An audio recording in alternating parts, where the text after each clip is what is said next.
Migration. The event themed Think Before You Move, Your Future, Your Choice, sought to enlighten youth on safe migration pathways and discourage risky journeys abroad. NDNEA Commander Michael Ofoyoju warned on substance abuse and youth vulnerability. IOM's Ramat Asahota stressed safe migration option by Barrister Sowore and lighted legal safeguards under the 2025 Trafficking Persons Act. Being a collective responsibility involving the families, the communities and organizations, empowerment of young people with the knowledge and resource in making a informed decision about their future. And in addition, youth must be self-inspired for a better tomorrow. The decision to migrate must be informed, voluntary and safe. This is where faith-based collaboration becomes a powerful force for good. Religious leaders are trusted voices in our communities. So the law is Trafficking in Persons Prohibition Enforcement and Administrative Act of 2015. They call it TIPLEA. That's the short form. Well, this act actually enacted the RICA law that was enacted in 2003. A returned migrant also shared experiences during the program, cautioning participants about the dangers and realities of irregular migration. So when I came back, all thanks to IOM, they did not say it was federal government that brought you, so we don't have time for you. They said, okay, you federal government is on there, people should come, we have something for you. We came, they trained us. When I come, how may I get over the basic fees for? You don't need me, say nothing. You can imagine that. I almost committed suicide out of depression. I could not go back to Abuja where I was staying because of fear, stigmatization, and depression. After the sessions, Comrade Courage Obeyi and Comrade Moses Agwelede of the NYSC and a lot of participants told BOPTB the program was timely and impactful. Students, corps members, Red Cross members, and other stakeholders also attended the event. Also, not just creating awareness, we are also creating skills, ICT, technical skills and vocational skills amongst ourselves. That the nice way to migrate through the country is just through legal means, so that to be protected both through the law enforcement agency. Irregular migration, this simply means moving people across international countries against legal channel. In Benin, Brother Johnny, UP TV News. Thank you. Now, the Nigerian Upstream Petroleum Regulatory Commission, NUPRC, has confirmed that a total of 67.6 million barrels of crude oil was supplied to local refiners for processing between January and August 2025. This figure highlights ongoing challenges in bridging the crude allocation gap facing indigenous refineries in spite of Nigeria's rising production levels. According to the agency's head of media and strategic communications, Eniola Akinkotu, the crude allocation was made in line with the Petroleum Industry Act 2021 and the Domestic Crude Supply Obligation Policy.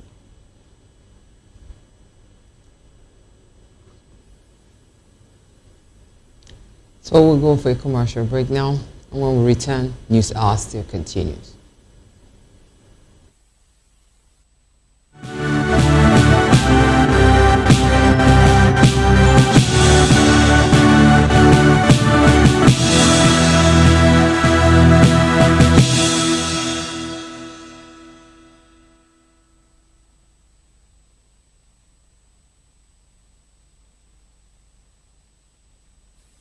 Welcome back from that break. News are still on, and on the foreign scene. Security talks are underway in New York, United States, at some assembly called where world leaders are gathering ahead of the United Nations General Assembly, UNGA. France is set to use a meeting later about the two-state solution to join the United Kingdom, Canada, and Australia in formally recognizing a Palestinian state. A handful of other European nations are expected to follow suit, though Germany, Italy, Japan, and the United States have said they would not. Israeli Prime Minister Benjamin Netanyahu says recognition gives a huge reward to terrorism and that a Palestinian state will not happen. The UK says it has warned Israel not to annex parts of the West Bank in retaliation for its recognition of Palestinian statehood.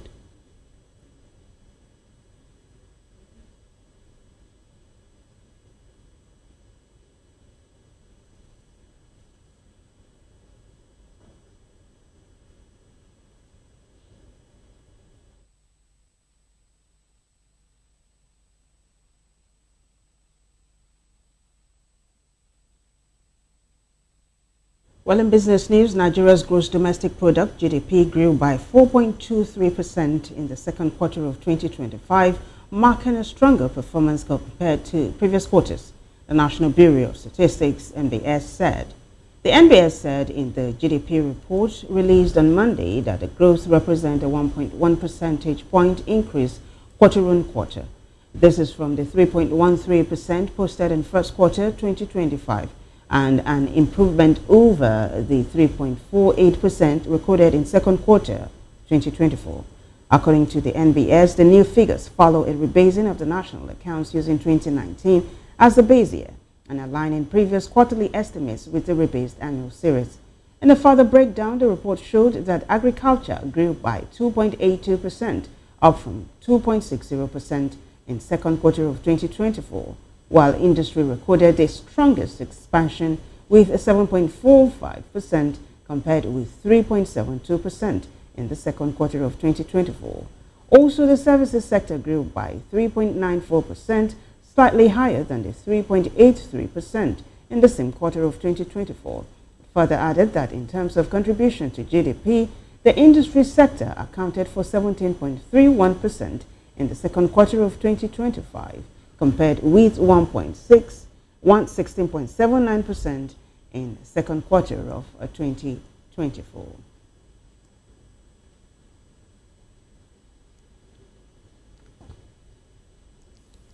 And in the world of sports, Nigerian clubs had mixed results in their CAF competitions over the weekend. Remo Stars delivered a standout performance, thrashing Comoros champions Zilimanjua 4-0 in their CAF Champions League preliminary round opener. Rivers United held Anglers de Congo to a goalless draw in Brazzaville, while Kwara United fell 4-3 to Asante Kotoko in Ghana. Remo Stars' win was impressive, with Leonard Ngege, Chigozie Shileku, Adama Goita, and Samson Olashuwo scoring the goals. The team's coach, Daniel Ugumodede, praised his side's growth and ambition to prove themselves on the continent. Rivers United, on the other hand, created several chances but couldn't capitalize on them, leaving the tie wide open for the second leg. Kwara United lost to Asante Kotoko was a close one, with the Nigerian side refusing to fold despite being down. Abia Warriors made their continental debut but were held to a 1-1 draw by Njoliba, leaving them with a tough return leg ahead.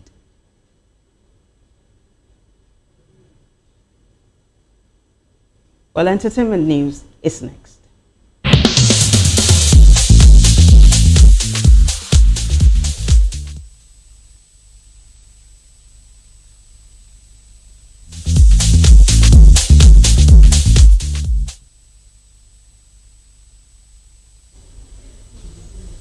Welcome to the entertainment news.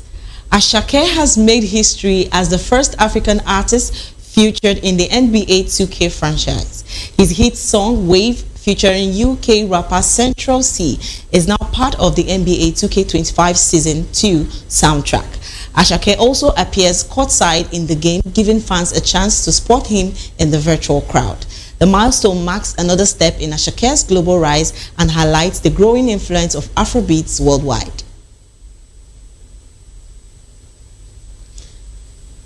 Still in the world of entertainment, American pop star John Legend had expressed joy over performing at the wedding of Nigerian singer Mr. Easy and Temi Otedola, daughter of billionaire Femi Otedola. The couple tied the knot in a glamorous ceremony in Iceland weeks ago. Legend serenaded the newlyweds and guests with his hit songs All of Me. He reflected on the experience during a recent live stream with popular streamer Kai Cenat. Moving on, Nollywood star Funke Akindele and Toyin Abraham have shut down long-standing rumors of a feud. Speculations about a rivalry between the award-winning actresses has circulated for years, fueled by perceived competition in the industry.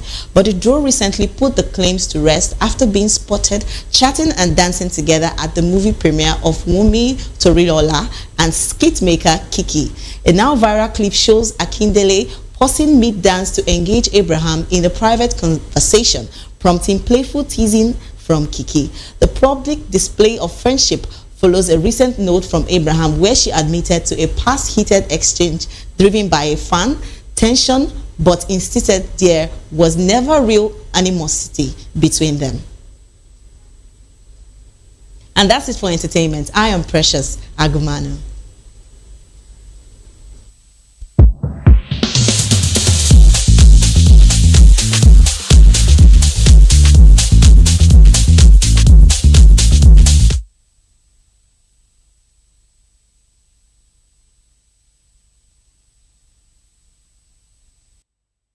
That is all with us on News Hour on Voice of the People Television. Remember to subscribe, follow us on all social media platforms. On all social media, we're at VOP TV Live. And on YouTube, we're at Voice of the People Television. You can also reach us on SLTV, channel 264. I am Chioma Lena saying stay safe. I am Vivian Oguche. Thank you for watching.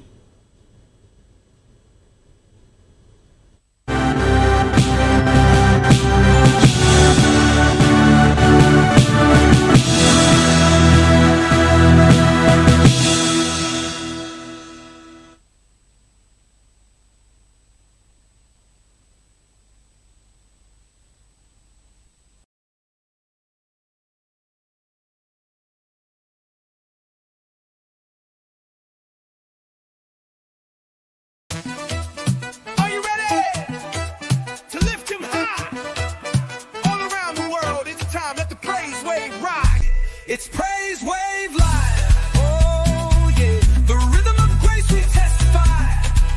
Let's go. He turned our mourning into dancing, our silence into shouting. It's Praise Wave Live. Let the glory rise. We're riding the wave. Every moment, every tribe. Praise wave, lift him up. Praise wave, don't stop now. Praise wave. All day, all night. Once we live, let the world ignite. 2564 is coming up on Barney 9, right? The 2564 Atlantic Tower. What happens in the hush behind hangar doors? Who signs the papers that gamble with lives? Which truths were grounded before they even ever had wings? If you've ever buckled a seatbelt at 30,000 feet, if you've ever stared out of that tiny window and wondered who's really in control of the skies, it isn't just flight, it's power, it's politics, it's pressure sealed in steel. We're peeling back the clouds from runway risks to sky-high secrets. We're diving deep where most dare not to look. Aviation Scope, every Sunday at 7 p.m. only on Voice of the People TV. We don't just report, we reveal. We don't just ask, we uncover. Because when it comes to the skies, ignorance is turbulence. Aviation Scope, the sky isn't the limit, it's just the beginning. From the views on the streets, we go to bed empty hunger, to the blaring horns of a hustling city. The loudest voices of the common man got a medium to be heard. This particular administration, they were coming unprepared. It's not a bad thing to renovate the president's lodge. Through top-notch programming, unbiased reportage of news, sports, business, entertainment, and cultural documentaries, Voice of the People 90.3 FM became a symbol for 21st century media. And now, a new baby is born. Voice of the People Television, VOP TV, youthful, full of vigor and penchant for excellence in the continent's media space, exposing the wrongs, applauding the rights, dissecting the news without fear or favor, through factual and accurate stories and contents. Corruption kills three things that makes a society. Representing the interests of the people and giving them a voice. Voice of the People TV is here to stay towards building a fair society. VOP TV, Voice of the People Television, truly a voice for the people.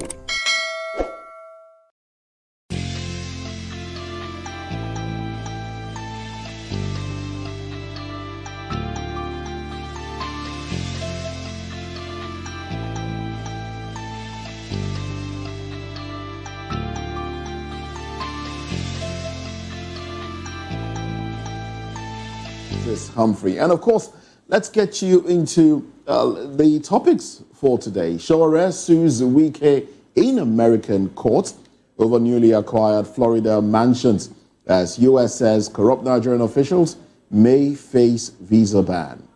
And also, Rivers former administrator Ibas rejects State Assembly's move to probe 6 months spending. Interesting times indeed. Very interesting times. Good morning and thanks for joining us. I am Chukwuma Okoro. Away from those, Speaker Abbas reveals reps in full support of Tinubu's borrowing plan. And Moses, I'm sure you didn't hear this before you said interesting times. Oh, yes. Maybe we're in more interesting times. More interesting times in Nigeria. I mean, Abbas has recanted. Someone that says, oh, look, well, the borrowing is excessive and all of that. But he said, look, the reps, we are solidly behind the borrowing plan. He recanted almost immediately. Oh, no, okay, he recanted, but now he's reinforcing it. Reinforcing it, exactly. He's reinforcing Oh, well. Interesting time indeed when elders will start speaking through both sides of their mouths. One want to ask what is really happening. One breath, he was one that said that Nigeria should be careful in the way they borrow. And at this point in time, we're getting another information from him saying that the reps are supporting the president's borrowing plans. These are the major topic of conversation today on VOP this morning. If you want to join the conversation, do well to YouTube at VOP TV Live. On other streaming media platforms, at VOP TV. That is VOP TV. VOP in short. And then you can also visit our website, www.vop.ng for fresh and trending news. And talking about trending news, one of the things that we'll have to beam our torchlight on today is how the councillors in Edo State, decided to move against acting chairman in the 18 local government areas. The action began on Monday, barely a day after 59 councillors received their certificate of return from the state electoral body. Sources in the Edo APC disclosed that the move is to ensure control of the councils as it goes to party, loyalists. Not defectors from the PDP at this point in time, but people who are, members of the APC. In Ohumonde, 8 councillors voted out Honorable Benjamin, but in East and West, Honorable Aigbobo stepped down before impeachment proceedings could begin. This wave of impeachment is expected to spread to other councils in the coming days. The election that so many persons have already come up to vote, why would the governor of the state decide to go and hold, or why would the, Edo State Independent Electoral Commission decide to host or hold this particular election, even when the court have come up to say, please don't do it? There's an order actually in this particular move. But now some people are saying that this is a way for the government to waste money. Others are supporting it. But we're getting information that from the wards now and also the councils in the state that persons are already moved forward to start impeaching or even voting out persons that were elected already because they don't want any interference from PDP. According to what we got today or what we gathered, they don't want people who are actually loyal to the PDP but join the APC to still occupy any position. Then this speaks volume to what is really going to happen in Edo State. I believe that we've not really seen the end of it because I know that the political gladiators in the state must, within at this point in time. Interesting, yes. And to know that Edo State is, the haven of those that agitate for justice, and this is happening to them. You have a lot of people from that part of the country, but they are agitated because yesterday I got a message from one of our regular analysts here, Comrade Destiny Anabulele, and he was on this Edo issue, and he said, "Look, there's fire on the mountain. People are being impeached. People are resigning." And I just smiled.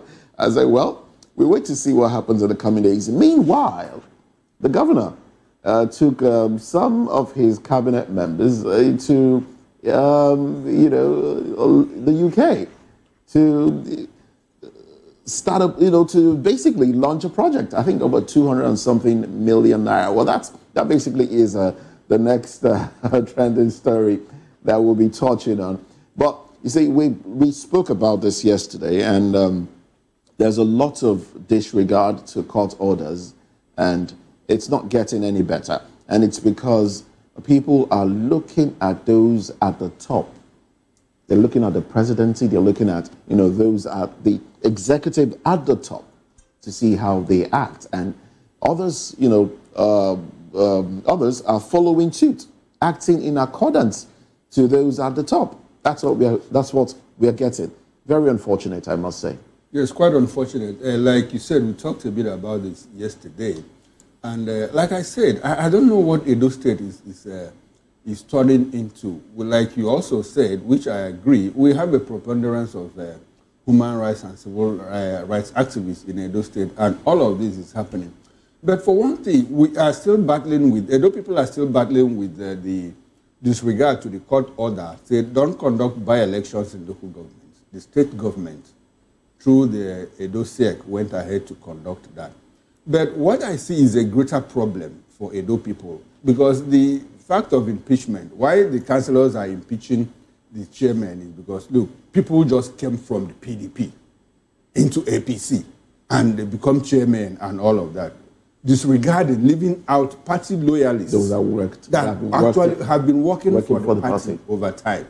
Now, a lot of us saw this coming. I saw this coming, if not for Edo State, as in the local government level. But I see this happening in Delta State. Oh, that's in River State. In River State. In Delta State. Okay. You know, I also talked about it. Because look at the problem in River State now.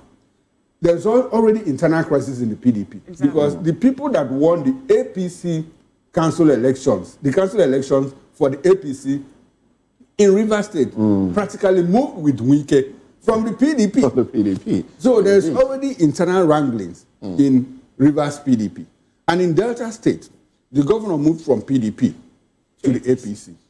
Practically, by our political culture here, he becomes the leader of the party in the state. Do you see this happening in Akwa Ibom too? It is going to happen because when people are being threatened to join. At some point, people were saying, look, if you don't want to go with me, you resign. Yeah, exactly.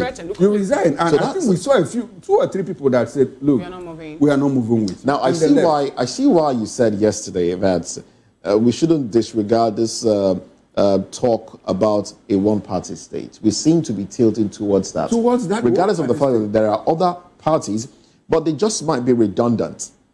No, they will just be there. They will just be there. They will just be there in name. But I think if the opposition can actually put themselves together and say we want to form a formidable force, not breaking up the way they are now, I think they can actually give the ruling party a run for it. I believe so. Because if you check the opposition too, the big players there. APC might run into problems.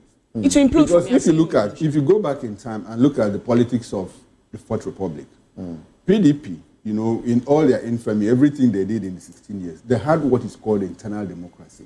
They had a way of resolving internal issues. You know what they do? They'll set up a reconciliation committee. The reconciliation committee will bring together different interests, you know, interests that have intersected, overlapped, and all of that. They aggregate all of those things and come to a consensus. That is lacking in the APC. In the APC, do you know what you see? The big man says. And the moment the big man says, it stays. Exactly. So there will be rumbling underneath. People will be grumbling and grumbling. Yeah, it's just a matter of time. It's just a matter of time. All those rumblings, it will unbottle. Yeah. And when it unbottles, you see some kind of implosion within the party. If you go to Kwara State, there's a problem between the governor and Lai Mohammed. The Otoge movement, there's a problem.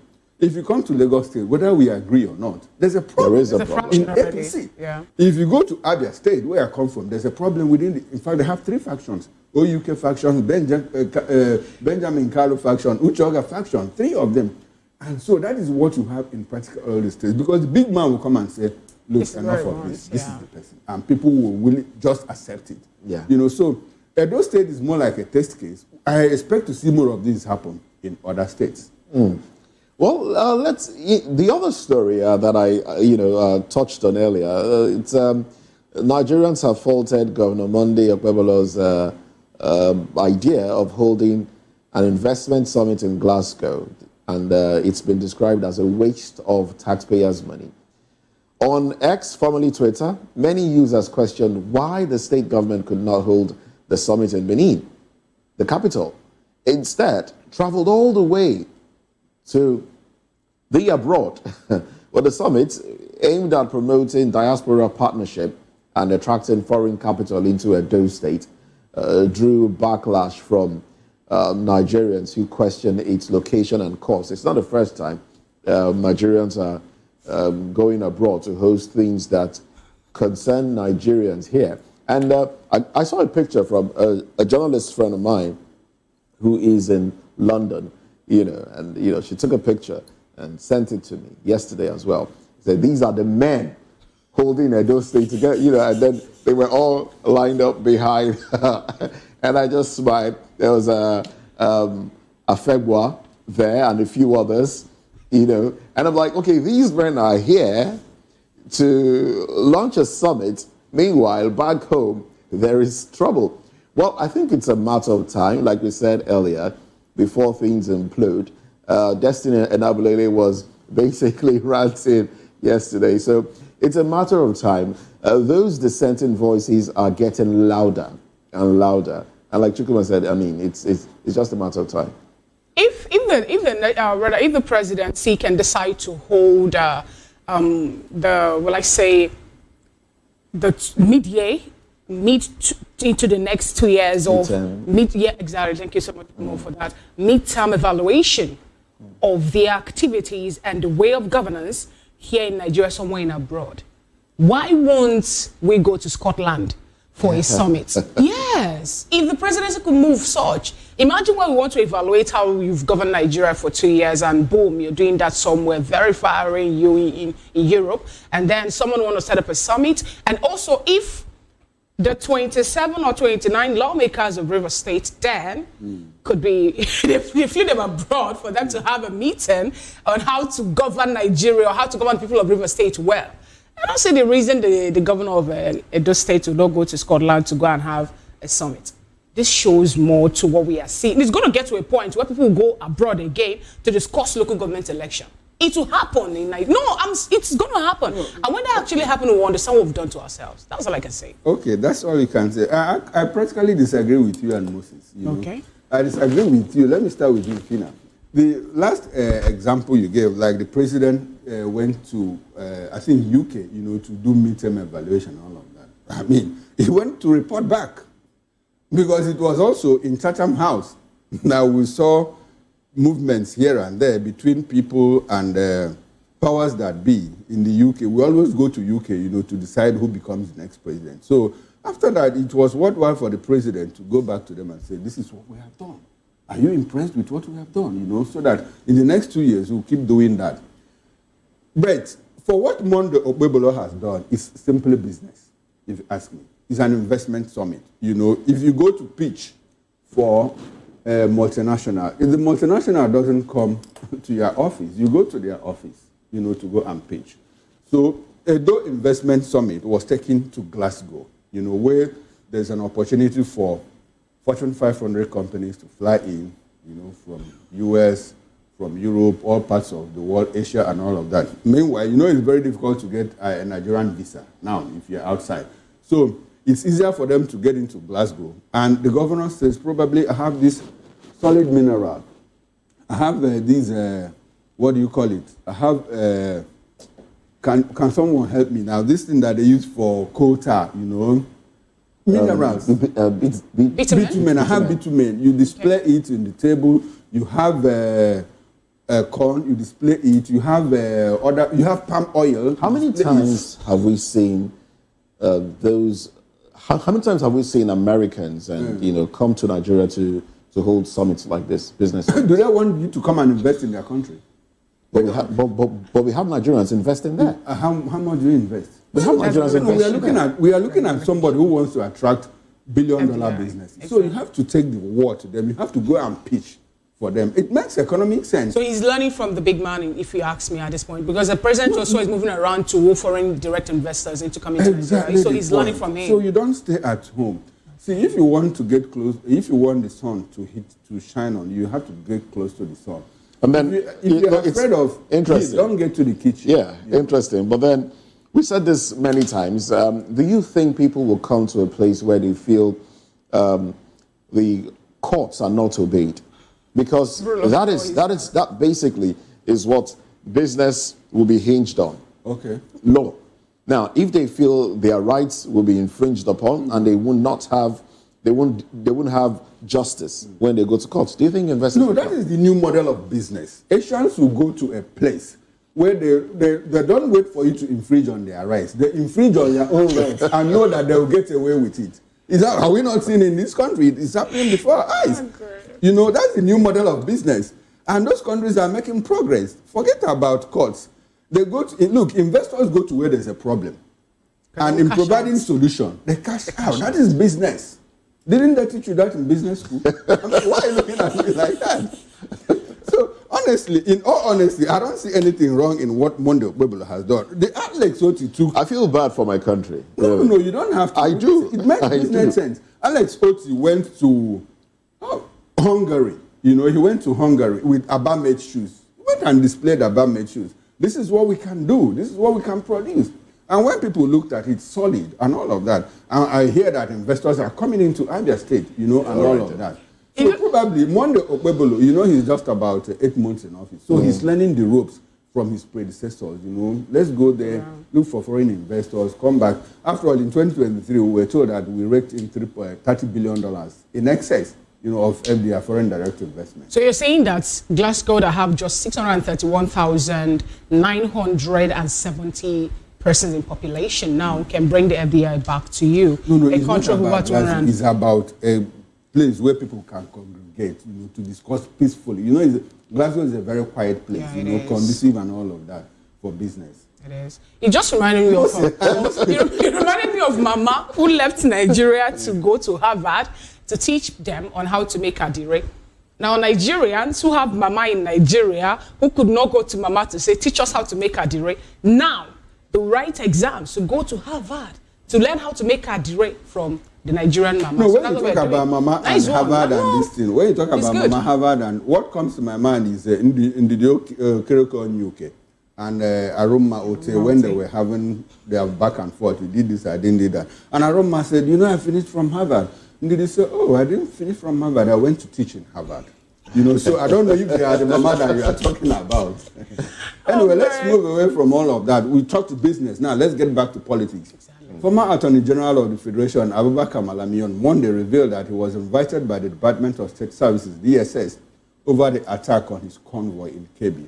Malami said the invitation is linked to a petition apparently triggered by opposition high-profile political elements in the state. The former minister said the DSS treated him with dignity and respect during the process. Good to know. Thumbs up, DSS. Well, the former chief law officer of the country was recently attacked by suspected touts in his home state of Kebbi, where he's rumored to be interested in contesting for the Kebbi governorship election in 2027. That is the way of politics. And when this thing happened, and people were like, you had a convoy, and you knew that members of the APC were holding a meeting in their secretariat, and you decided to run your convoy through their secretariat. I'm like, so because APC members, you recall now? Yes, I'm waiting for you to learn. I don't understand why he can't drive his convoy through the road. No, that was the problem people had. That was the problem. Okay, the problem people had. People had, not me. Okay, fine. No, not good. me. And okay. I'm like, so, because APC is holding their convoy, their meeting, APC members should not pass that road again. And people came and attacked him.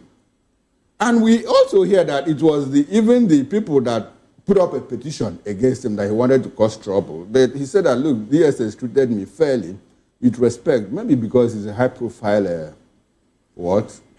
person of interest. But we don't get to hear the DSS treat people fairly like this. We have cases where the court gives an order, DSS flags that order, you know. And so let's go back to the core mandate of the DSS. Is it in their place to do this or the place of the police? Because it's actually the place of the police. It's actually the place of the police because this has to do with law enforcement, not security. Except they want to tell us that it has something to do with maintaining internal security. Police, but it's not. Police is not overwhelmed. So I don't know why DSS is weighing into all. I think the police has been relegated. DSS is now, somebody's machinery used in doing every other thing. And it doesn't speak well of what the freedom space in Nigeria, what it has become. Nigerians are complaining There is the cyber. DSS is helping to solve dispute between law Dangote, matters. even Dangote and Nupeng. No, I understand. They are helping to resolve all of that. Of Dangote, that can cripple the economy. It deals with national security. Yeah, it can hold nations. So maybe they want to maintain the peace, national security. It was just resolving a dispute. It hadn't got into if it is not checked, it could. It is when there is a strike. It's when there is a strike, then it could spiral. They wanted to nip it in the bud. It could have led to something serious. They want to be proactive. Unfortunately, I don't think it was nipped in the bud because things are still brewing on the ground. No, but they were able to push back. Avert a strike at the time. At the time, they are still discussing it. But with everything going on, I'm sure we'll get to it in the papers. No, it's okay. It's fine. It's fine. We are deviated. Dangote can say, look, it's unfair that Nupeng is collecting 50,000 naira per truck. And by the time truck drivers pay every other thing that they pay, which will amount to about 85,000 or 84,000, who bears the brunt? The consumer. The consumers. Simply transfer the consumers. So it is in the best interest of every other person in Nigeria that this back and forth between Dangote and Nupeng is resolved amicably. So basically, let's take it back now. So do you think DSS helped in solving any problem? No. They haven't solved any problem. No, they haven't solved the problem, but they were able to more like nip something that could have escalated. Like every other person is more measured now. Every other person is measured. Dangote is measured. Nupeng is measured. Everyone is weighing their options and all of that. At that point, they were already calling for, let's go for a strike and all of that. In the midst of the economic hardship, the thing could have, escalated and lead to something else. So DSS, I think Nigerians should speak out at this moment. We shouldn't let the DSS become the Gestapo like what we had in the Nazi Germany and all of that. It's gradually, and when we say this is Nigeria, it can't happen. We are seeing things happen. Oh yes, anything can happen here. Things are beginning to happen. Things you never thought would happen. In the first instance, they're beginning to happen. So it's we need to be very careful the things we wave off, because we need to pay attention. I think it's up to all of us to pay attention to governance in Nigeria and not just wave things, discard things with a wave of the hand. Because under our nose, we will see all those things we thought would never happen in Nigeria happen in Nigeria. Talking about the DSS and the activity, I think that one actually is one too many because we're getting the report back and forth. I think it was NLC office, then headquarters, that was, they said some people went there to take out some things and persons were being beaten and all that. It took some days before we got to know that they were members of the DSS because they were marks and they did not even go with a branded vehicle.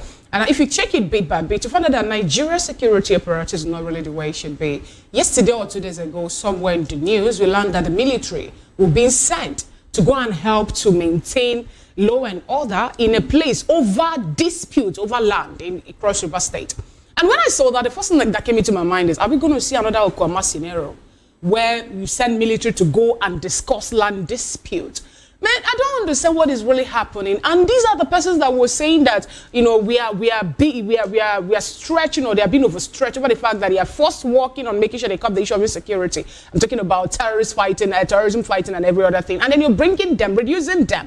Apart from putting them on the roads now to use them to mount roadblocks, if you're going to Chukwuma's place. Those cases are illegal assignments, illegal duties. Illegal duties. Yes. And it's going to get to a point where some persons, Nigerian, will lose Nigerian soldiers over the issue of you didn't mediate this thing well, and then we'll have to get maybe a reprisal attack from the military when they will start talking tough. If those things are illegal duty or assignments, then why is it that the bosses, I'm talking about the military boss, have not come up to say something about this? They are defending themselves to say, no, we are being civil, we are being neutral, we're not taking sides over land dispute in Cross River State. No, it shouldn't be. It shouldn't be. And talking about men of the DSS being maxed, while growing up, when DSS was still the NSO, Nigerian Security Operation, before they were now balkanized military intelligence, DSS, and the NIA, the international thing that does whatever.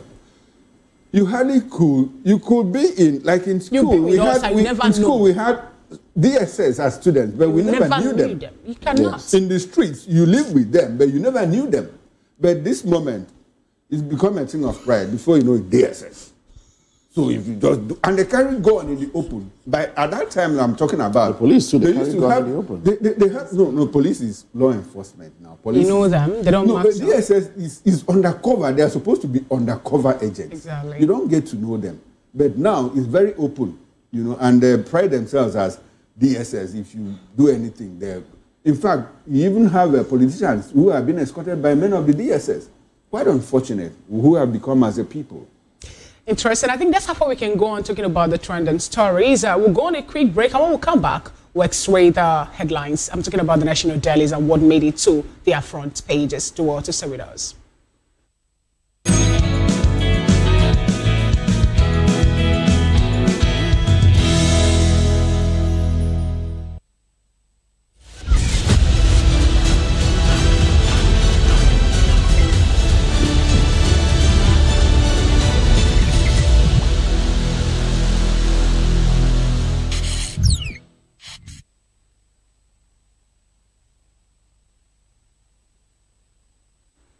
Glad to have you back. It's still VOP this morning, and we have to look at the cover page of the national dailies right now. I have the Nigerian Tribune before me. There's also Nigerian News Direct, the Daily Independent, the Daily Times, even the Punch newspaper, the Vanguard, and even the Nation also made it to our table this morning. On front page of the Nigerian Tribune, the window headlines are: Senators divided over Natasha's resumption.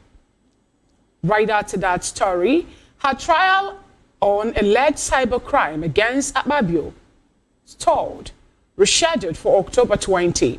The story is on page 16 of the Nigerian Tribune. Nigeria's GDP expands by 4.23% in Q1 2025 as all industry drive growth.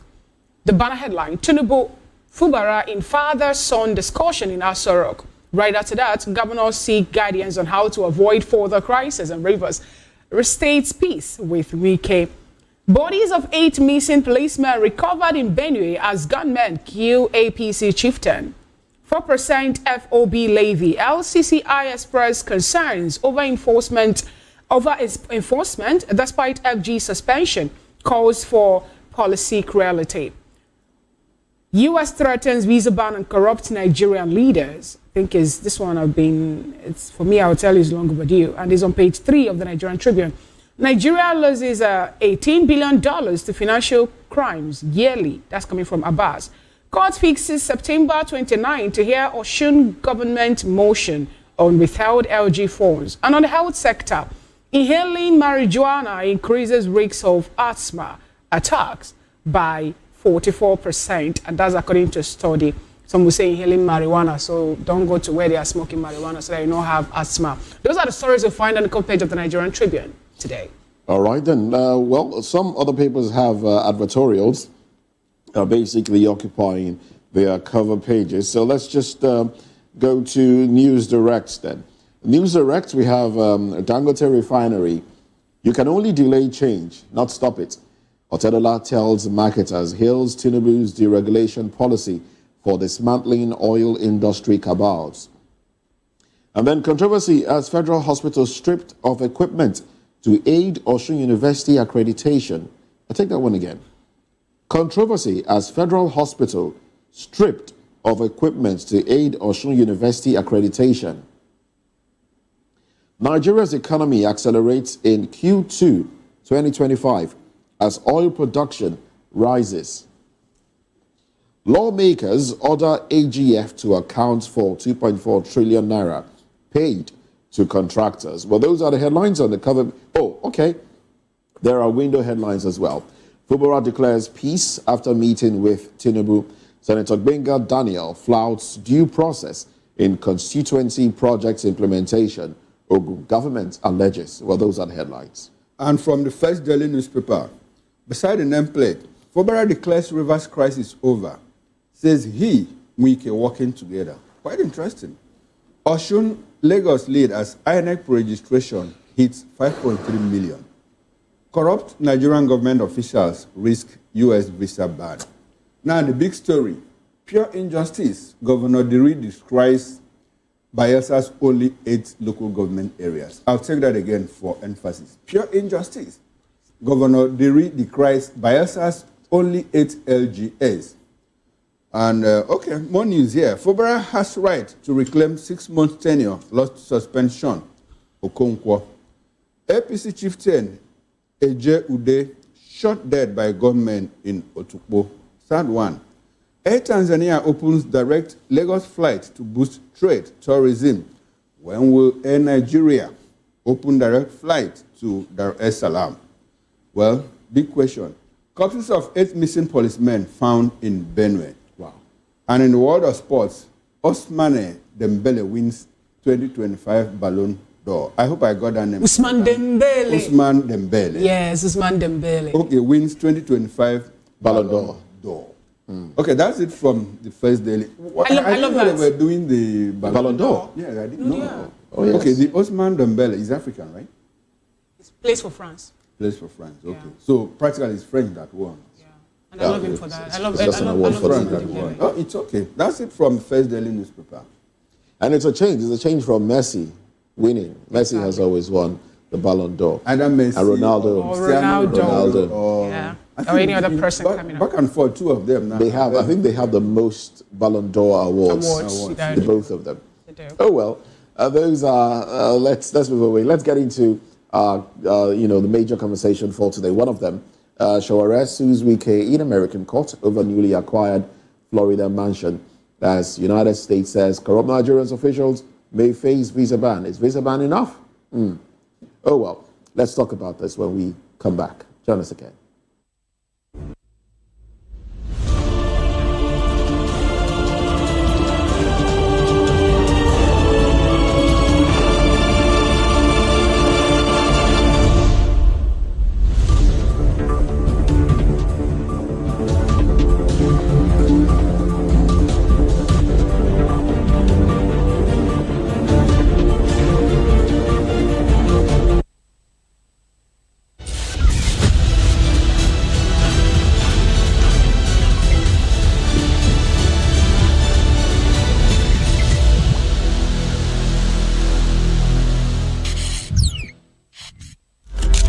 In a world where power shifts with every headline. In a nation full of questions. In a world filled with noise, the truth needs the voice. The policies that shape our world and the economy that determines our future. Every hour, every day, the grapevine keeps buzzing. And on the bold angle with Jomalina, we dive deeper into stories that shape our world. Don't forget, our voice matters the most. Let us come together and share our concerns.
Glad to have you back. It's still VOP this morning. Now to the first topic of conversation. Minister of the Federal Capital Territory, Wike, has been dragged before the United States government over alleged unlawful acquisition of multi-million-dollar properties in Florida. Activist Sowore, in a petition dated September 22, 2025, asked the Florida Attorney General James Utmer to prosecute Mr. Wike for alleged money laundering and to initiate for future proceedings against the assets. The petition, signed by his lawyer Deji Adeyanju, also urged U.S. authorities to impose sanctions and visa ban on the minister. The petition, citing people's, a particular media outlet, that brought out this particular information first on September 1 reports and also supported with 3 claims and deeds at SBIT alleged that Mr. Wike, with the assistance of his wife, Justice Ebere Wike of Nigeria's Court of Appeal, secretly purchased 3 luxury lakeside homes in Winter Spring, Seminole County between 2021 and 2023. The properties, now valued at over $6 million, were reportedly transferred to their 3 children. According to the petition, all three purchases were made in cash using quitclaim deeds, a transfer mechanism often used within families but vulnerable to exploitation for concealing illicit funds. Meanwhile, the United States has declared that corrupt Nigerian government officials will face visa restriction, reiterating that there is no limit on accountability. The U.S. mission in Nigeria gave the warning in a statement released on Monday via their official X handle.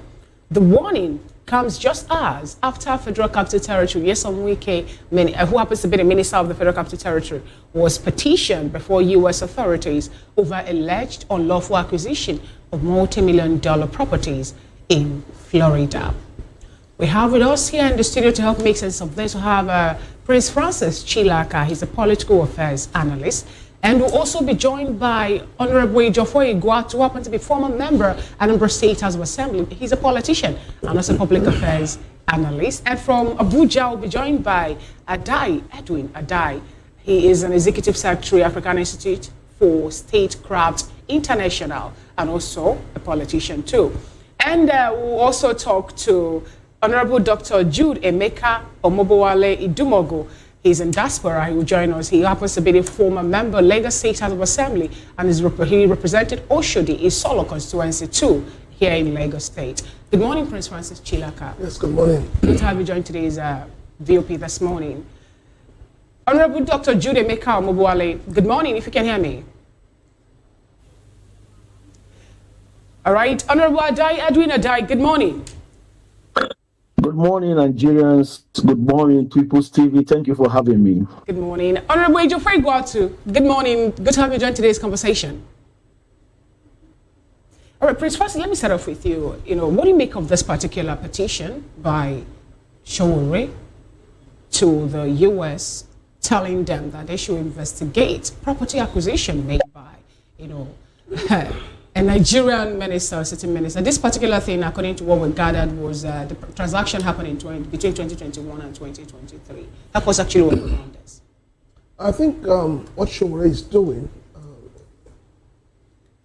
is more like pointing to the fact that he has lost faith in the Nigerian judiciary, because that's where he should start from. But it simply shows you that people feel that the Nigerian judiciary and those who are responsible for monitoring the assets of those who go into public life are not doing their jobs very well. Nigeria is the only country where you see people, when they ask them to declare their assets when they want to get into power, some people will even put what they intend to acquire, because nobody verifies. There are no checks and balances. There's no. We just seem to be running a country where anything goes. So, yes, it's good thing. Let us know how he got the property. Let us know. I know that, yes, we need to also know how rich his in-laws are. Because for you to be able to do such a thing, the in-laws, if you are living in America, we know how the issue of giving out property is.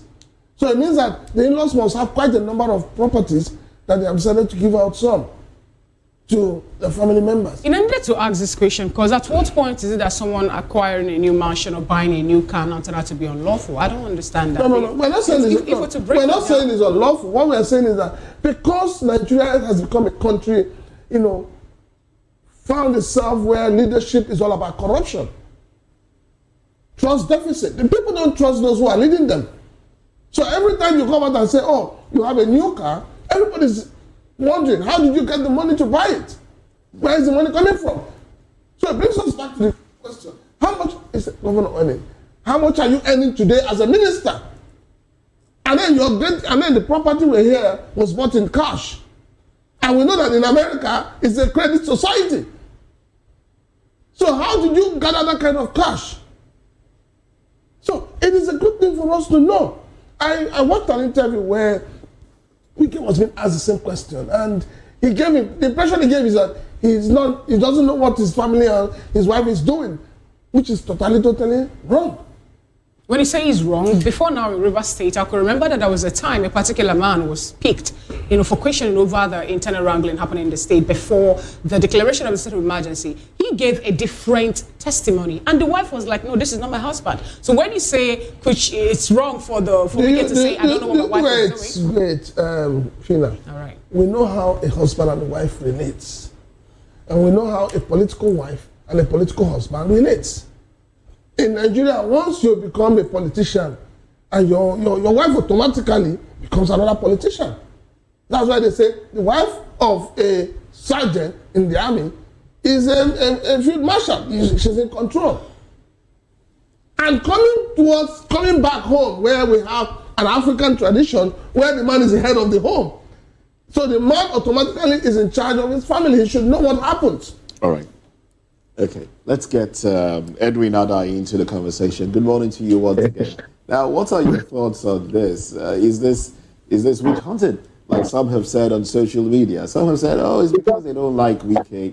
He's working in Abuja, and Deji Adeyanju and Sowore are only trying to make news out of this." Well, some Nigerians have also said, "Why buy property in cash?" What are your thoughts, really? Well, good morning, Nigerians. Actually, I'm beaming live from Jos Plateau State, not Abuja this time around. Oh, thank you very much for making that correction. First of all, I would like to say that this is a welcome development. But I'd like start by saying that he who comes to equity must come with clean hands. You cannot be parading yourself as a champion of democracy. You are parading yourself as a man of integrity. You are parading yourself as one of the transformational leaders we have in Nigeria today. You talk about how you are a man of integrity, you are a man of honor. You talk down on other politicians. You always use words like, it's very unfortunate we are having this crop of leaders in Nigeria manning critical position. Only to find out that, although the publication is not new, with all due respect, the rumor has been ongoing, and some of us were privy to some of this information.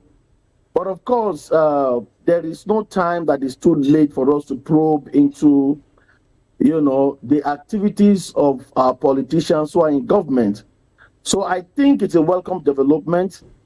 We must begin to question our leaders to really understand and to exactly know how were they able to generate this kind of money. $5 million is not a small money anywhere. Even in America, it's not a small money. Convert that money to Nigerian naira is a whole lot of billions of naira.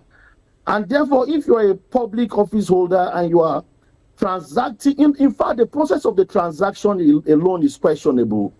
And therefore, I think that it's a welcome development. We look forward to see this kind of engagement where critical political office holders are taken to court to give a all right, taken to court. What they have been able to acquire, how they have been able to acquire it, and all of that. And interesting, you said taken to court. Does it feel out of place that Omoyele Sowore decides to start this court issue from America and not from Nigeria? Does that make you feel some kind of way? Does that point to the fact that he has lost trust in the Nigerian judiciary? Well, you see, whether you like it or not, let's face the reality. Fortunately and sadly, whether you like it or not, I'm a politician. We live in Nigeria. We understand what is going on in the court right now. Yes, we cannot blame the court holistically, but if we must say it the way it is, I can tell you that a very sizable number of Nigerians, we have lost confidence in the court or in the entire judiciary in Nigeria, which is unfortunate. We saw what happens to Samuel Ekpa in Finland, And we are seeing what is happening to Nnamdi Kanu. We have seen a lot of political cases and the way they treated it. We cannot continue to pride ourselves as champion of democracy, and we are not adhering to the principle of democracy. And one of the principles of democracy is upholding the rule of law. When the laws are not properly working the way it should, when actions don't have consequences, I mean, we should be able to try other places if we can get justice from other places. If we don't really trust the fact that the Nigerian court process can give us the kind of verdict that we are looking forward to seeing. Sincerely speaking, I don't see anything wrong with that. Okay, you don't see. It's quite unfortunate. It's quite unfortunate that a politician is asking us to outsource our judiciary, to foreigners, and that is what we have seen in recent times. Go back to Ibori, go back to PIRD and all of that. Okay, thank you very much, Edwin. I would like for you to stay with us. We'll come back to you. Now, let's go to Oka, where we still have where we have been joined by Honorable Ejiofor Egwuatu, who is a former member, Anambra State House of Assembly, politician and public affairs analyst. It's someone that has played around the government, Good morning to you, Honorable Ejiofor Egwuatu. I greet you especially. Beautiful, beautiful. Good to see you once again. Now, you have played in government. You have been a member of the House of Assembly. Yeah. Now, Wike says that house was acquired by my in-laws and given to my children, my family members. I want us to take that away. You have been a member of the House of Assembly. Do you think that a Nigerian governor, from the perks of office, his salaries, all that he gets, legitimately, should be able to acquire a $2 million mansion in any part of the world? Is there a possibility that with his legitimate earnings as a governor, that he should be able to acquire that kind of apartment? Well, I wouldn't want to start calculating the legitimate earnings of any Nigerian governor or any Nigerian public officer, but there are facts that are sacred that we need to observe. First of all, there are procedures for declaration of assets, stating whatever you have, where you had it, how you had it. Everything follows a particular process. And then if you are declaring your assets, you are expected to list everything that you have at every point. So the question we should be asking is, even if this is a gift, this is something that is coming from a very wealthy in-laws, relatively wealthy in-laws, and all the rest of them, they were given to this family, and then you are expected to say this is how it is through a legal process in Nigeria here. So he hasn't told us that he acquired those things from being a governor. So we shouldn't go to that governor's side. No, exactly the point, Honorable. When I asked you a question, excuse me, sir. Excuse me, Honorable. Excuse me, Honorable. Honorable. Yes. I asked you a question. Yes. You asked yourself, I answered yourself. You didn't answer the question.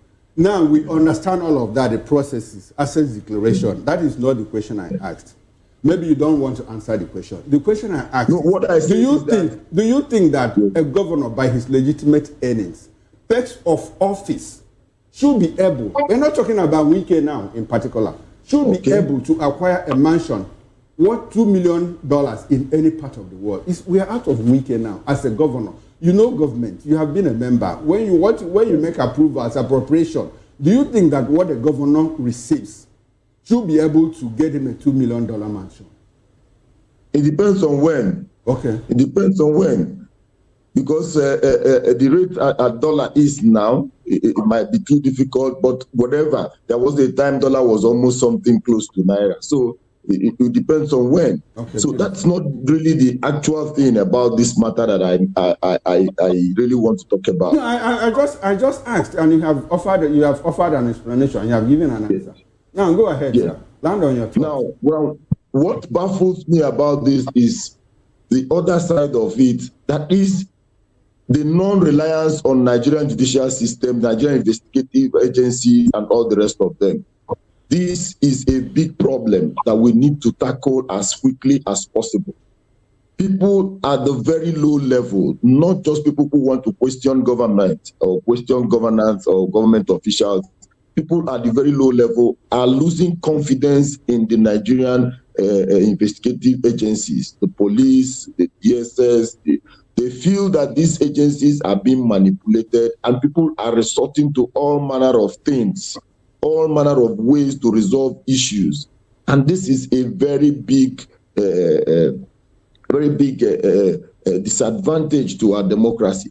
These investigative agencies ought to be as independent as they ought to be, so that the people can have confidence to bring their matters there. It is causing a lot of problems, and it's not just about Wike and the Sowore matter. No. It's about all the people in Nigeria. Most people are losing confidence in the police. People don't feel free to go to police to give information about certain criminals or criminal activities because they think that their bubbles will be busted. Okay, now Honorable Sowore has taken up the gauntlet. He's gone to the United States of America. Yes. Do you think that something will come out of this? Do you think that something will come out of this? I mean, if he has evidence, he has gone to court in the U.S. What do you think will be the outcome of this investigation, the court case? And the good thing about the United States judicial system is that they must have a response to it as quickly as they could. They must have a response. It's not as if there's not going to be adjournment and indefinite adjournments without response. So I know that once they present their matters, well, there must be a response to it. We must have a final conclusion. There must be a closure on the whole matter. So we trust that the United States judiciary will do justice to it. I'm happy that you say you trust in the United States judicial system, that it will do something, they will do justice to this particular case. Now, when you're talking about, I want to get a bit personal, Mbolimbo. Now, let's get this straight. You as a politician, can you comfortably say that you still have faith in the Nigerian judicial system as a politician? If I have faith as a person, as a politician in Nigerian judicial system? Yes and no. Yes and no. Because the Nigerian judicial system has over time, in certain ways, destroyed that confidence that we have in them. And in other ways, in some other matters, they have really tried to be as bold as they ought to be. But generally, it is not a 60% win. They are below average. Below average. Right. Thank you so much. Well, some will say it is the politicians that infiltrated the judiciary and made the judiciary what it is today. Well, let's talk. Let me bring it back to Prince Francis Chilaka. Let's talk about the visa ban. Is that enough punitive measure for an alleged corrupt politician, when we know that the properties, of course, and the monies stashed abroad will remain in those economies? Unfortunately, Nigerians are not learning. The political class are not learning. When I say they're not learning, they keep enriching foreign nations while inflicting pains, poverty, and hunger on their own people. You loot from here, you send it abroad. Don't forget that most times these funds are not even sent in their names. They're sent through proxies. So when you begin to trace it. So are you now saying, are you alluding to the fact that the family of the wife were basically acting as proxies for the man himself in this case? Some weeks back, we also heard about land grabbing in Abuja that involved the same man with his family. Which he has denied. It doesn't matter whether he denies it or not. Behind every rumor, there's an element of truth. You can't throw that away. So why is it that he is the same person involved? He's involved in the shenanigans that happened in Rivers State. He's involved in land grabbing in Abuja. Now he's involved in property in the US. So something is wrong somewhere. But coming back to your question, visa ban, how many of them want to even go to America? That's the question. How many of them want to go to America? When you have St. Lucia that has been opened up, you have Brazil that has been opened up. You have Colombia. So how many of them want to go to America? Yes, American government will always come out to say, we will do this. Which, it's in their own place to do it. It's because it is within their own laws to say, you cannot take from your people. But the question is, do they also help to investigate and find out where these funds are kept? All right, that's the question. All right, then. Well, we've been joined by Honorable Dr. Jude Emeka Omobowale Idumogu. He was a former member, Lagos State House of Assembly, represented Oshodi Solo constituency. And Honorable, I can still call you Honorable, even though you've left us with our problems here in Nigeria. You've gone abroad. Well, thanks for joining the conversation this morning, Honorable Idumogu. Now, you have been in the abroad. You've been in the system there. What is the process? Quickly, if you can, take us through the process of property acquisition, especially when it's done in cash. Shouldn't there be, certain agencies that will, raise eyebrow when such is done? And when those eyebrows are raised and people are fingered, what is done to ensure that those funds are not corrupt funds, and if they are not allowed to remain in those economies?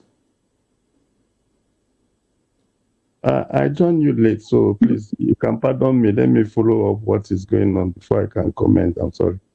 Oh, well, the conversation is winding down already, as it is. But we're talking about Minister of the FCT, Wike, and the acquisition of properties in America, properties in the name of his 3 children, which he said were acquired by his in-laws and given to his own children. And of course, he's been taken to courts. He's been taken to a U.S. court there by Omoyele Sowore, and he's asked to account for such. That's the conversation. Okay. Well, the basic difference between here and there in Nigeria is that here there is no respect of person. The law takes its course here.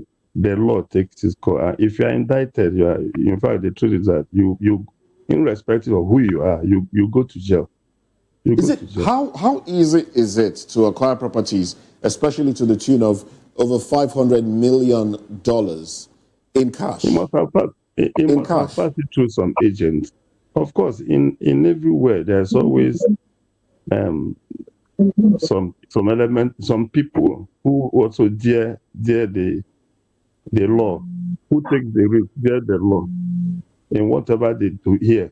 But the issue is, of course, that's why you see the present government, Donald Trump government, is going after a lot of criminal people, people that have criminal tendencies, or those that they know that have actually committed crime that they suspect.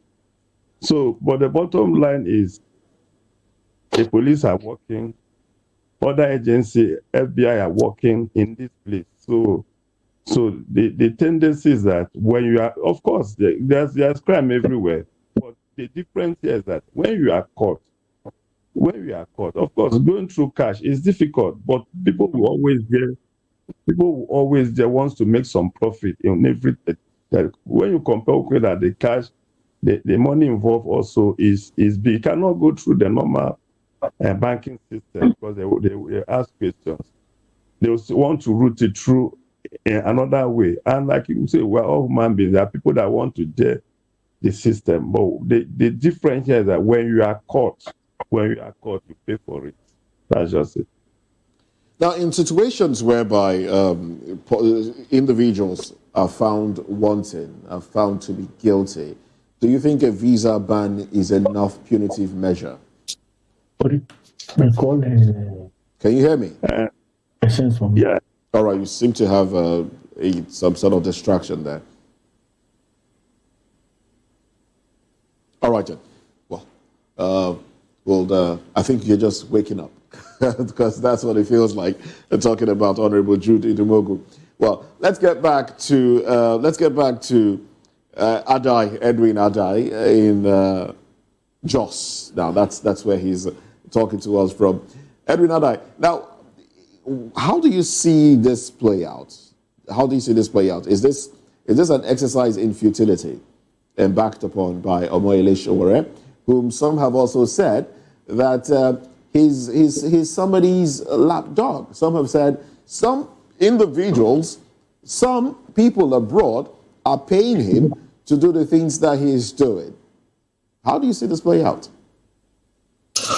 Well, I think first and foremost, like one of the guests, I just want to align to his thought, because number one, this is an indictment to the anti-graft agency in Nigeria. It is an indictment on all the agencies saddled with the responsibility of doing their due diligence in ensuring that corrupt politicians are exposed.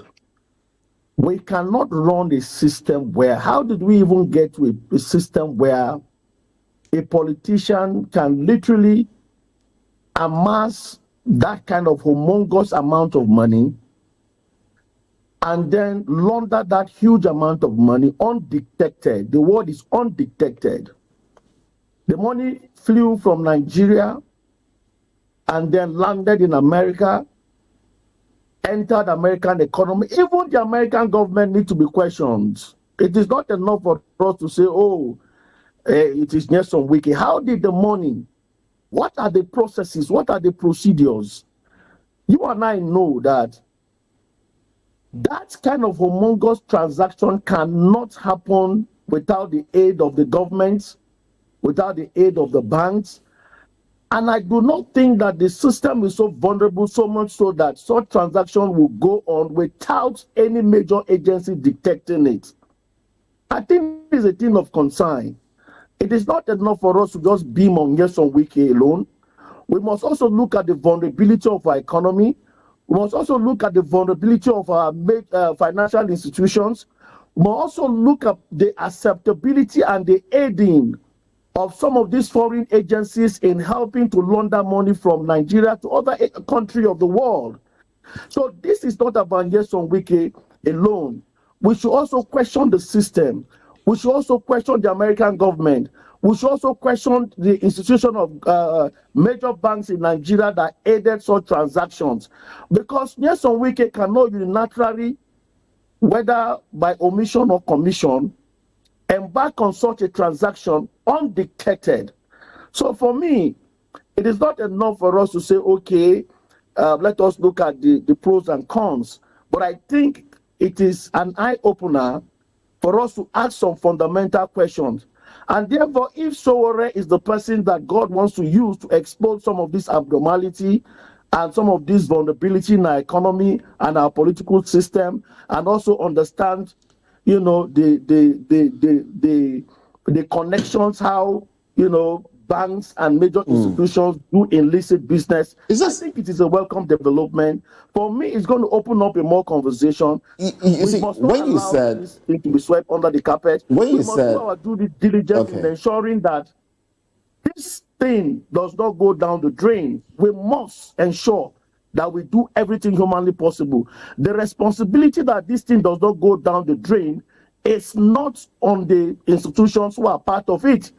The responsibility lies on us as citizens of Nigeria. Okay, us as citizens of Nigeria. The media, not too long ago, to ensure that yes, that's why we're talking about it. To the latter. That's why we're talking about it. Yes, thank you very much for your points there, and that's exactly why we are talking about this. Not too long ago, David Hunde, the media online practitioner, investigator, made a revelation. He brought something to the notice of Nigerians, talking about one Habibat Tinubu, said daughter of President Bola Tinubu, who had about a $2.4 million house acquired in her name back in 2014. And, there was a video to that. That trended some months back. I don't know if you saw that one. But some of those allegations have not been, they've not been verified. So is this any different? The Wike issue now, is it different from that of Habibat Tinubu? Well, you see, different cases, different scenario, different treatment, and different consequences. I do not believe that there must always be a day, there must always be a time, and I do believe that the level of consciousness in Nigeria today, we are in the generation of AI. Nigerians in the diaspora are literally concerned in what is going on in the country today. And the level of political awareness is growing day by day. So the way conversations are treated in the past, the way cases are dealt with in the past, I do not believe that is going to, be the same going forward. The level of consciousness in Nigeria today is very, very high. And I think that it might be that, yes, Sowore open it up. Other critical stakeholders may wade in. Opposition political party may wade in. Men of conscience will wade in. Civil society organization may wade in. So I do not think that it's going to be a situation where the whole thing will be swept under the carpet. All right. The consciousness are very high. So I think that it's going to be treated differently this time around. All right, then. Thank you very much. Prince Francis, is this any different? Because at the time, in 2014, when Oyindamola Habibat Tinubu was said to have acquired, or a property acquired in her name was done, she was 22 years old, and there was basically no source of income, But then we saw a $2.4 million house in her name. In fact, there's an address to it for those that would ask, oh, has it been verified? The house, the condominium in New York is located at 255 Hudson Street, Manhattan. That's. A lot. We talk so much on social media and we just let things die out. We've heard about 730, is it 750 or 730 duplexes in Abuja? It's fizzled out. Nobody's talking about it. So the political class have become so clever that once they know that there's an issue that the people are hampering on, they look for something to diffuse it. And that's why we don't get anything out in this country. We have a country where people do not vote, or people get into office not to serve the people, but to be served. And when you see people who come to office after giving you 5,000, 10,000, rice and all of that, how do you hold them accountable?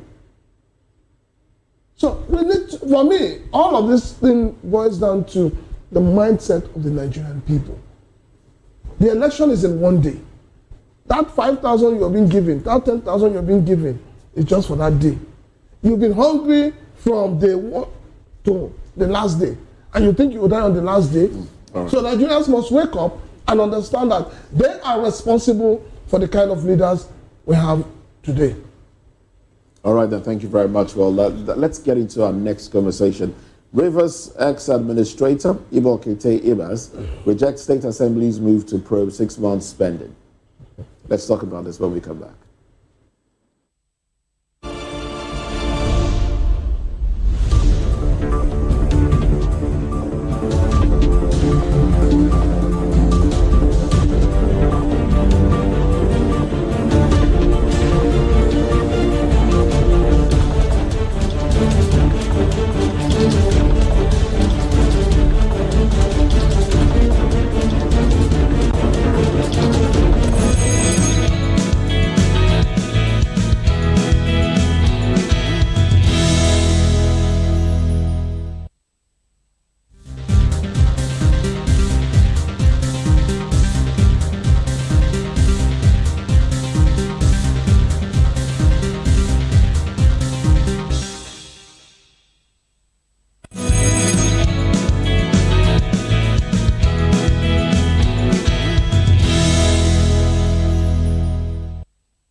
The immediate past Rivers State Administrator, Vice Admiral Ibok Ibas, retired, and the Rivers State House of Assembly may be gearing up for a showdown following the latter's decision to probe the state's expenditure over the last few months under the former.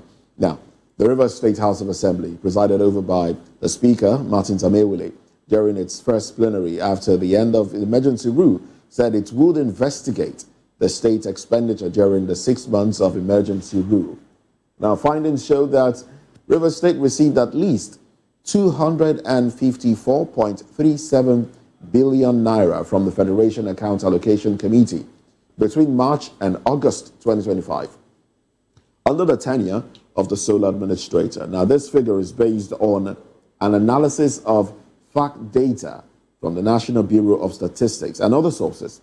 The data shows Rivers took home 44.66 billion naira in March, 44.42 billion naira in April, 42.80 billion naira in May, and 42.30 billion naira in June, according to NBS. In July, the state received about 38.42 billion naira, while in August, it collected 41.76 billion naira, according to the documents analyzed. Now, these brought to a total net allocation in the 6 months to 254.37 billion naira, averaging 42.40 billion naira per month. Reacting to the House of Assembly's move to probe expenditure under his tenure, Ibok has said the lawmakers lacked the power to investigate him, pointing out that they didn't appoint him as the administrator of the state and so cannot investigate him. In fact, in today's papers, there is a headline in one of the dailies that says the lawmakers are on a fool's errand. Heavy words, I must say, but that's how it was captured by that particular paper. But we still have with us Prince Francis Chilaka in the building, and from Oka, Honorable Ejiofor Igwatu and Edwin Adai Edwin, also in the diaspora, Honorable Jude Emeka Idumogu. Well, thank you very much, gentlemen, for staying with us. Now, let's kickstart with Prince Francis, who is with us in the studio now. Do you think? Now, we had this argument yesterday. I mean, it wasn't an argument per se. It was just, a conversation back and forth about the State House of Assembly probing Ibokete Iba's 6 months spending. Some have said it is River State money, and so, they should probe it. Some have said they didn't appoint him to office in the first instance, so cannot ask him questions because it wasn't democracy that was in play at the time. What are your thoughts on this?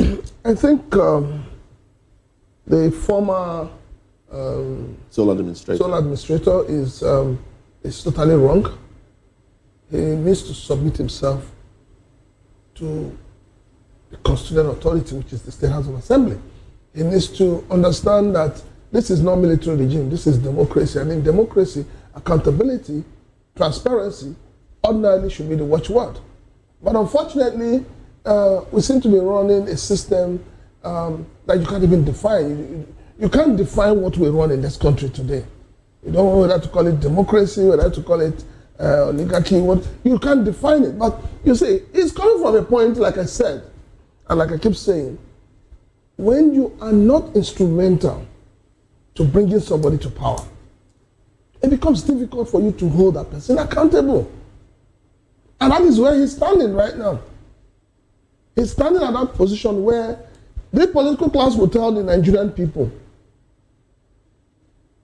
you can't hold me accountable because we gave you this and this before the elections.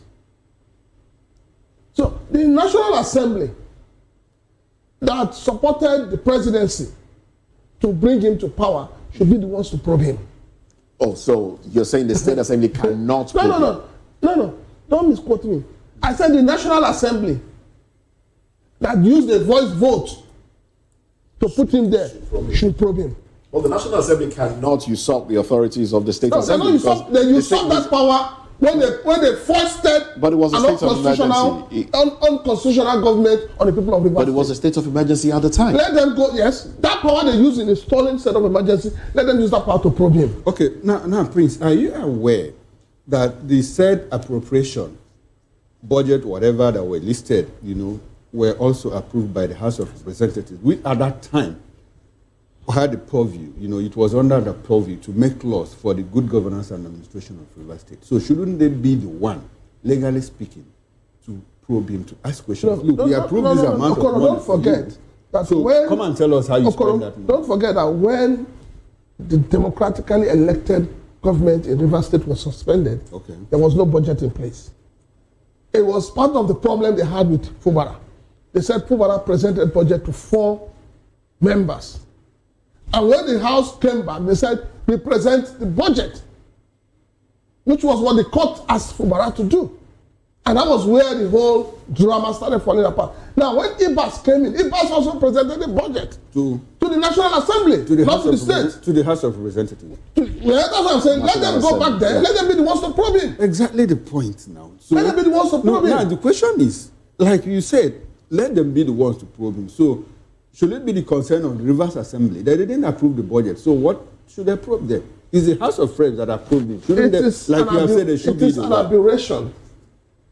That aberration needs to be resolved. All right, then let's take this conversation to a virtual. Let's go to Jude now. I beg your pardon. Let's go to Edwin Adai. Your thoughts on this, really, very quickly.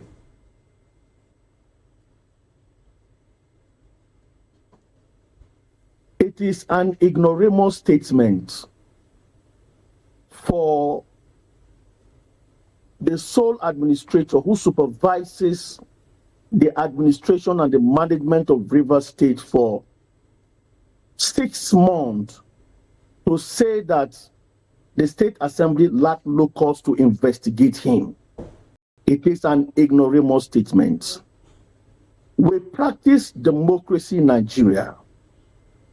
The principle of democracy advocates for separation of power.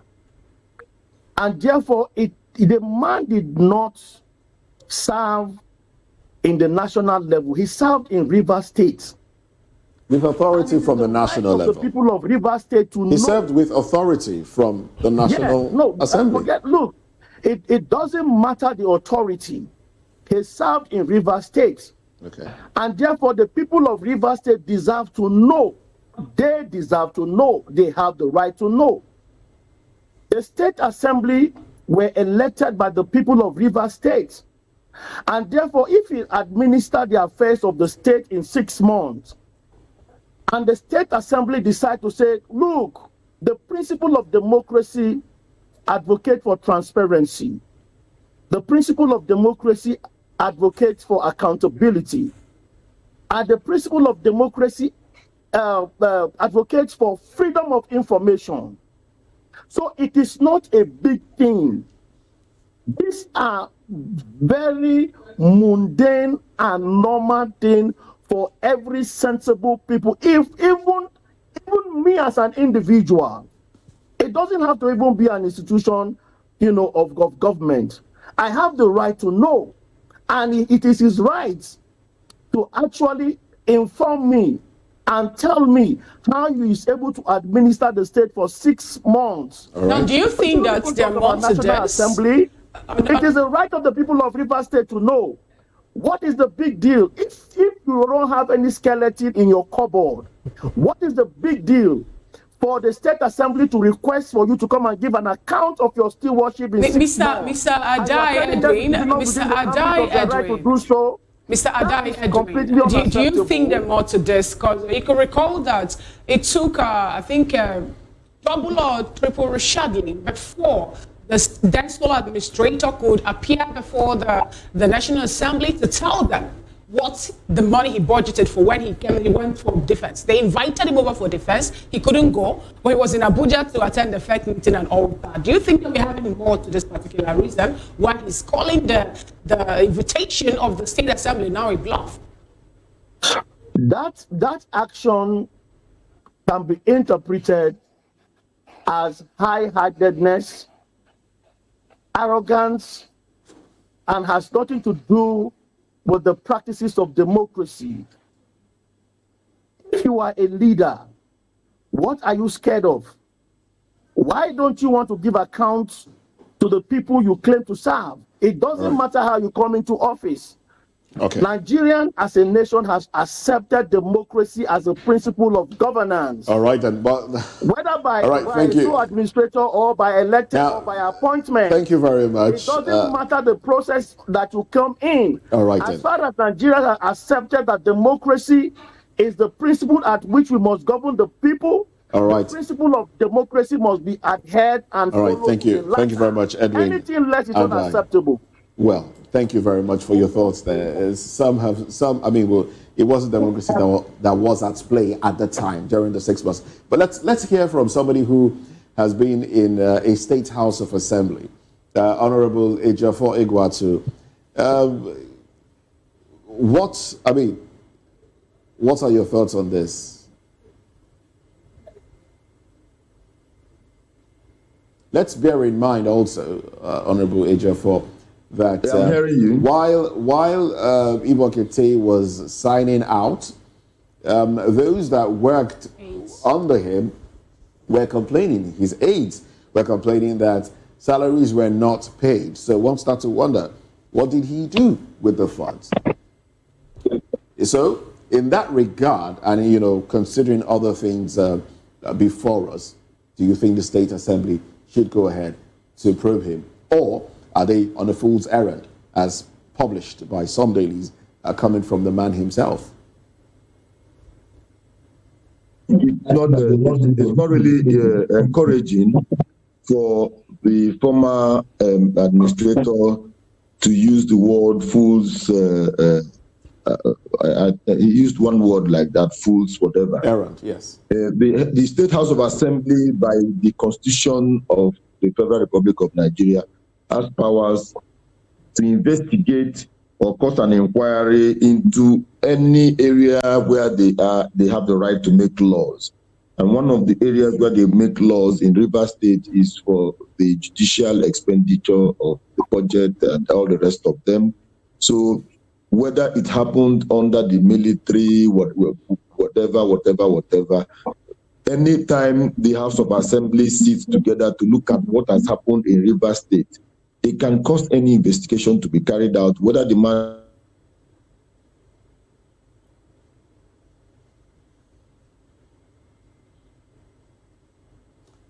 Well, we seem to have a glitch in the network there. Very unfortunate. All right, then. Well, I understand that the network is better. You may go ahead. Okay.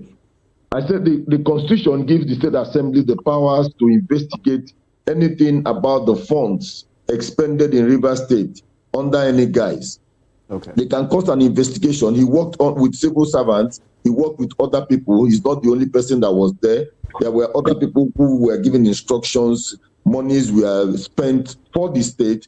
And so the House of Assembly should have a right to look at how these monies were spent, how who gave what instructions, and oversight on it, and make investigations.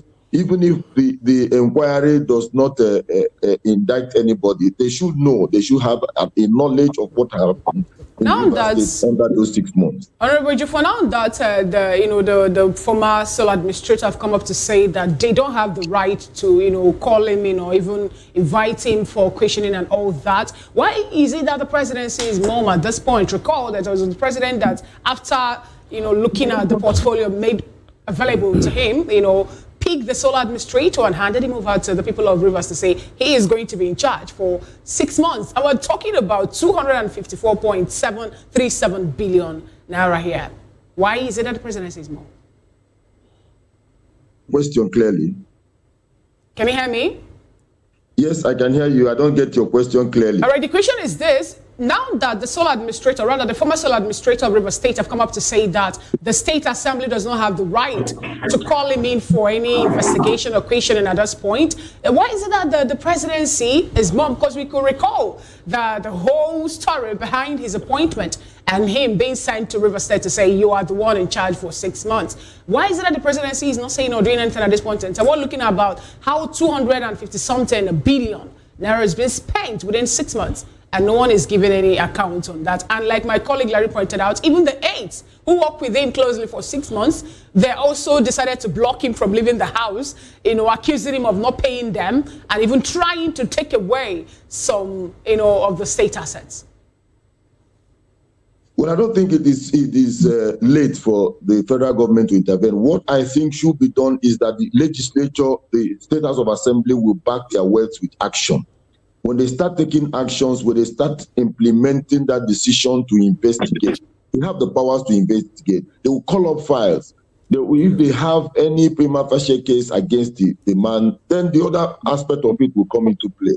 Whether the man can be invited by them or not will come into play. But first of all, they can investigate, they can look into the files, they can look into the records to see how that 200 and something billion naira, above 250 billion naira was spent. Okay. Now, so they should go ahead and do it. At that point, we will expect that anybody who was involved in it will be urged to come and be given a fair hearing. All right. So, Honorable.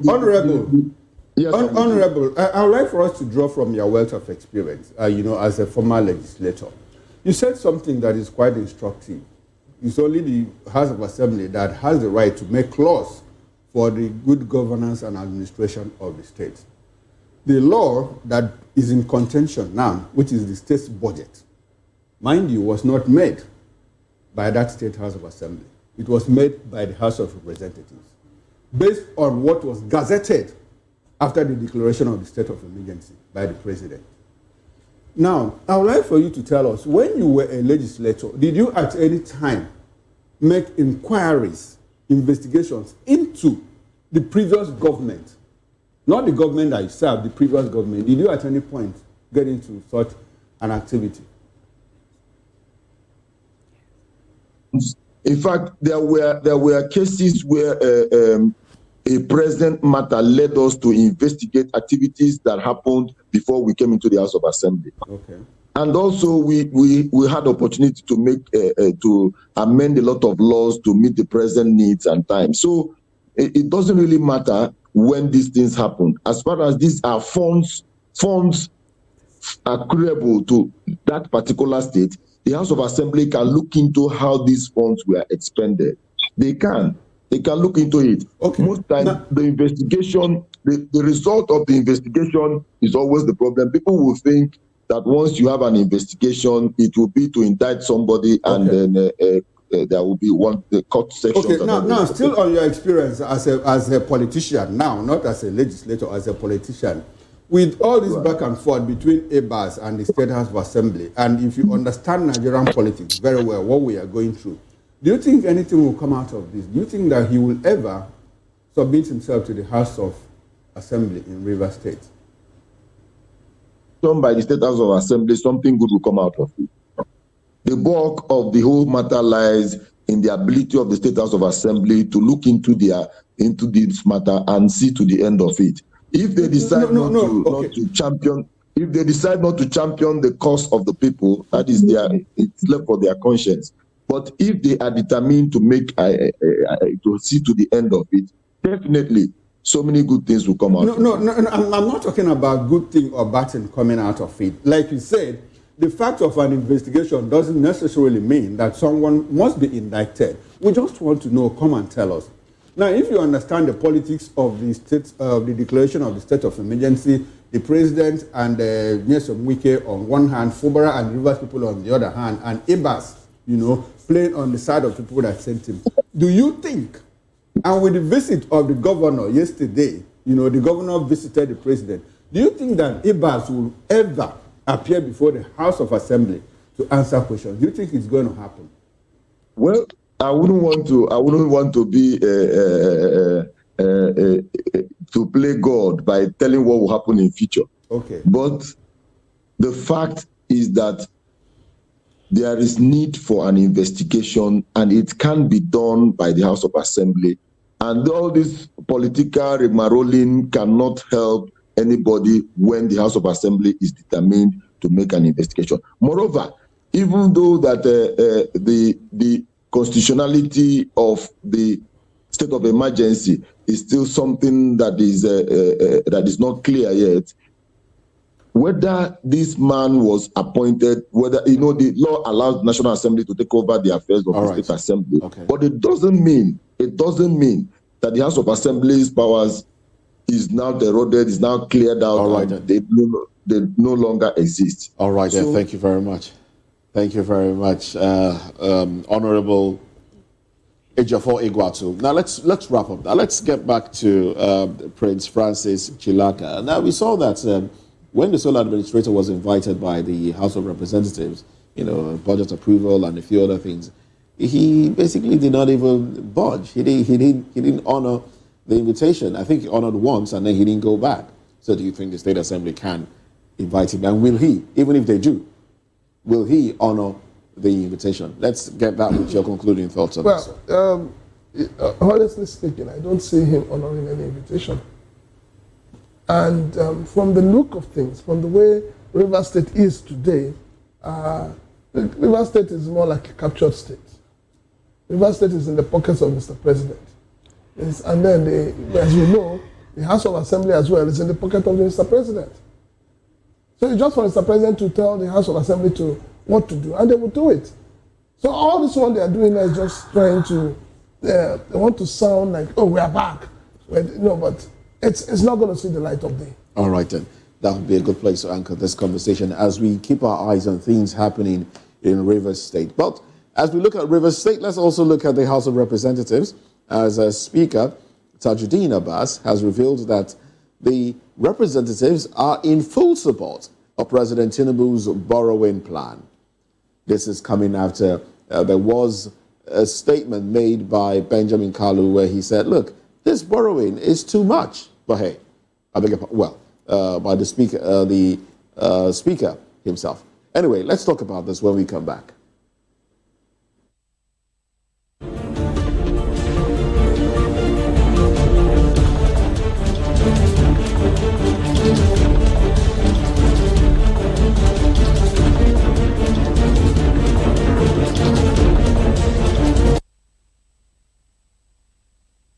In a world where truth is the ultimate power and opinions scream the loudest, it's time to wade through the noise. Hunger no get tribe! Hunger no get religion! And scan the human interest and trending topics that matter. Stay tuned to The Issues, your plug to the stories making the buzz, from politics to science and technology, social justice, and more. Let's tackle the tough questions and expose the truth. The Issues on Voice of the People Television. Don't just react. Understand.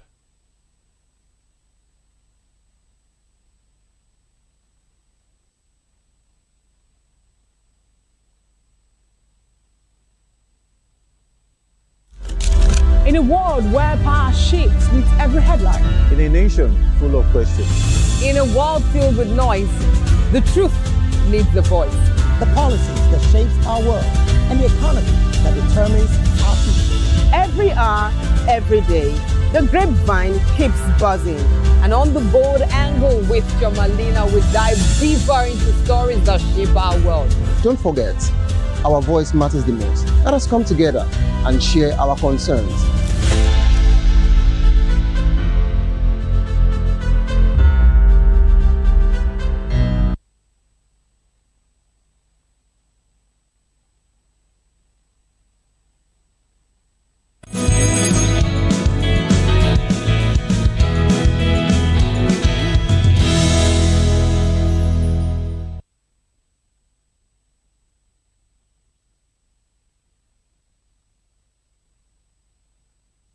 Now, the Speaker of the House of Representatives, Abbas Tajuddin, has declared that the Green Chamber fully supports President Tinubu's borrowing plan. Abbas made this known on Monday in Abuja at the 8th Annual African Network of Parliamentary Budget Offices, ANPBO conference, while dismissing reports that the House opposed Tinubu's borrowing strategy. While he labeled such claims as mischievous and misleading, he explained that, like every modern economy, Nigeria must occasionally rely on credit to finance critical infrastructure, boost growth, and shield vulnerable citizens. According to him, the 10th House and the National Assembly at large have consistently affirmed that strategic and responsible borrowing remains an essential fiscal tool, provided it is transparent, targeted, and sustainable. While Abbas suggested, while he stressed that under Tinubu's leadership, loans are being directed towards transformative projects in power, transport, and agriculture sectors, which he said will expand Nigeria's revenue base rather than fund consumption. We've been joined in the studio here by Mr. Dele Fanimo. Dele is a veteran reporter and political affairs analyst. Good morning, Dele Fanimo, and thanks for joining us. Okay. All right. We also still have the Honorable Ejiofor Egwuatu, who joined us from Oka, Adai Edun Adai, who joined us from Jos. Gentlemen, thanks for staying with us. Dele, like 2 weeks ago, Tajuddin Abbas said, look, there's excessive borrowing in this government. And a few days later, he recanted and said, well, the borrowings are necessary and all of that. On Monday, that's yesterday in Abuja, he went to a conference, parliamentary conference of West Africa, to reinforce what he said, that, look, this economy needs to borrow money to sustain it, put it into infrastructure, healthcare, agriculture, and all of that. What changed in 2 weeks? Excessive borrowing, and now borrowing is good. What do you see? What do you know? Well, there's nothing much other than the fact that maybe it was not properly schooled at the time he was saying Nigeria has borrowed too much money. And maybe between that time and when he came back to say we can borrow more money, he must have been tutored. He probably would have unlearned what he learned before and now learned new things about the economy. You see, sometimes I marvel at the level of engagement of some of our legislators. That place is supposed to be a haven of eggheads. Those who can think through any issue. It's just like in our trade, in the media, if you are a practitioner, the mantra is you are supposed to know a little bit of everything. Okay. And by extension, our legislators and even politically exposed people should not be bereft of some of these basic things. Okay. So now you feel that, like from what you said, he's been tutored. Yes. Now you think that the Speaker of the House of Representatives wasn't measured enough to say, look, this administration's borrowing is excessive. And it took him 3 days and maybe more days to be schooled in all of. Don't you think there was some form of pressure from other quarters for him to go and recant? You see, for me, if you are intentional about your position on any matter, and you have the depth of knowledge that is required to handle such situation, it would only be that you would be speaking and you would be measured. Okay. But where you don't even understand what you are talking, maybe for the optics, you know, some people are easily carried away when they meet a crowd. I know of a politician that once he sees microphone and reporters around him, he will start talking. And 5-10 minutes after, it now becomes the problem of his minders to be running from newsrooms to media houses. That this is not what he meant to say, this is what he has said. So people like that, they talk from their heart and not from their brain. Okay, all right. Now let's go to Abuja, where the action is. I think where these things happen, and speak to Edwin Adai. Adai, are you still there with us?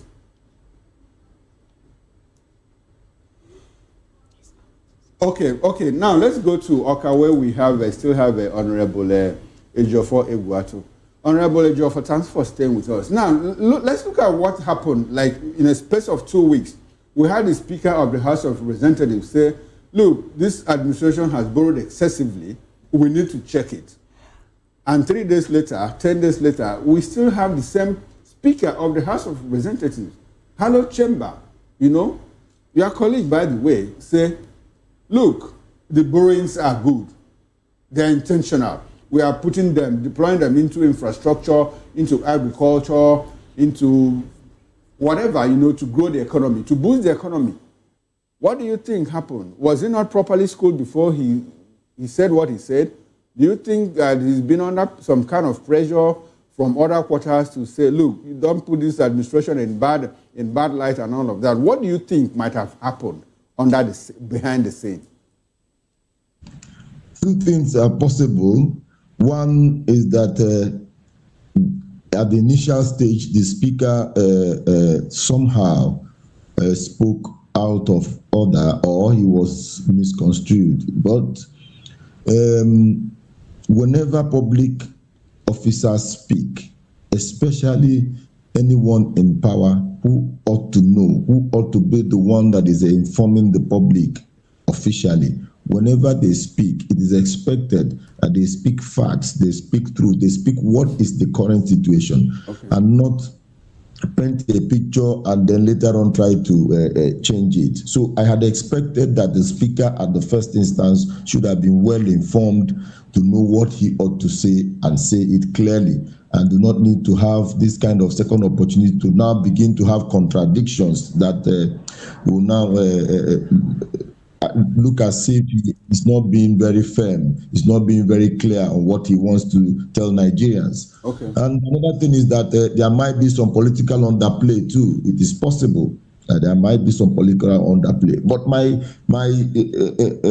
my thinking is, if there is need for a borrowing, there are laid down procedures for the legislature to look into that borrowing and have every detail of every expenditure that will come from the borrowing, the repayment plan, every information about the borrowing. And there has to be infrastructure well defined that it is attached to, that is in the benefit of every Nigerian. So I expect that the speaker should have this at the back of his mind in saying that they will support any kind of borrowing. Even though he mentioned infrastructure, health, and all the rest of them, it is their duty to make sure that these things are aligned to those projects and not just mere borrowing, as we always hear.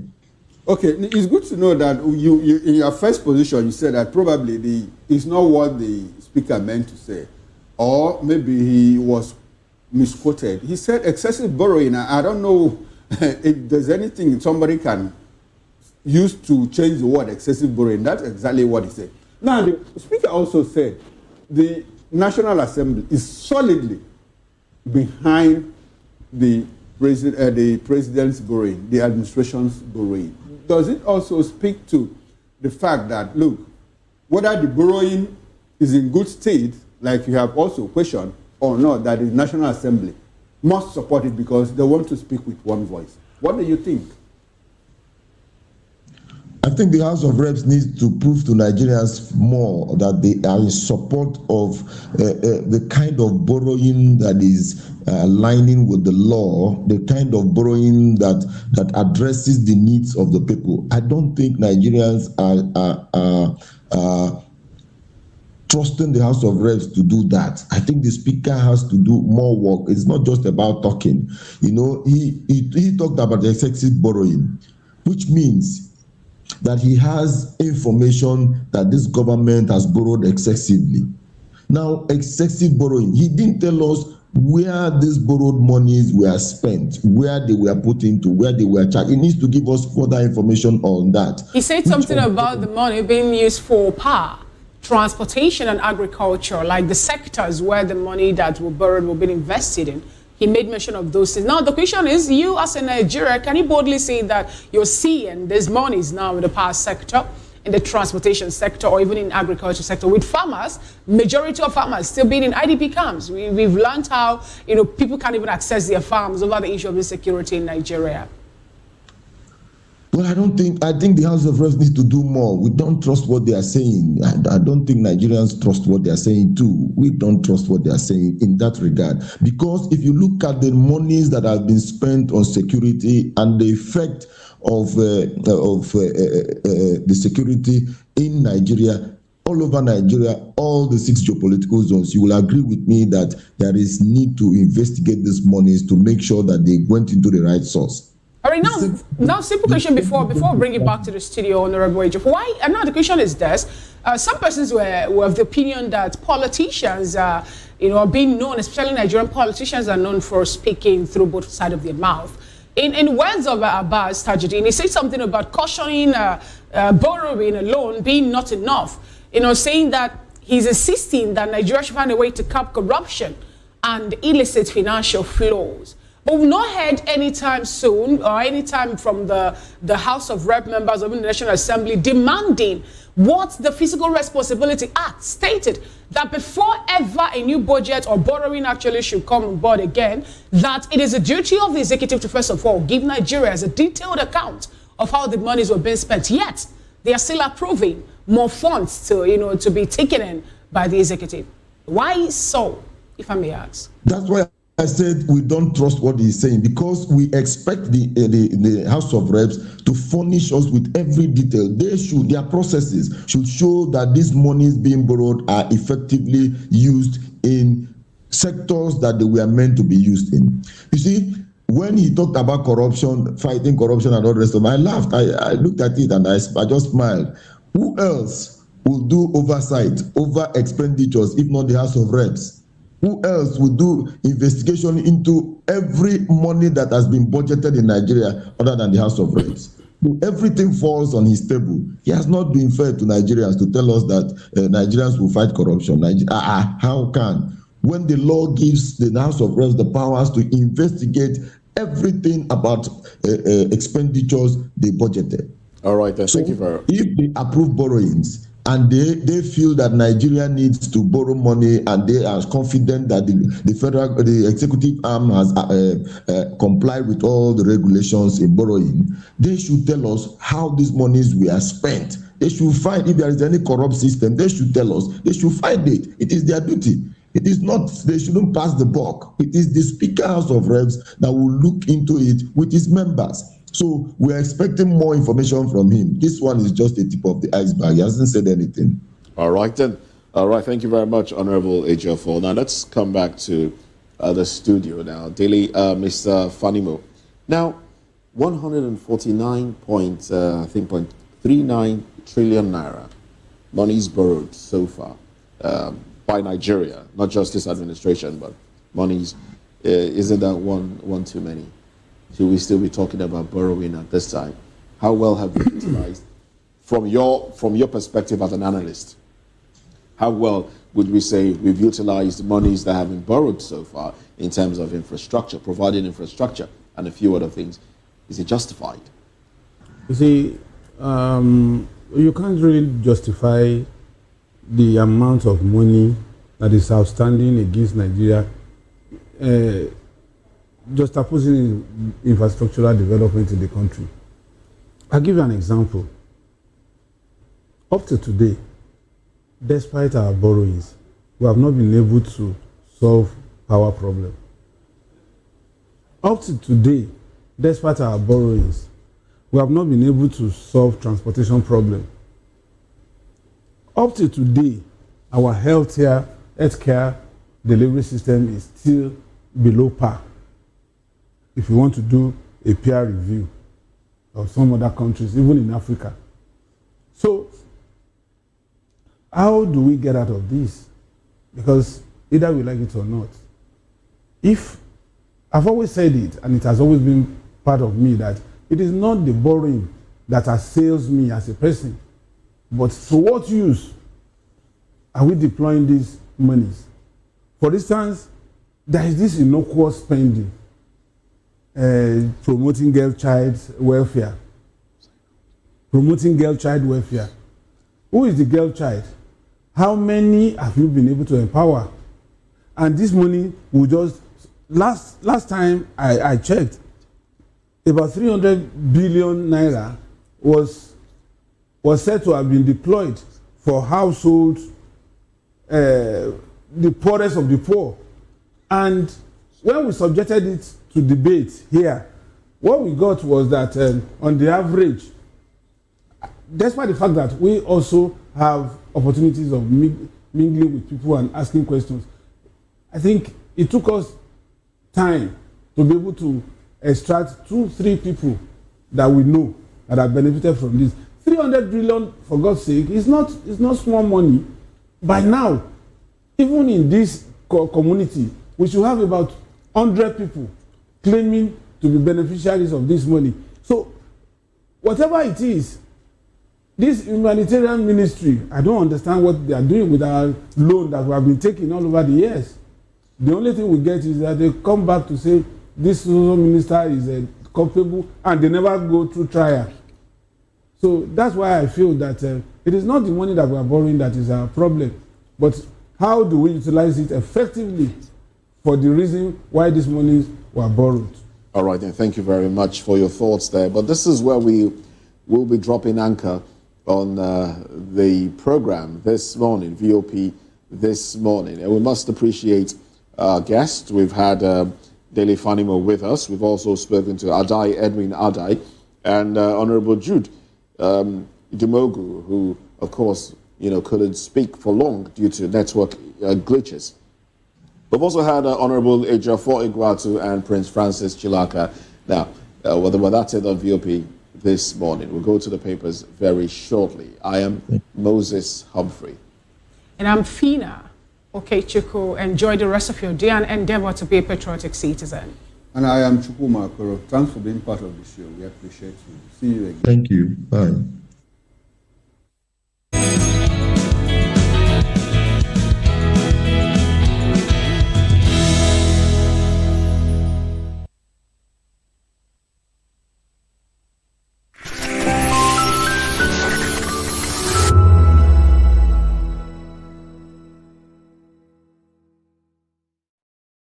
From the views on the street, we go to bed empty hunger, to the blaring horns of a hustling city, the loudest voices of the common man got a medium to be heard. This particular administration, they were coming unprepared. It's not a bad thing to renovate the president's lodge. Through top-notch programming, unbiased reportage of news, sports, business, entertainment, and cultural documentaries, Voice of the People 90.3 FM became a symbol for 21st century media. And now, a new baby is born. Voice of the People Television, VOP TV, youthful, full of vigor and penchant for excellence in the continent's media space, exposing the wrongs, applauding the rights, dissecting the news without fear or favor, through factual and accurate stories and contents. Corruption kills three things that makes a society. Representing the interests of the people and giving them a voice. Voice of the People TV is here to stay towards building a fair society. VOP TV, Voice of the People Television, truly a voice for the people. Voice of the People. You can hear me now. My name is Patrick Doyle, and I wish that you continue to echo the voices of the people. Big up VOP TV. My name is Soibifa Dokobo. Please keep watching VOP TV. Hi, my name is Kwekumali Ikena Onyekwena, and I am with the Voice of the People TV. Now, if you're looking for the veritable channel for information, politics, robust discussions, you don't need to go far. VOP has you. VOP will always have you. Thank you. Hi, my name is Patrick Diabwa, aka Ibani Chuka, Amayanabo the Eagle King, and you are watching VOP TV. Stay with us. Are you ready for the extraordinary? Something big is happening on your screen. Introducing VOP TV. Now streaming on SLTV channel 264. From breaking news to captivating conversations, news analysis, giving you all sides to the story. We bring in-depth discussions on the issues that matter, from politics to sports, entertainment, and lifestyle. VOP TV on SLTV channel 264. Join us as we redefine what television means to you. Voice of the People Television, VOP TV. Now, you have more than a voice.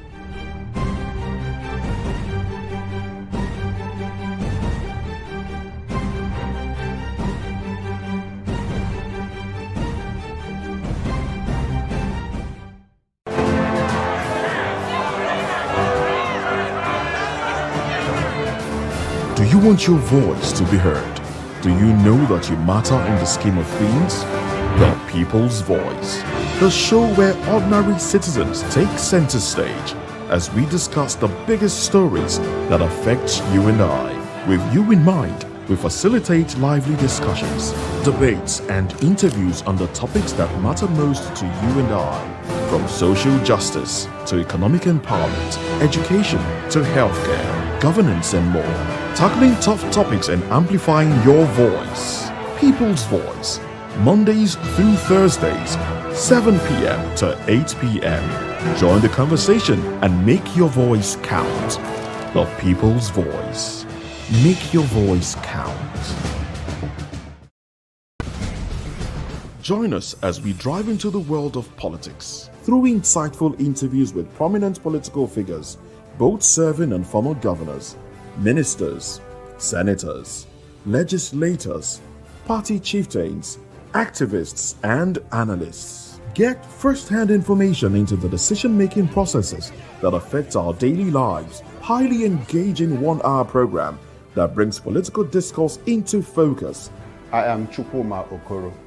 Political Lens, Monday through Friday, 6 to 7 p.m. Join us.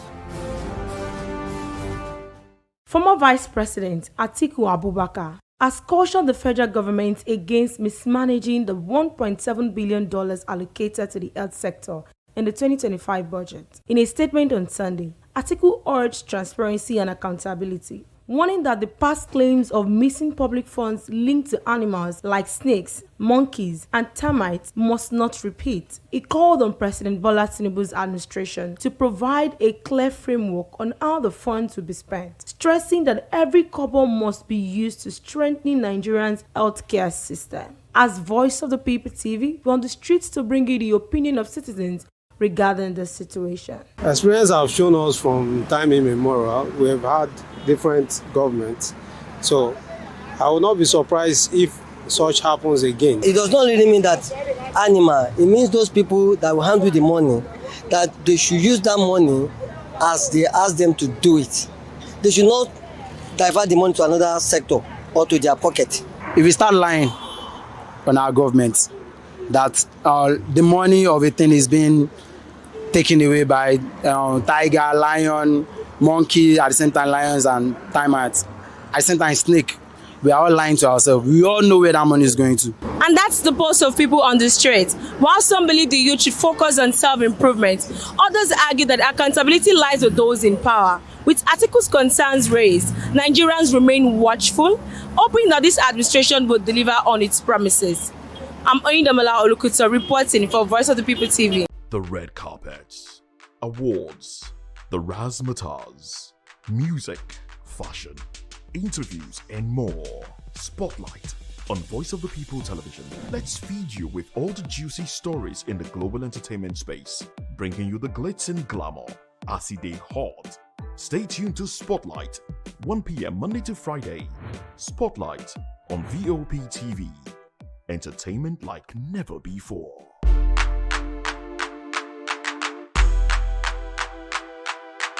In a world where truth is the ultimate power and opinions scream the loudest, it's time to wade through the noise. Hunger no get tribe. Hunger no get religion. And scan the human interest and trending topics that matter. Stay tuned to The Issues, your plug to the stories making the buzz, from politics to science and technology, social justice, and more. Let's tackle the tough questions and expose the truth. The Issues on Voice of the People Television, Mondays to Fridays, 8 to 9 p.m. The Issues. Don't just react, understand.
VOP TV. Now, you have more than a voice.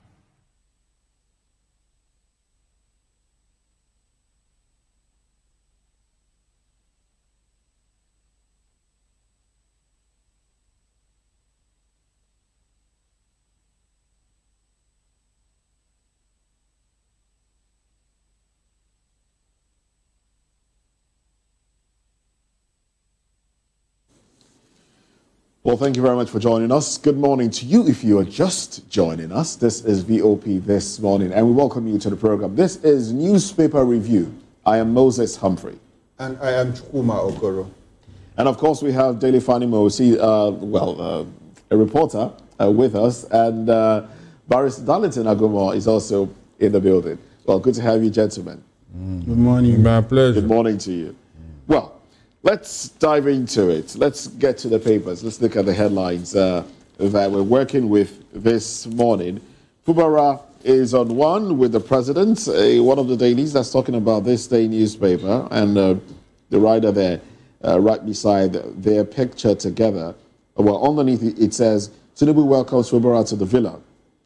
President Bola Ahmed Tinubu received the Rivers State governor at the presidential villa. Right beside it, Fubara, I have made peace with Wike. That's the headline there. And underneath that one, it says, Presidency, Tinubu, a committed Democrat, has no plan to stay in power beyond 2031. Usman Bugaji, ex-president of Obasanjo, did everything to remain in power. All right. I wonder how Chukuma will react to that one, because Obasanjo is his idol, in quote. Okay, now, NBS 95.95% non-oil sector contribution spurs GDP growth to 4.23% in Q2. Oil accounted for 4.05% as daily production rose to 1.68 MBPD. NUPRC remits 745 billion naira to Federation account in August. Cumulative transfers hit 5.47 trillion.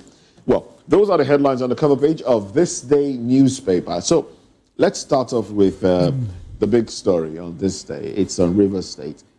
Fubara with the president yesterday, just after, he met the president and then stayed back a day when the emergency rule was lifted.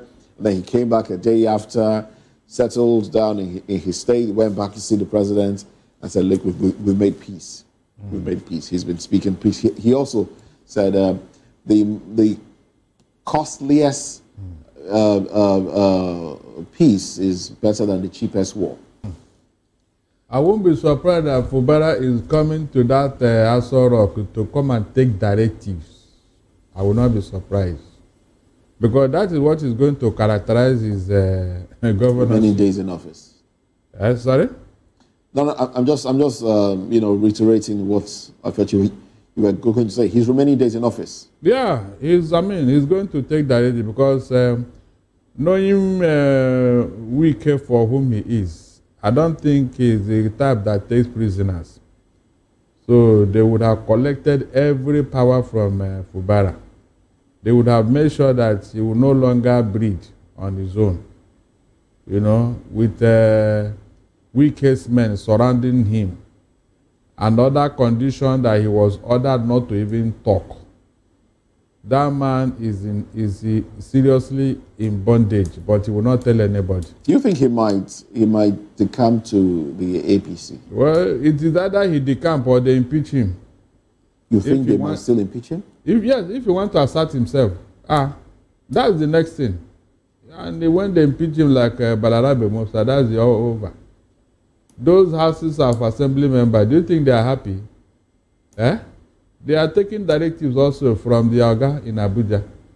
Look, we don't have a democracy in Rivers State, seriously. Maybe until 2027 comes and goes, we will not know whether there is a democracy in Rivers State or not. As for this Fubara, forget it.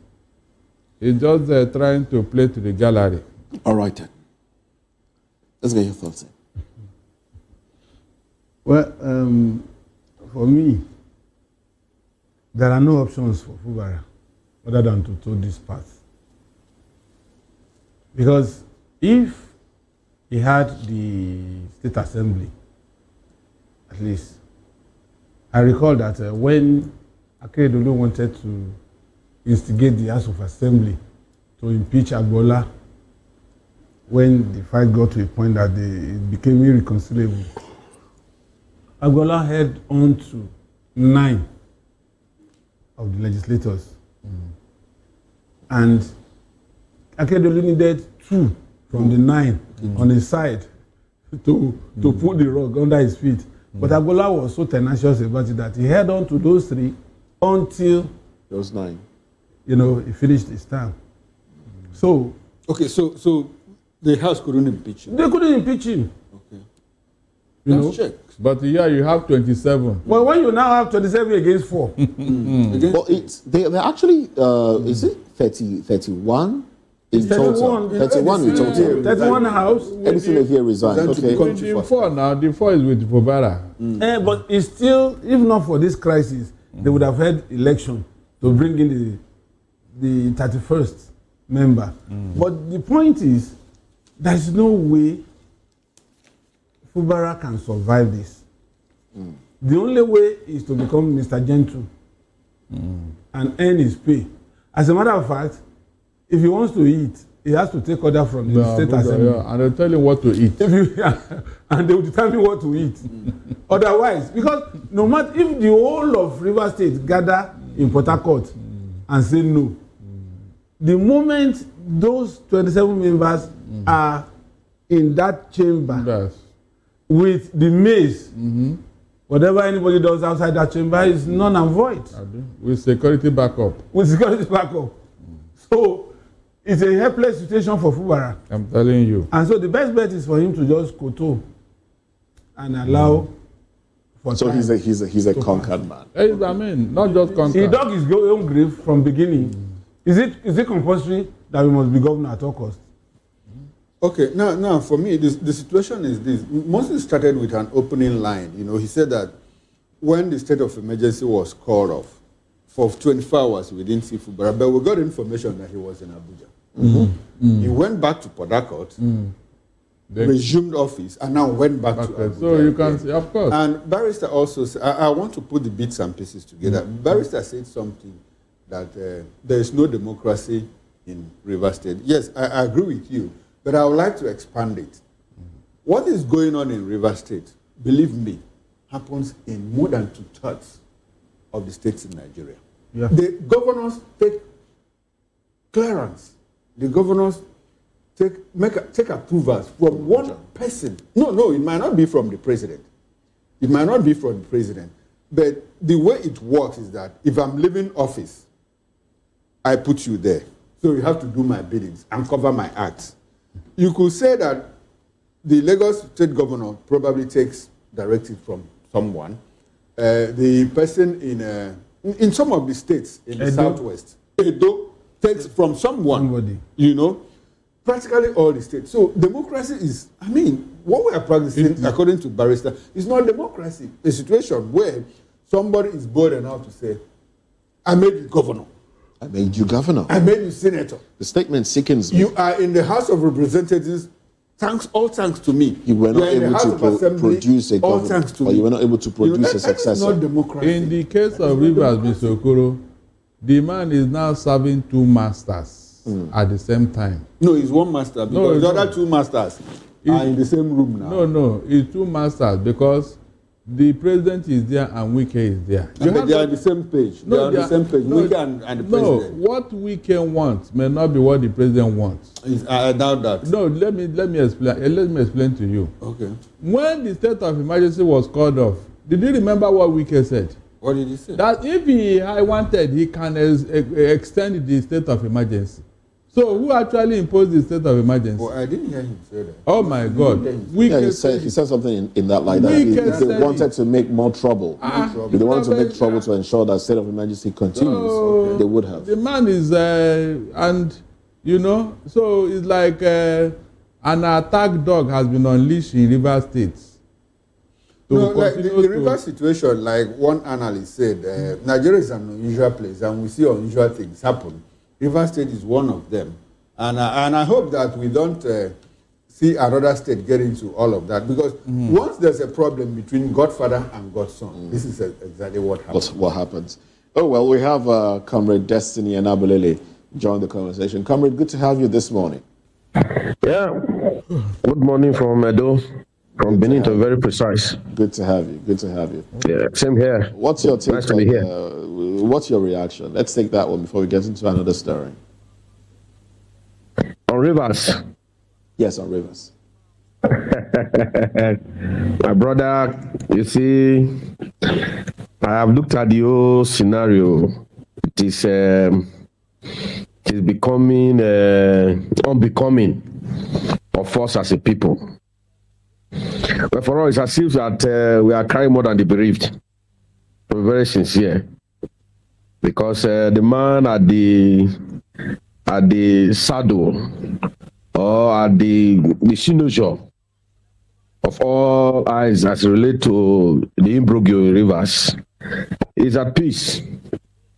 For me, that's to tell you that the crop of governors we have now, they are all puppets with utmost humility.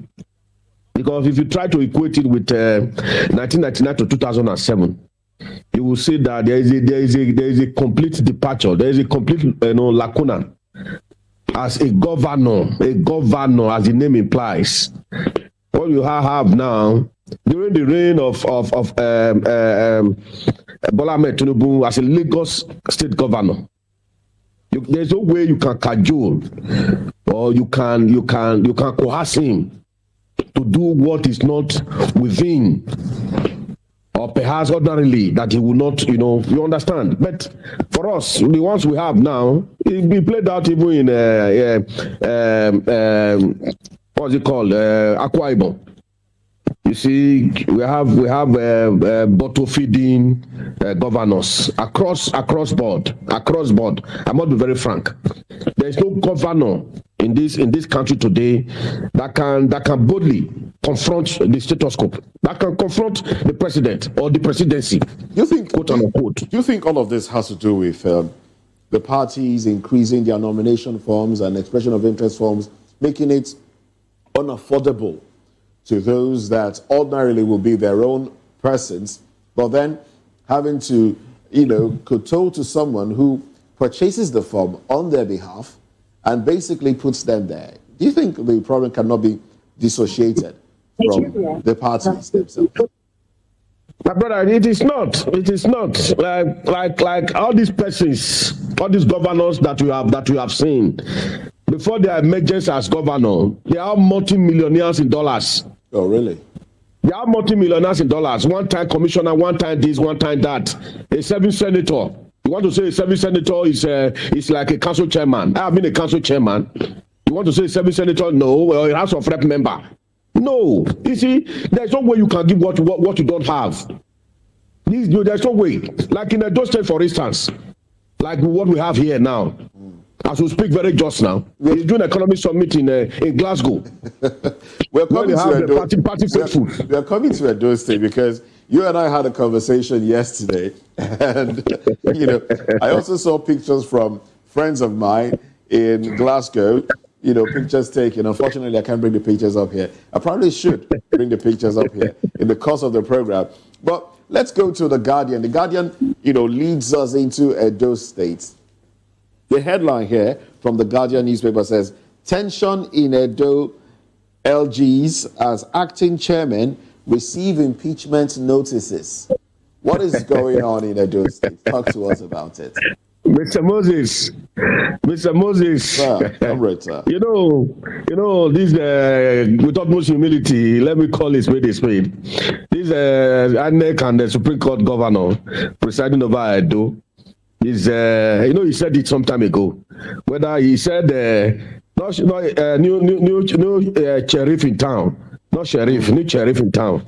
So what we are saying now, you have a parliamentary system in the local councils in Edo, where they elect councillors among the councillors. They now elect within themselves who now become the local government chairman or chairman across the 18 local governments. That's what we are experiencing in Edo. Why some parts? Well, I've said it before in this same platform. Even as I speak, I don't even know the system of a government that we are running in Nigeria.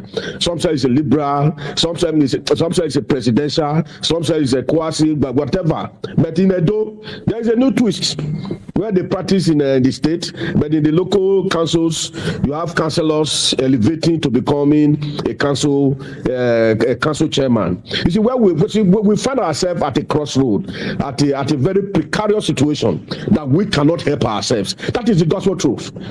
That is the gospel truth. We find ourselves at a place where we can no longer help ourselves.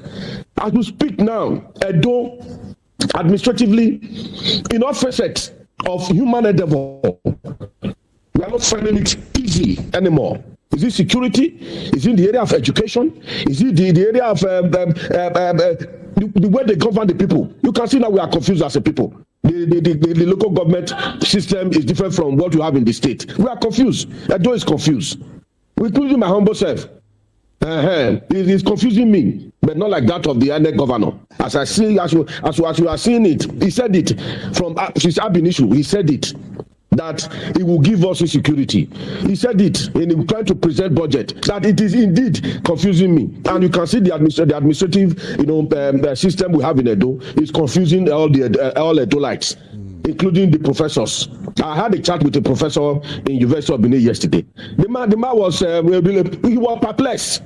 He was confused. He was dumbfounded. He doesn't know what to say. A old professor. The professor I was talking to, he's a professor of political science. So if such a man is confused, what do you take me for? What do you take a man that read medicine? What do you take a man that read biochemistry? So, my brother, this is a clear call for all of us. Because what we fail to do now, that we fail to do will not become the sacrifice tomorrow. That is it. I know I've been saying this thing. You see, I told them, and I sympathize with those men that abandoned their party. And I reminded some of them yesterday. I said there is a Ugandan proverb which says that if you advise a lion to become a vegetarian, you will one day be used as a vegetable. That's what has happened in Edo. Okay. You can see what is happening, my brother. We are crying, out for an average Nigerian to come to the rescue of Edo. As we speak now, our governor, the INEC giving us governor, is in Glasgow doing Edo investment. Where you have, if you take a look at the persons, I'm coming. Let me land with this thought. If you take a look at the persons at the table, they are the party chairman, the House of Assembly member. They are not the new investors. It is saddening. It is quite sad and disheartening, my brother. We do have a picture that shows, the events in Glasgow and some of the persons on the table, as you say. Now, the person in front there was the moderator, but then you have some other persons there. You have Afegwa, that's the second person there from, if you come from the left side of your camera, you have Honorable Umaru Musa Ikilo, Secretary to the Edo State Government. You have Prince Kazim Afegwa, Commissioner Designate of Information. You have Mr. Amen Odigie, MD, Edo State Investment Promotion Office. You have Honorable Osamoyi Atu, Deputy Speaker, Edo State House of Assembly. You have Honorable Hussein Lekki, Chairman, House Committee on Business, Trade and Investment. You also have Honorable Jonathan Ibame, Majority Leader, Edo State House of Assembly. Now, shouldn't there be these people there? I mean, what is wrong with having these people there? What is wrong? Mr. Moses. Comrade, sir. Mr. Moses. I'm all here. The summit, according to them, is tagged Investment Summit. What did they call it? Global Investment Summit.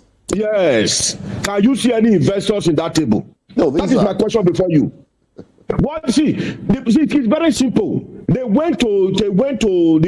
INEC governor went to UK as a sort of, they said he was developed a headache, so he went for a treatment, and eventually coincided with their state party chairman. What's his name? I've forgotten the fellow's name, whether Jarrett or Tenebe or I don't know. That the state party chairman, who eventually was having his birthday coincidentally, and you see what they came up with that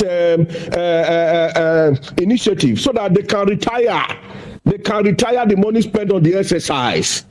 We are I'm a development worker. I've been NGO. Comrade Nabulele, yes, sir. Let me ask you this question. I want us to make economic sense, business sense in all of this. Now, it is tagged Edo Investment Summit, going to showcase the investment opportunities that you have in Edo State. And I asked this question during the morning show. If you want to pitch for a multinational, if you are looking for a contract with a multinational company, do you go to the multinational company's office or do they come to you? When we see London Investment Summit, we have people from all over the world. Like if like the annual Guangzhou the trade fair that holds in China, you have people from all over the world. You have people from America, Europe, Asia. Latin America, go there, to showcase their businesses. It's a place where investors converge. Now, is there any problem that and I don't like the fact that you call this governor the INEC governor. I mean, he's the governor of Edo State. Please, let's get that clear.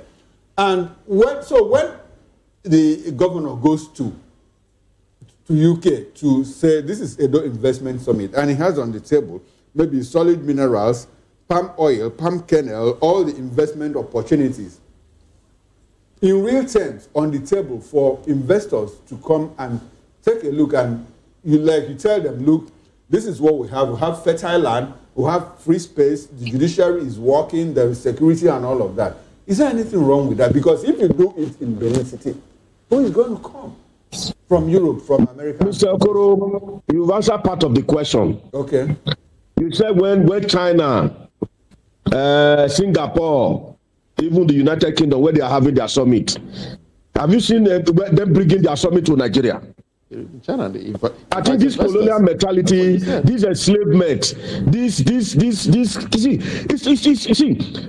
we've had series of economic summit during the era of his predecessor, during Obaseki, even before that time. So something you see, when you are having let the people come and explore their borders of your state. It's an opportunity for another, tourism, excursions to some sites. A situation where you just move the whole executive, the whole legislature, the whole judiciary to Glasgow to have an economic summit. It is an exercise in futility. Time to come, my brother, as a journalist. Today's day, go and write it down. You will know that this exercise is an exercise. It's a process to retire the treatment of headache and the birthday of their state party chairman in London. Now, the former governor, Godwin Obaseki, didn't he travel to look for foreign direct investments? When he went, it is to woo the people. He went there to not moving with the whole ESCO. No, but are you saying that Obaseki used to travel alone? Maybe one or two persons. What he does during his time, take one from the local council or two representatives that will represent the 18. Then take one from among his executive and the legislator. So that when they come, they will do what we call cascade. Those people that he took along, we brief the other members or his colleagues.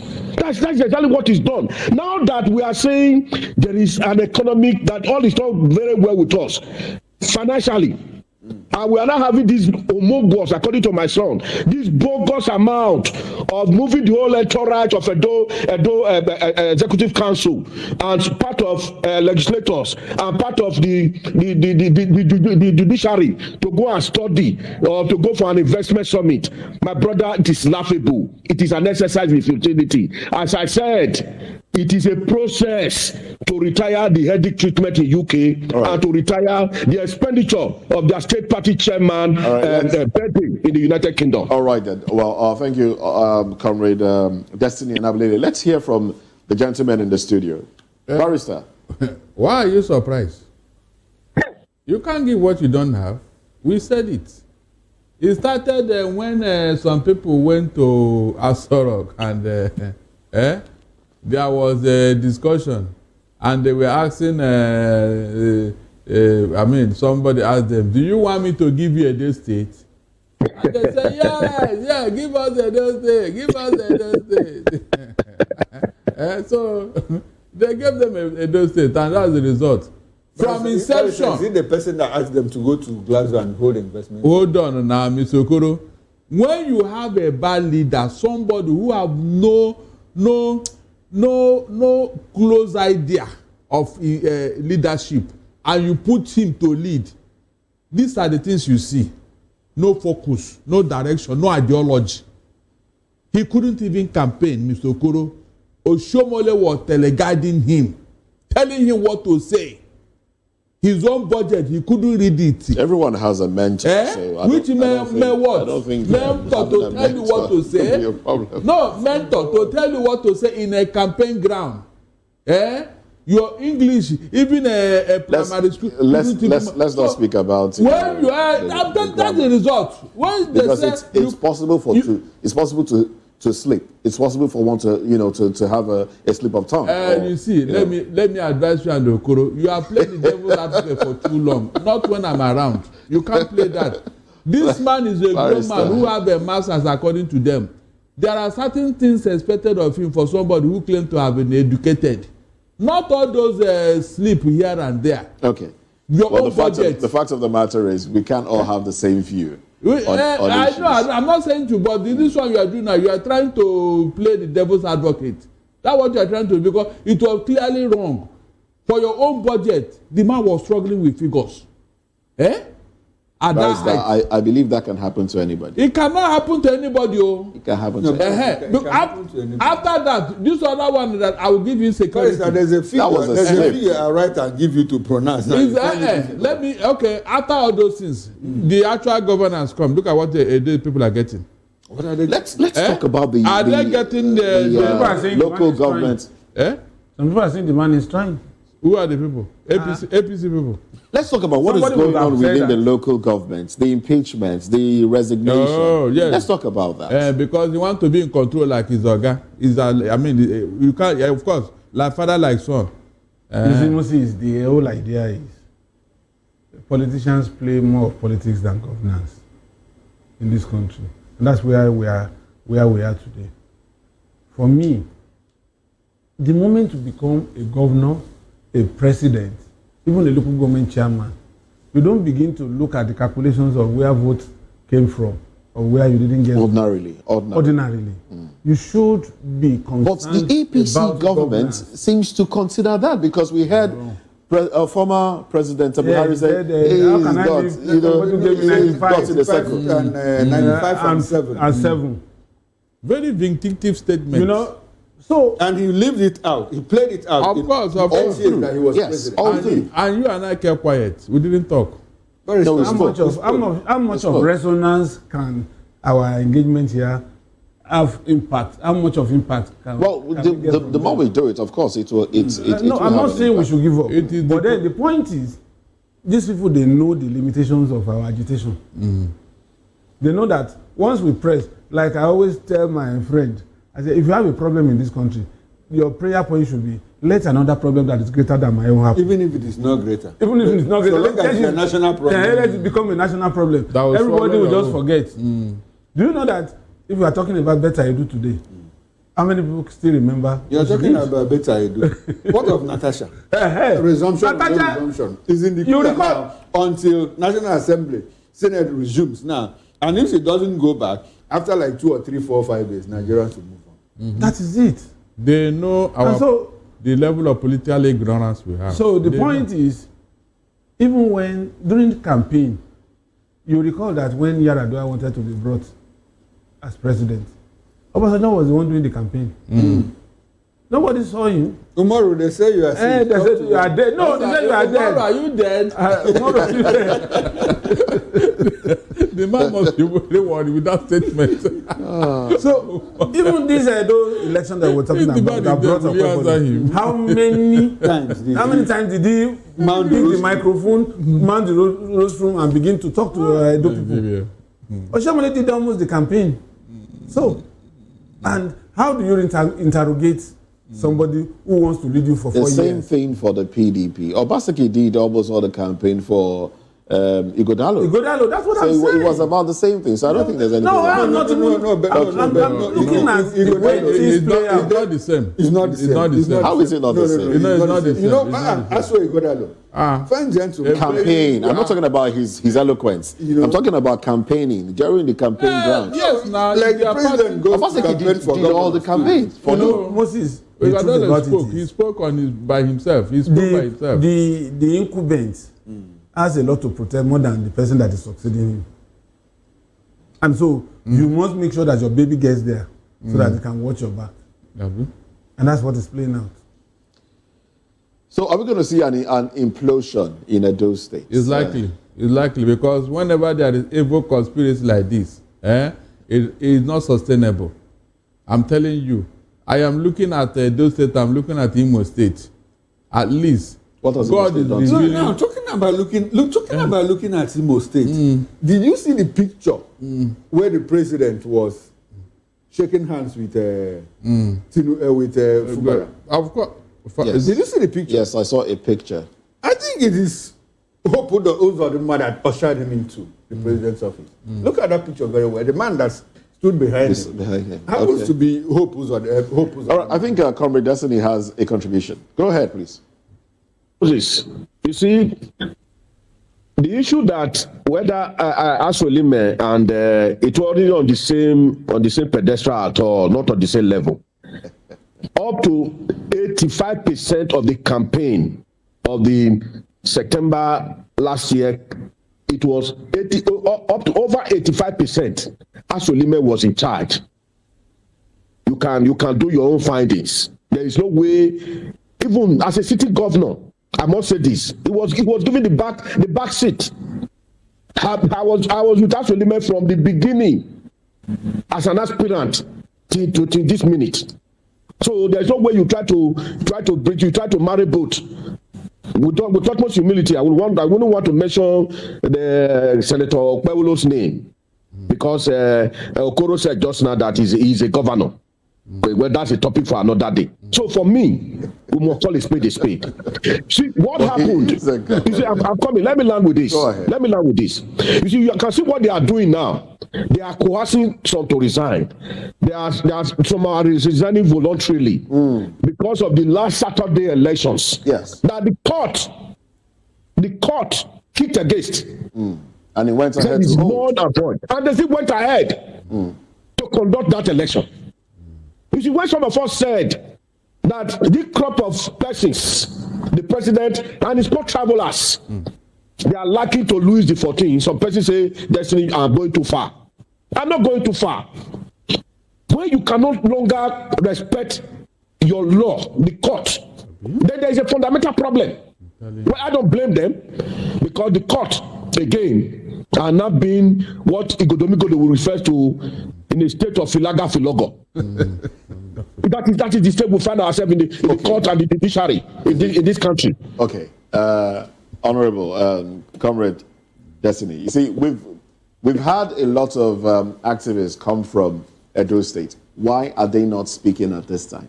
My brother, I must be very frank with you. Majority of us are afraid. You saw what happened in the last, where some big wigs of the party, their houses were being demolished or being marked for demolition. Even the present House of Rep member in one of the federal constituency in Edo Central, his house, Marcus Inobu, was being marked for demolition. But since he has joined APC, I put it by Oshiomhole then, that if you want a sinner, if you join APC, your sins are forgiven. Have you heard that they want to demolish Onobu's house? It's no longer a court head, but it's not a saint. That is not the new song. So majority of all these comrades, some of them they are afraid, or perhaps some of them they are not doing tete-a-tete, doing a like your team, perhaps eating jollof rice. Okay, according to Sowore. Now, with all those people leaving the PDP and other parties and joining the APC and having their sins washed away, don't you think there might be issues within the APC in the coming days, and there might be some sort of implosion in states where we have this, play out? Our prayer is that our enemy will stumble, will fall. Okay. My grandmother, I grew up with my grandmother when I lost my father when I was in secondary school. She will say, let me try to quote her. You are going after a thief. He's saying that he has used his head to hit the stone or the leg with the stone. We are pursuing the thief to enable us catch the thief and to come and pay for his sins. And he's saying that he has hit the stone with his leg. So for us, our prayer is that APC will not survive, even me, will not survive 2026. That is my prayer. This is how not to govern a country. In Edo State, right? This is across the country. This is how not to govern a country. This is how not to govern a country. A situation where you have tax left, right, center. There is no investor who will come to a state or a country where taxes is the order of the day. Now, you can go. This is all of we're having a conversation. It's not question and answer. But do you think if the PDP did well, Nigerians would have clamored for change at the time? Mr. Moses, sir, I must be frank with you. The worst civilian is better than the best of all military rule. A lot of people I'm coming, sir. The worst PDP is better than this APC. Yeah. You can cast your mind back. You are right. You are a journalist. You are a friend of history. Barrister agrees. Yes, okay. Yeah. In fact, I've been praying. I disagree. I've been praying that they should take us back to where they met us. Yeah, I think our problem is because things are getting worse, we forget that it was bad before. No, it wasn't this bad. That was but it was bad. As of 2015, Nigerians were like, what the hell is going on? No, what is happening? No, Barrister, don't say no now. That was why people bought into the idea. People were brainwashed. Which one is brainwashed? Hold on. They told the people that, look, you see this fuel, if we enter, it's going to be 50 naira per liter. But you know that Jonathan wanted to remove subsidy. Hold on, I'm coming. They told them naira be 1 naira to $1. Instead of 197, it was then. Oh. You can see brainwashing. They told you that the insecurity with Buhari being a general, 6 months, everything will be over. Please. Is that not Barrister, that is not brainwashing. As at that time, that fuel was 197 naira. Nigerians were already complaining. Now the question Moses they didn't tell you that there was no subsidy. I hope you know. No. Jonathan wanted to remove subsidy. He wanted to. They said there was no subsidy. Even made there was a protest. They said there was no subsidy. They went to Ojota and said that subsidy was their fault. Barrister, hold on. The question Moses asked is this. Do you think that if things didn't go worse now, that Nigerians wouldn't have been happy that PDP was taken out? No, look, if things were as bad as they were painting it before the people. No, Barrister, let us walk back in time. At that time, Nigerians were already complaining. No. That Naira was 200 and something. That fuel was 197 Naira. No. They used the media. They use the media to paint a Nigerians were complaining as at 2015. I have given you my own statistics. As at that time, Nigerians they use the media to paint a very bad picture of the situation. And Nigerians bought into it. That was the situation was bad then. It wasn't. Barrister, it was. Why you say it wasn't bad is because of what is happening now. Can you ever buy rice 8,000 naira in this life again? 8,000 naira. No, but at the point we were buying rice 8,000 naira. The rice it was cheaper before that time. To 8,000 naira. But as at that time, as at that time, it was 8,000 naira. Nigerians were under 10 years of Barrister, let's not forget that inflation the world over has affected the price of things. Yes, it has. To this level, Abi? Well, I wouldn't say to this level, but it has affected the price of things. That's what we are saying now, to this level, because you have to compare notes. Are you getting what I'm saying? Your own inflation is galloping. They have been rebasing and rebasing. Yeah, the thing is, even whenever the thing want to go up, they will look for money to shore it up. So we are patching inflation here. We are patching it. Right. Anyway, as a matter of fact, all the things that APC promised you and I, mention one that they have done. Not just one. No, tell me, insecurity under their watch from Boko Haram. They promised change and change they brought. No. The change is for a better Nigeria. They didn't say we'll bring a better Nigeria. They said they will bring change. Comrade. Ms. Okoro, you are becoming a devil's advocate too. It's not a devil's advocate. They said they will bring change and they brought change from back to I want this type of Sorry, please. Let's have you land on your first. Go ahead. Yeah, Mr. Moses. Go ahead, please. You see, we must learn to communicate the right thing to the people, like my siblings who are still in the village. You see, where this crop of persons that are presently occupying our various government houses across the country, including FCT. I remember I was an active participant in the civil society, Occupy Nigeria. Even the present president, President Ahmed Bola Tinubu, told us that within 4 years that he will give us stable electricity. That if he refuses, we should not vote him again. Exactly. But I guess that he's aware. As I speak, I don't have light. And I'm paying exorbitant, they call it band A. I'm paying heavily. So for us, we must call a spade a spade. They told us, they brainwashed, according to what my senior brother said there just now. They brainwashed the people by saying that the issue of Chibok girls that time was at its zenith, as in, they told us that the issue of insecurity will be blah, blah, blah. Just yesterday here, at the center of Ring Road, a guy that came from Europe, they robbed him of his valuables and they killed him at the center of Edo State, Ring Road here. The Edo State is bleeding. The Senator Amado Pevro and his cabinet, they are in Glasgow doing investment summit. It is sad and disheartening. It is sad. I think we are miscommunicating here. Moses asked a very simple question.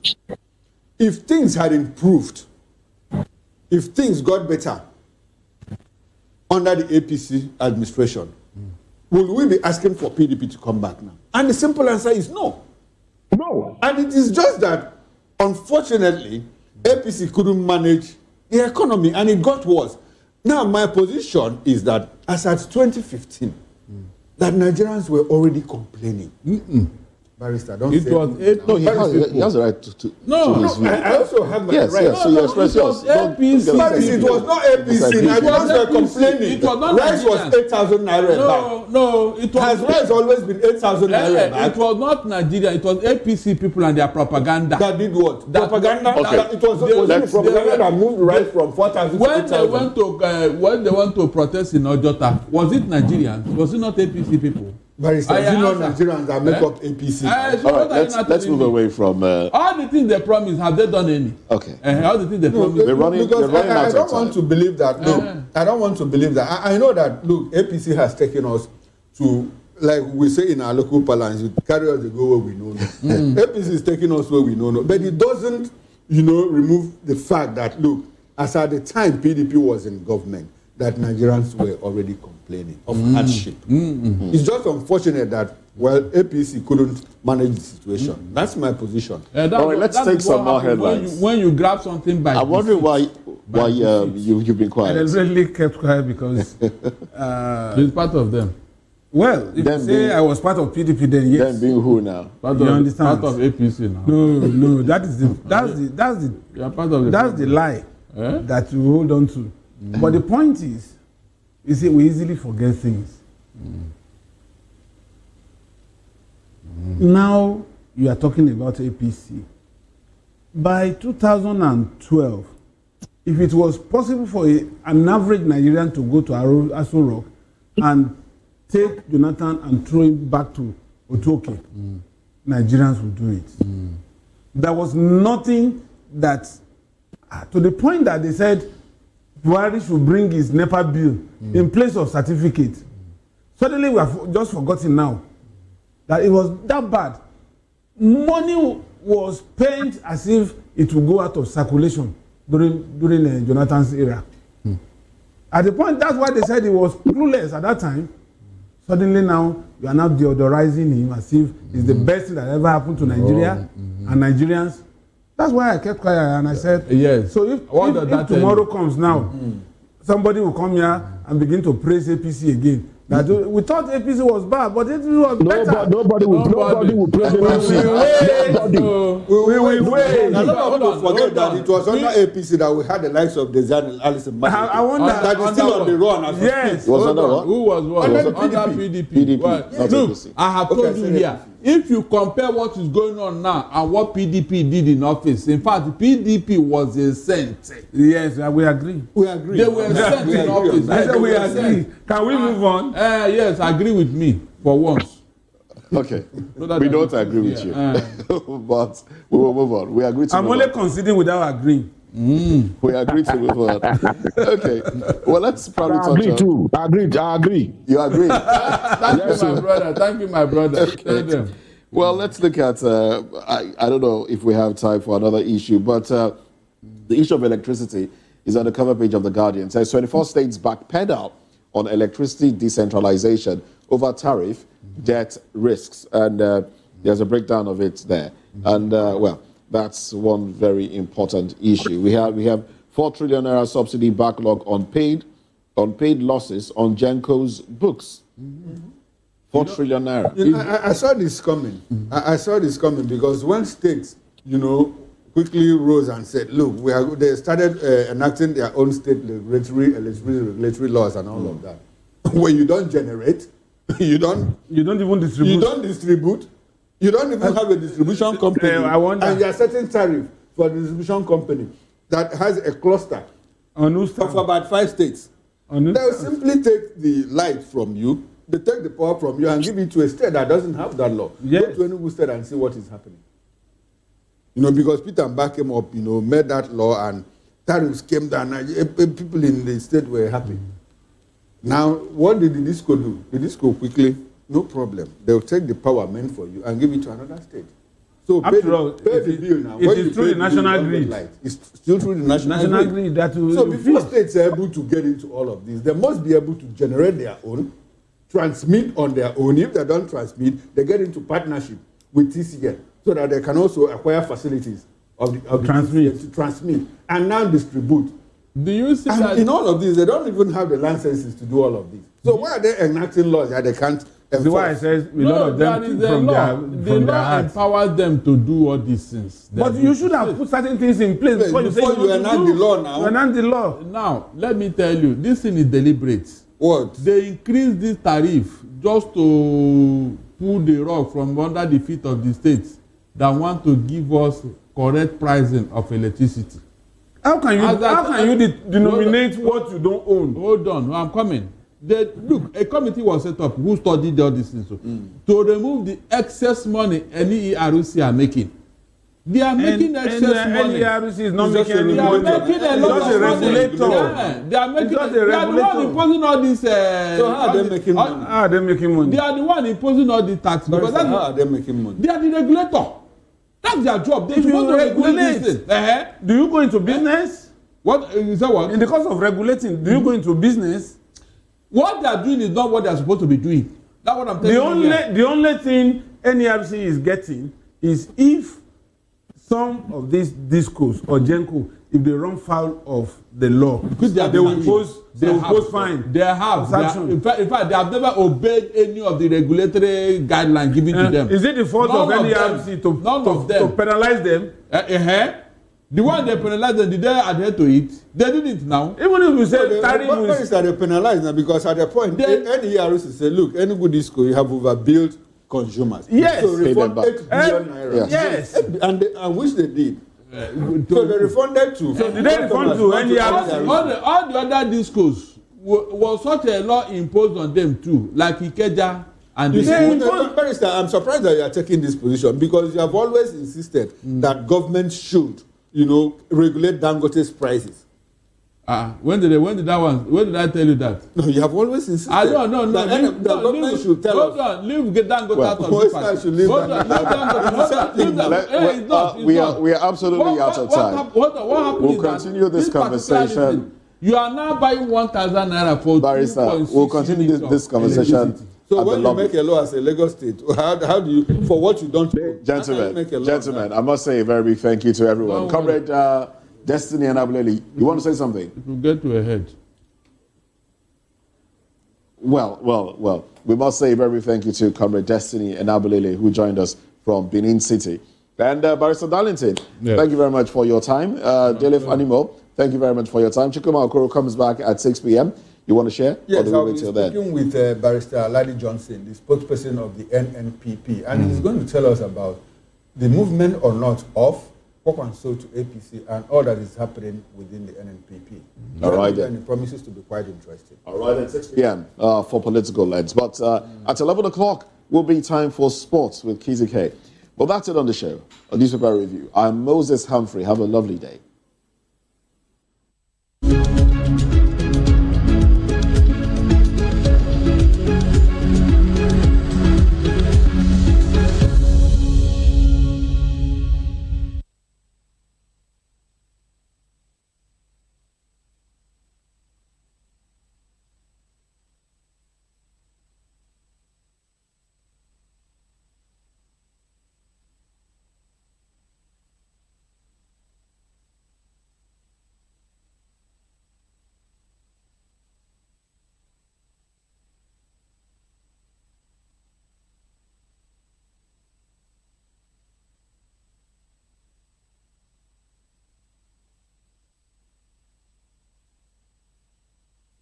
Voice of the people. You can hear me now. My name is Patrick Doyle, and I wish that you continue to echo the voices of the people. Big up VOP TV.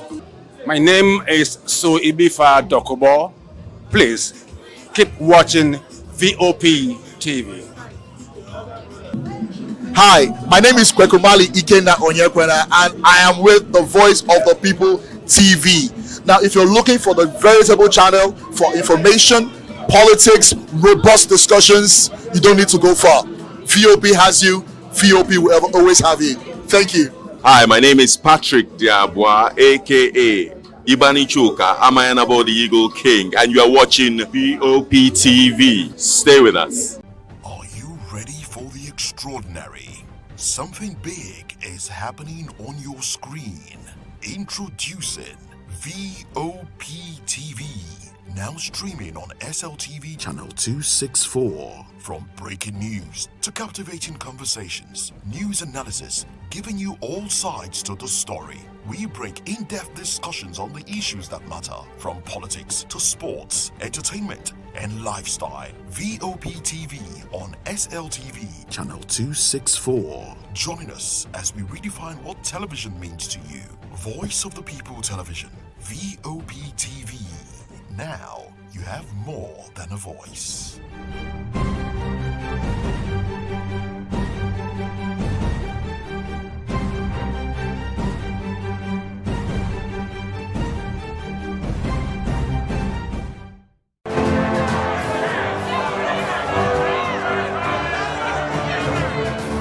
Do you want your voice to be heard? Do you know that you matter in the scheme of things? The People's Voice, the show where ordinary citizens take center stage as we discuss the biggest stories that affect you and I. With you in mind, we facilitate lively discussions, debates, and interviews on the topics that matter most to you and I. From social justice to economic empowerment, education to healthcare, governance, and more. Tackling tough topics and amplifying your voice. People's Voice. Mondays through Thursdays, 7 p.m. to 8 p.m. Join the conversation and make your voice count. The People's Voice. Make your voice count. Join us as we drive into the world of politics through insightful interviews with prominent political figures, both serving and former governors, ministers, senators, legislators, party chieftains, activists, and analysts. Get first-hand information into the decision-making processes that affect our daily lives. Highly engaging one-hour program that brings political discourse into focus. I am Chukwuma Okoro. Political Lens, Monday through Friday, 6 to 7 p.m. Join us.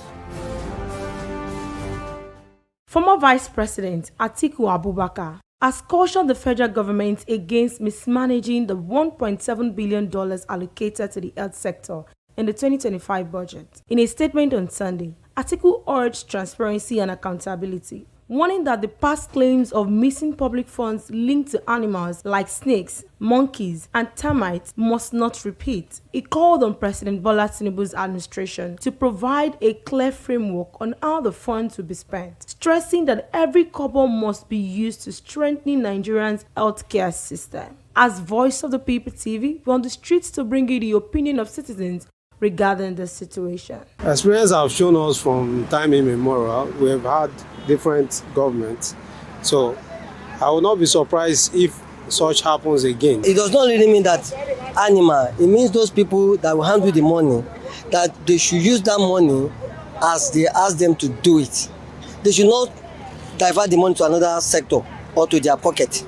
If we start lying on our government that the money of a thing is being taken away by tiger, lion, monkey, at the same time lions and termites, at the same time snake, we are all lying to ourselves. We all know where that money is going to. And that's the pulse of people on the street. While some believe the youth should focus on self-improvement, others argue that accountability lies with those in power. With Atiku's concerns raised, Nigerians remain watchful, hoping that this administration will deliver on its promises.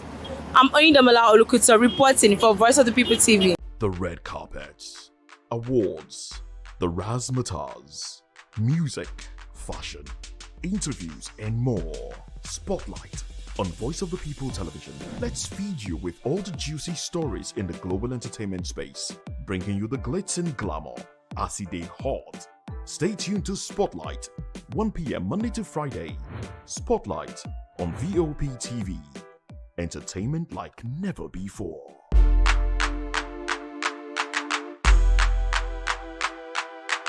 In a world where truth is the ultimate power and opinions scream the loudest, it's time to wade through the noise. Hunger no get tribe. Hunger no get religion. And scan the human interest and trending topics that matter. Stay tuned to The Issues, your plug to the stories making the buzz, from politics to science and technology, social justice, and more. Let's tackle the tough questions and expose the truth. The Issues on Voice of the People Television, Mondays to Fridays, 8 to 9 p.m. The Issues.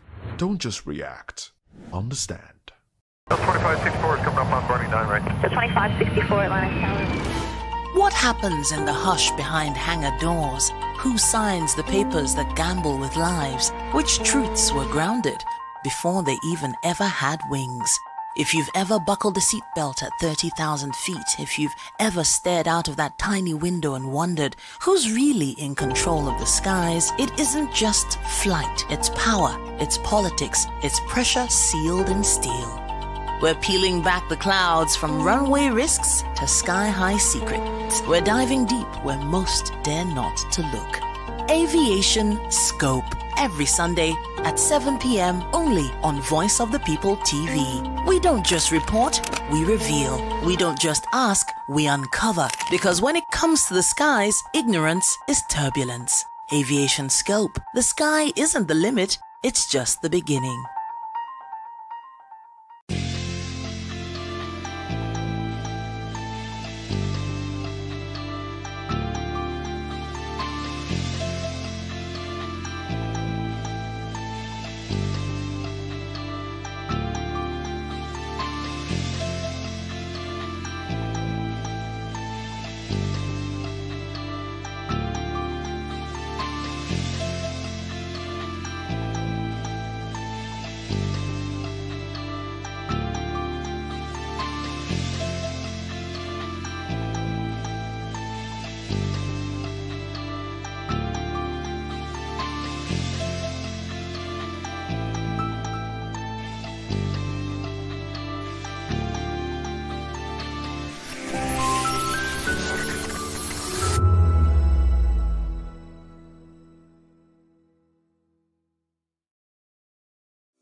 VOP TV.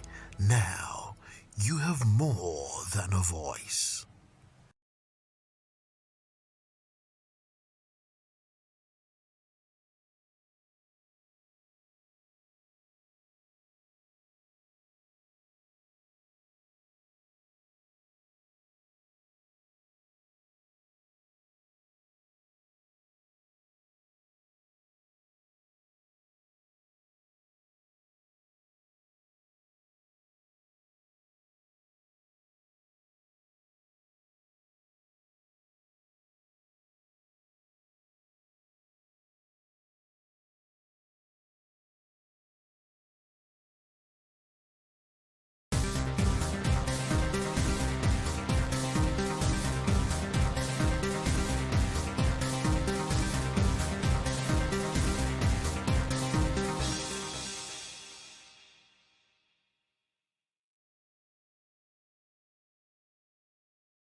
Gospel Fusion on Voice of the People Television. Tune in this Sunday, 3 to 4 p.m. and be part of a transformative experience that uplifts and inspires.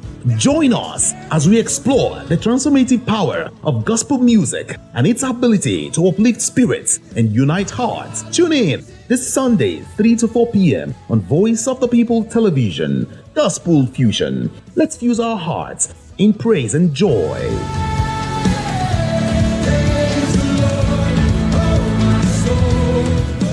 Voice of the people, you can hear me now. My name is Patrick Doyle, and I wish that you continue to echo the voices of the people. Big up VOP TV. My name is Sowore Dokobo. Please keep watching VOP TV. Hi, my name is Kwekumali Ikenna Onyekwena, and I am with the Voice of the People TV. Now, if you're looking for the veritable channel for information, politics, robust discussions, you don't need to go far. VOP has you. VOP will always have you. Thank you. Hi, my name is Patrick Diabwa, aka Ibani Chuka, Amayanabo the Eagle King, and you are watching VOP TV. Stay with us. 2564 is coming up on 29, right? The 2564 Atlantic Tower. What happens in the hush behind hangar doors? Who signs the papers that gamble with lives? Which truths were grounded before they even ever had wings?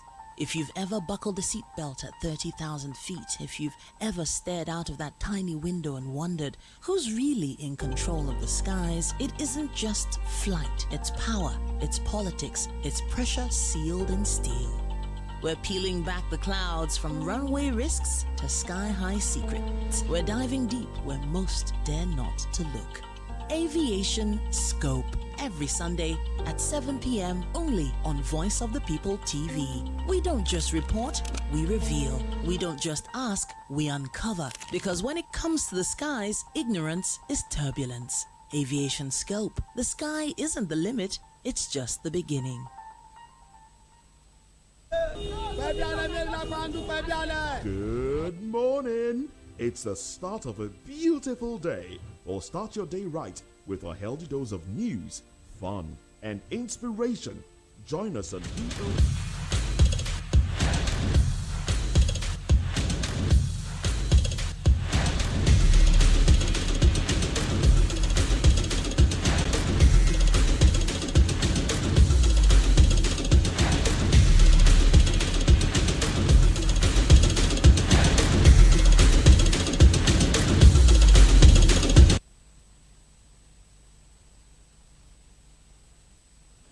Yeah, feeling very great to have you join us this morning. Welcome to the Sports Republic Show. It's a very different time out, and I can say that it's very super excited to be on the show today because we've got a lot of intriguing things to tell you on this day because we know the story. It's no longer news that Ousmane Dembele wins the 2025 Ballon d'Or Award. All of this wrapped up on just same show. We talk about JJ Okocha. He's trying to let the Super Eagles players know what they need to do when the time is right, just to be part of the biggest FIFA World Cup, talk about the biggest football mondial, and also we tell about Ibrahim Musukuza, tell about the Nigerian Football Federation, tell about the money, accountability, and how transparent are they. All of this we'll be talking about. Welcome. My name is Kizike, And it's time for us to delve into the very big one. We start with Paris Saint-Germain man, Ousmane Dembele. That's the name. I saw his entourage. Was it entourage? No, not Ousmane Dembele. I think it was about Lamine, who had more entourage yesterday. Yes, everybody was just about Lamine Yamal. But Paris Saint-Germain forward Ousmane Dembele won the men's Ballon d'Or, or widely regarded as football's most prestigious individual award on Monday. France International and Paris Saint-Germain winger Ousmane Dembele has been crowned the winner of the 2025 Ballon d'Or Football Most Prestigious Individual Award, like I like to reiterate. The announcement was made on Monday night at the Théâtre du Châtelet in Paris, where the world's biggest stars gathered together to celebrate the best players of the past year. Dembele is 28. He piped Barcelona Spanish international, you could say sensational forward Lamine Yamal to the prize of success, and also to succeed Manchester City and Spain midfielder Rodri, who won the trophy back in 2024. The former Borussia Dortmund and Barcelona winger, who was part of the France team that won the World Cup back in 2018, scored 35 goals in all competition as Paris Saint-Germain won the French Ligue 1 and also Cup double, as well as the Champions League for the first time in their history. Emotional Dembele. Now let's quote Dembele. You saw this, what he said during that very time. He said, I really don't have the words. It was an incredible season with Paris Saint-Germain. He also said his coach, Luis Enrique, has been a father figure to him. Everybody knows Enrique has got the man management. He said Enrique has been the one to make sure that I do it all right on the pitch. It is an individual trophy, but it was really the collective that won it. Dembele, who was one of the 9 members of the triumphant Paris Saint-Germain team from last season, nominated for the prize, he said, the Ballon d'Or has not really been an objective for me in my career, but I worked hard for the team to win the Champions League. The 18-year-old Lamine Yamal, who also was a teammate to Dembele at Barcelona when he first broke through in 2023, earlier won the Copa Trophy for the Best Player Award, and that's about aged under 21. The second year running, he has taken that very award, and that's about Ousmane Dembele. Let's quickly go on your screen and show you that one. Top 10 for me makes sense, not a bad one. Let's quickly get the top 10 about the players who just got close to this very one. Now, you go with Ousmane Dembele, just you can see, former player for Barcelona, but right now plays in the Ligue 1 side with Paris Saint-Germain. Lamine Yamal came close, second. I just would say this very young lad, he's 18, he's going to clinch on this very soon. I don't know how long it would take, but the only time it could take, Stammer could call Papa name. So it's a short thing for me. Now, Vitinha comes to be number 3, also Paris Saint-Germain, and the Portuguese midfielder, Mo Salah. People are talking about Salah, and I'm like, well deserved, number 4. I don't think he should be more than number 4. I'm sorry to say, but that's what I feel about Mo Salah. He scored 28 goals in the Premier League last season. He won the league as well. I mean, trophies for Liverpool, not a bad player at the time. But Rafinha came number 5. That's, I feel, quite low. Maybe I'm just saying my opinion. Achraf Hakimi of Morocco, Paris Saint-Germain also number 6. Kylian Mbappe number 7. Cole Palmer, the only British player to make the top 10, and a Chelsea player to say Chelsea best signing, or Chelsea best player, that's the word, getting to be number 8 in this very one. Gianluca Donnarumma number 9, and Nuno Mendes. So we see Harry Kane number 13 on that very well. So Harry Kane is number 13. That's another British player who we should be talking about in this age and this prime at Bayern Munich. The Bundesliga, he's not doing so bad as well. Yes, it's time for us to connect to our guest. He's just on the sideline. I will be connecting quickly this morning to Benin, and we'll be talking with Carrington Palmer, asking him a question that I want to know. Carrington Palmer will be saying, tell me, you think it's a well-deserved for Ousmane Dembele, or you think it should have been Lamine Yamal? Some said Mo Salah, some said Rafinha. People tipped Rafinha actually high. Nobody ever talked about, Vitinha, but well-respected international players. Ousmane Dembele, for me, I said it on radio, I said it on TV, and I'm reiterating again. Well-deserved award, Ousmane Dembele. French award, give it to homegrown French boy. Carrington Palmer, feeling great to have you. Good morning. He's the key. Yeah, my man. Good morning. Yeah, great to have you. I don't like to say how was the night, is not my thing, but let's get to talk point. Yeah. Yeah, you know already. Yeah. So let's get to talk point quickly. Very nice to have you again. It's a long time, it's been a while. Let's have you on Ousmane Dembele, the prestigious individual award. He won it, he stole it, he earned a lot for himself. The goals he scored, second to none goals during this gameplay. Before we bring the video, so for those who missed that scenario, tell me, Ousmane Dembele, well deserved or not? 100% well deserved winner of the 2025 Ballon d'Or. And you know, Dembele in the past few years, especially when he was at Barcelona, he struggled with his fitness. No one expected Dembele to ever make it to the top 10 of the Ballon d'Or. So seeing him winning it becomes the second French player to win it while playing in the French league since Jean-Pierre Papin won it with Marseille in 1991. It's a very, very, very, very, very great achievement for not just only Ousmane Dembele and his family, but for France and French football in general. Remember, the last person that won the award in while playing for France is Lionel Messi, and most of his season he spent it at Barcelona and away from home, away from Copa America that he won with. Oh yeah, away for France. But to see this guy play his club football in France, and he was part of the team, like he was an integral part of the team. 49 goals and assist contribution. To see his side wins the quadruple, man, that is really, really, really, really big. And I'm really, really happy for Ousmane Dembele. And you could see, you could feel the energy around the globe yesterday when he won the award, because everyone was saying it's a well-deserved winner of the Ballon d'Or. Other players that were nominated absolutely deserve their nominations. And yes, I know someone like Rafinha should have finished a bit higher than the 5th place that he finished. But true. I would say that would be the fourth. That would be the fourth of his club and the fans, because of the PRO and all that. If we are being honest with ourselves, though the journalists vote, but I believe the PRO plays a big part in their voting. In them voting whoever they wish to vote for. So Ousmane Dembele is worthy winner of the Ballon d'Or. If anyone had won it beside him, I think it would have really, really be skeptical. Yeah, I'd like to ask you those questions. Tell me in short words, who is Barcelona's best player? Rafinha. You think so? Oh yeah, I think so. 100% Rafinha. Yeah, Rafinha didn't have the best of time when he came to Barcelona, but last season we saw how he evolved his game. He was even shifted to the left-hand side of the attack, and we all know that Dembele's best position is the right-hand side because he's a left footer. But this stop him from getting about 60-something goals contribution. That is massive. We never thought Rafinha would ever have a season like that. And he scored big goals. 5 goals in the El Clasico all round, and he also scored a hat-trick in the Champions League scorer for Barcelona. And I think he's also the top scorer. He shared the top scorer award with Guirassy of Dortmund. So Dembele, so I believe Rafinha is 100% Barcelona best player to me. Everyone's an opinion to theirs, but Rafinha is Barcelona best player. Okay, so let me quickly say this on the show yesterday, Marseille. I watched the game at the State Velodrome, won the game against Paris Saint-Germain, and there was no Ousmane Dembele, João Neves, Desiré Doué were out of that very game. But Kavichi Kvaratskhelia, the rest of the guys actually played well.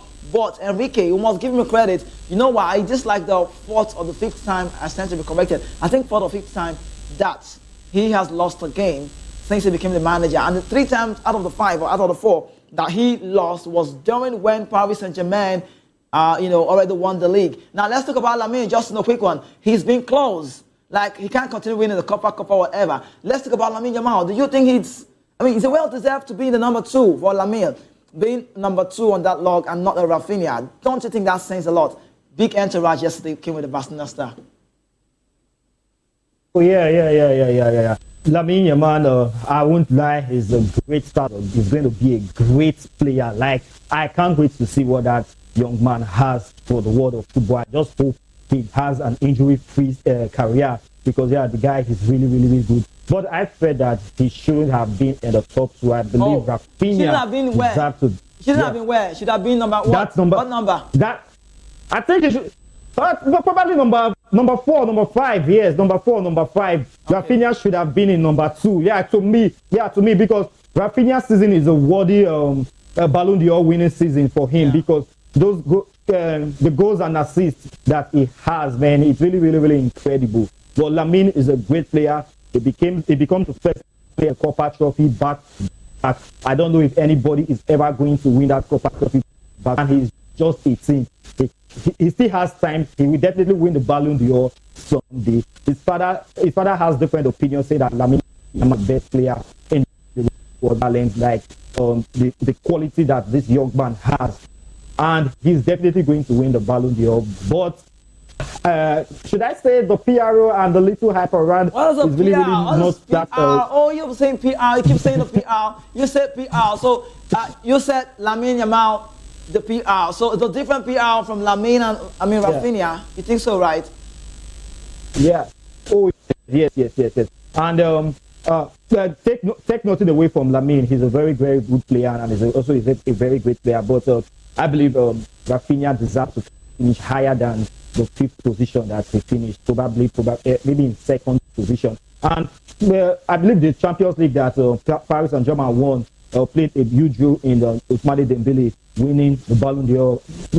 Maybe if probably Barcelona had won the Champions League, we would have been seeing Lamine Yamal winning the Ballon d'Or, which I believe Rafinha should have been deserved winner if the case was reversed. But congratulations to all the nominees, like I said before, and congratulations to Ousmane Dembele. Congratulations to Lamine Yamal. He's definitely going to win the Ballon d'Or someday. Oh, someday. So congratulations to Ousmane Dembele, Lamine, Vitinha, and the rest of the players. Well, quickly, let's let us know what were the criteria that was used this time around to win on this very one. The Ballon d'Or is awarded based on 3 major criteria. Number 1 is individual performance, and that's decisive and impressive character. The Yotik and Ousmane Dembele really showed this one. The number 2 is team performance and achievement, and number 3 is class and fair play.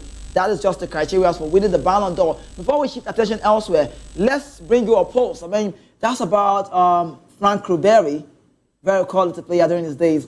He's so bitter up till date, and he has really not stopped thinking about not winning the Ballon d'Or for himself. And he's asking, so one question is this.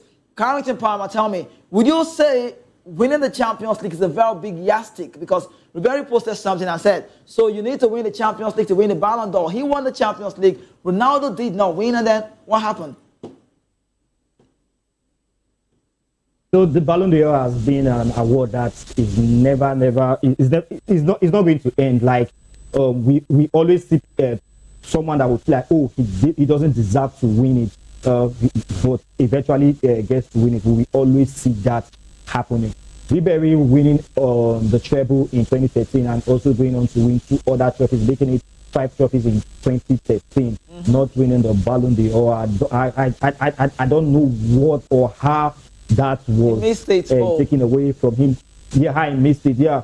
We can also say the same thing about Ronaldo in 2018, and we also say that about the likes of Wesley Sneijder in 2010. Messi, yeah. Yes.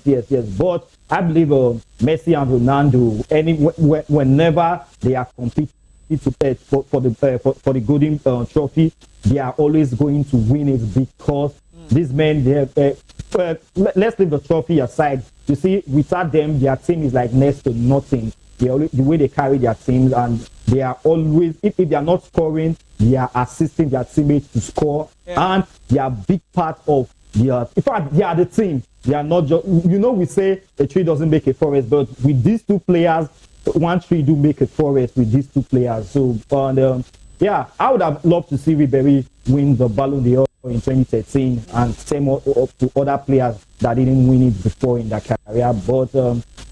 But, I would say he's very, very lucky to play in a generation of these 2 guys. Okay, it's just one of the days. People have said that a lot. People have talked about some players who were just unlucky to be part of when Ronaldo and Messi were just dominating. Both players, world-class internationals. You can't take away from the best. You can only work more. Like, you go extra mile just to be the best that you want to be for yourself. Who believes that today Neymar Jr. never won the Ballon d'Or? And one man is getting close to Neymar, like that in the story, Vinicius Jr. But let's leave this one and go back to the home soil news, where the Super Eagles of Nigeria, the battle for the World Cup qualification is not just fought on the pitch, it's fought in the boardroom, and also the bank account. Some are saying, but I tell you, the impact is already visible. Nigeria's recent 1-1 draw with South Africa left them trailing Group C with qualification hopes hanging by a thread.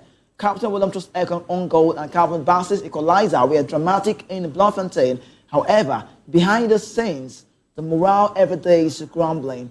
Despite receiving 17 billion from the federal government and $34 million CAF grant, the Nigerian Football Federation (NFF) has failed to pay match bonuses for 30 games over 3 years. The fallout is affecting morale, performance, results, and Nigeria's chances of qualifying for the 2026 FIFA World Cup. Now, quoting veteran journalist Oluwachina Okeleji, he said, "You have players who have not been paid their match bonuses going into 30 matches. These players sometimes are not in the right frame of mind. The crisis is not just financial. Nigeria currently has Nigeria has currently one major doubt. He said the crisis is not just financial. Nigeria currently has one FIFA CAF approved stadium, and everybody knows, and no technical center for players' development without reform. The road to the 26th World Cup may be blocked by more than just tough opponents." Anonymous players have described the Nigerian Football Federation (NFF) silence as heartbreak and wicked, citing broken promises and lame excuses. Past protests like the council's training at the 2014 World Cup show this is not new, but the stakes are now higher than ever. In recent standoff, players rejected $1 million bonus for a win against Liberia, demanding clarity and consistency. That's what we've been clamoring for. One man in the news who have also taken this to himself is Rangers defender Leon Balogun.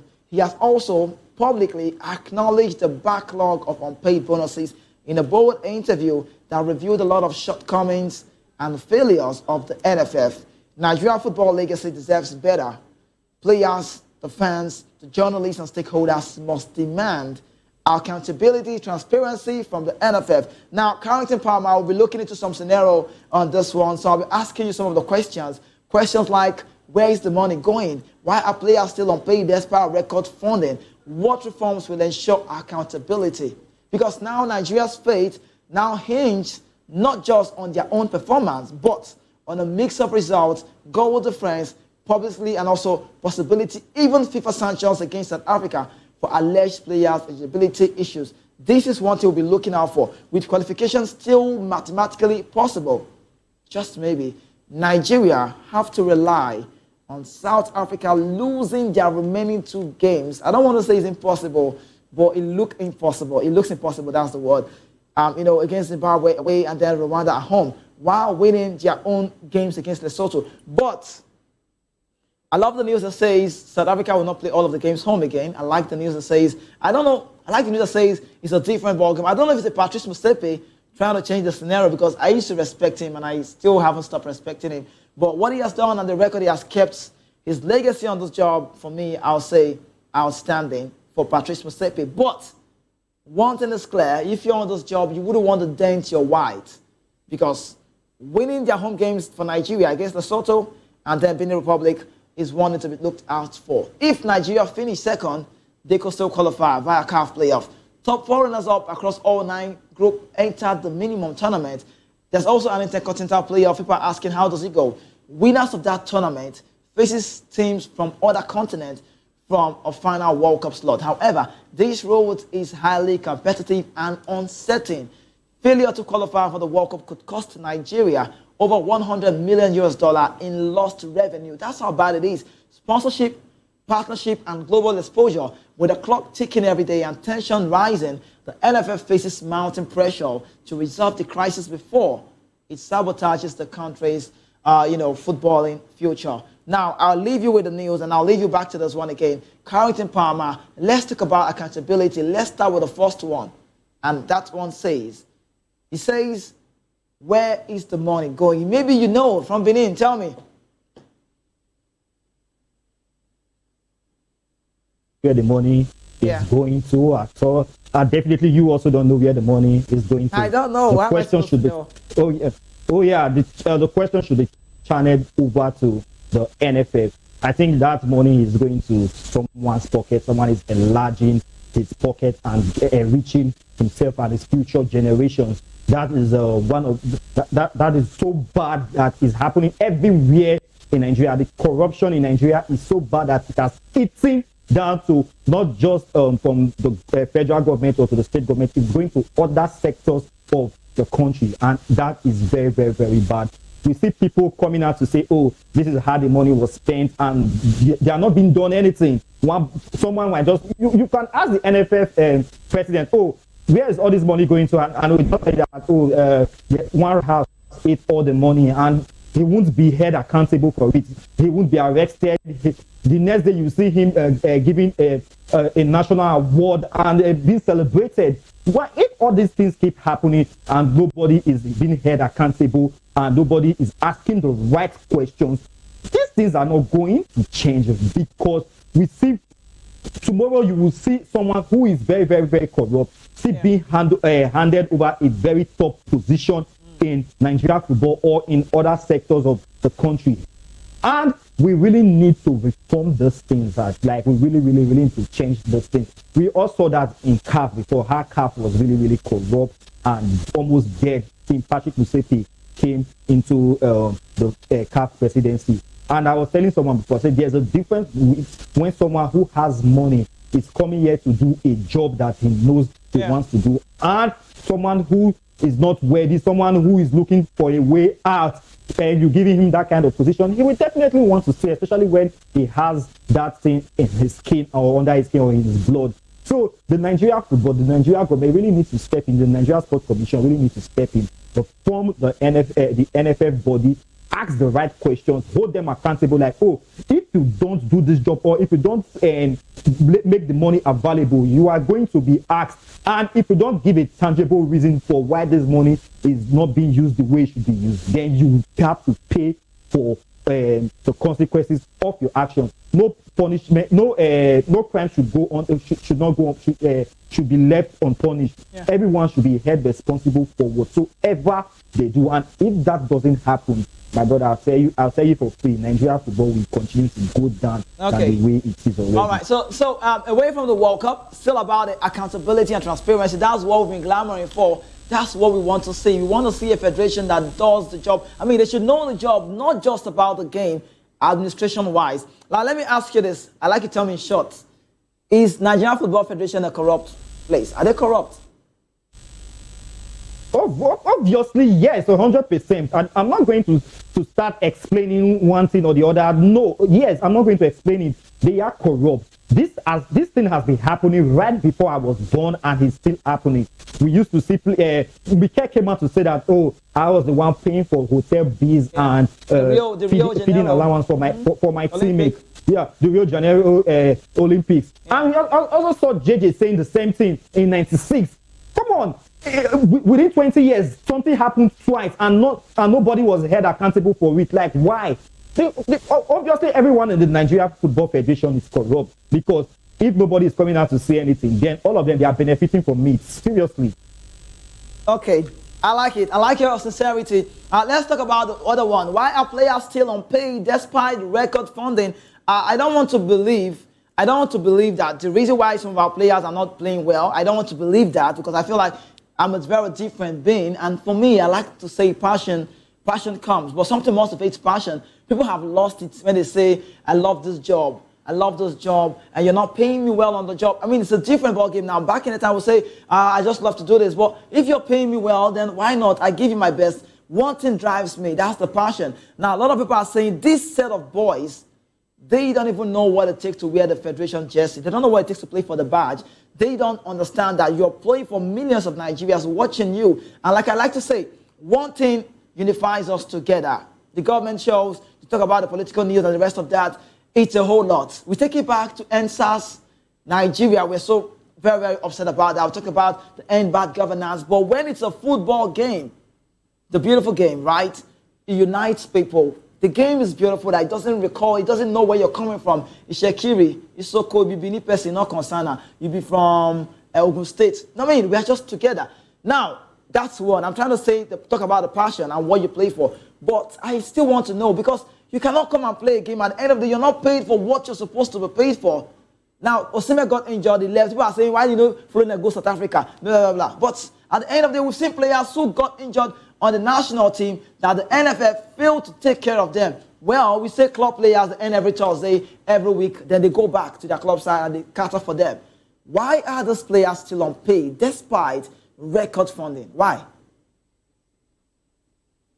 Still unpaid. I think the NFF, I just wish I can meet with one person from the NFF and let me ask him all these questions. Like, let me ask him so many questions that I'm concerned about as a frustrated Nigerian, seeing that the national team is not doing well. Players are not being paid their match bonuses. And let me tell you something. Some of these players, especially for the home-based players, they depend on this money to take care of themselves and their families. Now they are doing the job and you are not paying them. Come on. There's no excuse at all. Like, there's nothing you will say that will justify them not paying the Super Eagles their match bonuses. If the federal government didn't make the money available, then of course we'll know where to channel our energy to.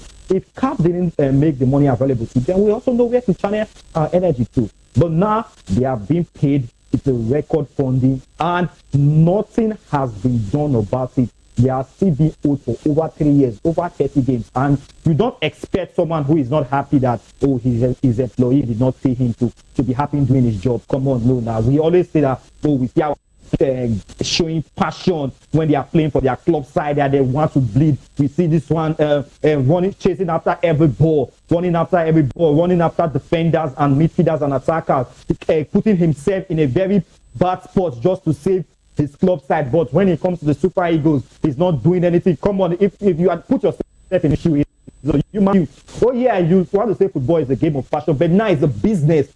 Passion drives it, but at the end of the day, whoever does a job should be paid. Even the Bible says that whoever does a job should be paid, because that is where his daily bread is coming from. So you can't tell me that this thing, one thing or the other, that, oh, you didn't win, that's why I didn't pay you, or you did this, that's why. Come on, you are going to pay me my money. Like, if I'm part of those players, I will do what? I might even score a home goal, because that's to show you how bad. Please, okay.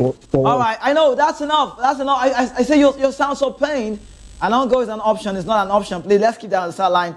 Carrington Palmer feeling very nervous, feeling very, that's the word, he's not happy with the way the federation is really going and the way they are doing their things. You could see him. You could see the agitation. You could see look into his eyes, and you see how much it means to him. I don't know if these players also say like we do say, but I always like to say, you just cannot come up to blame the players. There's a body that governs the game, and that's the Nigeria Football Federation. They should be held accountability or accounted for everything that happens with the national team.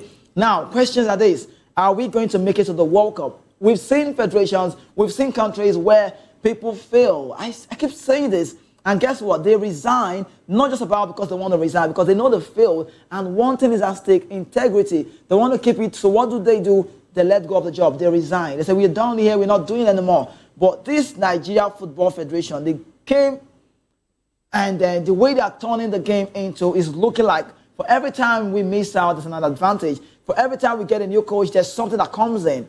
Now, one thing I like to say, I don't like to just talk about problems.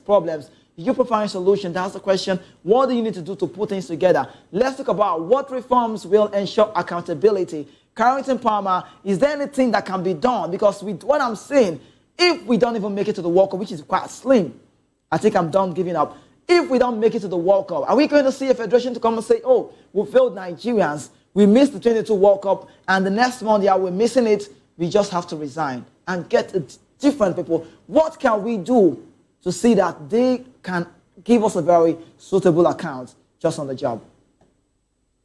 Yeah, I don't know what we can do, because we live in a country where nobody is nobody wants to take the blame. They are always looking for who to shift the blame to. The NSC the other day came out and said if the Super Eagles doesn't qualify for the World Cup, they did so, that we should blame the NFF. Yeah, and I believe the NFF would want to say the same thing too, because oh yes, we know how our countrymen behave. But in case we don't make it to this World Cup, which would be a very, very painful incident if we actually don't, the only thing possible, or the only thing that would be the solution, is like what Wike said before, that make sure that everyone loses his job in that place. Like everyone in the federation, in the Nigeria Football Federation, make them not to have a job again.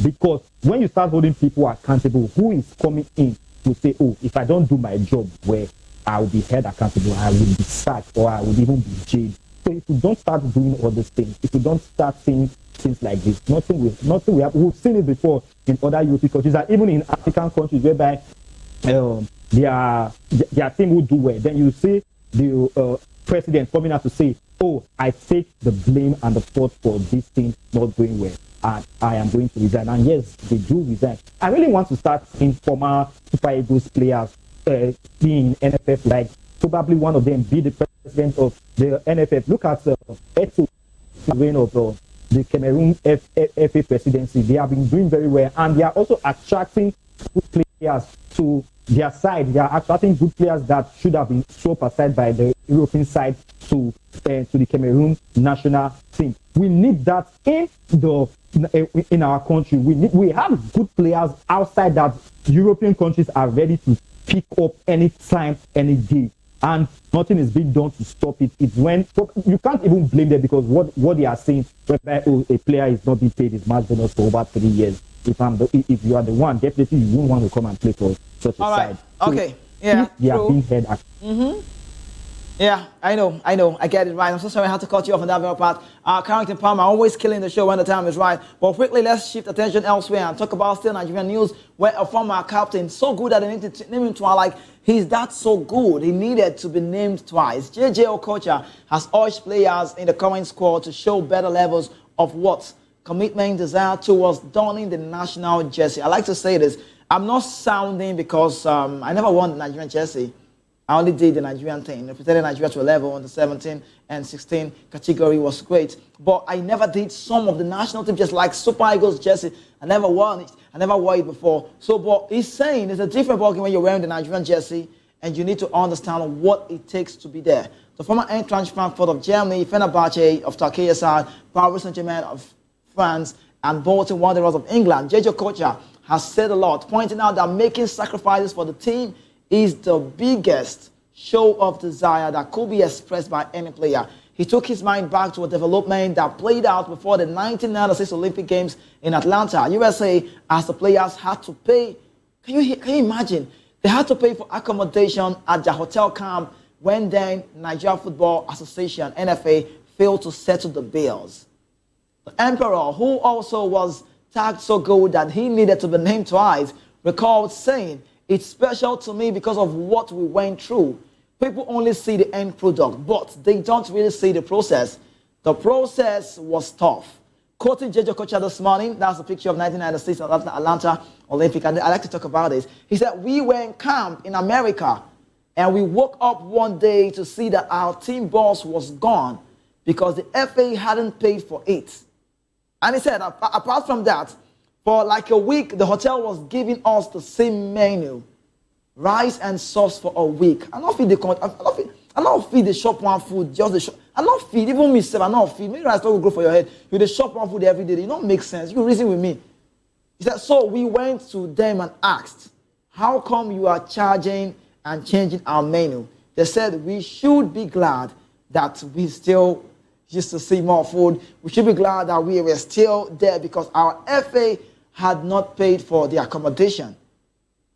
And he said, a few of us had to bring out our credit cards. You know how it works in the national team. Not everybody on the same level. You know how it works. He said, a few of us had to bring out our credit card and pay for accommodation so that we could continue staying in the camp. We then went to rent minivans for what? Just for their movements. He stressed lessons learned from the situation they faced before going on to win the 1996 Olympic Games. Now, I'm liking this part. It was not easy. It wasn't an easy scenario, but they went through Chafontaine and then they won this one. Beating Brazil, beating America. That's song when they sing, and when Nigeria win Brazil, it not will happen again, no, not be now. Unless they could go reform themselves.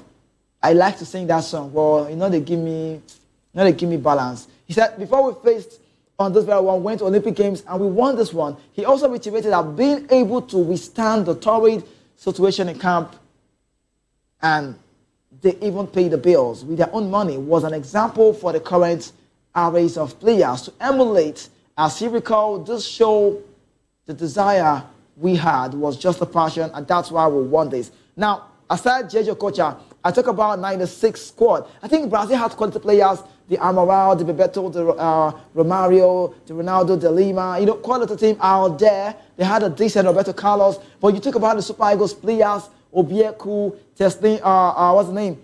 Fatusi, Teslin Fatusi, JJ Okocha, Amakachi, Peba. You look Dosu Joseph, quality team, Mobile Kwaraku, Celestin Babayaro. Kanu Nwankwo was the skipper of the side. He used to play with Chin then. You know, all of this was just something to be looked out for. And they deliver. Tijani Babangida, that squad, Bonfrey Joe stole the show. I love the structure from 94. I love the fact that when you talk about Japan 93, some of the Japan 93 players were not part of the World Cup. It was shared. They were told, you're still young, Kanu Nwankwo was there, Uruma was there, you can't play, JJ has to go for the World Cup to succeed Thompson Olia, who is late today. So it was a structure. I mean, I love the structure, the way we are going from 94. We are the 5th best in the world.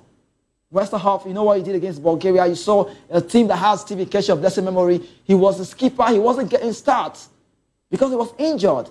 A quality team, Sia, talk about Emena Law. He wasn't the start as well. JJ Okocha, Finidi George. Quality team we had. Now, let's talk about the structure that we're having and the one we've seen. Carrington Palmer, you will recall, you said something to me on this day. You said this thing has been happening for a long time, even before you were born. I'm not going to know your age. I don't want to ask you before you tell me football age, because Nigeria, they don't have sometimes. But let's talk about it. Let's be factual. How long are we going to keep on seeing things like this? Can we see a different players like the other side? With all of the struggles they had back in 1996, they still went on to win it. What's next for Super Eagles? For me, in my head, I'm not thinking about the World Cup qualifiers anymore. I'm thinking about what happens on 21st of December, 2025, Morocco, bringing African countries. Can we get out of this one? I don't know if I should laugh first of all, because it's actually what the whole situation, yes, like it's very. We want other people to rate us, and we are not even rating ourselves. See, if not, with all due respect to JJ Okocha, if it was somebody else from one part coming out to say this, I will openly tell him to shut up, because times have changed. Yes, with all due respect to JJ Okocha, I love him when he was playing. I respect him a lot when he was playing. I've never met him before, and even if I meet him today, I still love him. That love is still there. Yeah. But we should understand that times have changed. These set of players and the ones that he played with, the same. They are not the same. And these players, there's a difference. These players saw that, some of these people that actually shed their blood and used their money to do something for this country, they are gone until now. They have not been paid for anything at all. Yes, they have been forgotten. Rashidi Yekini is dead. He never lived to witness the promise that the Nigerian government or the NFF made to them when they won the AFCON and finished in the round of 16 at the World Cup. Stevie Keshi is dead. Uche Okafor was the first person to die in that squad. The same thing. Thompson Olia too is dead. So for her, if like JJ should say, or rather he said that they should show passion and zeal to play for the country, that yes, the country comes first before anything. But come on, we have been old for 3 years and nothing has been done. Let's forget about our hero past that did well for the country, even using their own money to pay. Come on, they are dead now. Some of them are dead now, and they are still not paid yet. Their families are being neglected.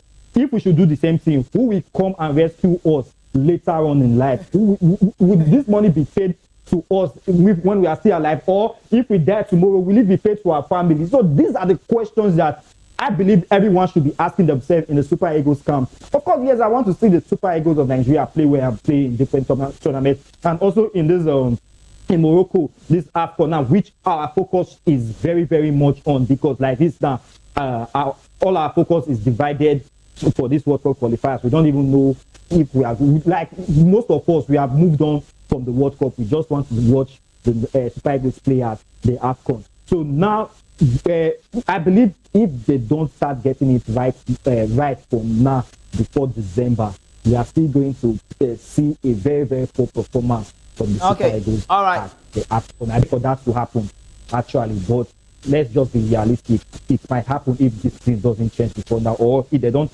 do something before then. Yeah, okay, so this is a whole lot of talk points, controversies everywhere, Nigerian football going down the order, going down drastically every day. Everything is crumbling. People are not happy. Unpaid bonuses, and I mean, something that nothing to believe in for. That's the word, and it's like a food for thought. It's Nigeria worth dying for. Not me to tell you. You can search out for yourself. But quickly, let's give information about the Super Eagles, and then I believe the guys for the evening show, you could join at 5 p.m. Jerry Apello, I will be here with the team to tell them more about the Ballon d'Or and controversies raised out there Franco Berry's talk, and more of the Super Eagles news as well, just as it unfolds. So all of this, please get it locked. Don't go anywhere. Stay glued to your TV. That's the word for 5 p.m. so the show can come your way for Jerry Apella. It's called Locker Room. But quickly, let's shift attention and tell them all. The Super Eagles head coach is already without Ola Aina. The crucial game against Lesotho and Benin Republic will not be seeing them play next month. And he will be hoping no other key player is added to that very injury list. Fisayo Dele Bashiro's promising start to life in Serie A hit a bomb on Sunday after the Nigerian midfielder limped out of Lazio's defeat to Roma in the Derby della Capitale. That's a report now. 24-year-old who had started all 4 for Lazio's league matches this season lasted just 13 minutes before crumbling on the pitch and signaling to the bench. For Nigeria, Dele Bashiro's injury is equally concerning. Super Eagles head coach Eric Chell has been impressed with Dele Bashiro's performance in the last international window, where the midfielder set up what Calvin Bassey equalizer. We did see that one in Bloemfontein in Toyota Stadium in that 1-1 draw with South Africa. Eric Chell, the Super Eagles coach, will be hoping for a swift recovery ahead of October's crucial World Cup qualifiers against Benin Republic and Lesotho. The Malian tactician is already, I like to call him the Franco-Malian, he is already being weighed down with the unavailability of Nottingham Forest defender Ola Aina, who needed surgery on an ankle he suffered against Rwanda. Nigeria's first choice right back Aina will not return to the pitch until December, making him a doubt even for the 2025 African Cup of Nations in Morocco. Carrington Palmer, it's time for me to sign you out, but I'd like to ask you just in a short one. Tell me, can we win our next 2 games? Is there hope for Nigeria? Please even tell me. Be factual. Tell me. The only hope is for South Africa to lose their game, one of their games, and FIFA deducts their points. That's the only hope. That's the only hope. Okay. That's the only hope. That's the only hope. That's the only hope. Then we win. We win our 2 games and find a way to top the group, or other side from the other group points, and we finish as one of the best 4 best losers to go and play the Intercontinental playoff. If that doesn't happen, well, we have to wait for 2030, because I'm not going to start saying there's huge hope for us. No, if people have to deduct South Africa's points, and we hope that really demoralize the South Africans and make them drop points, then we win our remaining 2 games. If that doesn't happen, then for you is the case. Okay. Thank you so much, Carrington Palmer, connected live from Edo State, Benin to be exact. Thank you so much. It's a very, very great feeling again. Thank you so much for having you on the show. Hopefully we can do more, maybe possibly tomorrow or next or thereabout. We'll have you on the show again. Thank you so much for being clear. Clarity is key. For me, articulation is also amazing. Thank you so much for being part of the show and also letting us know from your plight what you think and what should be done about the Nigerian Football Federation. This is me signing you out for now. Thank you so much, Carrington Palmer. Yes, also, just so you know, the show continues tomorrow. We have the midday news coming for 12. Please don't go anywhere. Stay glued here and keep watching Voice of the People TV. I remain your host. As you know my name, I am the only football player without a jersey. The baddest thing, or the bad thing, right, that's the word I like to use. The bad thing that's happening currently now is that it's so bad when your destiny doesn't lie on your hands, and your destiny lies on your opposition hands, or possibly your enemy. Then at that point, you cannot control it. Sometimes in life, there are things we face, but we can't control, and we cannot look back at the time and say, yes, stop for me. This is me reaching out. My name is Kizzy K, and I'll say this again. I'll see you tomorrow. Just don't be far from us. Peace, my man.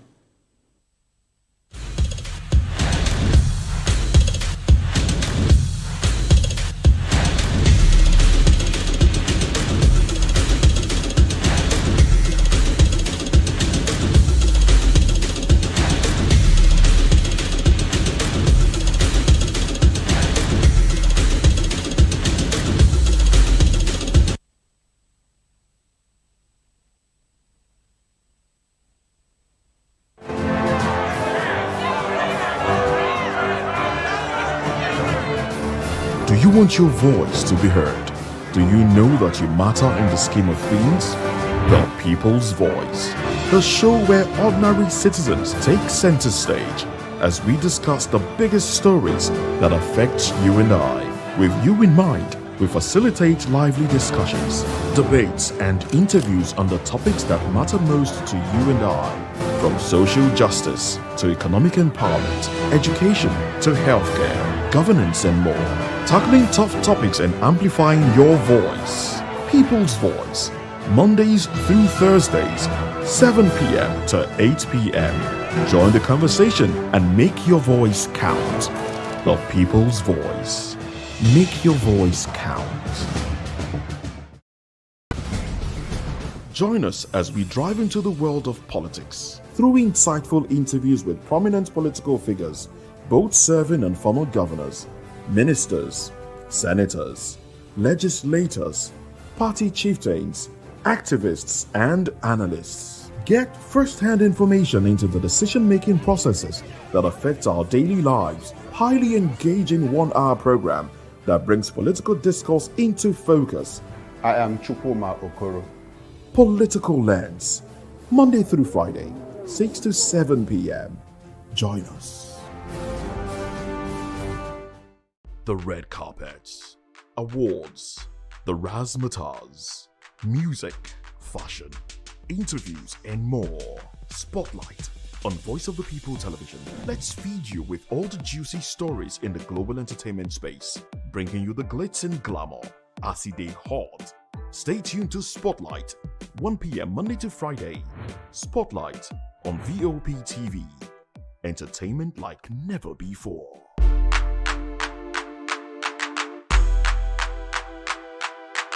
In a world where truth is the ultimate power and opinions scream the loudest, it's time to wade through the noise. Hunger no get tribe.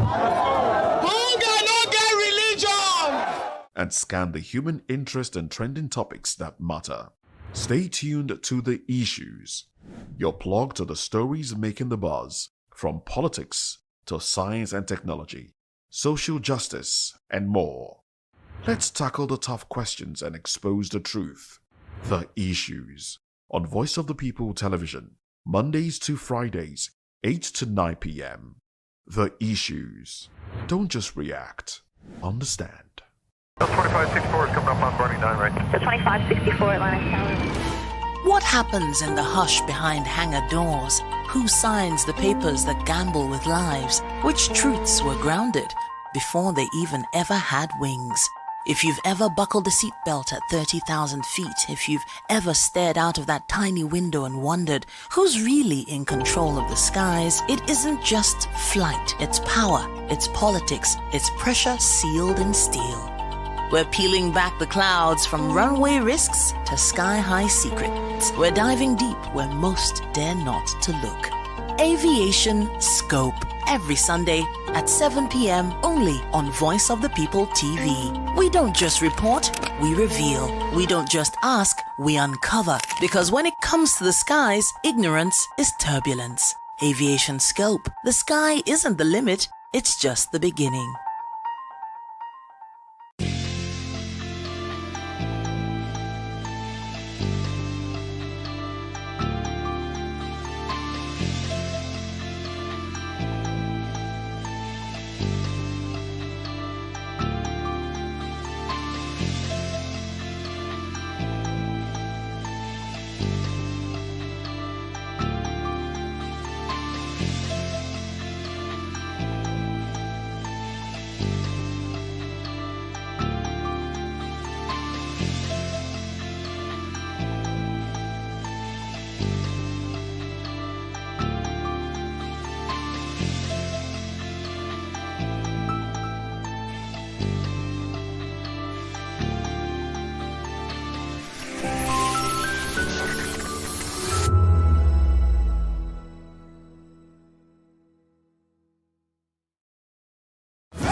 Ever wonder what inspires your favorite gospel artists? Explore and discover the rich heritage of continental gospel music and how this transformative journey has evolved and shaped cultures around the world. As we dig deep into archival treasures, feel the energy in our praise jam, Gospel Fusion on Voice of the People Television. Tune in this Sunday, 3 to 4 p.m. and be part of a transformative experience that uplifts and inspires. Join us as we explore the transformative power of gospel music and its ability to uplift spirits and unite hearts. Tune in this Sunday, 3 to 4 p.m. on Voice of the People Television. Gospel Fusion. Let's fuse our hearts in praise and joy.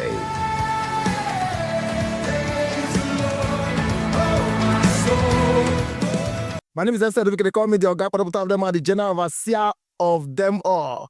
Every man, every woman has got a voice where integrity is the volume. So this is Voice of the People's TV.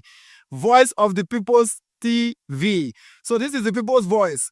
And the people's voice is the voice of God. That's the voice populi in Latin. The people's voice is the voice of God. So keep watching Voice of the People. In fact, my name is Voice of the People. Keep watching MC Ado Pikin. Hi guys, my name is Kagan. I am Nigeria's biggest tech content creator, and I just wanted to give a quick shout out to Voice of the People TV. Keep watching, enjoy, and you're welcome. My name is MC Alamano. They say they call me Enjoyment Landlord. It's VOP TV. Keep watching VOP TV. Don't touch it down. Even if you want to touch it down, increase the volume. If you don't increase the volume, I told me. My name is Collins Agawabe, popularly known as No Maiden, but last, more than No Maiden, or more. Not be all so the cook right at the fry plantain. We keep on watching VOP TV. The voice of the people, the voice of Edo.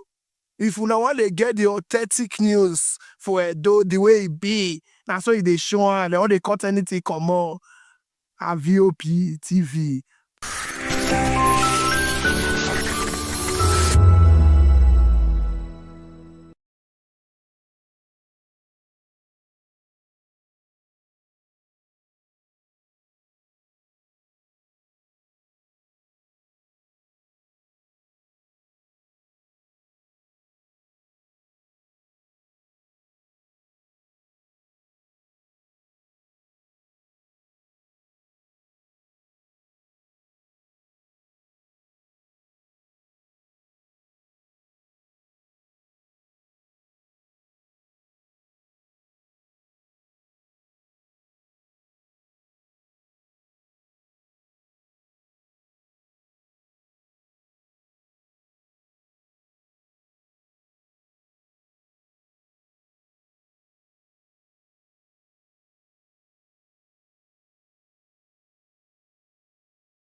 The 2564 is coming up on Barney 9 right. The 2564 Atlantic Tower. What happens in the hush behind hangar doors? Who signs the papers that gamble with lives? Which truths were grounded before they even ever had wings?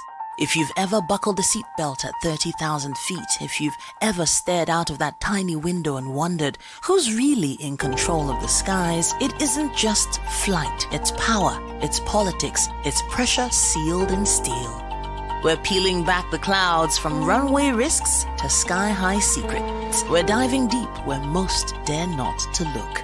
Aviation Scope, every Sunday at 7 p.m. only on Voice of the People TV. We don't just report, we reveal. We don't just ask, we uncover. Because when it comes to the skies, ignorance is turbulence. Aviation Scope, the sky isn't the limit, it's just the beginning. Voice of the People. You can hear me now. My name is Patrick Doyle, and I wish that you continue to echo the voices of the people. Big up VOP TV. My name is Sowore Dokubo. Please keep watching VOP TV. Hi, my name is Kwekumali Ikenna Onyekwena, and I am with the Voice of the People TV. Now, if you're looking for the veritable channel for information, politics, robust discussions, you don't need to go far. VOP has you. VOP will always have you. Thank you. Hi, my name is Patrick Diabwa, aka Ibani Chuka, Amayanabo the Eagle King, and you are watching VOP TV. Stay with us. In a world where truth is the ultimate power and opinions scream the loudest, it's time to wade through the noise. Hunger no get tribe. Hunger no get religion. And scan the human interest and trending topics that matter. Stay tuned to The Issues, your plug to the stories making the buzz, from politics to science and technology, social justice, and more. Let's tackle the tough questions and expose the truth. The Issues on Voice of the People Television, Mondays to Fridays, 8 to 9 p.m. The Issues. Don't just react. Understand.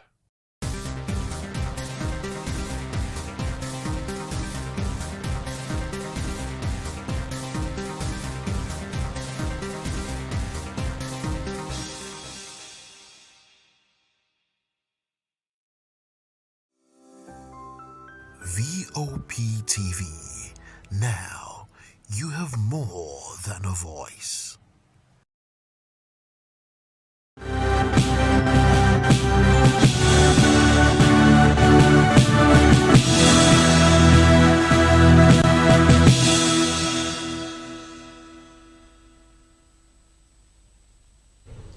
Good afternoon and welcome to the Media News on Voice of the People TV. I am Fina Okechukwu. And I am David Edwin. Before we begin the news, kindly visit the website www.vop.ng for fresh and trending news. The headlines. Investors to Nigeria's $200 billion energy opportunity, Shetima warns them. Gutierrez warns against multipolarity and urges stronger union. Abbas tax African lawmakers on fiscal leakages. Women seek passage of reserve seats bill. Buka J seek INEX reform to save democracy. Mara urges families to acquire drug test kits. And business for borrower tax NPA on that utilize seaports. And in the world of sports, Nadoze emerges fourth best goalkeeper as Dembele wins men's 2025 Golden Ball. Now the news in details. Vice President Kashim Shettima has on Monday presented Nigeria's $200 billion energy transition opportunity to investors at the ongoing 80th session of the United Nations General Assembly, UNGA, in New York, United States. Shettima, who spoke at the roundtable hosted by the Business Council for International Understanding, BCIU, on the margins, the UNGA emphasized the need for partnership to maximize the multifaceted, multi-billion investment opportunities across the country.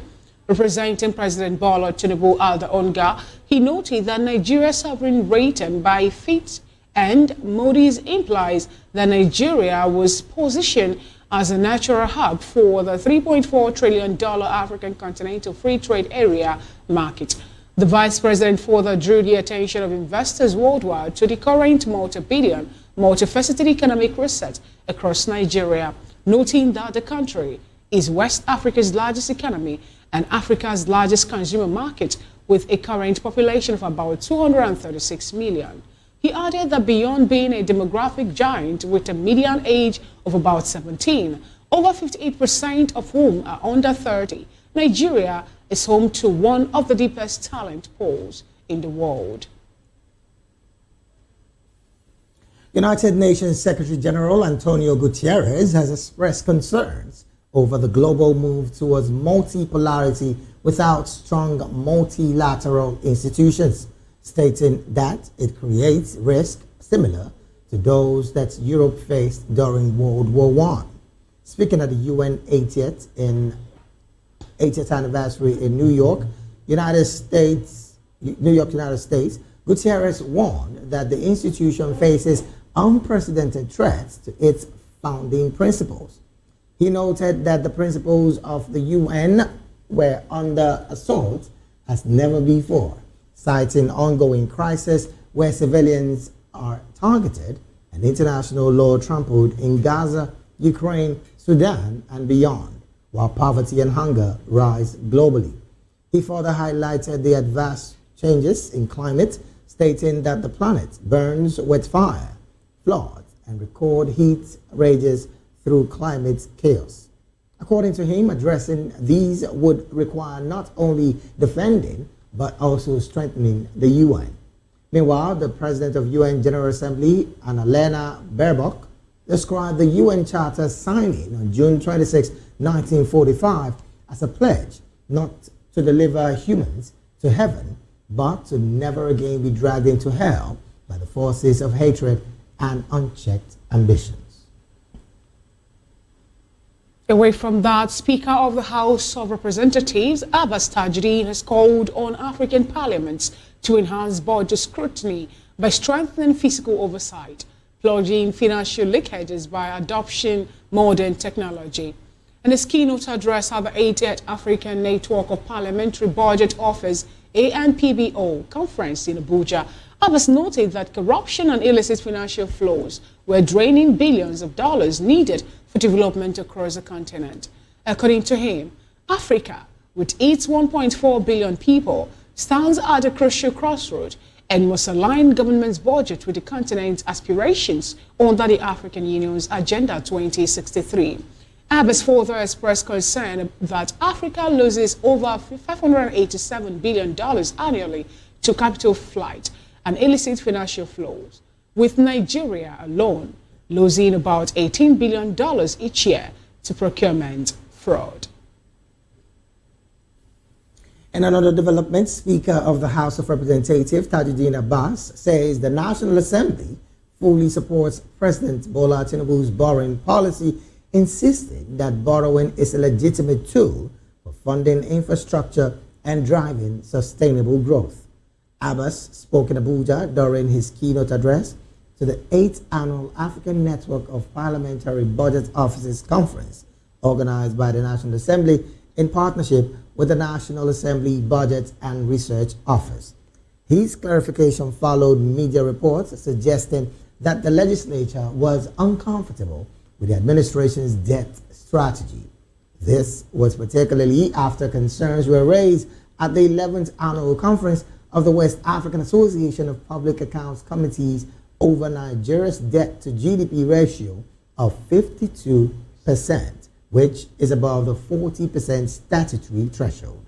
According to Abbas, the reports misrepresented the House position and mischievously reported the House leader out of context, thereby creating the wrong impression that the House of Representatives rejected President Tinubu's borrowing plan. He stressed that such interpretation was inaccurate and misleading. Still on the legislative matters, no fewer than 750 women from across Nigeria staged a peace walk in Abuja on Monday, demanding the passage of the long-awaited special seat reserved for women bill. The bill aims at increasing female representation in governance. Drawn from all 36 states and the Federal Capital Territory, the women gathered at the Mariam Babangida National Center for Women Development before proceeding to Transcorp Hilton for public hearing. The special seats bill seeks to amend the 1999 Constitution to reserve 10% of the National Assembly seats for women and 5% for persons with disabilities across Nigeria's 36 states and the FCT. Speaking during the rally, the Chief Executive Officer of the Women Radio, Okewale Sonayo, say the public hearing on the bill marks a historic moment for Nigerian women and for the nation's democracy. According to her, the bill is not about tokenism, but about fairness, inclusion, and ensuring that the voice of half of the population are no longer sidelined in governance. She further explained that across the world, countries that have embraced reserved seats have seen stronger democracies and better development and their outcomes. Meanwhile, the leadership of the 10th Senate and the House of Representatives have further shifted the resumption of plenary sittings from September 23rd to October the 7th, 2025. The postponement, which extended the Senate's annual recess by another 2 weeks, was conveyed in an internal memo by the Chief of Staff to the Senate President, Chinedu Akabweze. Similarly, an internal memo by the Clerk of the House, Yahaya Danzaria, did not provide any official reason for the postponement. However, no fewer reasons was given. Sources said the delay was intended to allow lawmakers fully observe the Independence Day celebration on October the 1st. Political activist Dr. Usman Bugaje has warned that Nigeria's democracy could collapse if the credibility of the Independent National Electoral Commission, INEC, continues to be undermined. and the appointment of its chairman remains in the hands of the president. Speaking on a local television program, Bugaji noted that INEC had lost a lot of credibility and should deliberately work to regain the trust of citizens in order to prevent threat to the country's stability. According to him, reforms must focus on insulating INEC from political manipulation and should be protected from political interference to protect the electoral body's credibility. He further argued that the president should have no role in the process of appointing the INEC chairman, explaining that any election in which the president will participate and still be the one to bring in the INEC chair is a sham elections. Meanwhile, the chairman of the National Drug Law Enforcement Agency, NDLEA, Brigadier General Muhammad Marwa, retired, has charged families to take proactive steps towards preventing drug abuse among their children, including by acquiring drug kits, test kits for home use. He noted that substance abuse has become a societal menace that endangers the health, well-being, and future of our young people. Marwa, who spoke at the Defense and Police Officers' Wives Association Inter-Secondary School Sports Competition 2025 in Abuja, stated that it is better to detect drug use early when intervention is possible than to wait until it develops into full-blown addiction. According to him, drug abuse robs young people of the bright future that rightfully belongs to them, and it is not just an individual tragedy but a national chaos. He further warned youths to stay clear of drugs as it destroys ambition, extinguishes hopes, and robs young people of a bright future. Today marks the International Day of Sign Languages, a day dedicated to promoting inclusivity and equal rights for the deaf community worldwide. This year's theme reminds us that there can be no human right without sign language rights. Voice of the People television correspondent Praise Peter tells us more in this report. To recognize, protect, and promote sign communication is power, and the world is reminded that without sign language, millions are left voiceless. The International Day of Sign Languages is a global call to recognize, protect, and promote sign languages as a bridge to inclusivity. This year's theme, No Human Rights Without Sign Language Rights, underscores the truth that access to language is access to dignity, equality, and opportunity. For the more than 70 million deaf people worldwide, sign language is not optional. It is their right, their voice, and their freedom. Yet, barriers remain. From schools to workplaces, from healthcare to justice systems, the absence of sign language recognition continues to shut out countless people from full participation in society. Experts and advocates are urging governments to do more by enshrining sign languages in policy, expanding interpreter services, and breaking down stigma. Happy International Day of Sign Languages, everyone. No human right without sign language rights. Language in itself is a language. So now you now have a language for a specialized community of deaf persons, and providing sign language is also providing them with human rights. So if you are talking about fundamental human rights, it's not complete until that deaf child have access to language, which provides him or her access to expression, access also to education, and access, most importantly, to life skill, which is what we as Speaking Fingers is really about, to build them into becoming productive adults. I just said access to expression. You find out that many deaf persons have actually been accused wrongly, so they do not have the opportunity or a language to be able to express when we do not provide sign language as human rights access, as it were. So he or she may be wrongly accused or has been wrongly accused, and there's no language, or the society does not recognize it as a language for expression for him or her to also make a case. Even when one is guilty, you still have the space to be able to make a case for yourself. So providing access or enshrining sign language as a human right is also necessary for that deaf person to plead his or her cause, and most importantly, to express himself or herself. We've had cases in the healthcare sector where healthcare is denied because access to language is not available for such deaf person. So that's a call for healthcare professionals or practitioners to please be able to learn basic sign language so that they can also be able to include persons with disability, especially our deaf community. As the world reflects on this day, one message rings clear. Inclusivity begins with communication, and there can be no human rights without sign language rights. The call is simple. Respects the language, respects the people. Praise Peters, reporting for Voice of the People TV.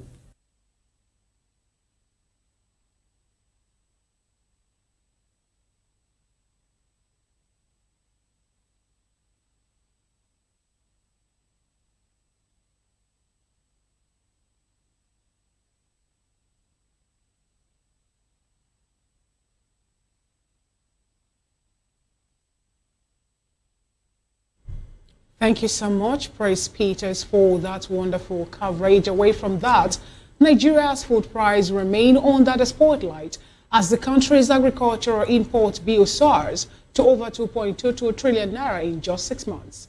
Farmers and stakeholders say the government's policies are hurting local production, even as President Bola Tinubu directs his cabinet to crash food prices nationwide. But how are these policies felt in the market where Nigerians buy their daily bread? Voice of the People's Television, Onyin Damola Olokoton, has more in this report. Nigeria's cultural imports bill has hit 2.22 trillion in the first half of 2025, sparking outrage from farmers, rice millers, and other stakeholders. They argue that government's policies are crippling local production and deepening food insecurity.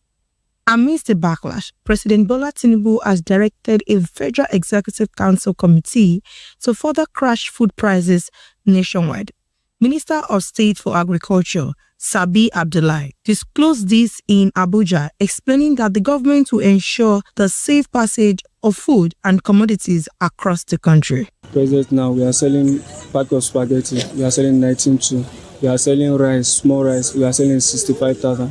The long one, we are selling 82,000. While Uru, we are selling Uru for bottle, 2,100 naira. The Eva, we are selling Uru Eva, 4,200 naira. We are selling red oil for Eva, 3,800. The small Eva of red oil, we are selling 1,900. While we are selling Indomie table is 9,500 naira. We are selling Super Pack, 14,800. We are selling Belefun, 13,600. We are selling Ongima, 13,600. It went down small. Before we are selling bag of rice. Like that one where I tell you 65, we are selling 75 before. The long one where I tell you 82, we are selling 95 before. Ọjà wa tá ń tà yìí, ọjà yìí jẹ́ ọjà tó jẹ́ pé kò kí ń dúró sójú kan. A lè ra high price láàárọ̀ kó dọ̀sán kó di low. A lè ra ní low láàárọ̀ kó dọ̀sán kó di high. Secondly, ọjọ́ kejì ó lè tún high ju ti first day yẹn lọ ó kó low. So ó ń lọ ó ń bọ̀ ní kò dúró sójú kan. Àpẹẹrẹ tomato tẹ́lẹ̀ ìgbà tó high gan a máa rà ní 60, 70. But now ilé tó high jù ní 40. Wá sílẹ̀ sí 30, 35. Doing ló sàn ju tọdún tó lọ lọ. Onions now is better because if you go now, you can fit get at 25, 27. The senior of a bag, 50. Highs, you can fit get at 45. Let's say back of price, you can fit get at 250, 300,000. Now it's better. No, like this is okay. Well, I would say if you go to main markets, I think the prices are a bit fair, but I think most of our challenge is transportation. So the prices is coming down a bit. The price of foodstuffs, they are coming down a bit. Presently, is better now. It's coming down little by little. I don't know if they can regulate that, but if they can do that, I think the prices of food will be more cheaper. Some buyers and sellers told Voice of the People TV that the food prices actually reduced from last month to present. But they are still hoping that the government can look into affordability and how every Nigerian can afford a good quality meal daily. Oyindamola Olukutso for Voice of the People TV. Thank you so very much, Oyindamola. Moving on, in Lagos, some passengers are raising concerns after being left behind while trains departed, leaving them stranded without option for rebooking or refunds. Among the affected was a mother whose children were already on board when the train pulled out. Commuters are now urging the Lagos state government to step in and address what they describe as a reoccurring challenge. Voice of the People TV's Oyindamola Olukutso has more on that report. In outrage after being left behind while trains pulled out of the station. Another commuter explained this is the second time she has been stranded in the same way. A third described the ordeal as both costly and emotionally draining. I was at the Agege train station. It's just quite unfortunate I missed my train. On boarding, I couldn't meet up with the train, but I traveled with my children, and unfortunately the train took them while I was left behind. And right now, I have to rebook the ticket for them to be brought back to me because there is nobody there to receive them there.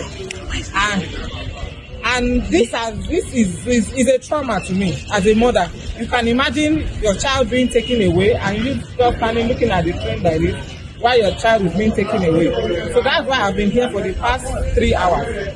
The next arrival should be by 6. Please, Mr. Kayode Ekwefa, I want you to look into this. Sowore train, we are no Ibadan. And the people here, but train to move to Debe. Another train, me, they want to Kawole. Wọ́n ní ọ̀lẹ́sì kábàárà tíkẹ́ẹ̀tì míì ká tó lè lọ ọ̀nà wọn fún wa lówó kankan àdèkúrò ni wọ́n ní ká lọ wọ mọ́tò ẹjọ́ ìjọba bá wà kan ṣiṣẹ́ ìjọ́ torí ọ̀nà. When you lose a little penny, it pains than when you lose much money. I give you an instance. This is not the second time where train will be leaving without us catching up with the train. We have come here to get the train. It's either the train will just wait for 1 minute. I guess the train should be able to wait for like 5 minutes before they can move. At least it will allow ample time for passengers to quickly run. Now look at the station in Agege. We have like 3 staircases that we will have to climb before we get to where the train will take us down to Ibadan. Please, we need the government's intervention on this.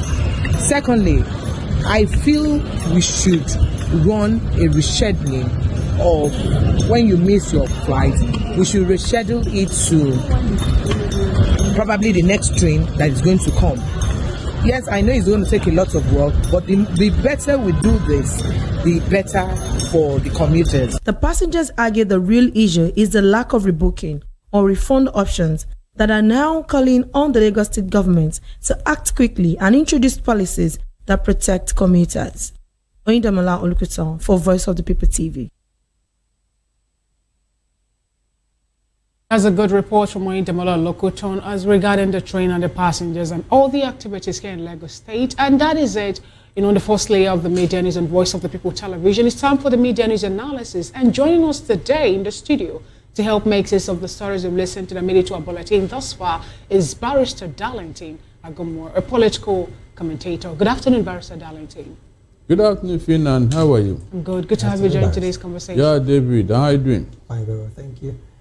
All right, Barrister, let's get to it almost immediately. Interestingly, before this analysis segment started, we're having a conversation, particularly on the passengers who missed their train. First off, how do you think, aside the fact that, yes, there's also the possibility that the passengers did miss the timing at which the train is supposed to have left, but how can this be managed on the part of government and, of course, the handlers of these trains to accommodate people who are late for their trip? Maybe not so late, but a little late.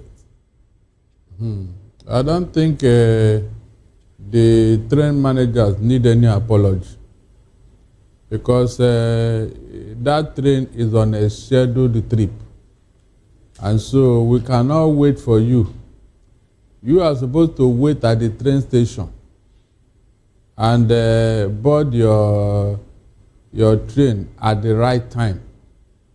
So if you are left behind, you have yourself to blame.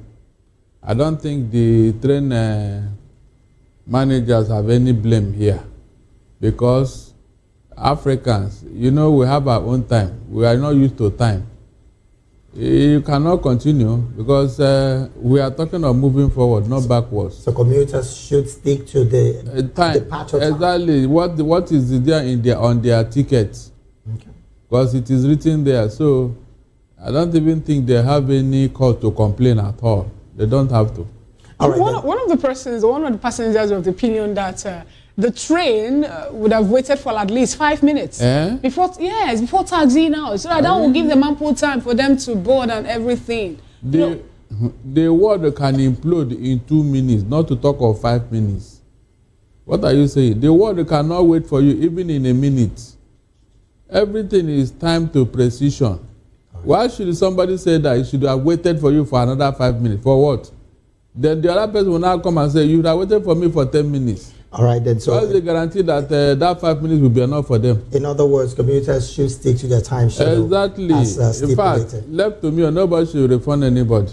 All right, then. Let's get to some political conversation now. Now, the National Assembly is talking, and at this point, the Speaker of the House, I'm talking about Tajuddin Abbas, has said at this point, the House of Representatives is totally backing President Bola Tinubu's borrowing policy, insisting that, of course, borrowing is legitimate and a major tool for funding infrastructure. But the concern is the fact that the threshold at which the government is borrowing and, of course, the visibility of the borrowing as regards the Nigerian people is what some quarters are concerned about. But, Barrister, my question to you now would be, looking at this conversation about borrowing by any government at all, not just this administration, is it about time that our Senate and, of course, the representative clearly start holding accountable all executive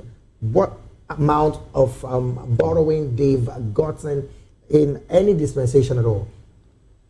Tajuddin Abbas is trying to correct himself. Remember that about 2-3 weeks ago, he made a statement indicting the Tinubu administration and their borrowing pattern. In fact, he even added that there's no transparency in this expenditure and all that. Apparently, he got a swipe from his party leadership. And so, in order to correct that, you think this is what it's all about? That is, if not, my brother, listen very well. You have overborrowed your threshold. You have overborrowed your threshold. So whatever they are doing now is what? Damage control. Nobody in the right sense will come and tell me that at 149 trillion, we should continue to borrow. Nobody in his right mind will say. Now, Barrister, looking at our, what the statutory threshold says about borrowing to GDP, 40% is what it should be on, but Nigeria now have exceeded. We're now at 52, and yet someone is saying something about them being in support of the president. And the Speaker of the House of Representatives said something. He said that that this present administration has been borrowing to help to fund the power sector, transportation sector, and agricultural sector. As a Nigerian, can you in any way tell us, any of the sectors that you can see you have seen, will I say, wonderful change or turnaround in their activities ever since we have a new administration on board? None of them. The issue of power. The federal government of Nigeria have borrowed money for prepaid meter for all Nigerians. 3 times money has been borrowed for this purpose. And up to today, no sign that everybody has gotten that prepaid meter. I mean, how many are we that $500 million cannot provide prepaid meter for everybody? So the money has been going into a bottomless pit. That is why nothing is working. I can't see any section of the economy that somebody will point and say, yeah, this place is working perfectly well. The so-called infrastructure, where are they? Look at the roads. When each time a small rain drop, everywhere will be flooded. Road will become impassable. So where is this money going to? Potholes all over the place. Both federal road and state road. I didn't see any infrastructure going on. No, I didn't see. If not, let somebody come and convince me. All this so-called infrastructural whatever is the conduit pipe to siphoning money. Barrister, during this particular committee or this particular, will I say summit now, the House of Representatives, the leader also made a statement to say that he's cautioning countries that borrow, especially Nigeria, alone without having any way or insisting that they're not having any way to curb corruption or even illicit financial flows in Nigeria. Now, Barrister, looking at Nigeria as a nation, we have a Fiscal Responsibility Act whereby each budget, we run a zero-based budget.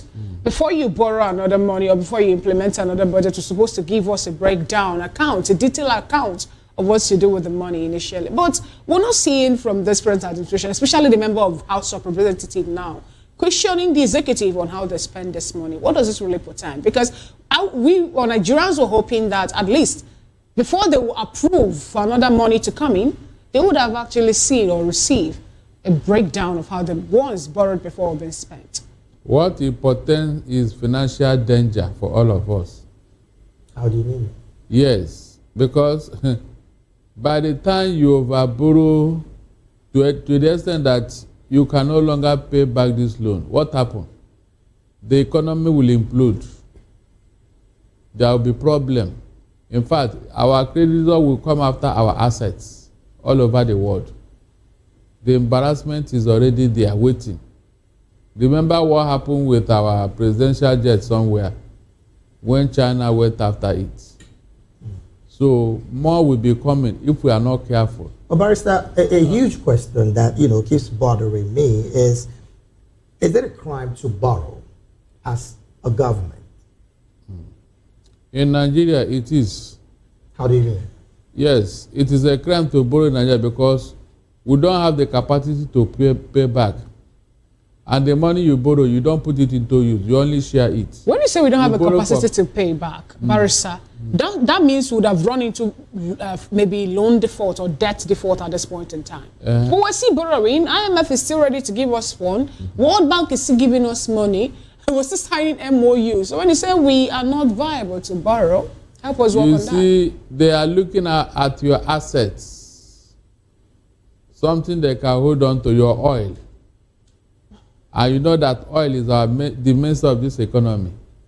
So if you can no longer pay back, they will now get hold of your oil. And that means strangulating the economy. So they are not borrowing because you have the capacity. No. They are borrowing because they have something to lay hands on if you can't pay back. All right then. And if you can pay back, the loan wouldn't have become as big as it is. Okay. We are not paying back. All right then. Barrister, before we jump off this conversation, maybe in 30 seconds, the place of the parliament as against the passing of the threshold of borrowing as for Nigeria as a country, do you think as it stands, the parliament can do better than what we are seeing presently when it comes to surpassing the threshold of borrowing from this administration and of course next administration as it were, because it's very concerning, just like you mentioned earlier. You know, when you want to blame the parliament, you ask the executive who always bring this thing for their approval. What were they thinking? Because I know this government, if the parliament want to assert themselves, they will not use them as an excuse that they are the one that made them not to make progress. They refuse to assign the loan they apply for. And that loan would have made Nigerian economy to be bigger than that of China and America put together. They will look for something to blackmail the assembly. And so, with a greasing of palm here and there, I think Natasha told us what happens. They will approve any loan that the executive bring before them. That is why the thing is getting worse and getting higher. If that then is the case, Barrister, then why would the Abbas Tajuddin, be calling on African Parliament to make sure that they enhance budget scrutiny by strengthening fiscal oversight, to avoid plunging the continent into financial leakages? True talk. Nigerian government, they are good at double standard. They speak from both sides of their mouth. Is that what you think he's doing? Well, if not, why not? Why can't you show example with yourself? Or you think the whole world is not seeing what's going on in Nigeria? The profligacy and the wastage. So why can't he use Nigeria as an example while he was talking? Then we can now say, so those people are not listening to him. They are just observing a protocol and courtesy.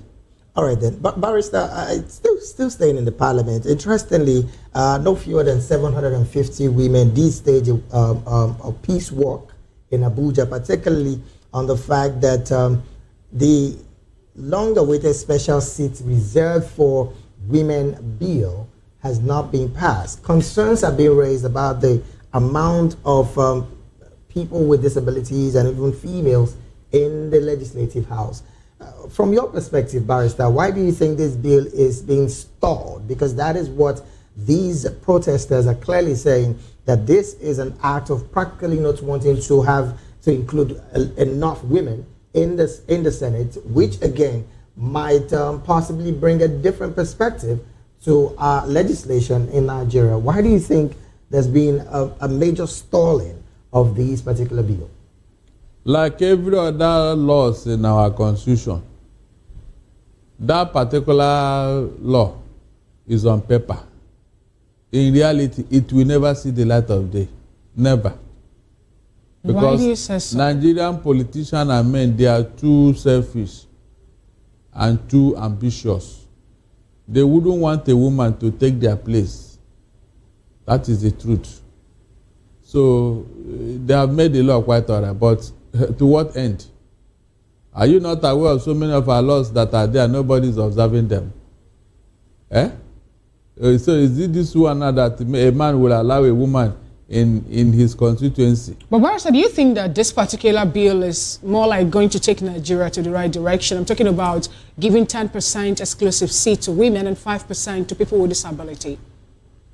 Ordinarily, it's ought to, but in reality, is it? Now, looking at the fact that Nigeria is talking about economic meltdown, in total, House of Rep and the Senate, we're having, I think, 400 and something members in total. Now, with additional 108 coming on board, do you think Nigeria is viable enough for them to be able to sustain such move? We are not. So what then do you think we should do? They should stop all this profligate because it's not helping us. In fact, we are talking of a single legislative house. No longer by camera. Like, what's it called? The one they have in Senegal or so. There are many countries with, a single legislative house. And you are not better than them in any form or shape. Interesting point. So this one is just waste of money for the boys and all that. Some persons were of the opinion, Barrister, that instead of giving 108 seats to women, that they should find a way to push out or carve out or eke out 108 from already existing, whereby instead of each federal constituency now bringing in 3 men, they should make it 2 men and 1 woman, and so doing they will have a balance of maybe this particular number of persons that they need from women and people with disability to represent them. Do you think that will help out? It will not help. Like I told you, most men will not even allow that. Because they will claim that the woman wants to take their place. You can imagine a consistency where a man has been positioning himself to become a senator. All of a sudden, you say it must be a woman. The man will do everything to subvert it. Interesting. They may even eliminate the woman. All right. That's the truth. Barrister, let's move away from that to a statement made by a political activist, Usman Bugaje. He came up to warn that Nigeria's democracy could collapse if the credibility of the Independent National Electoral Commission, INEC, continues, to be undermined, and the appointment of the chairman of that electoral empire still reside in the hands of the president. What do you have to say about this, given the fact that Nigerians are already talking about electoral reform and how we're going to maybe vote in the next chairman of INEC instead of allowing the president to appoint whom he deems fit to be the one in charge of that umpire? The name is Independent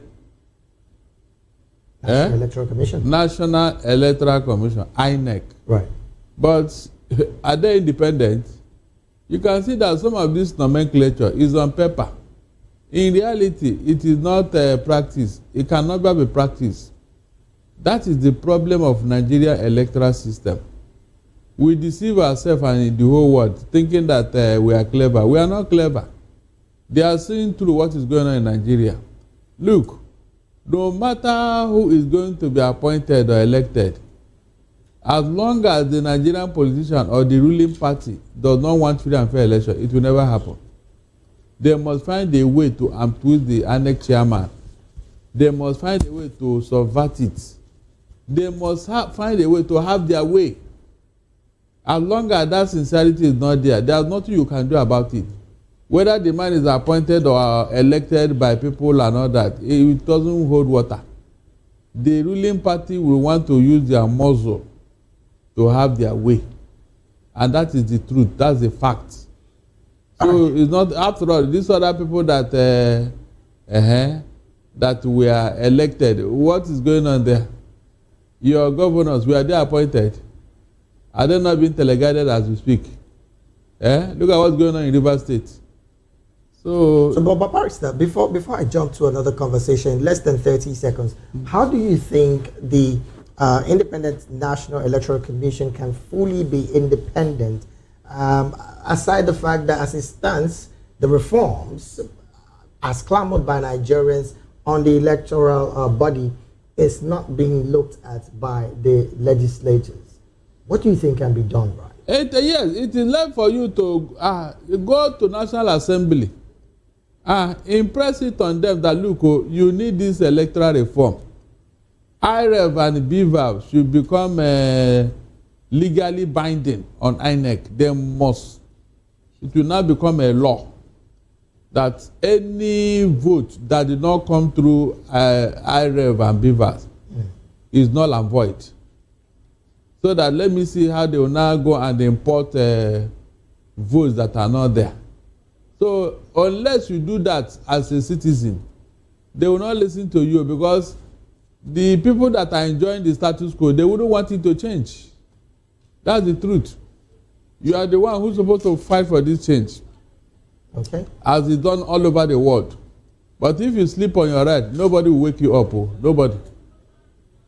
All right, then. Thank you so very much, Barrister. This is where we have to draw anchor on the analysis segment of the Midday News this beautiful afternoon. We've been talking with Barrister Darlington Agumo, who is a legal practitioner right here in Nigeria. Once again, Barrister, thank you so very much for being here. It's my pleasure. The rest of the Midday News will continue shortly, just after this quick break. Please do stay with us.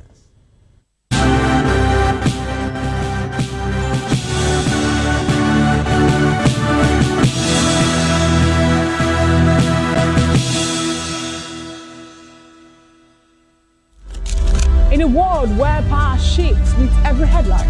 In a nation full of questions. In a world filled with noise, the truth needs the voice. The policies that shape our world and the economy that determines our future. Every hour, every day, the grapevine keeps buzzing. And on the bold angle with Jomalina, we dive deeper into stories that shape our world. Don't forget, our voice matters the most. Let us come together and share our concerns.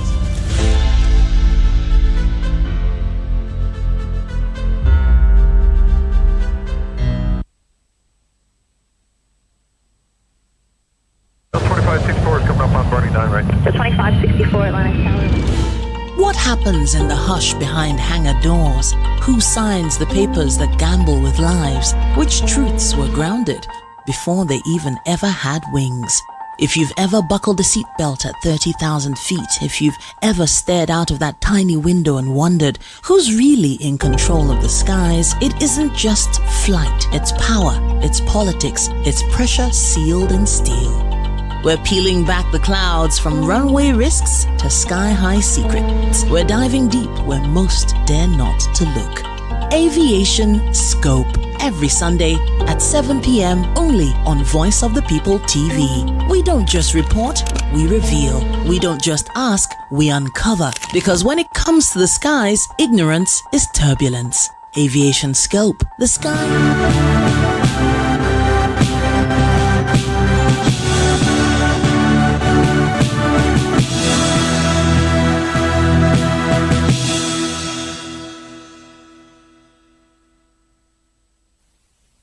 Glad to have you back. It is still the midday news right here on Voice of the People television. Now to more stories. After nearly 15 years of discussion, the Lagos State government is moving ahead with the relocation of Computer Village from Ikeja to Katangua in Agbado Okeodo. The permanent secretary in the Office of Urban Development, Bola Honki, told traders at the stakeholders meeting in Ikeja that Governor Babajide Sanwo-Olu has directed the process to be open and inclusive. He explained that work was ongoing at the new ICT and Business Park in Katangua, which will include hotels, a banking hall, car parks, a fire station, a police post, and access roads. Oki added that the relocation will restore Ikeja to its original residential status while providing traders with a modern hub for business. On her part, the Oloja of the market, Abisola Aziz, welcomed the project, saying it will boost the market's potential and create a better trading environment.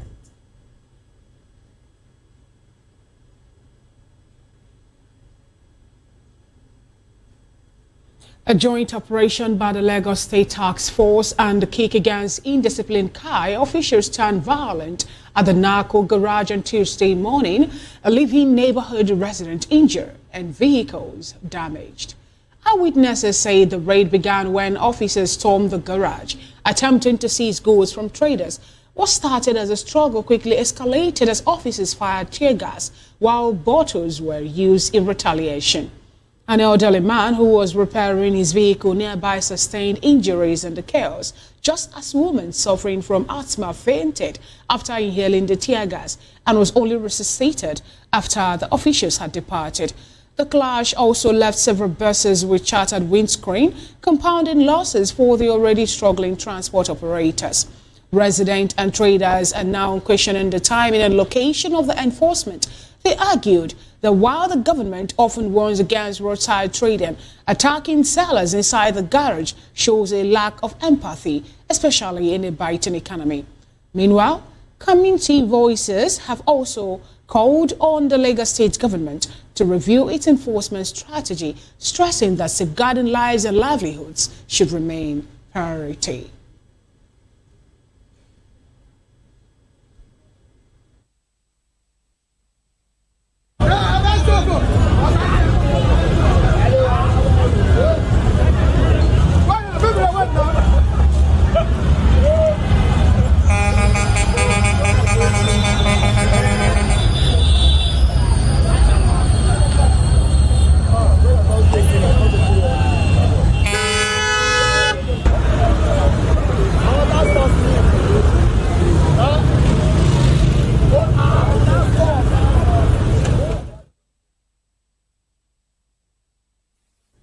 Well, moving on, the United States mission in Nigeria has said it would bar corrupt, high-profile individuals from entering the country.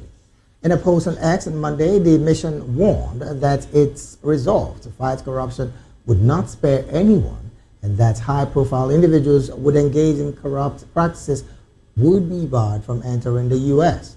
According to the statement, fighting corruption knows no borders or limits or unaccountability. And even when high-profile individuals engage in corruption, they can be barred from receiving U.S. visas.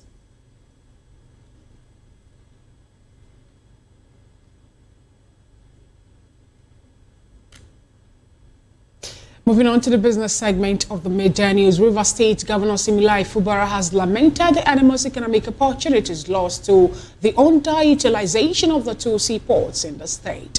He stated that until their capacities are optimized, Rivers State and Nigeria will continue to miss out on jobs, investments and industrial growth. Speaking during a courtesy visit to the government house in Port Harcourt by the Nigerian Port Authorities, NPA Board and Management, led by its chairman, Senator Adeyeye Clement, the governor stressed that seaports remain critical to national development.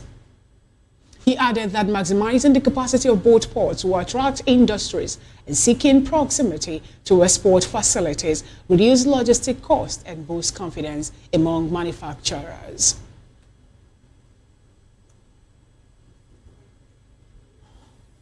And from that business story, we'll move straight to talking sports. Super Falcons goalkeeper Chiamaka Nnadozie has earned global recognitions after being ranked the 4th best goalkeeper in the world at the 2025 Ballon d'Or Awards held in Paris on Monday night. Nnadozie, who has steadily built a reputation as one of Africa's finest goalkeepers, was named among the top 5 in the final ranking released by the organizers. The Super Eagles star, who played her club football with Paris in France, continues to be recognized in the global stage.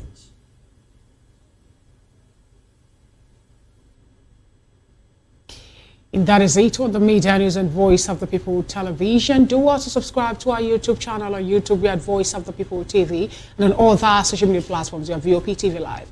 Up next on the schedule of Voice of the People television is a spotlight show with Precious Agumanu. I am Fina Okechukwu. And I am David Edwin. Good afternoon.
In a world where power shifts with every headline. In a nation full of questions. In a world filled with noise, the truth needs a voice. The policies that shape our world and the economy that determines our future. Every hour, every day, the grapevine keeps buzzing.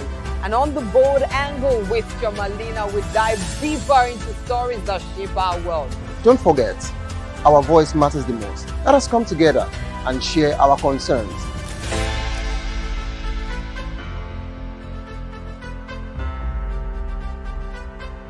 Everybody keep watching Voice of the People. All right? Love you all. Hello, sweetie. What's going on? My name is Kiki. Keep watching VOB TV. Thanks. Hey guys, what's going on? Olumide Oru, the Fresh Prince of Lagos here, and this is VOP TV, guys. Hello, guys. I want you to please keep on watching VOP TV. Ladies and gentlemen, my name is Hafiz Oyetoro. Please keep watching VOP TV. Shout out to VOP TV. Very big shout out to the fans and lovers of VOP TV. My name is Tayo Fanyuro. I'm an actor that you are going to live to love. Keep watching.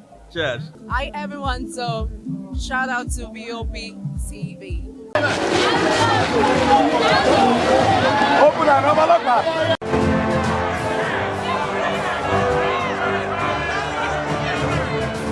Do you want your voice to be heard?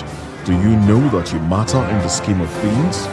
The People's Voice, the show where ordinary citizens take center stage as we discuss the biggest stories that affect you and I. With you in mind, we facilitate lively discussions, debates, and interviews on the topics that matter most to you and I. From social justice to economic empowerment, education to healthcare, governance, and more. Tackling tough topics and amplifying your voice. People's Voice. Mondays through Thursdays, 7 p.m. to 8 p.m. Join the conversation and make your voice count. The People's Voice. Make your voice count. Are you ready for the extraordinary? Something big is happening on your screen. Introducing VOP TV. Now streaming on SLTV channel 264. From breaking news to captivating conversations, news analysis, giving you all sides to the story. We bring in-depth discussions on the issues that matter, from politics to sports, entertainment, and lifestyle. VOP TV on SLTV channel 264. Join us as we redefine what television means to you. Voice of the People Television. VOP TV. Now you have more than a voice.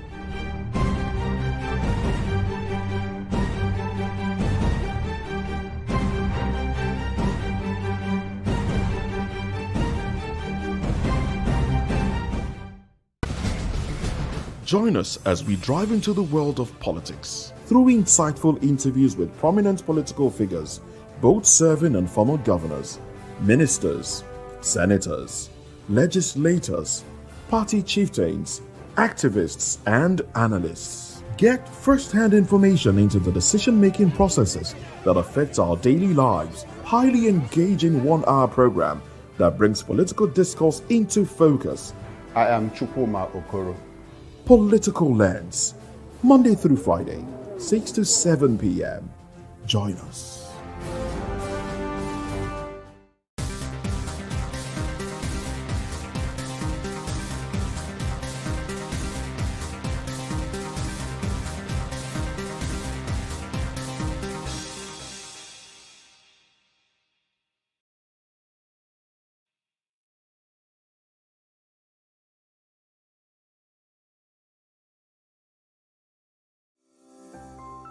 VOP TV. Now you have more than a voice.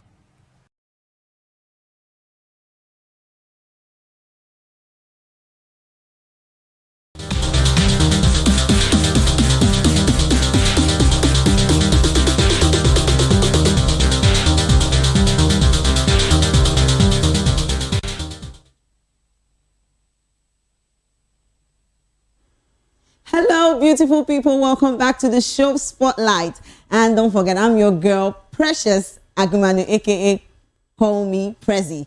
And yes, today is a beautiful day to stay positive, stay inspired, and stay grounded. Don't forget, we're bringing you an exciting blend of gist and purpose, so please don't go anywhere. Sit tight while we ride together. And yes, we're talking about today. First on our list, we're talking about actor Yemoli, sorry, and he has actually reacted to declarations that a body actually came out to say that salary earners are red flags. And me, I want to ask this question: how can a body just open her mouth and say that salary earners are red flags? Well, before I will say what I want to say, a lot of fans have actually come out to say things concerning this. So please, let's take some comments. We have a lot of people coming out to say things concerning what Yemoli has actually reacted to, because a lot of persons will come out and say, it's being a salary earner is a red flag. Please, auntie, if you know that you cannot do this, go and rest. Nobody's begging you. All right, see, imagine dating someone who has to wait until payday. Like, why would you even say that? People are really working hard to see that they can be better, and you are there saying, why? Please, even you yourself, have you even asked yourself if they can even go out with you? But it's good, it's well. So someone says, she said, imagine dating someone who is employed. Please, I'm not sure. Oh God, my gender. May God have mercy on you. A lot of persons have actually come out to say things concerning this. So please, let's take some comments. Yes, to me, if you ask me, I don't think what she did was okay. So I am Sensi, since Shy said, she said, God forbid dating an employed person. Please, because I don't know where the God forbid is coming from actually. Official Zara said, every time dating blah blah, una no like well prepared. Please, that well prepared spaghetti is more important. You get what I'm trying to say? But it's well. I get what you're trying to say at Official Zara, but it's well. So another person said, oh boy, it's really getting worse. Oh wow. Please, because I can't even actually imagine.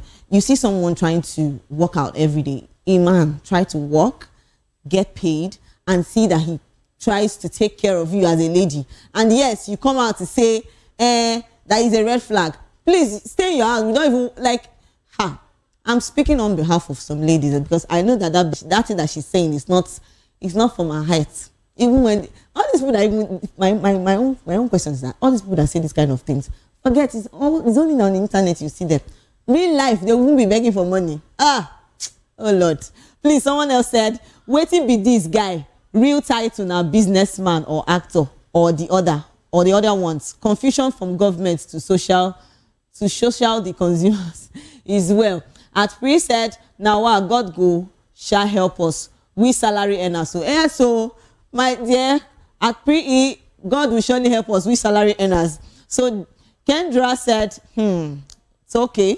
Arike said, the tweet is definitely coming from an unemployed person. Thank you, at Arike, because I just said it. People that say these kind of things, they know they don't even beg for money. If you even ask them, they don't even get job where they will even keep. Talk more of saying a red flag. They themselves now their own red flag safe. I beg, leave them, Jerry. Let's take more comments. We have a lot of comments concerning this. Then another person said, I beg, who gets ofada rice and stew? Please, real minds, chop where, good. I don't tire for all this dating wahala, but if you not hear dating today, you go hear tomorrow, but it's well. So Bizzer said, men are going through a lot. All the men, I'm sorry that you're going through a lot.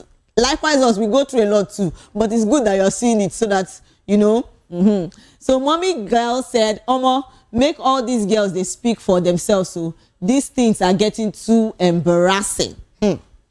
As well. Because I can't even imagine like you coming out to say that salary earners are red flag. Do you know the joy that we have when we get paid end of the month? Hey, Lord. That joy is not something that you can talk about. Please don't go there until you just rest. So another person said, I never rest since I entered 18 years as a man. What's happened? At time verse as well. So Val Sampson said, I beg, which kind generation be this? Please help me ask. because this generation is very confusing. I don't want to say things, but as well. Please, let's take more comments. We have a lot of comments concerning this.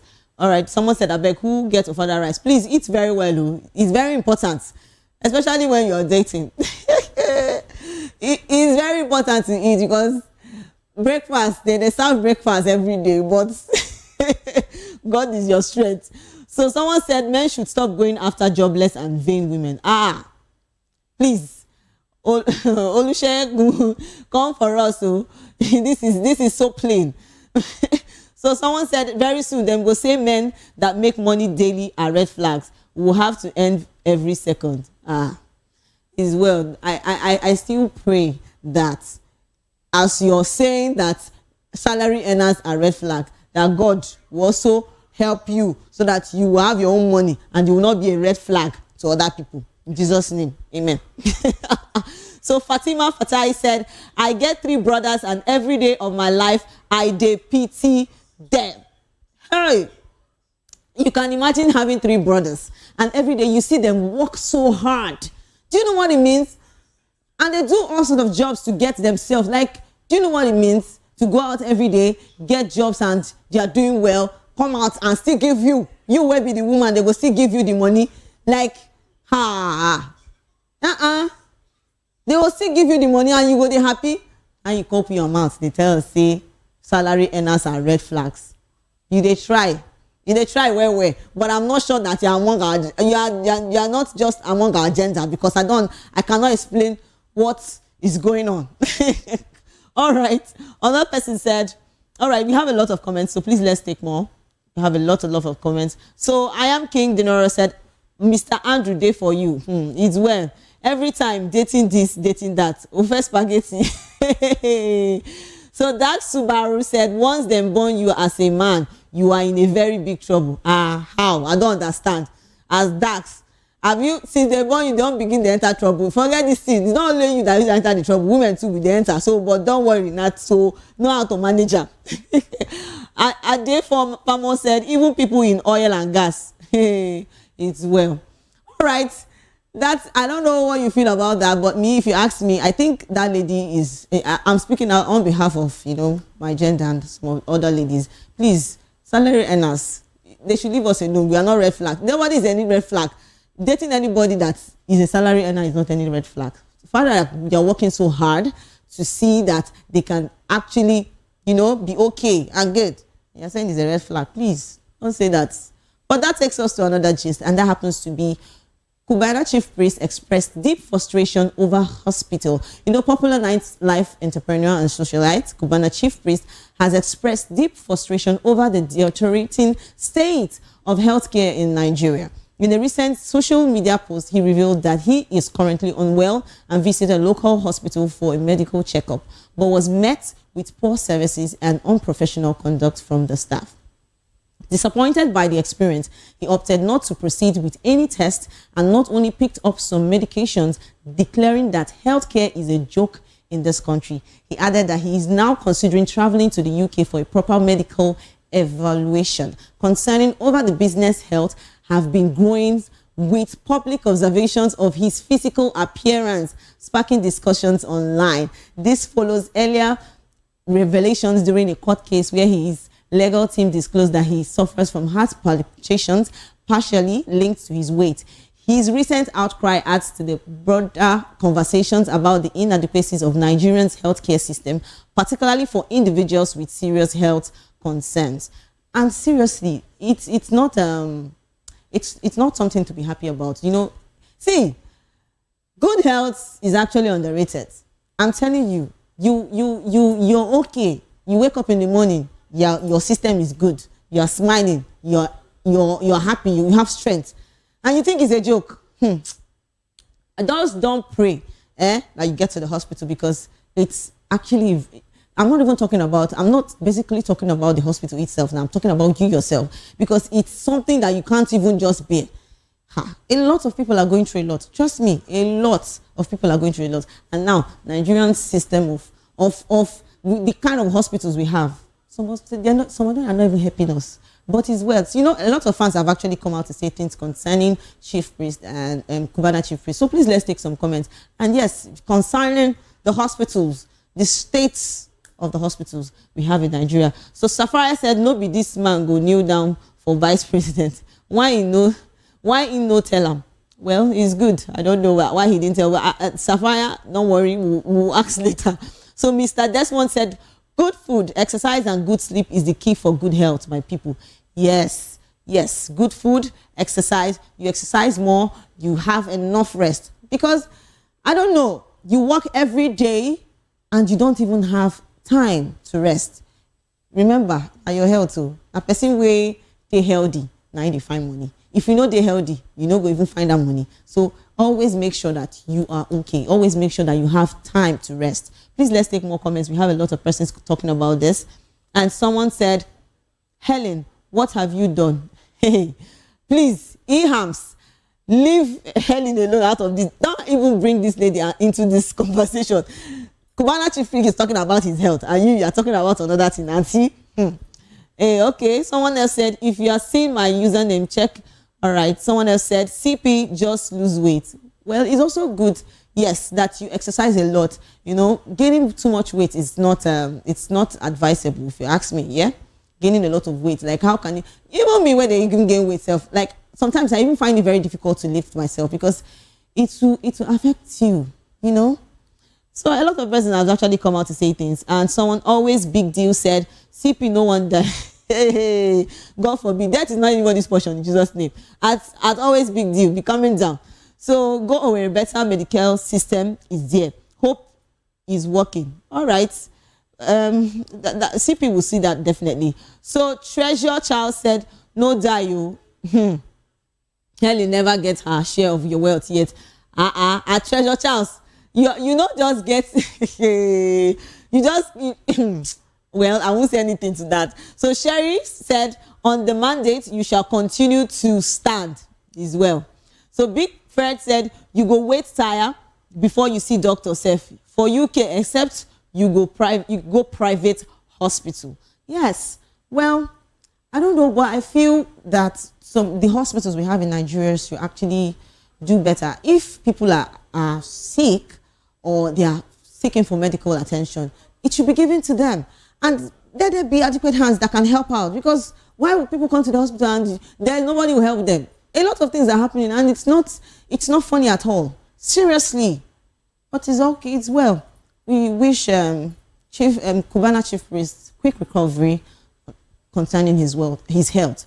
And that takes us to another gist, and we're talking about Nigerian artist Charlie Poppy has advised young men to avoid romantic relationships until they achieve financial stability, calling such relationship a major financial mistake for those who aren't wealthy. In a viral statement, he said OS had na financial mistake, girlfriend na financial mistake, stay celibate, emphasizing that those not among Africa's richest should focus on building wealth before entering into romantic commitment. He warned that chasing women without financial backing often leads to regret. Okay. Stressing the importance of prioritizing personal growth and stability first, Charlie Poppy further urged men to get the funds and chase the girl, not the other way around, questioning how one could sustain a relationship without adequate resources. His comments have sparked debate online, with many resonating with his message of financial discipline, while others criticize the generalization of women as the financial burdens. Please, Charlie Poppy is well. I don't see anything wrong in dating somebody while you're still, you know, chasing for the money. So why are you advising people to stay celibate? It's, well, a lot of persons have actually come out to say the things concerning what Charlie Poppy has said. So please, let's take some comments. Yes, we have a lot of persons saying things about what Charlie Poppy has said. So someone said, bro is probably heartbroken. Maybe he's speaking out of experience. Who knows? So someone else said, I feel sad for many guys whose options are just irresponsible ladies. Good ladies exist, bro. Yes. And trust me, when you have a good lady beside you, Oga, you have just won lottery. I'm telling you. Because all these ones they are saying they should stay celibate. You cannot be advising them That's the truth. If there is a good lady beside you, trust me, you are just in a better position. I'm not lying. All right, another person said, if not for money, who is Charlie Poppy? It's well. So Peter said, yeah, he said, if not for money, who is Charlie Poppy to advise me? My brother, Dr. Alexa, please be coming down, you. All right, another person has come out actually to say things about this, and we have a lot of comments, so please let's take more comments. We have a lot of comments. And another person said, any woman you can buy can be bought again with more money to a real no place is home. Okay, you see, it's well.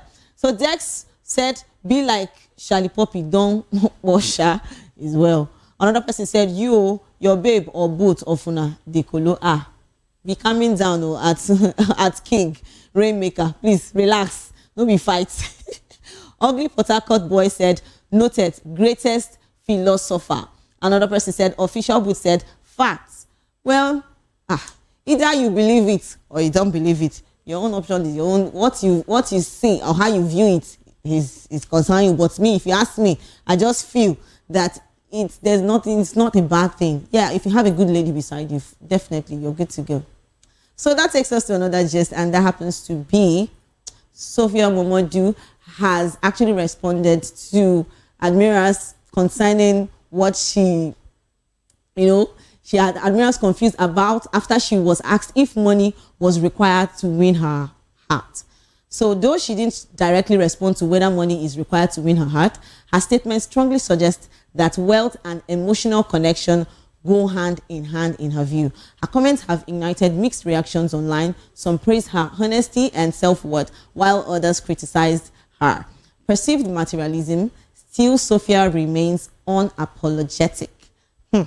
Please, can you use money to win? Let me even ask, let me just rephrase that question and ask myself, can you win my heart with money? The truth, let me tell you, you have to have money. Please, because which woman does not like money? Just tell me the truth. Even you that is watching, which woman don't like money? Whether you be man or you be woman, which woman don't like money? Just tell me. But it's all right. A lot of fans have actually come out to say things concerning what Sophia Momodu has said. So let's take some comments. We have a lot of things to talk about. Yes. So someone said Sophia seems to be the least loved celebrity baby mama on Nigerian social media platforms. God, I beg you. All right. Linus Grace said money is important too, but not all. Not all. It takes to keep a good relationship, but we love it, Sha. Yes, please. I love money. I cannot lie. Please, let's take more comments. We have a lot of comments concerning this. Yes. So Calvin said, do you all realize that you are just looking for this woman's trouble?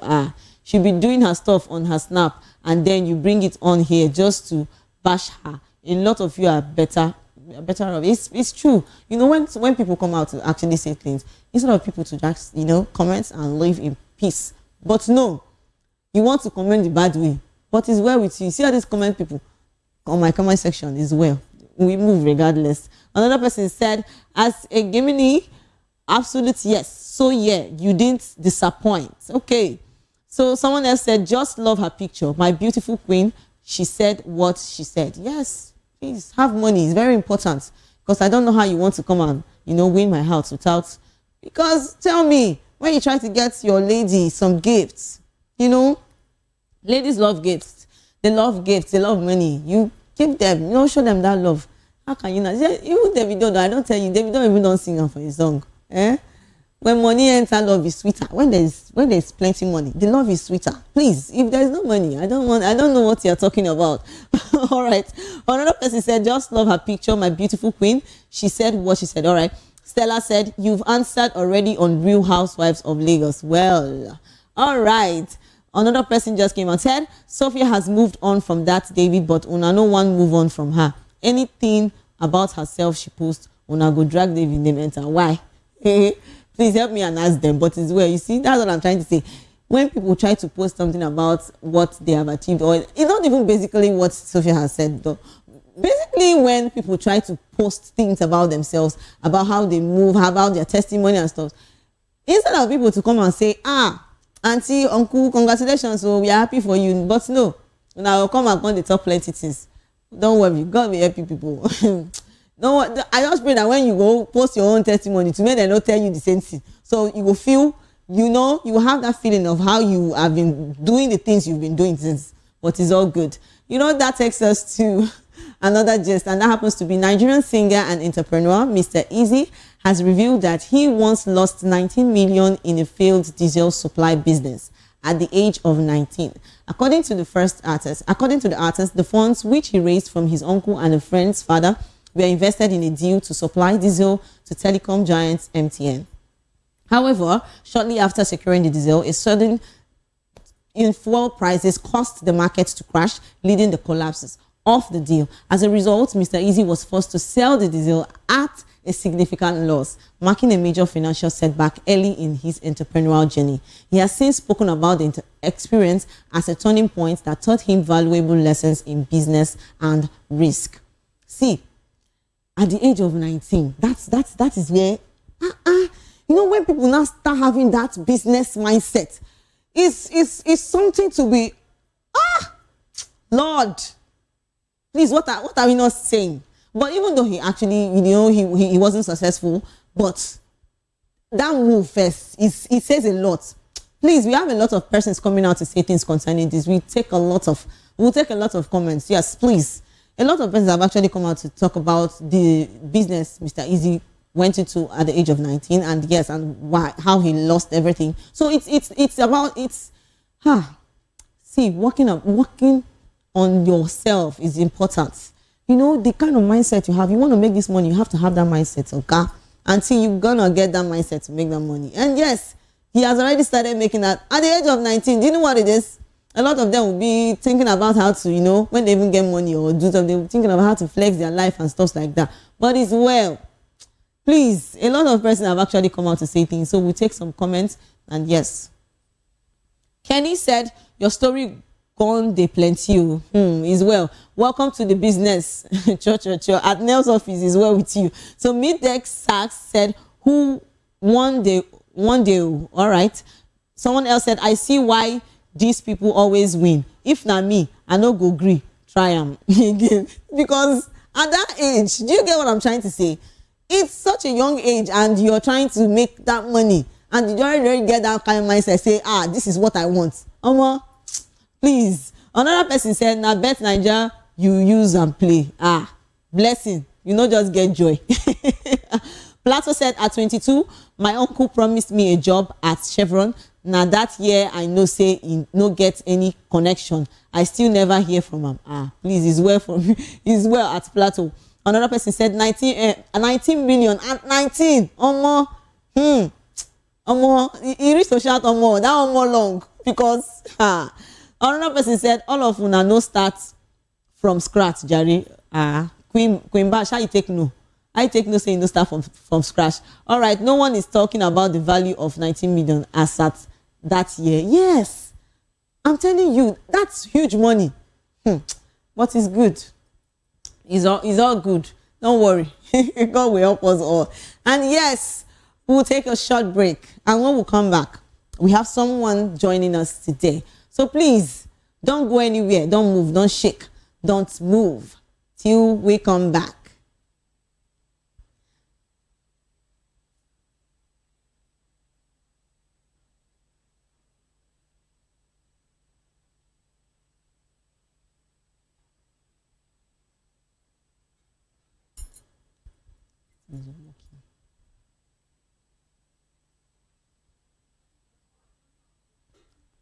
Wait.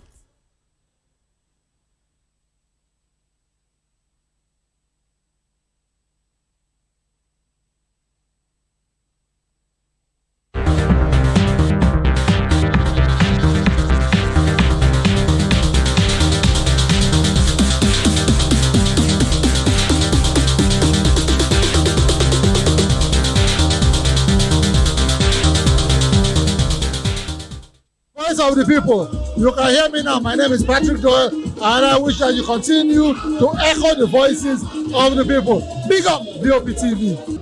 My name is Suibifa Dokobo. Please keep watching VOP TV.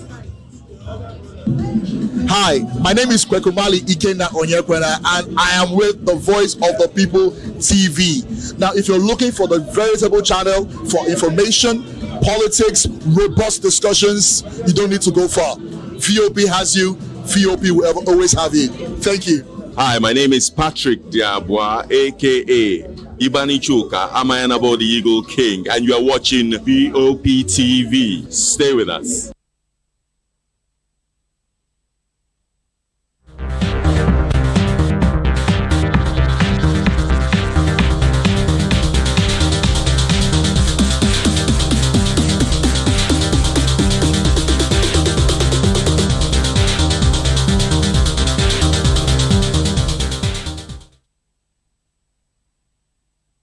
Hello, beautiful people. Welcome back to the show Spotlight. And I'm your girl, Precious Agmanu, aka Call Me Prezi.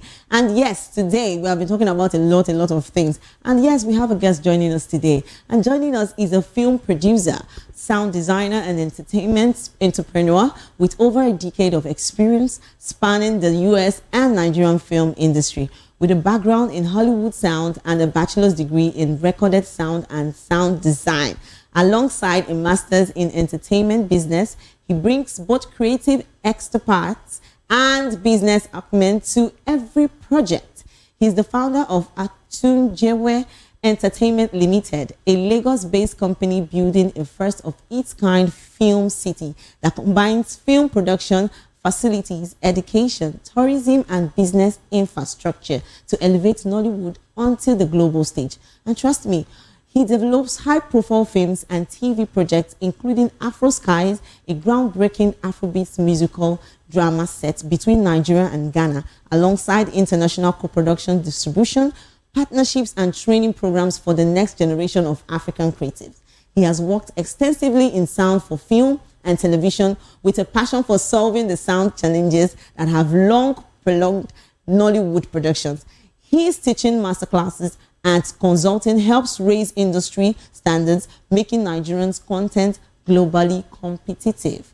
Beyond fame, he is also engaged in distribution, event partnership, and global music crossovers, championing African content across platforms from cinema to stream live to entertainment. And yes, he is no other person than oh Lord, I want to call this name Dale Sean. Right? Is that the correct pronunciation? No, it's Dale Sean. Okay, Dale Sean. But you can just call me Sean. Makes it easier for everyone. Makes it easier for please. I wanted to call the name, but when I look at the face, I just say make I maintain myself first. Welcome to the show. Thank you. How are you feeling? I'm great. I enjoy it. You know, Voice of the People is one of my favorite shows. I like to watch you guys. You know, you're always giving the good gist and it's giving. Please say it one more time. Like I heard that kind of thing. You guys do your thing. So this is one of my favorite. All right, thank you so much. So, how's it been for you? Like, how's the week been for you from Monday? How's Monday been? Has it been so busy? Today, it's gotta love the rain here. So that's number one. But it had a lot of rain. Yes. Yeah. I didn't know if I was gonna make it because it's been raining so hard. Rainy season. This is weather for two. You're supposed to. Please. Your rainy season is not the same as our rainy season in the U.S. We don't have the floods as much. We have it some, but the way you guys have it here, it's like we'll go swimming outside. Please, don't worry. Everything will be better. Nigeria will be great. We'll be better. The sun will come out, the birds will chirp, and the ground will dry. So. Oh wow! All right, welcome to the show. So, thank you. How did you go into? I saw your profile and you were into film production. So why did you go into film production instead? So I actually was into music first. Oh wow! So I was an engineer. And I was in Atlanta, Georgia. That's where I'm from. And so I wanted to be taken a little bit more serious because everyone was like, oh, you need to do another internship. I was trained by a Grammy-nominated engineer. I don't need more internship. So they weren't taking me serious. So I went to a school that had a music program. Wow. Just so happened this school was a film school. Didn't realize it until I got into the program. And then once I realized that what I'm doing in the studio is the same thing that I can do on location and the same thing I can do for post. I was like, okay, I don't have to wait for labels to pay me. Yes, you just have to. No brainer. So how's it been for you, like going into film production? Has it been that easy for you? So in the US, I wouldn't say it was easy, but I think it was a little bit easier than doing it here in Nigeria. Because there are so many production companies and, you know, films that were in Atlanta. Yeah. It was a little bit easier for me to join, you know, so I interned with one company, and from that company, they took me into everything else that dealt with movies because they was a part of a big production. Yeah. So it was somewhat easy for me, but not for most people. So what draws you to a particular project or script in film production? So now because I'm here, it has to be something that can resonate with the people here, but also globally. It also has to be something that, you know, helps to elevate what Nigeria is, you know, help change the narrative of what people think of Nigeria here and outside of Nigeria. So, you know, it has to be a combination of things. It's like, I don't just choose it for the amount of money that it can make, but I need it to actually stand for something. You know, it needs to be able to push the boundaries. It needs to be able to put Nollywood in a place that is not in right now, you know, so it has to be something like that. So I know you've produced a lot of movies, both outside and in Nigeria too. So how was it like for you? Like, if you could compare, will I say you could compare? Please, why are you laughing? Because I know a lot of people who like to know about that, would like to hear things about that, because they want to compare. You see, Nigerian movies and American movies. So what is it like for you?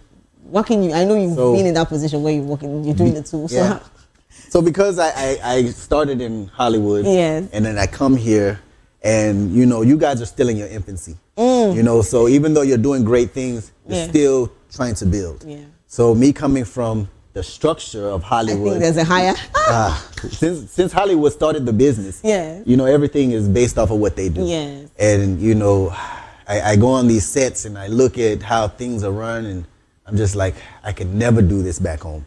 I can never do this back home. Why are you doing? Oh my God, this is. I'll be quiet.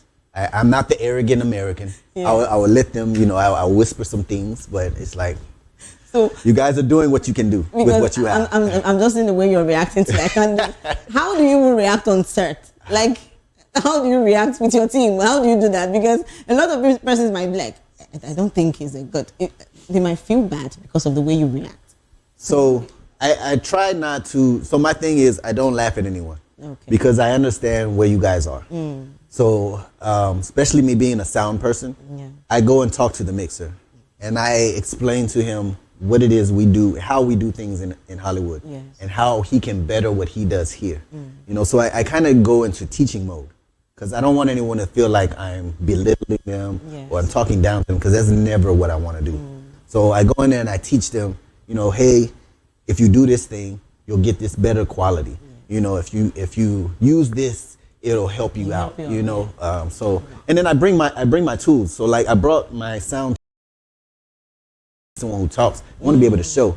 So you know, like I did the master class for AMVCAs, and I brought my whole little kit to show everyone, like, this is what we're using.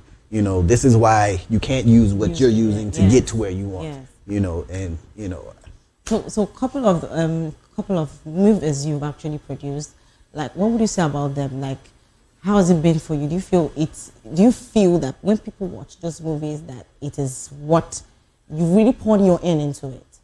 Because what reaction do you get from your audience? People watch. Well, it's like any movie, you know. There's going to be people who resonate with it and they like it, they love it, and there's other people who's going to want to nitpick it just because they can, just because they're keyboard gangsters, you know. So they're like, oh, I can say what I want to say, I don't care, you know. But for the most part, people like what I do. You know, I get good compliments from producers, EPs, and things like that, you know, as well as the people watching it. You know, I get good comments from those as well. And those are the ones that I love. But the ones who are saying, oh, well, I think this could be better, I definitely take that into account so that the next time I'll be like, okay, let me make sure that I'm not doing this. I'll even go back and rewatch to see if what they're saying is true. And I'm like, okay, maybe I could have done this better.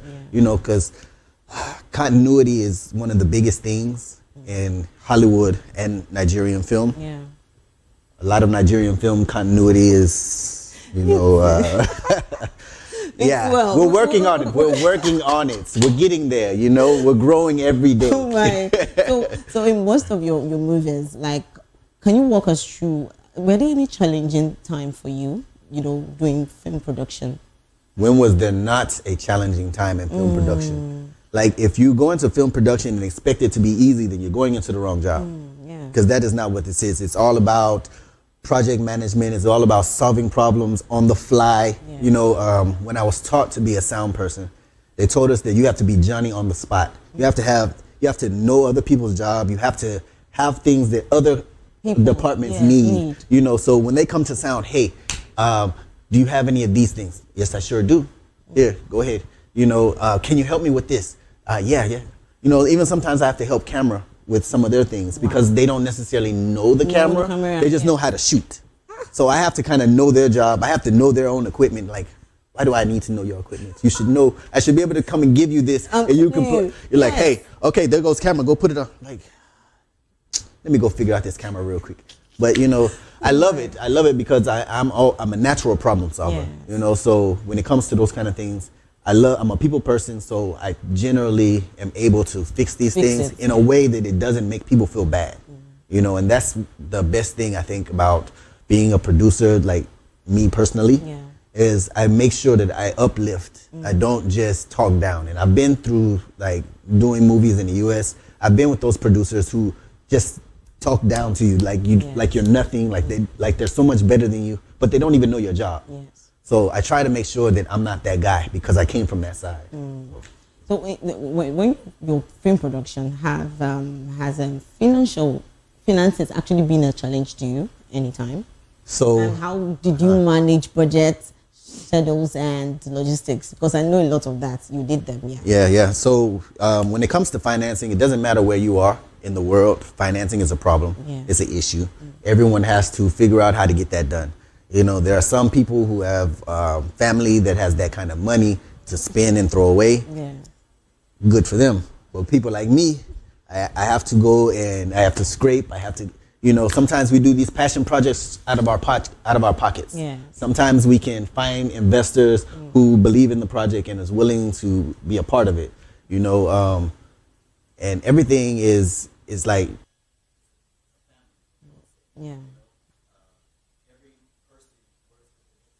Yes, person. Yes. Yes.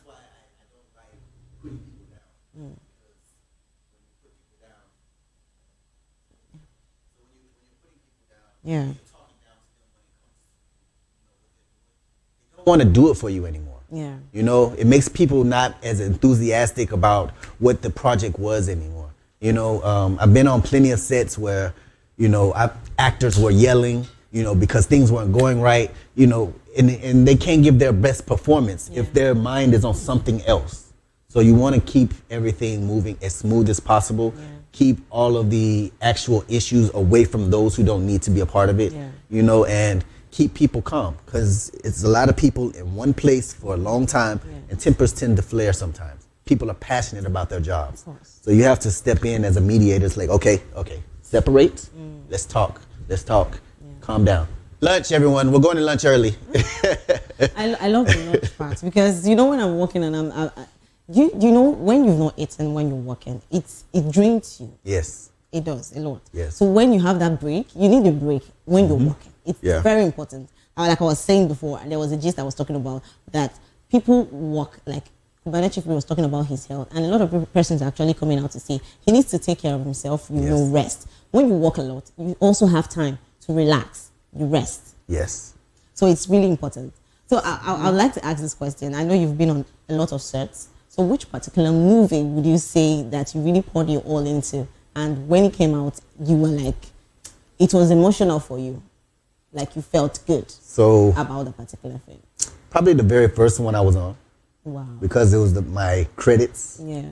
I actually did a background in it, as well as doing sound. Yeah. You know, so that was probably like the one that means the most, and that's the one that my mom was like, "Oh my God, my baby." So yeah, that was probably like the best. But I put my all in everything. Yeah. You know, there's not a time that I do a project that I'm not going to put my all into it. Even if I feel bad, I'm going to put my all into it. You won't know. Well, you'll know because I'm probably not playing music. But, you know, everyone knows me on set. I play music. Yeah. I'm going to play something that everybody can jam to. It's not going to be derogatory. It's not going to be cussing, but everybody can just move and we can get the job done. Yeah. You know, so, yeah. I think talk about your mom a lot. So what was it like for you growing up? Did you ever have that mindset, or did you ever have that mindset that you were actually going to go into film production? So, no. Even though when I was younger, I used to be an entertainer myself. Yeah. I used to sing and rap, which is what got me into being an engineer. Yeah. Because I got tired of people telling me, "Oh, wait out, let me do my thing and then I'll help you." And then the next thing you know, they're gone. So, but my dad had his own TV show. Yeah. He wrote music. You know, he approved music for large groups. Yeah. My grandfather had his own band, restaurants. My grandma, like, it's in my blood. So no matter how much I tried to run from it, yeah, I always come back. See, you cannot run. You cannot just run away from things that you feel that it is for you. You just have to. Yeah. You know, I know you do a lot of, you know, you're into film, you're into music. How do you get to merge these things together? Because it's a lot. Like you're here, you're everywhere. So how do you come up with? It's time management, basically. You know, you have to know where you're supposed to be and when. Sometimes you can bring these things together. Yeah. You know, like the movie that I'm working on now. Okay. It's Afrobeats based. Wow. So there'll be music inside of the movie, as well as we'll do a soundtrack. So what are your fans expecting in the movie? You're going to expect everything. I'm going to give you something that Nigeria doesn't do right now. And then once it's done, everyone will want to do it. Oh my! Everyone, please, we can't wait. I'm already. I'm waiting. I can't wait. You know? I want to push the envelope. I want to break the ceiling for Nigeria. So everything that I plan to do is something that's not being done, or I'm going to push what's being done to the next level. We can't wait. Yeah. And I'm sure the fans can't wait too. So how do you work with your writers in a particular movie? So in the development stages, you know, we get together. It depends on if it's a concept or if there's already a script. Oh, okay. So if it's a concept, then we pretty much have to start from scratch. You know, we'll sit down and we'll talk about how the script should go, what we're thinking that the objective is, you know, because a lot of times the idea is log line synopsis and a basic rundown. Yeah. So we have to basically build it. So that takes time and money because you can't, these guys aren't cheap, you know. But if we have a script, it's a lot easier because we know where we're going. It's just now, okay, is this for this people? Is it representing them right? How is this showing? Is this something that, you know, that we need to be doing? Can we cut this back? Okay, let's look at the budget. The budget is this. We have this many days to shoot. How many scenes are not necessary so that we can cut them out? And if we have time and money, we'll bring them back. But we need what we have to tell the story. Yeah. So that's kind of like how we do that. All right. So in film production, because I heard when you were talking about casting, in film production, how do you approach casting decisions? Like this person needs to be here, this person needs to be here. How do you come about it? So when you're casting someone, Yeah. it all depends on the movie.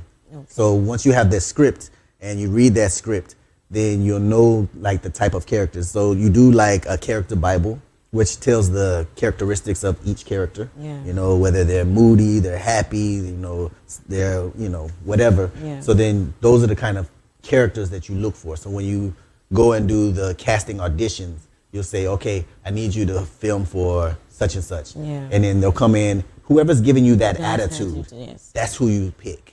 Whoever's giving you that look, that's who you pick. So, you know, you kind of have an idea in your head of, you know, like me personally, when I think in movies. I don't think in pictures. Lots of people think in pictures. I think in movies. My mind moves. So I kind of see how this is supposed to go. I kind of see who this person is supposed to be, you know. And so when I see someone, you know, and I'm like, he looks like she looks like. Let me see how she acts. And sometimes it may just be just a little bit of tweaking that they need. And depending on the budget, we can bring in acting coaches to help certain people. You know, if we feel like that this person is who it should be. But sometimes you'll have a secondary person, you know, and you'll be like, she's not really cutting it. Let's bring in this person. But you do all of this in development and pre-production, you know, because once it's time to start shooting, you're stuck. So as a film producer or filmmaker, who are some filmmakers or producers or artists that inspire you? Because I know you're working in this self more. We learn every day. So who are your which filmmakers actually inspire you in your field? So, like, my number one person who's inspired me from little to now, and I didn't even know it until recent. Wow. When I just watched Highest to Lowest with Denzel. You know who directed that? You know who directed that? Who Spike Lee. Really? And I've been watching Spike Lee since a kid, since Do the Right Thing. And the way that he does things, the reasons why he does things, like he doesn't do it just to be doing it. He has a reason for everything. And he thinks outside the box. That's the kind of person I want to be, you know? So he was the first person who I ever just was like, wow, if I do directing, I'll do it like him. Because he's not just following the cookie cutter. He's breaking the mold. And that's what we need. We need more diversity in everything, you know? Wow, this is so beautiful. You know, a lot of persons and your fans are actually watching you and viewers are watching you. And they're like, I really want to go into film production. I want to know things about sound, making sound designing. What do I do? So what's your advice for them? So if you want to know more about sound, true, there's YouTube University. But if you want hands-on and you're here in Nigeria, you can call me. Okay. I love to teach. Wow. What I know. I think I need to even come for these classes because what are we not talking about? You know, people that talk like this, they have too much money. So I want to see if I would, you know, go into the film production and so that I'll have plenty money like you. Plenty, okay. But for one thing, we need more females in the sound department. We need more females in all the departments, you know, because it's a male-dominated industry for one, you know. So, like, to have more females in, it helps, especially, like, when you're miking up talent. So, like, right now, you're mic'd up. But if we had more females, it would have been a female who did it. That makes you more comfortable in doing it. You know, because you know that he's not trying to cop an extra feel, you know. He's not going to be like, I got to do, like, because some people are unprofessional. So to have females in there to be able to work with females, because some of them were like, I'll do it myself, like, you're not touching me. But to have a female there, it's more, it relieves that stress and it says, okay, I'll let you do it. So we need some of you guys. Oh my, thank you so much, Sean, for sharing your light with us. I enjoyed myself and I'm sure our viewers actually enjoyed themselves. So trust me, to our amazing viewers, thank you so much for staying with us on Spotlight. It was a blast with Sean. Remember, if you're going viral or going global, stay true to your journey. And don't forget to follow us on our social media handle at VOPTV Live and subscribe to our channels for more exciting episodes and updates. Until next time, I am Precious Agumanu, aka Call Me Prezi. This has been Spotlight, where voices meet purpose. Bye.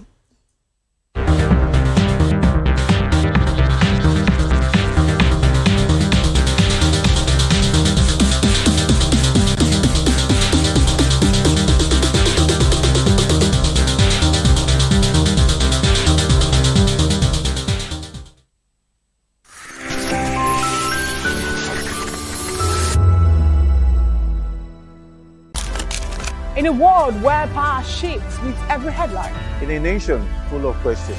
In a world filled with noise, the truth needs a voice. The policies that shape our world and the economy that determines our future. Every hour, every day, the grapevine keeps buzzing. And on the bold angle with Jomalina, we dive deeper into stories that shape our world. Don't forget, our voice matters the most. Let us come together and share our concerns.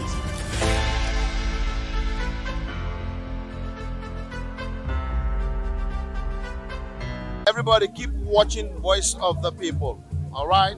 Love you all. Hello, sweetie. What's going on? My name is Kiki. Keep watching VOP TV. Thanks. Hey guys, what's going on? Olumide Oru, the Fresh Prince of Lagos here, and this is VOP TV, guys. Hello guys, I want you to please keep on watching VOP TV. Ladies and gentlemen, my name is Hafiz Oyetoro. Please keep watching VOP TV. Shout out to VOP TV. Very big shout out to the fans and lovers of VOP TV. My name is Tayo Faduro. I'm an actor that you are going to live to love. Keep watching. Cheers. Hi everyone, so shout out to VOP TV.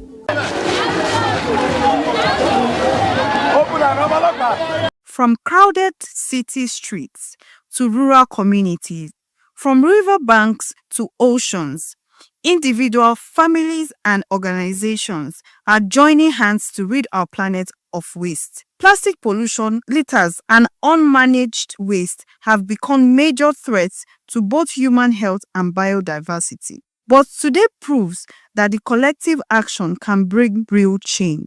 Let's hear from an expert who is an SDGG advocate and the founder of EcoCity Vision, Comfort Omolara Alabi.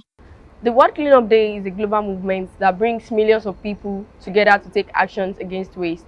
And it is significant because it is to show that waste isn't just a local problem, but a global one that affects our health, environment, and economy.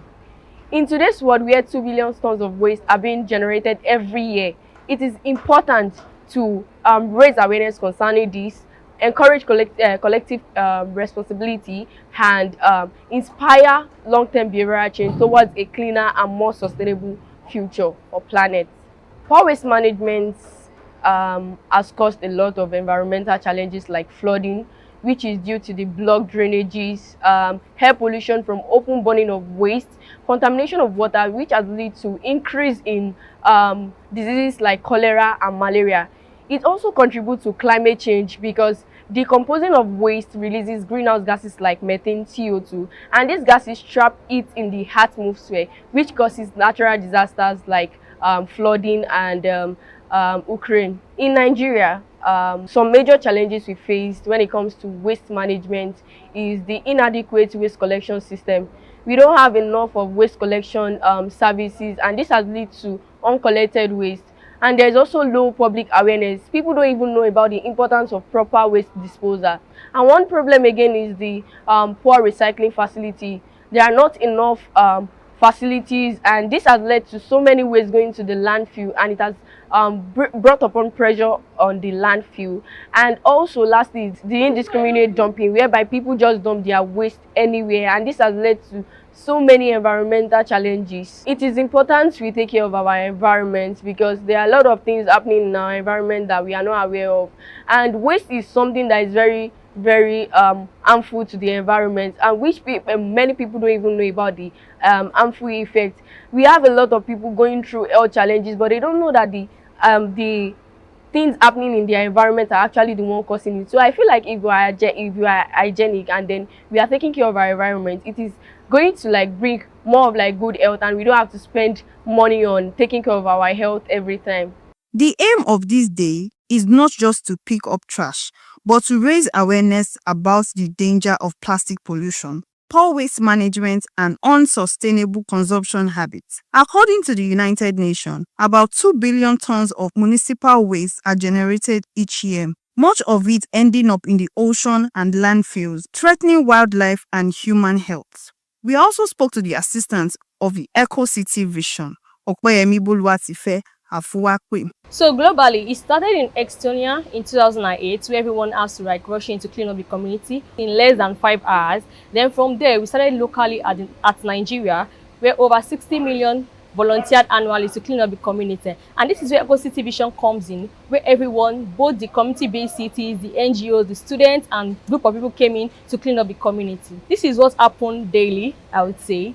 So the plastics have affected everyone mostly, especially in my community where I've seen both rural areas and urban areas. It's It's like it affects us both harmful, especially for our health, where we have to take plastic as something that we have to reuse, recycle, and reduce. One thing I would say is we have to use the 3Rs, which is called recycle, reuse, and reduce. When you take care of these things, you know how to level out your plastics and not to affect human health. I feel like when you are taking out your, okay, let's say the reuse of bags, reuse of plastics and cans and nylons, it helps us to reduce daily out footprint. When we are taking care of that and we are using it to reuse our things, it makes sure that everything is in a balanced way. My advice to people is, even if the community are not doing it, we can take up this challenge to clean up our community. It is what we do in Ecocity Vision. And yeah, a lot of people have come and say, we want to volunteer for this. We have to make the community clean, even if the government are not doing anything. This is my advice to you all. You can take 2 or more 3 people, clean up your community so that it will not affect our health. And this is what we have to do daily. So yeah, to prevent our health. World Clean Up Day is more than just an event. It's a reminder that the planet is our shared home. The real task is not just cleaning once a year, but building a lasting culture of responsibility and sustainability.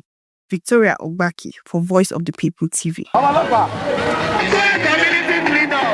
It begins with every one of us. This is our environment, this is our town, this is our community. And the most important thing is that we have to get our environment clean. Health is wealth.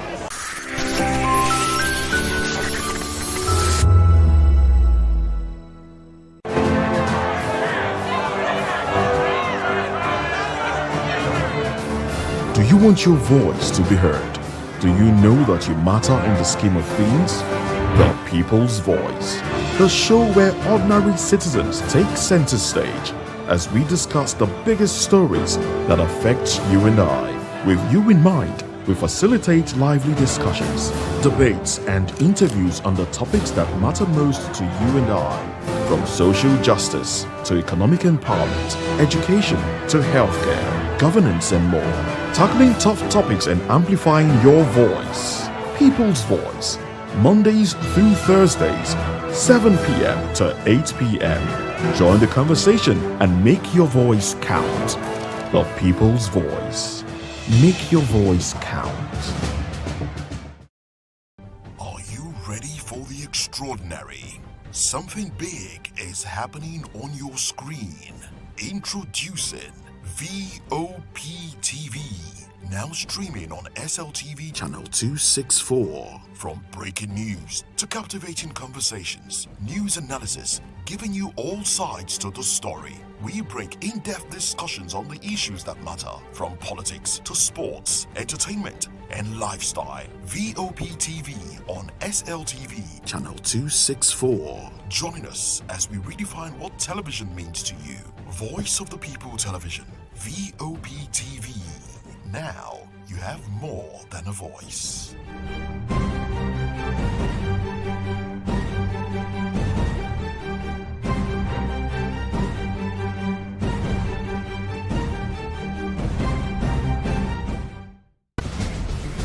Join us as we drive into the world of politics through insightful interviews with prominent political figures, both serving and former governors, ministers, senators, legislators, party chieftains, activists, and analysts. Get first-hand information into the decision-making processes that affect our daily lives. Highly engaging 1-hour program that brings political discourse into focus.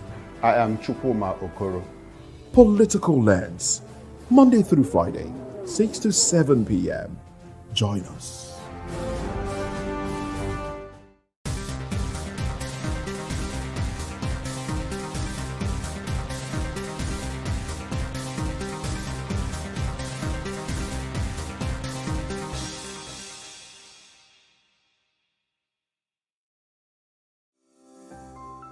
VOP TV.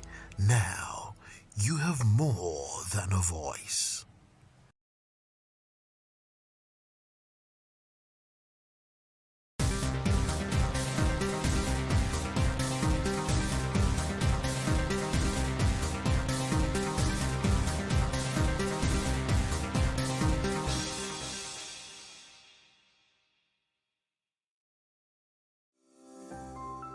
VOP TV.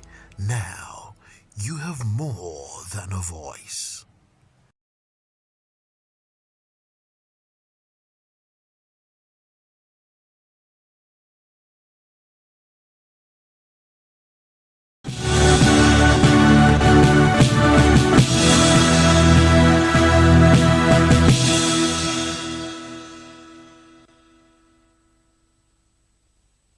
Well, hello and welcome to the African News and Voice of the People television.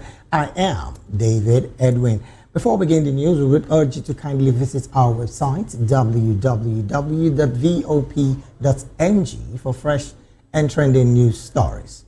We begin the African news from the story where the military-led West African countries, Mali, Burkina Faso, and Niger, have announced their withdrawal from the International Criminal Court, denouncing it as a tool of neo-colonial repression.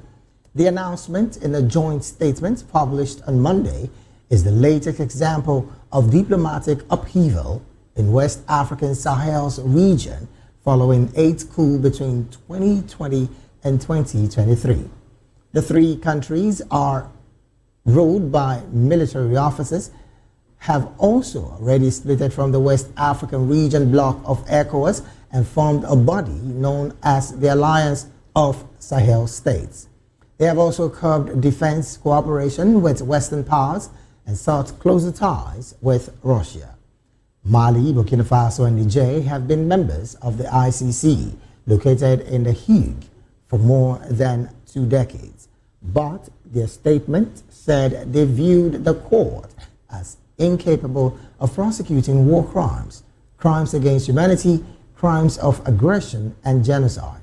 It, however, did not specify examples of where the countries believed the ICC had fallen short. Meanwhile, voters in Guinea have overwhelmingly backed a new constitution that could allow coup leader Mamadi Doumbouya to run for president if he chooses to, according to partial results released late on Monday. Nabal Touré, head of Guinea's General Directorate of Elections, told reporters the constitution looks set to pass with 90.6% votes in favor and 9.4% against. Those figures were based on a roughly 91% of votes cast in the referendum. An overall figure of voter turnout was not available, but officials had counted more than 4.8 million votes out of more than 6.6 million registered voters, meaning turnout had exceeded 70%. Doumbouya seized power in Guinea, home to the world's largest reserves of wax, in 2021. It was part of a wave of 8 coups that swept West and Central Africa between 2020 and 2023.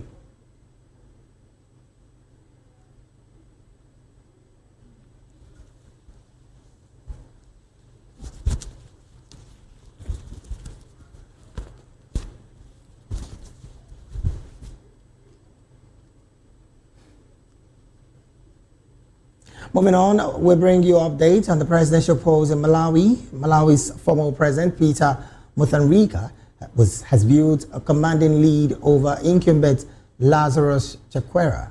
Provisional results from 2/3 of the council now says that Mutharika, winning 66% of the vote in 24 out of 36 councils, where Chakwera trails with 24% in the September 16th election.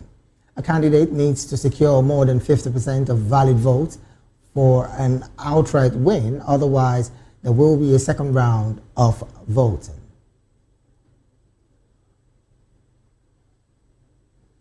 And from Malawi, we move straight to Uganda, where President Yoweri Kaguta Museveni has pledged to accelerate Uganda's economic growth and social transformation if re-elected in the 2026 general elections. He made the remarks after being officially nominated as the National Resistance Movement NRM presidential candidate for the forthcoming polls. Museveni thanked party members for what he described as renewed trust in his leadership. He said the NRM's record in peace, infrastructure, development, and economic progress positioned Uganda for greater achievements in the years ahead. According to him, Uganda's gross domestic product growth under his watch had nearly doubled from $34 billion to $66 billion despite global and domestic challenges.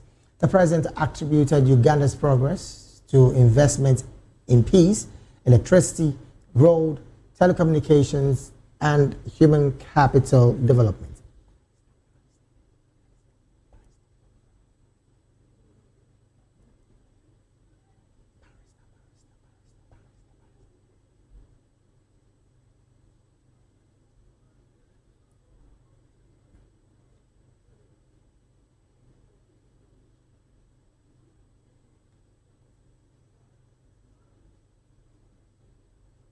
But moving on, Democratic Republic of Congo's President Felix Tshisekedi has said that a U.S.-mandated peace deal signed with Rwanda in June has not calmed fighting in eastern Congo, though he thanked President Donald Trump for attempting to end the conflict. On June 27th, U.S. mediators brokered the peace deal between Congo and Rwanda amid ending the support that Washington and UN experts say Kigali provides M23 rebels. The Trump administration has said it is eager to end fighting that has killed thousands this year and abstract billions of dollars of Western investment to a region rich in titanium, gold, cobalt, copper, and lithium. The deadline is to implement part of the U.S. deal is this month. Tshisekedi told reporters in New York that despite his support for U.S. mediation, it does not mean that Congo will auction its mineral resources. Moving on, the United States sought to build support at the United Nations on Monday for the expansion of an international force to tackle Haiti's armed gangs, building on a Kenyan-led mission that Kenyan President William Ruto said has struggled with staffing and logistics. Armed gangs have taken control of almost all of Haiti's capital, Port-au-Prince, in a conflict that has forced some 1.3 million people from their homes and fueled famine-level hunger. At an event organized by the U.S. and Kenya on the sidelines of the annual UN gathering of world leaders, Ruto said the 15-month-old force, known as the Multinational Security Support Mission, had been operating at only 40% of the expected strength of 2,500 security personnel.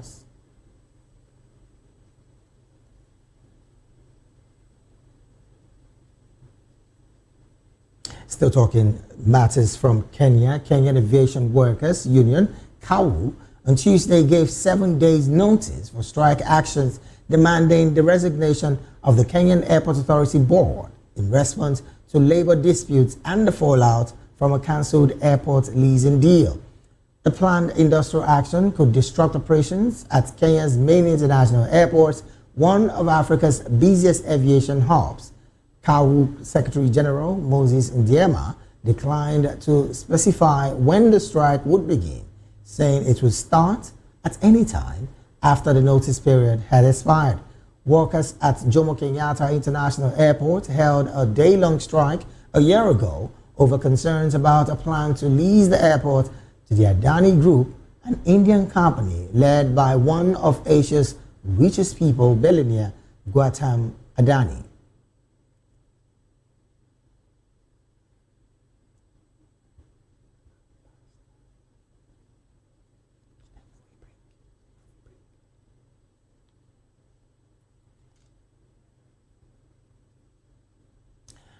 You're still watching the African News right here on Voice of the People Television. We'll go on a very short break. When we return, the analysis of the African News will be coming up shortly. Please do stay with us.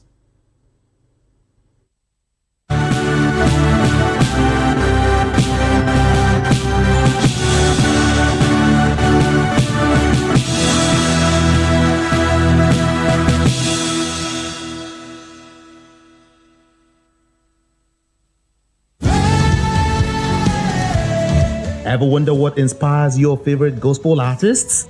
Explore and discover the rich heritage of continental gospel music and how this transformative journey has evolved and shaped cultures around the world. As we dig deep into archival treasures, feel the energy in our praise jam, Gospel Fusion on Voice of the People Television. Tune in this Sunday, 3 to 4 p.m. and be part of a transformative experience that uplifts and inspires. Join us as we explore the transformative power of gospel music and its ability to uplift spirits and unite hearts. Tune in this Sunday, 3 to 4 p.m. on Voice of the People Television. Gospel Fusion. Let's fuse our hearts in praise and joy.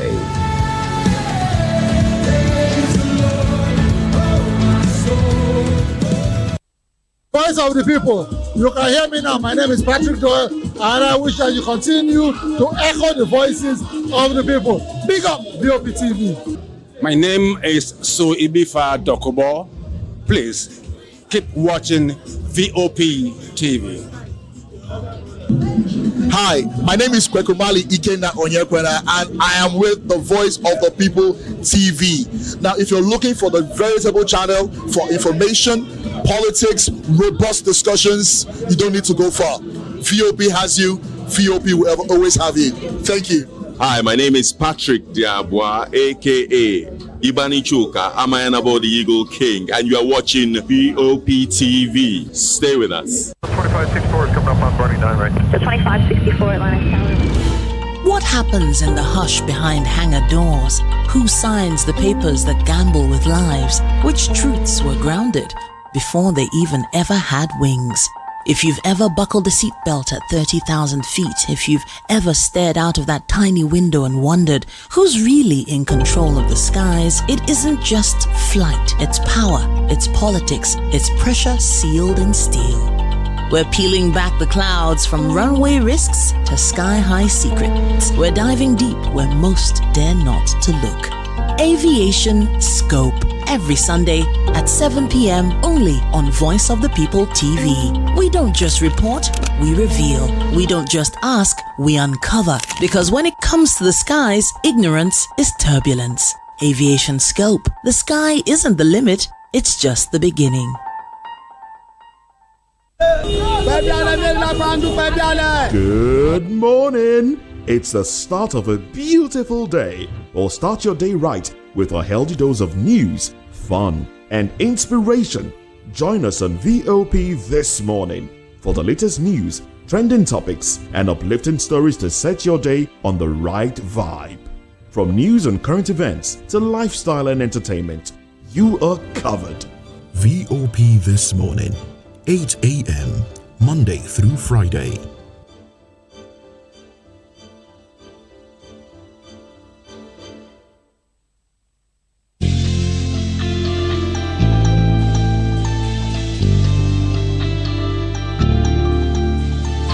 Good morning. It's the start of a beautiful day. Or start your day right with a healthy dose of news, fun, and inspiration.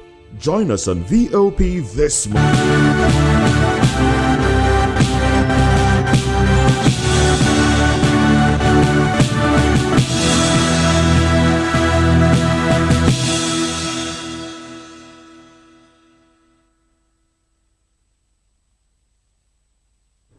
We're glad to have you back. It is still the African News right here on Voice of the People Television. Now let's get straight to the analysis segment of the news. And joining us to make sense of these stories and more is Barrister Darlington Agumo, who is a legal practitioner right here in Nigeria and, of course, political and public affairs commentator. Barrister, a very good afternoon to you.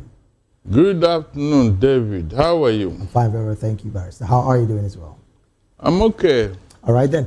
Also joining us virtually all the way from Uganda is another legal luminary. I'm talking about Barrister Edward Okwaro Matakinye. Barrister Edward is a lawyer and a business associate and also a human rights activist. Barrister Edward, a very good afternoon to you this afternoon. A very good afternoon to you, David, and my senior counsel in the studio. Thank you, Edwin. Thank you so very much for being here. Now let's get to the conversation proper.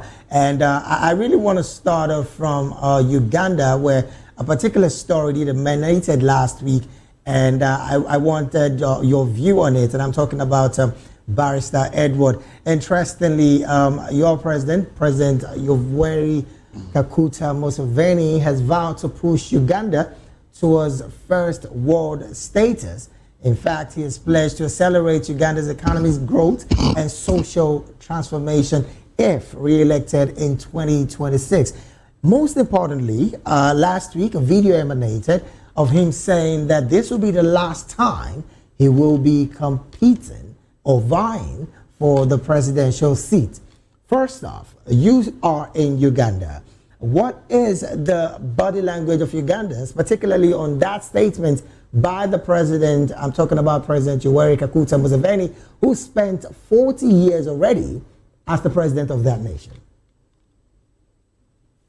Thank you, David. And I'm grateful to join you today. At least I'm a bit clear, like the other last day when I wasn't actually very clear. Yeah, we understand. Coming to your statement, it is not a new kind of a pronunciation from His Excellency the President of Uganda.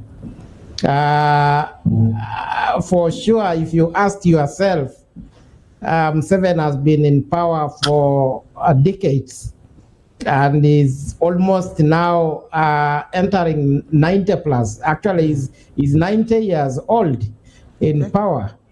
And this person has grown too old in the same office. So I don't see, and I don't imagine that such kind of statements will bring any kind of anxiety, any kind of happiness to a Ugandan like me who has born not even the time Museveni came in power. Right. Museveni has come in power and we have gotten him in power. So I'm wondering, when the president starts giving promises of changing Uganda to a first world nation, after all that time he has been in power, there is no change. In fact, Uganda is worsening, not even a growth. Uganda is worsening in so many ways. In democracy, Uganda is not counted anywhere in the world. In fact, in security-wise, Uganda is counted as one of the countries where human rights have been abused. So before you talk of changing Uganda to a first-class country in the world, right, you need to fight democracy, you need to fight free movements of your own opponents. You need to make Uganda a country of free speech. But then, Barrister, there is a conversation about the fact that the president did say that under his watch, Uganda's gross domestic product growth under his watch has nearly doubled from $34 billion to about $66 billion. Isn't that some achievement from his part that is visible to the eyes of the people across Africa? We cannot ignore some of the achievements the president has actually brought to Uganda. Okay. But which sectors, which areas are we talking of? Uganda as a country has so many sectors which can contribute to that growth of the economy. So as we talk, let's not talk about one or two sectors. You are talking about security, which Museveni has actually praised so many times. And this is the same sector which has actually put Uganda into a bad map in East Africa, even in Africa, actually even in the world, if I may to say, because there's nothing good in Uganda when it comes security, because people are dying in the hands of the same security. Your own citizens are dying in the prisons because of the so-called security you are praising of. So I don't think we can actually totally ignore some of the things he has contributed. Yes, we give him a credit on that. But telling the world, telling the public, telling Ugandans that you, after being elected again to power, which we are actually granting him, is going to be elected. But looking at the time limits, 5 years compared to the time he has been in a role of, really, anybody can actually deny whatever statement is giving for now. Now, again, there is the conversation about his eligibility of, and of course, his mental well-being to leadership. And interestingly, you mentioned earlier that he is 90 years of age. And of course, when I reeled out earlier, I did say that he's been in power for 40 years plus. But he also did mention the investment that his administration has made as concerning human capital development. Looking at these kind of conversation, there are some quarters that have said that he's not fully fit to be the president. And again, that question about the old wine becoming sweeter when it's old, is that something to hold on to? Or is this another way of saying that he's saying these things to get the heart of Ugandans to believe in again that he's doing something different, or he's going to do something different? You know, people of Uganda are not willing to fight with His Excellency President Yoweri Museveni. In fact, we are so happy to hear him pronouncing that he will be only going for this last term. And that is actually giving pride to the people of Uganda that, yes, is accepting to retire after this election, after the 5 years. And in fact, the mood of people in Uganda, like they want to give him for free. They want to give him this unopposed. But unfortunately, we have competitors already registering. His competitor, the opposition, Bob Wine, was nominated. Actually, is also nomination ticket today or tomorrow. Seven himself has been on nomination today. We have others who are actually willing to. But we were saying as Ugandans, it was good since he has pronounced to give him this chance as a bye to Mzee, because he has been in the role for long. Let him retire in a peaceful manner so that Ugandans can get a new kind of leadership, a new approach to approach issues affecting Uganda. All right, then, let me bring this conversation to the studio. Barrister Darlington, interestingly, this is a conversation that has been on for a while now. And President Yoweri Museveni is saying right now, if the people should elect me into office, it's going to be about the very, very last time that I will be in power. This is something Ugandans, just like you hear Barrister Edward say, a cheering news if it's anything to go by. But the antecedents of this person has been really, really questioned because of the part of security which is not strong enough, according to indices and figures that are being put out there. Is anything to go by with the words of President Museveni, who's been in power for 40 years plus, to say that I'll be leaving office if I'm elected into office for the next 5 years? No, there is nothing cheering about what he said.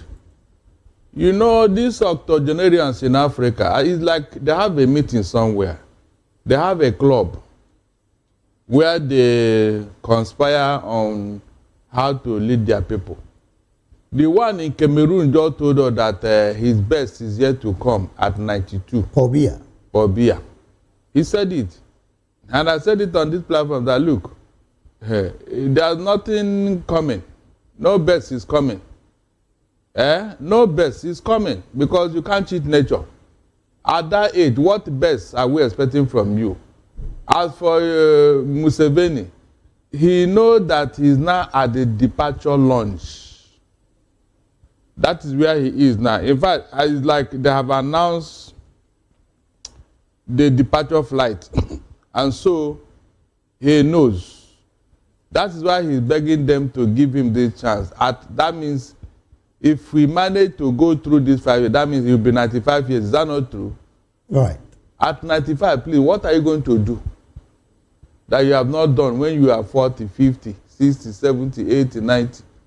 What are you going to do? Well, he has pledged economic growth and social transformation. Edwin, please, don't bother with all those words. We have had it severally. This is what happens when a leader has failed. At the twilight of his leadership or rulership, he will start making promises, and you wonder, come, where were you all these years? That in this under 5 years, you are going to make Uganda a first world economy. With what? What miracle are you going to perform? Museveni. You are very lucky that the people of Uganda tolerated you. As bad as things are in Nigeria, I don't think we can go through this. It's not possible. Go and ask other past Nigerian leaders who wanted to sit tight. What happened to them? We don't tolerate this type of thing. We cannot. It's not possible. All right, so whatever he's promising now is just a fake news. Ugandans, Museveni is promising you fake news. He's not going to do anything. Rather, he may want to do all the things, all the infamy he has forgotten to accomplish while in office, because he's leaving and because you people just kept quiet and allowed him. So I don't buy that news. He's not going to do anything. All right, then. Again, just like Barrister Edward mentioned, oppositions like Bobby Wine, the young opposition leader, is also in the race as well, which is going to be making it a bit tighter in the presidential race come 2026. Nothing, you think it's not going to? Nothing is going to be tighter. Well, what are you going to do now that you didn't do all these years? You mean at this last hour, Museveni will allow you to disgrace him out of office? No, is it possible? With all the henchmen around him, with all the institutions he has compromised in Uganda, you mean all those ones will not allow him? Because they will buy a session of the press in Uganda now. Who will be there? Allow him now. Shebi said the last time. Just say, let us give him this last respect. He's our leader. He has been there for long. He has helped us, this and that.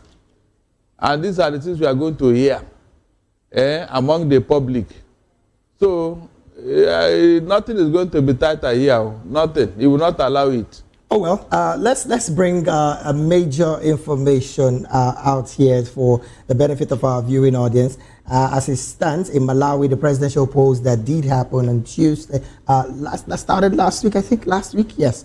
As it stands, former president, I'm talking about Peter Mutharika, has built a commanding lead over incumbent president Lazarus Chakwera in Malawi. In fact, as we speak, 66% of the votes presently, from what we gather right now, is 66% of the vote in 24 out of the 36 councils are where the former president is leading presently.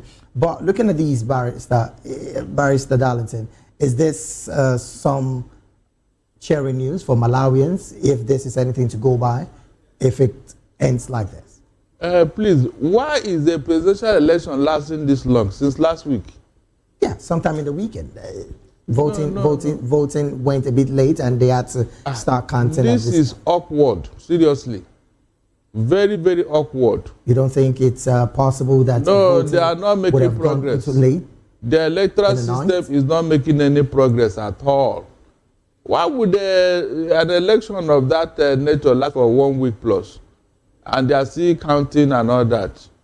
If the man have garnered 24 out of 30 council communes, then the election is over now. Is there any miracle that will make the Chakwera to beat him? Is there any miracle? But that's the reason why there should be total counting to the list of it. Look, don't you think? If I were this man, I would do what Jonathan did. Congratulate Mutharika, so that this matter will be rested. There's no need. It's not possible. But again, the election in Malawi and in most African states is like a relay race. This man was there before, Mutharika. He was the last of them now. He was the last president. Yes. The same Malawians removed him or voted him out. And today they are bringing him back. I will not be surprised that in the next election cycle, they will bring this man again. This other one that is Chekwera that is lost. And so it will tell you that democratically, African states are not making progress because of the level of political ignorance.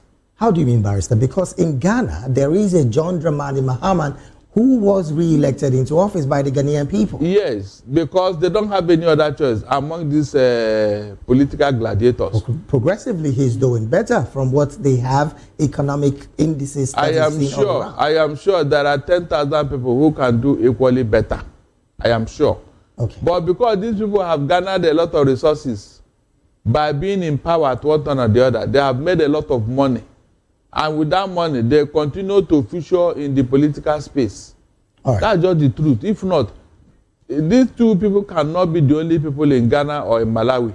All right then. Barrister, let's take this conversation to Uganda, where Barrister Edward is still standing by. Barrister, again, you're abreast of this situation, but one interesting conversation that just popped up now is the fact that Africans at this point seem to be only closed with people who have resources to face them when it comes to election circles. Is this what we are seeing, or is this something that the electoral bodies across Africa should try as much as they can to rejig and make Africans have far more options than the ones that we know before now? Following the elections in Malawi and, of course, Ghana that ended the last time out. Yes, Africa, we are in the culture of actually not following what the law is recognizes on us. Africa is a continent whereby today, if you don't have food in your house, you die hungry. So in politics, if you don't have resources and if you don't enter into government to collect resources, then you are nowhere to be seen. Always the elite remain in power. The situation actually in Malawi, you get that the same people remain in this kind of positions. Not even in Malawi alone. You have seen most of the countries. Just bring my neighbor Kenya.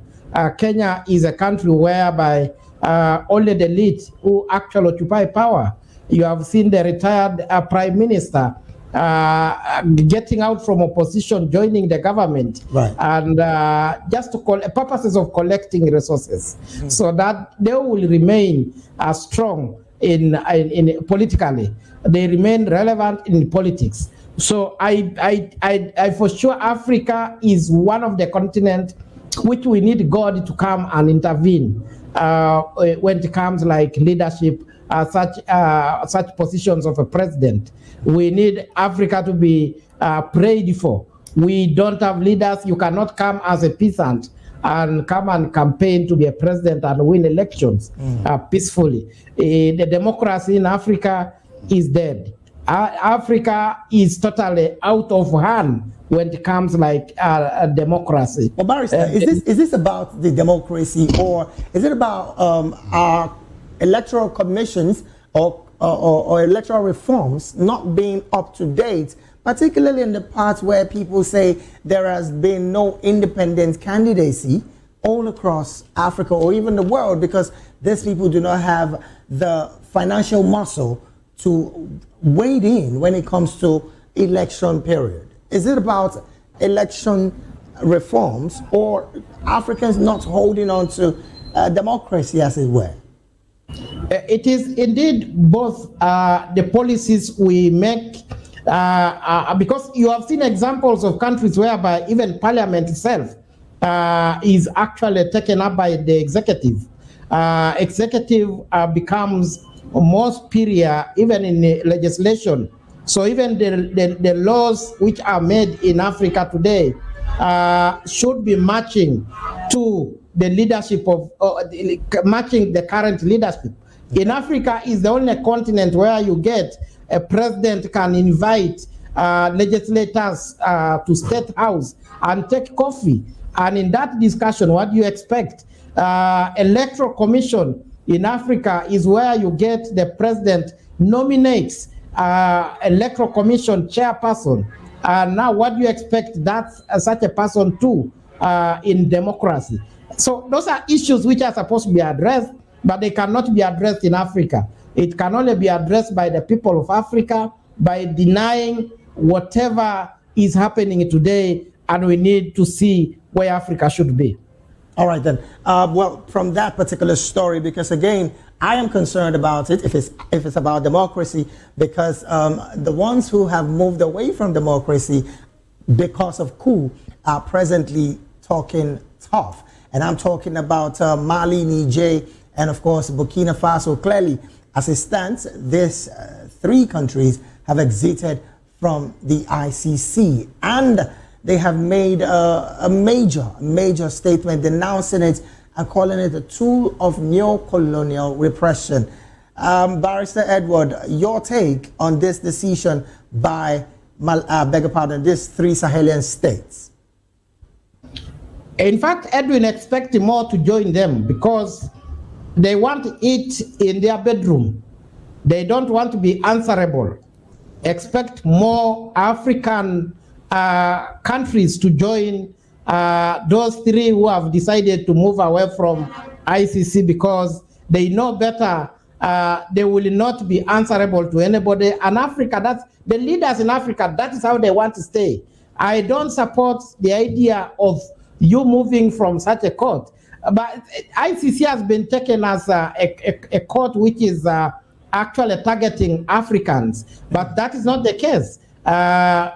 Only that we are yet to see the real fruits ICC. The real fruits ICC is offering Africa, because this is the reason why this court was formed. But we have not seen any leadership in corruption, in human rights, in everything.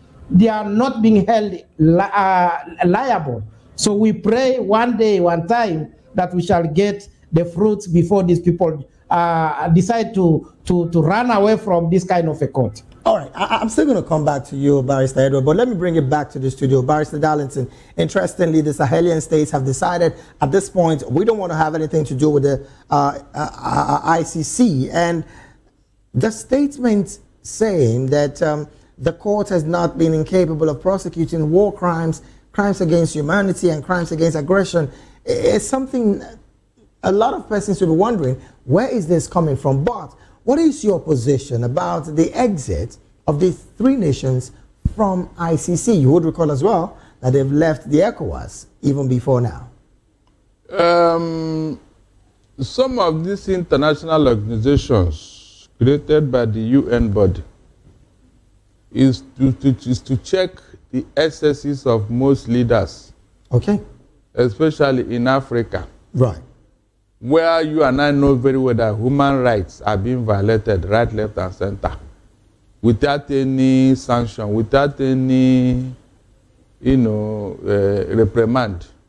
And so, if AU doesn't have the power to reprimand these people, then you have an ICC, locking, close by to watch over what is going on in each of these countries. Okay.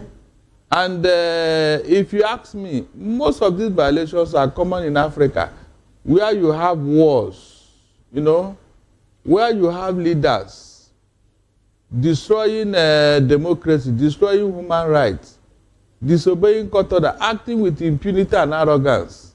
And then ICC is not even talking about it. Well, they are. It's just that most times they are this sovereignty of states. Comes in, and that is what is restricted. So that has caused a major limitation on the part of exactly. The ICC. So it is only when there is a full-blown war like we have in Sudan today, then you now see, violations of rights, doing what is unto us in the name of fighting a war. these things cannot be going on like that forever. So ICC, in fact, the presence of ICC is a cause for wisdom for most of these leaders who are acting with impunity, because Charles Taylor, with all he did in Liberia, you saw where he ended. And then I think one other African leader also, Al-Bashir, he have been, his people have quarantined him and all that. And so you can't rule it out whether they move out or not. The moment they cross the line, the world will come after them.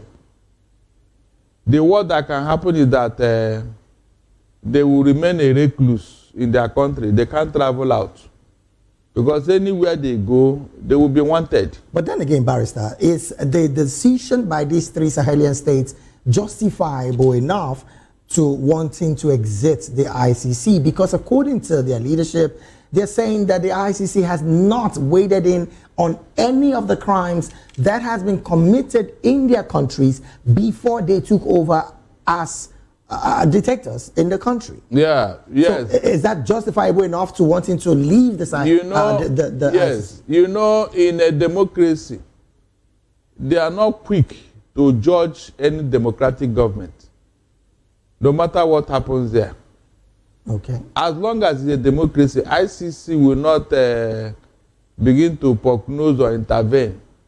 They mostly intervene where there is a full-blown war and human rights are thrown, above board and violated. Mass killing and all that. The people that ordered it, like in Rwanda. So that is where ICC becomes active, because if they begin to prognose into every leader, every nation, that means all the president or democratically elected government, all of them will be before the ICC to answer for one thing or the other. In fact, Nigeria would have been number one in that court. But because they respect democracy, they can't jump into conclusion. Immediately there is one infraction here and there. They don't do that. So what the juntas are talking about does not apply, because as long as it was a democracy before they took in, they should not expect anybody to come in, especially when this principle of sovereignty comes to play. You cannot be intervening in a sovereign state at will. It is only when there is complete breakdown of law and order. And then the actors will now be called to question, especially where there is mass killing and all that. That's what they forgot to realize. All right, then. Let me just finally take it to Barrister Edward. And my question would be, as it stands, the final going out of the ICC by these three Sahelian states, what do you think will be the implication of this in the near future, particularly on the political landscape of of these countries? I'm talking about Burkina Faso, Niger, and of course, Benin Republic. You see, it depends on the membership, which was, I think, ratified in Rome by that time. So if the membership is not that strong to prevent them from getting out, then there is no effect at all. I've seen, I had USA somehow, sometime moved out of it. I'm not sure, but that is what I think. So other countries moved out, but we have not seen implications. Okay. So what about them? So there's nothing which is, so meaning that the policy, the starting point of ICC must have been something which was tightened to prevent this kind of situations. Okay, so in other words, as it stands, they can decide to leave at will, which of course they've done, and a joint statement by these three countries clearly stated that it's not favoring them. That is the reason why they had to leave. All right, then, this is where we have we have to draw anchor on the analysis segment. I want to say a big thank you to the gentlemen who did lend their voice on the analysis segment of the African News. We had with us in the studio Barrister Darlington Agumo, who is a legal practitioner right here in Nigeria and also a public and political affairs commentator. Also joined us, thank you so very much, Barrister, for being here. All right, then joined us virtually as well as Barrister Edward Okwaro Matakinye. Barrister Edward is, of course, a lawyer and a business associate and also a human rights activist. Barrister Edward, thank you so very much for being here. Thank you. Thank you. Have a good afternoon. Have a good afternoon as well.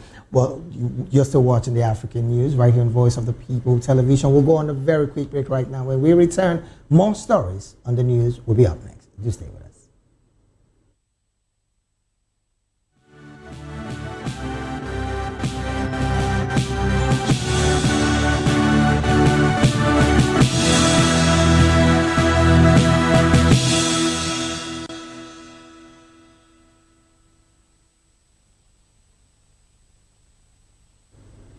Glad to have you back. It is still the African News right here on Voice of the People Television. Now to more stories. There are reports that says police have fired rubber bullets at Kokosi protesting residents on Johannesburg West Rand who gave block the N12 highway. Scores of persons are marching on Tuesday calling for water that has been off for more than a month to be restored. The water cuts are due to the Merifog municipality's 1.4 billion rand debt to Rand Water. Reports say protesting residents have now moved from Kokosi Township and are on the N12 where they have blocked the highway with police firing tear gas and rubber bullets at protesters, causing traffic.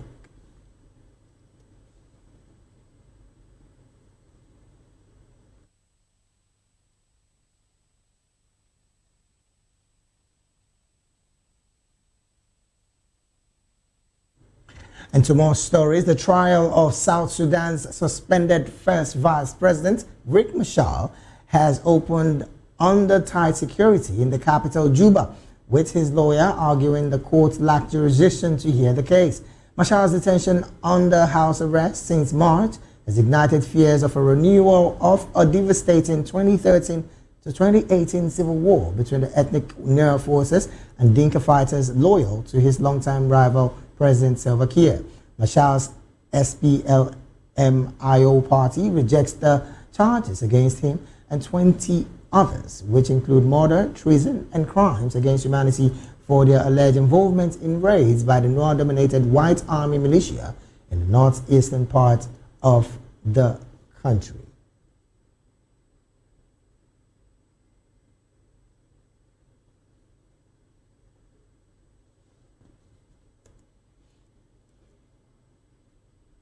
And from that story, we move straight to talking African business stories. Mali has approved 7 agreements granting the state more revenue from international and local mining companies in the latest push by the military government to extract more income from the sector.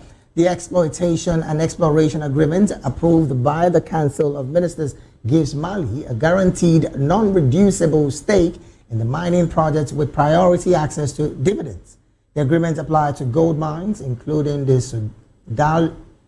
Sadaola project operating by an Allied Gold subsidiary, B2 Gold's Fekola mine and Resolute mining site at Sinyama, as well as Ganfang Gulamina and Kodau's Boguni Lithium project. Mali's military rulers introduced a new mining code in 2023, increasing royalties to 10% from 6.5%, while expanding state and local ownership of mines to at least 35% from 20%. The latest deal followed preliminary agreements signed between September and November 2024.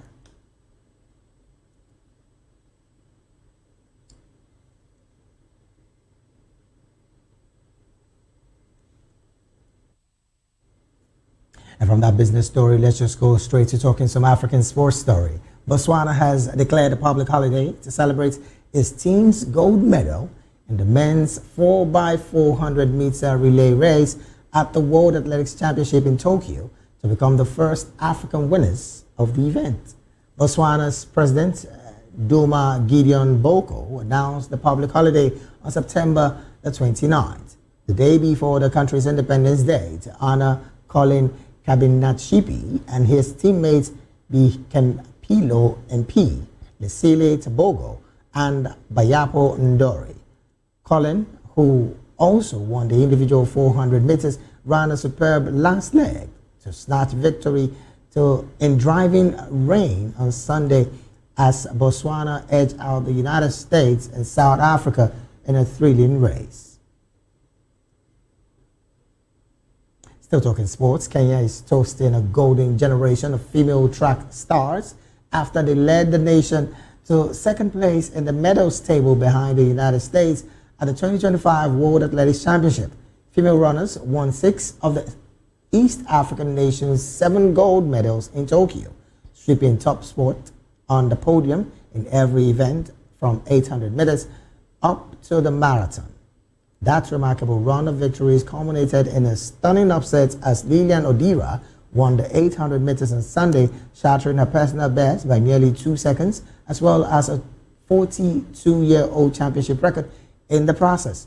What makes the feat even more impressive is that Odira, 1,500 meters champion Faith Kipyegon, and marathon winner Perez Jebcharia are all mothers. Well, congratulations to Team Kenya on that one. But this is where we have to draw curtain in the news, the African news, right here on Voice of the People Television. Do well to subscribe to our YouTube channel. On YouTube, we are at Voice of the People TV, and on all other social media platforms, we are at VOP TV Live. Thank you so very much for being a part of this broadcast. I am David Edwin. Do have a good afternoon.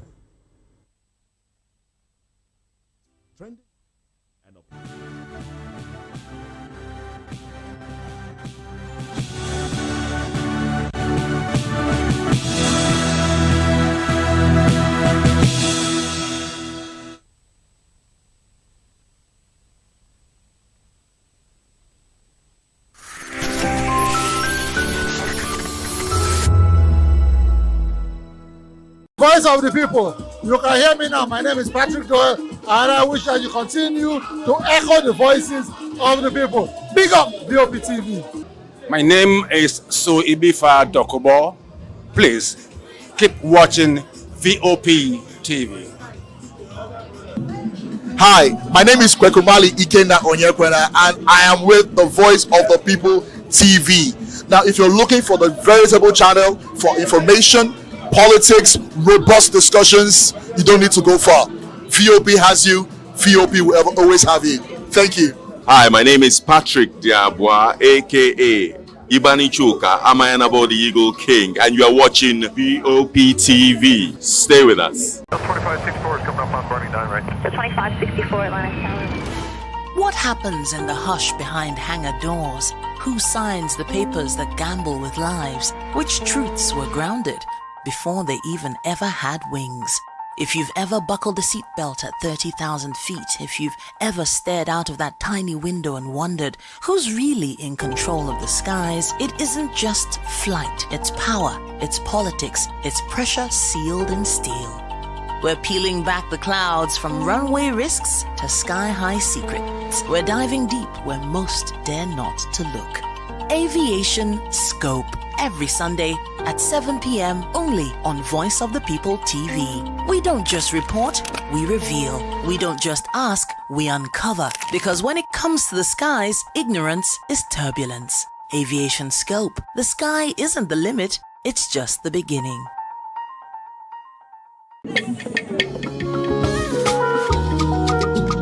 Voice of the People Television awuchiela o onye nụ ya ka ọrụ ibe ya. Ị chọrọ ịmata akụkọ ndị gbara n'akwụkwọ akụkọ dị iche iche n'ala anyị kwa ụbọchị. Ị chọrọ ịmata ka o si afịatụ na ndọrọndọrọ ọchịchị, agụmakwụkwọ, azụmahịa, ime njem, ọbụladị egwuregwu. Mgbasonyere anyị n'oge ndị Igbo na Voice of the People Television.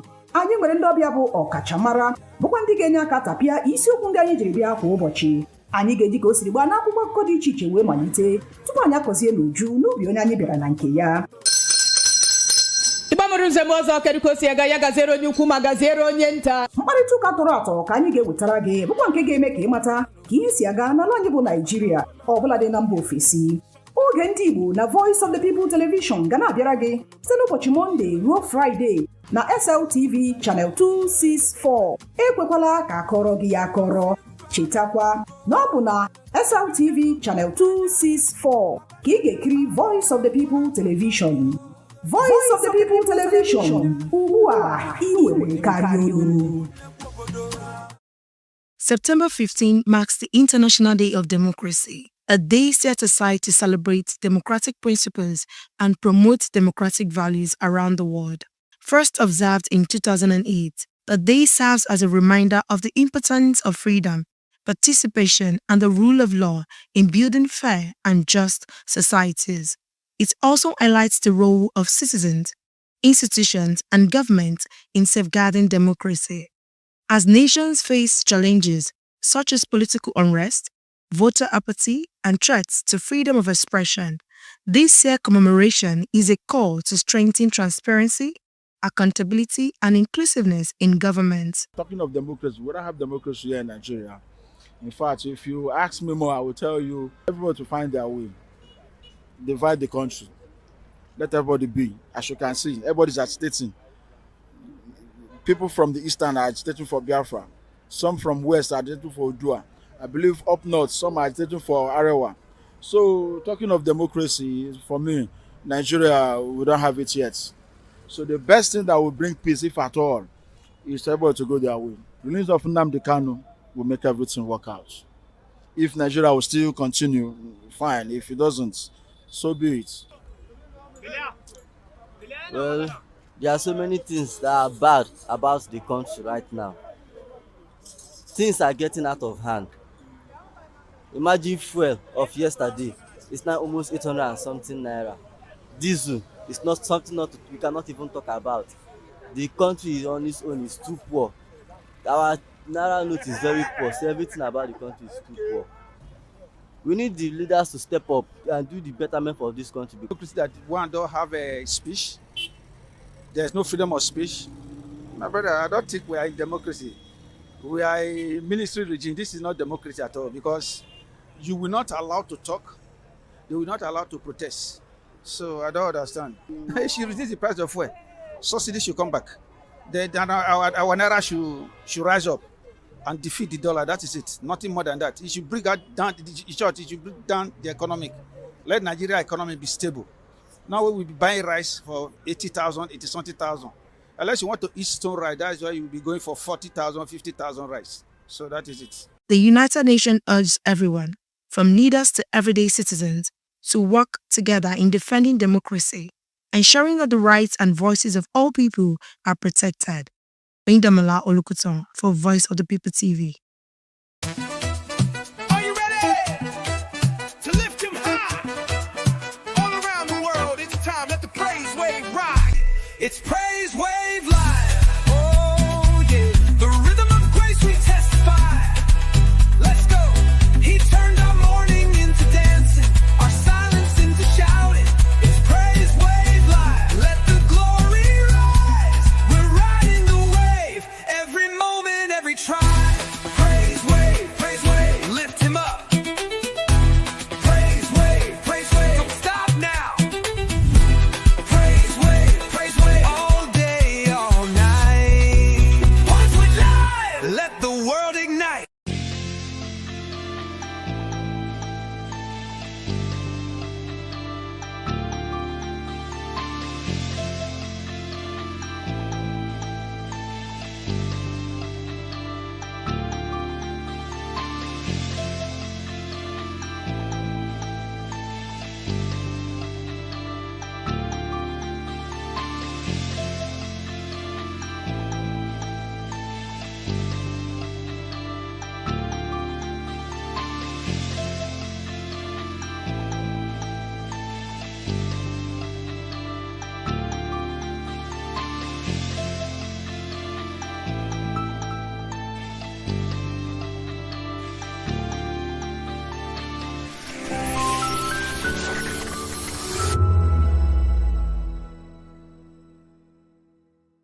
VOP TV.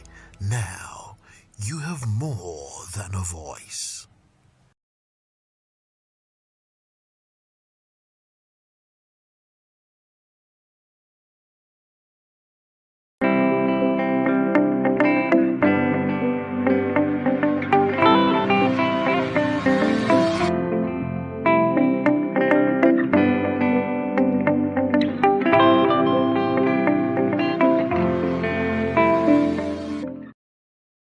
Education should be relevant to the needs of the society and capable of transforming the learner into a useful member of the community.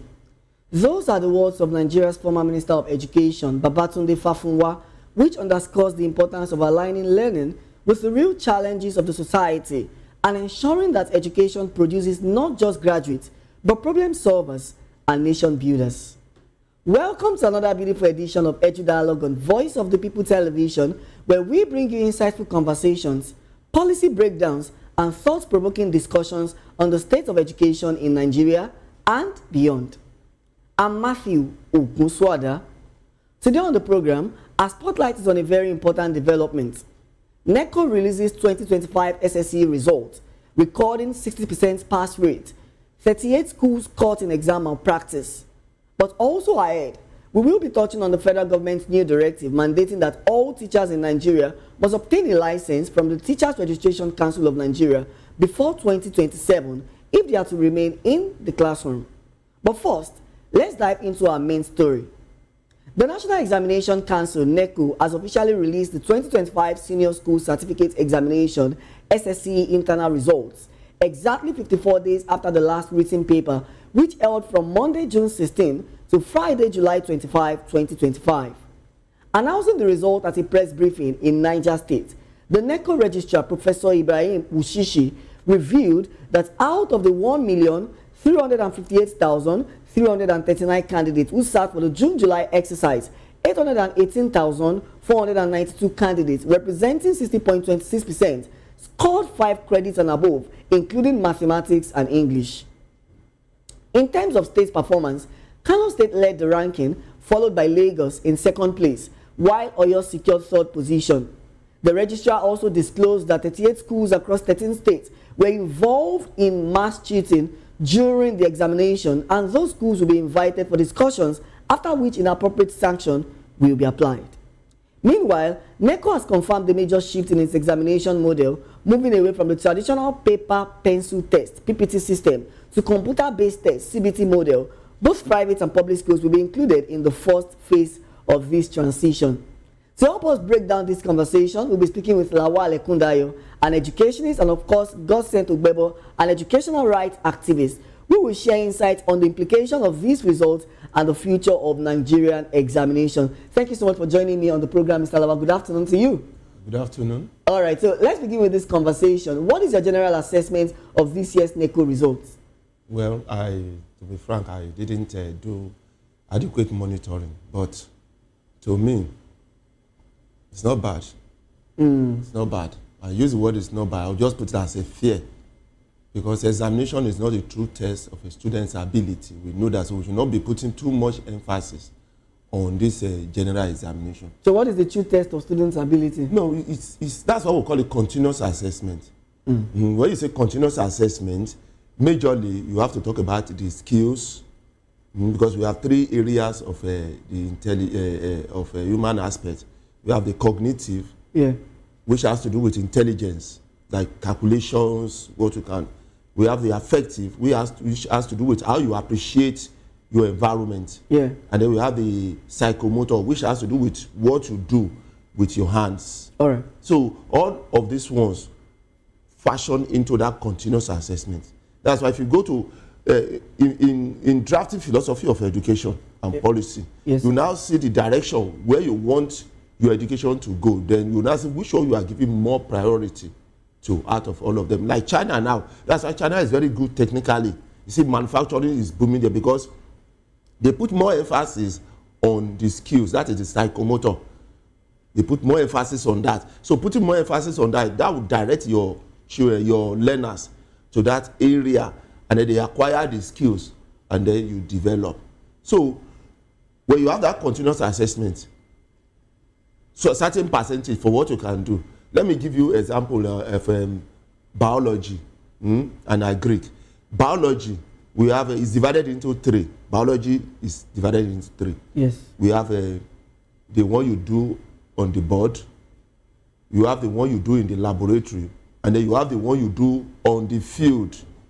The reason why the field is there because it has to do with living thing. Biology is study of living thing. So you can't come to the board and describe, draw living thing and say you are teaching biology.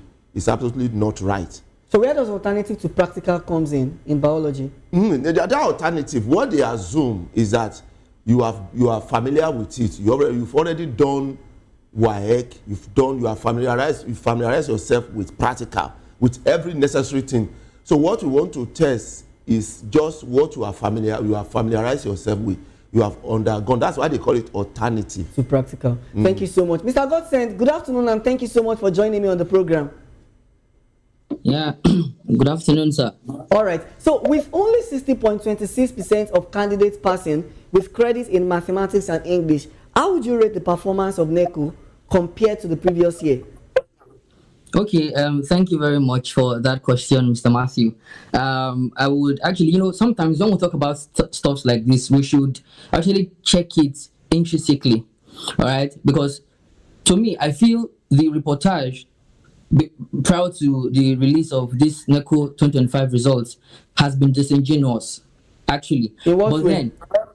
Exactly. Okay. But then I would first of all commend that, fine, we could say, one thing is that if we take a track record of 10 years, that is from 2016, at least, let's take a track record from 8 to 10 years, from 2016 to 2025 till now. If we should do an inventory check to observe, we would notice that we can commend this year's result to say, yes, it was actually good in terms of integrity.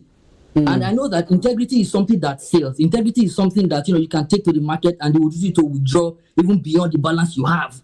I know integrity is good.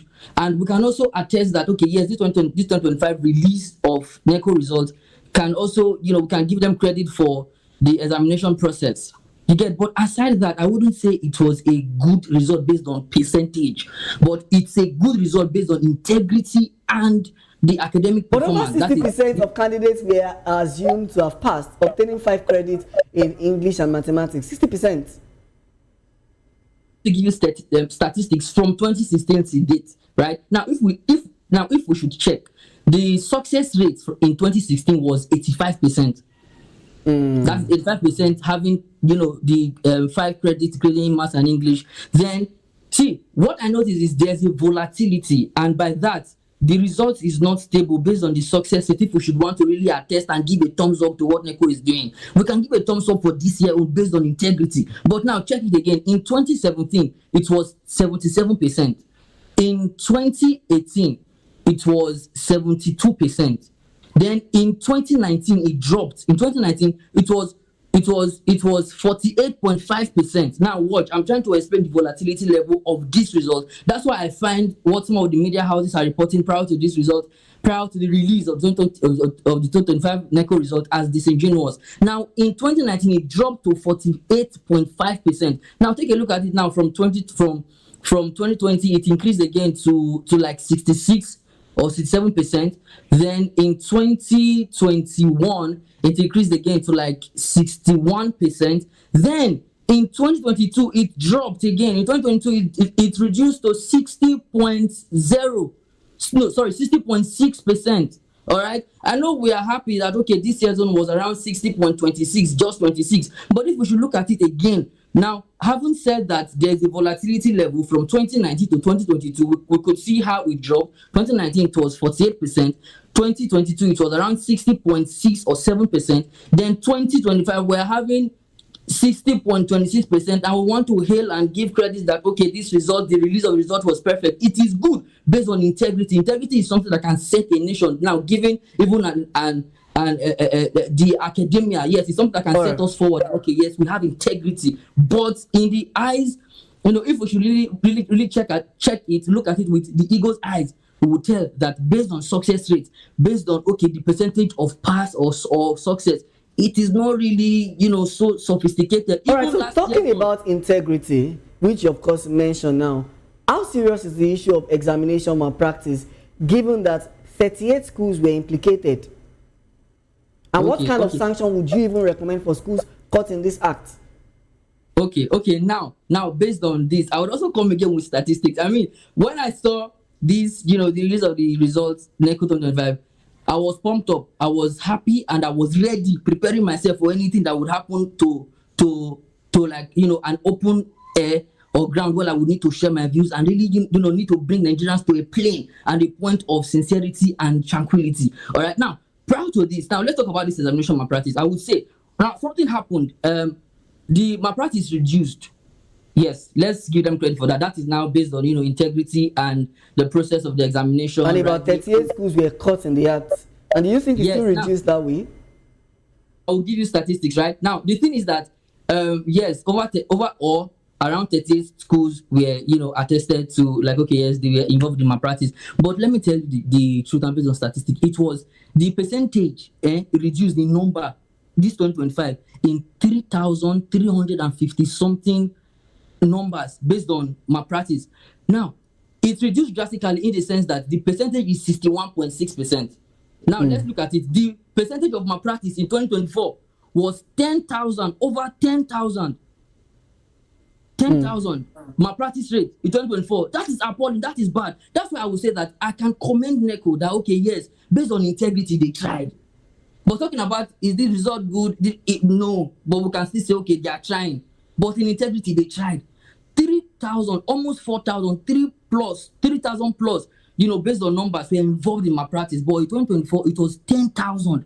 We could say, okay, yes, they tried. And, the measures I would say that could reduce this examination malpractice is one of the major things that I discovered that even other advanced nations are using is this technology, which is the new thing. I don't know if it's new, but if they would want to imbibe that culture of CBT, there's something about biometric. I tell myself something that even if it is that we are trying to curb a certain level of corruption in the education system, sometimes it cannot be totally eradicated. But one thing is that we can curb it, we can reduce the impact of malpractice. All right. Now, this biometric can help, which is, we are all keen to involvement, right? All right. Evolving. Yeah. So one thing I know now is that there's something eminent, maybe in the board of NECO or the education system, where they would now want to welcome the CBT system in NECO. In that way, we can be able to checkmate. All right. Thank you so much for your contribution. Thank you so much for your contribution, Godson. Let me come to you, Mr. Lawal. Do you believe that transition from paper pencil examination to computer-based tests will help reduce this malpractice? And how ready do you think are Nigerian secondary schools for the full computer-based testing? Now, let me state my own opinion. I'll first of all clarify more. I will extend my explanation on that continuous assessment. Now, continuous assessment is not an exam or a test that you do once. Like, we are going to have tests today. Continuous assessment is everything you are doing, they are continuously assessing you. Do you attend class regularly? Do you answer questions in class? Do you ask questions? Do you take part in activities? Do you do your practical? Do you do your assignment? So all those ones packed together will now form your score. Okay. Will now form your score. Because we believe that if you attend a class, you are exposed to an experience. Something has changed inside you. So that thing must be assessed too. So that is about continuous assessment. Now, this CBT, that everybody is talking CBT, that's it. CBT doesn't really curb examination malpractice. I'll tell you why. So? Yeah. Because it is man-made and it can be manipulated. In what way? You can see what's happening in bank. You see cybercrime. Why do you call it cybercrime? Because they go through into the aspect of the computer, the programming, and do some changes. Yeah. They can do that to CBT too. So even when inside the machine, they can do that and make changes. When you see, in those days, when they started with this 664 system, they said school will supply 40% of the scores. Then the Wike you do or NECO will supply 60%. But later I discovered that schools were manipulating. That's why they stopped that. Now, if we want to curb examination malpractices, yes, you have to build confidence in the students that they can, this exam is not a devil to be feared. That's one of the major problems. I noticed that even students fear examination. Yes, who can do very well, they even know it. You see that they still go for tension. Yes, they still even go for they go for expo, they go for malpractices because that confidence is not there. It's just one thing you put on their table, and it looks so anomalous and so fearful that they lost that confidence. Now, if we make a continuous assessment every year in your school, every term, WAEC will assess you. NECO will assess you. Another examination body. Yes, they'll be assessing you. As the school is assessing you, they too will be assessing you, collect their information. So, like you are in SS1, you are going to do WAEC in SS3. So, WAEC and NECO will assess you from your SS1 first term.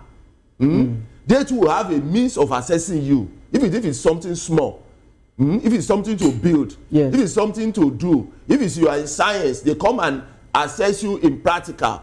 Okay, maybe small thing you are doing in your, they have their own score. Your second term, they have their score. Your third term, they have their score. Now they collect everything together. You see, that is continuous assessment. Then they will not give you the final exam. So that final exam may be 40%. But what they have been accumulating together may be like 60%. So by the time they now add everything together, you that have been doing it, you are already familiar with why you know that what they are going to give you in the exam is the same thing you've been doing from your SS1 first term. The same thing SS1 is accumulation of everything they are still going to give you at the end of the day. So that confidence, something I've been doing. So assessment should be continuous. Yes, WAEC should be involved. NECO, the external body, should be involved in the assessment of schools at every term. So it shouldn't be when it is only SS3 that they have only WAEC. Even from SS1, they should have external bodies coming to access them. Yes. That's what you are saying. So that they can familiarize themselves with the process of education. And they should, it will not form part of their scores at the end. I mean, SS3, what you have been doing, WAEC has been accumulating. So you already know where you are going. Because if at 60%, you already scoring at 50/60. And then WAEC is now giving you the final one as a 40 marks. Of course, if you score 20/40, if you add it to 50, you score 70. You understand? So the confidence will already be there. That's true. I already know what I'm scoring. So if you need to retake and to repeat, you will know yourself that the WAEC I'm not going to do well because I already know that I have not been doing well in my SS1. I need to repeat. By then, because I discovered that schools, many of them falsify results to promote the students. Many of them don't allow students to repeat. They just push them. So when you push through and the student get WAEC, how will the student face it? When does that know that's already having problem from SS1, SS2? It's not doing well. You now want, and you tell me that the student, even if you do CBT, I already tell the student, don't worry, just bring 100,000. I'll help you. I know how to do it in the computer, and they will hack into the WAEC this thing, and they will change everything. Will the student not give it? So in other words, you're advocating that continuous assessment should be taken, should be given priority even from the beginning stage to the early stage. That's when the student build the confidence, and then you already know where you are going. You already know what you are going to score. It's like university or institution. You already know your GP from your 100 level. You already know where you are going. You graduate. So assessment should be continuous. Interesting conversation there. You're still watching Edu Dialogue on Voice of the People Television. We'll take a quick break now, and when we return, we'll turn our attention to the federal government's new directive that by 2027, all teachers in Nigeria must be licensed by the TRCN before they can teach in classroom. What does this mean for teachers, schools, and students? We will unpack that shortly. Please stay tuned.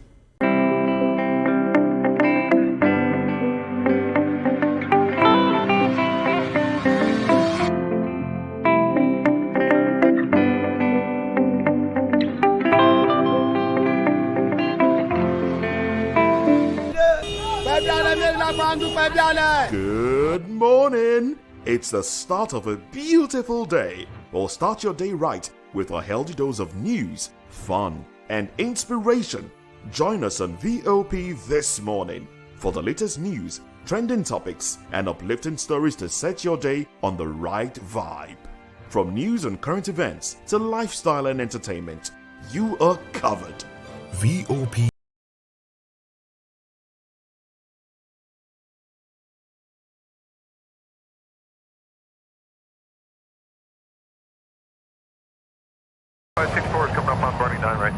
564 Atlantic Tower. What happens in the hush behind hangar doors? Who signs the papers that gamble with lives? Which truths were grounded before they even ever had wings?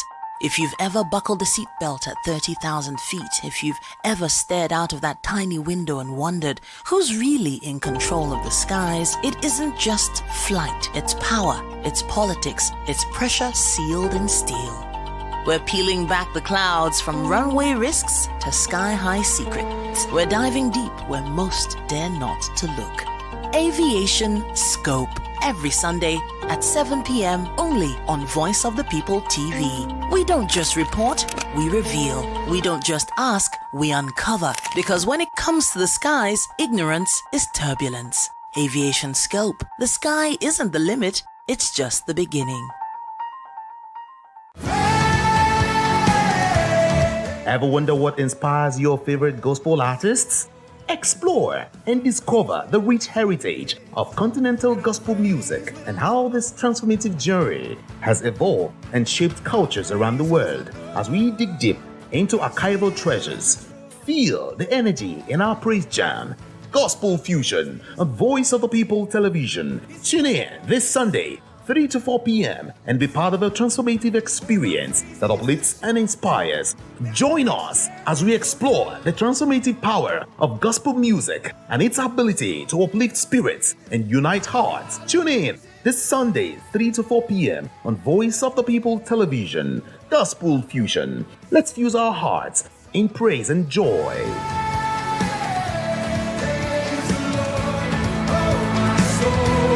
Voice of the People. You can hear me now. My name is Patrick Doyle, and I wish that you continue to echo the voices of the people. Big up VOP TV. My name is Sowore Dokubo. Please keep watching VOP TV. Hi, my name is Kwekumali Ikenna Onyekwena, and I am with the Voice of the People TV.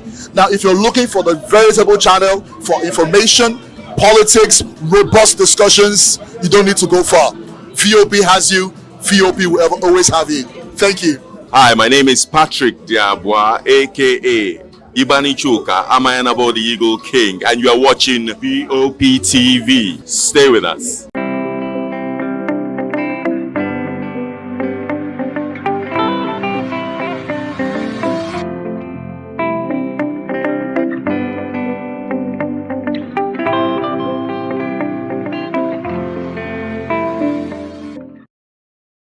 Welcome back to the program. The federal government has announced a new policy mandating that all teachers in Nigeria must obtain a license from the Teachers Registration Council of Nigeria, TRCN, before they are allowed to teach in the classrooms.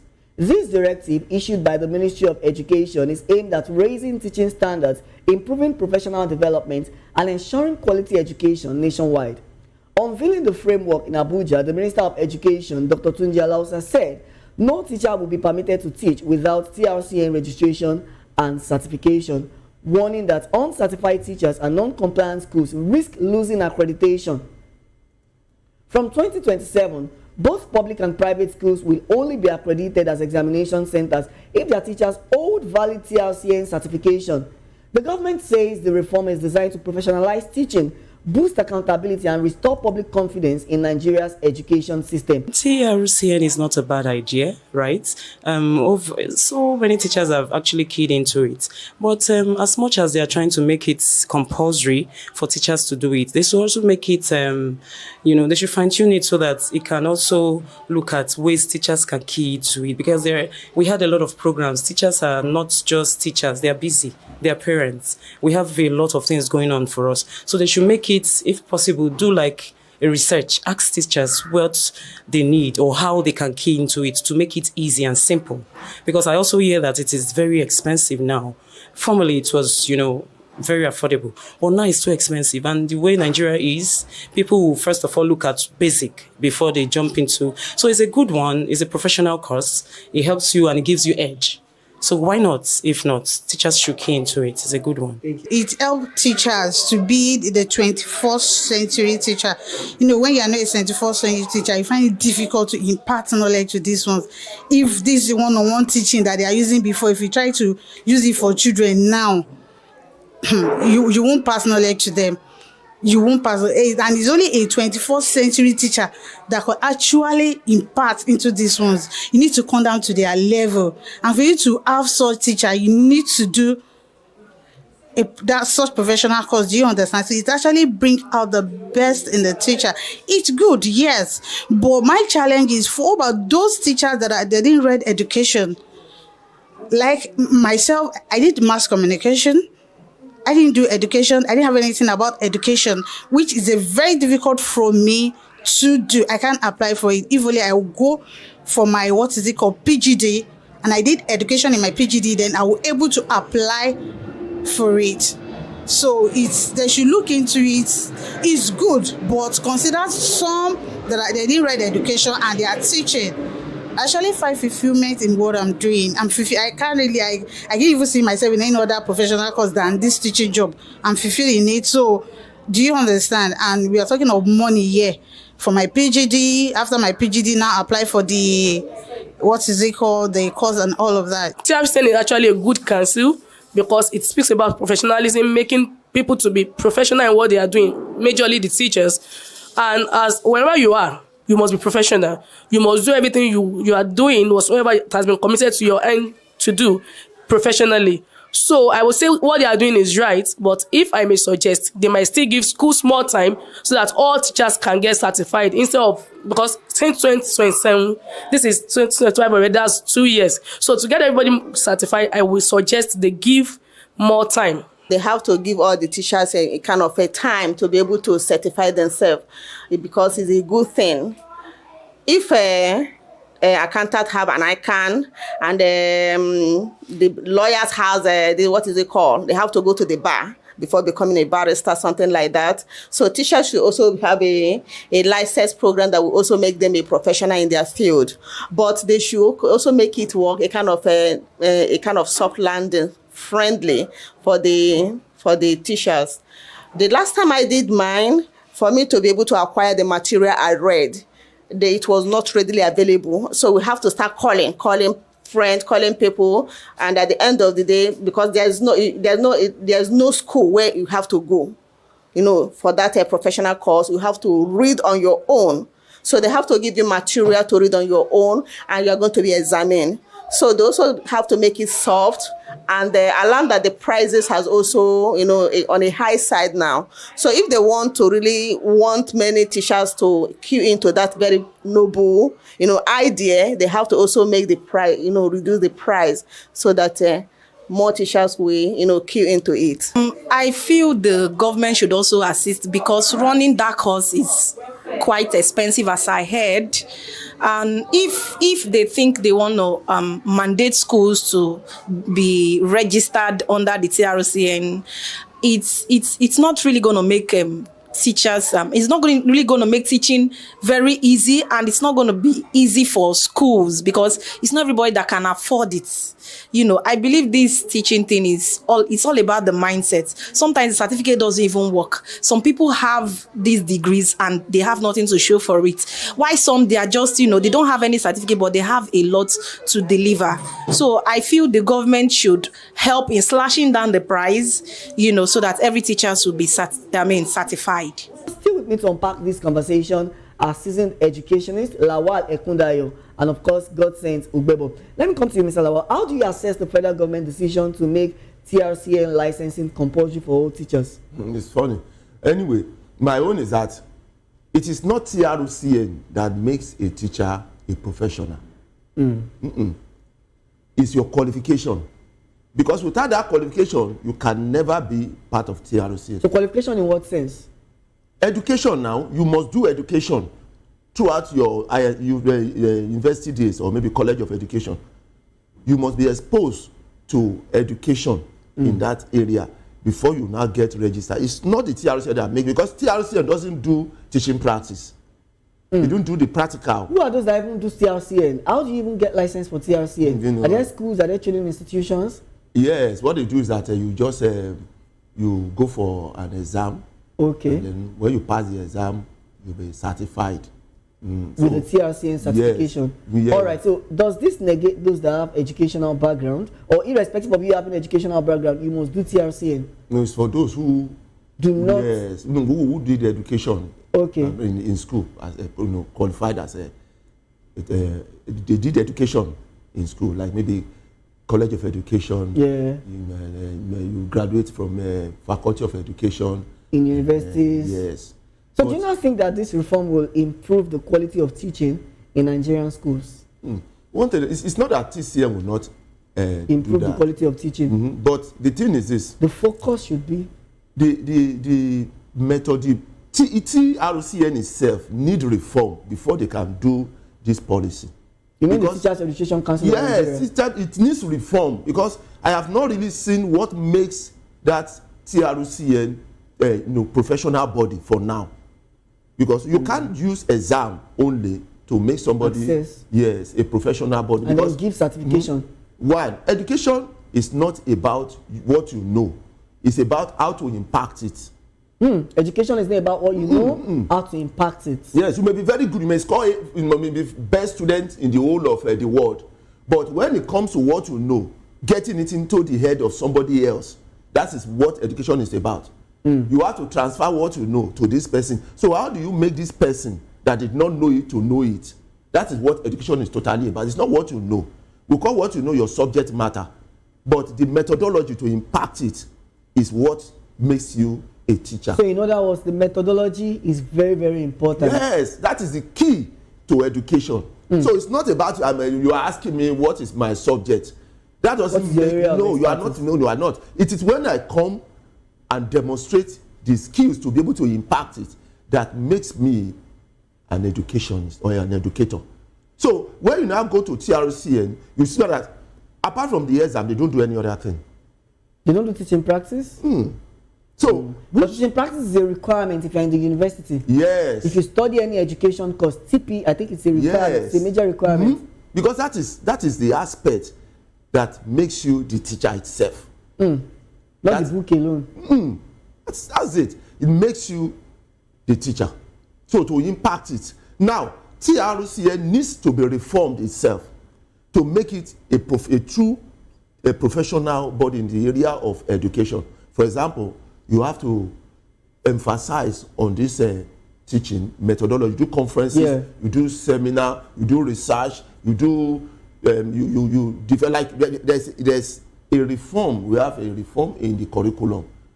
The question is, were teachers in the classroom involved? Yes, we have a new curriculum coming on board now. The question is, those who formulate this curriculum, did they involve the teachers who are actually the impactor of the knowledge in formulating this curriculum?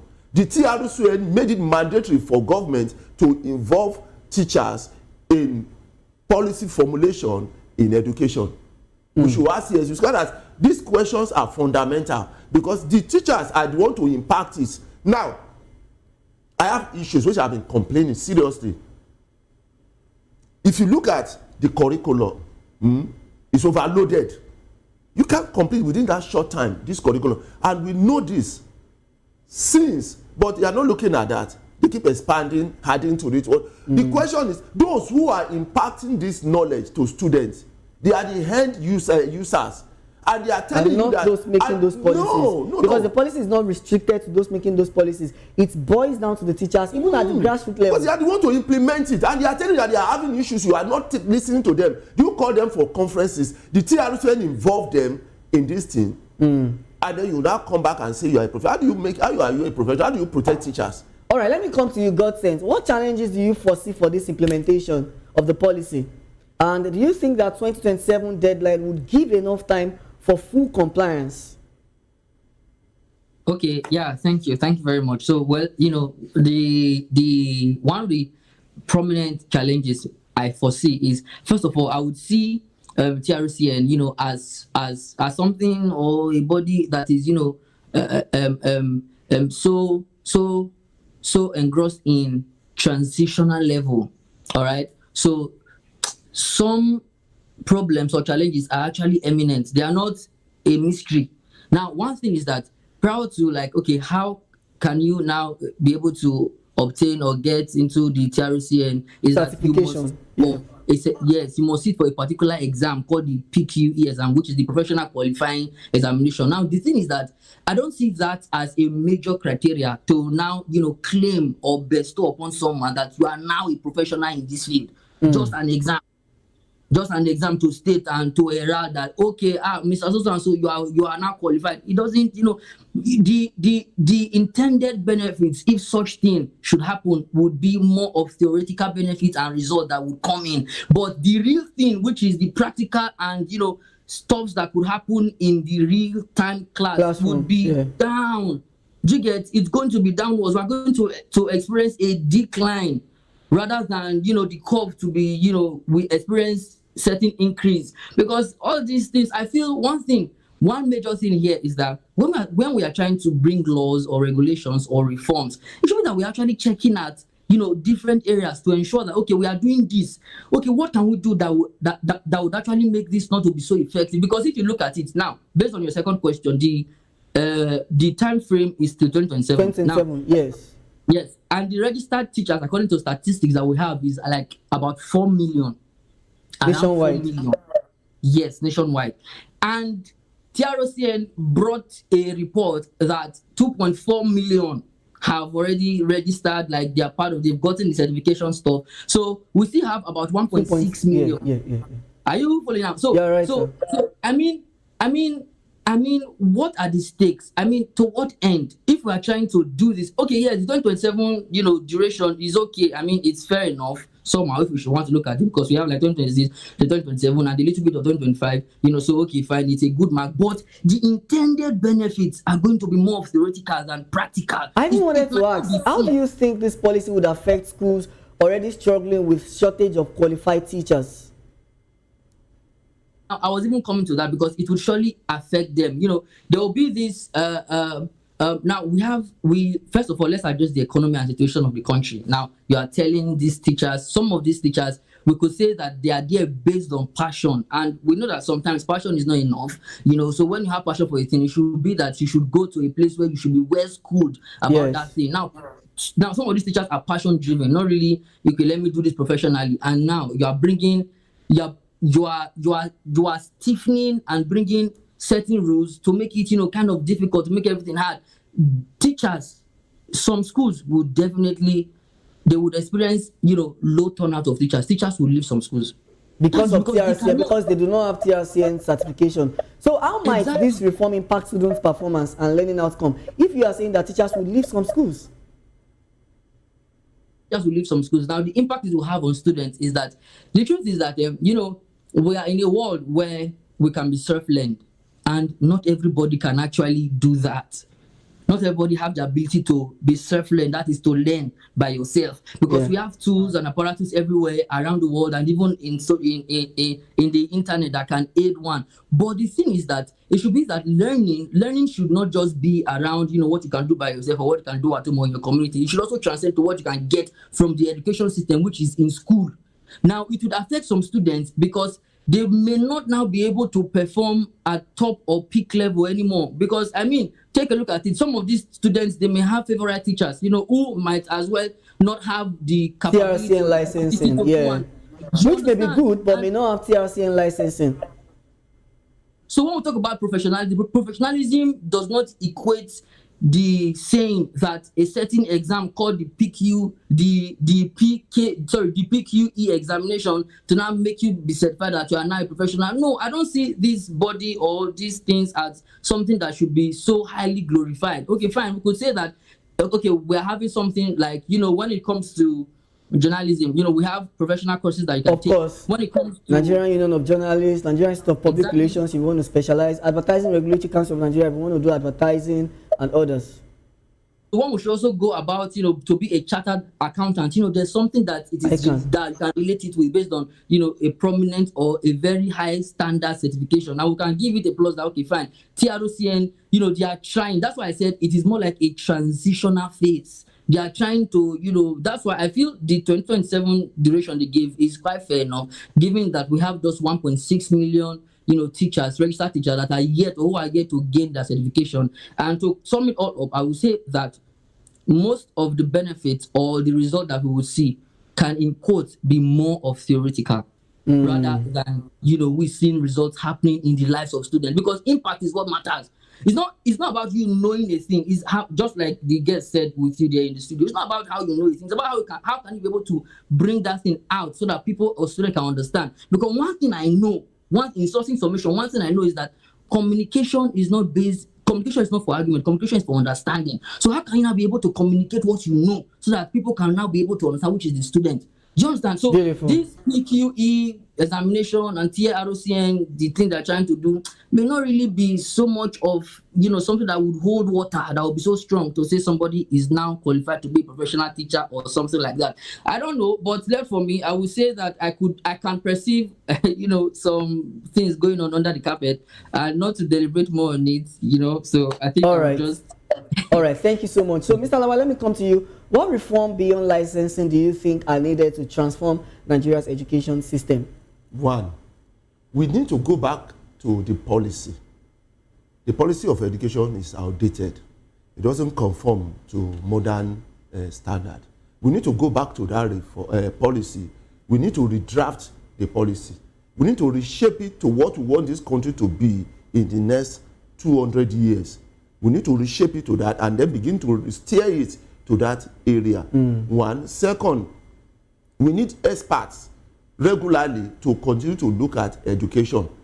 What do we need to reform in it? And anytime the government is making policies, they need to involve classroom teachers along with these policies, because these are the end users. They are the one who get close to the students, so they know what they are. The point in which they transfer the knowledge to the children, they are the one that can tell us what is going on at that point, whether it's actually getting to them or not, so that they can send the feedback and then there can be a reform.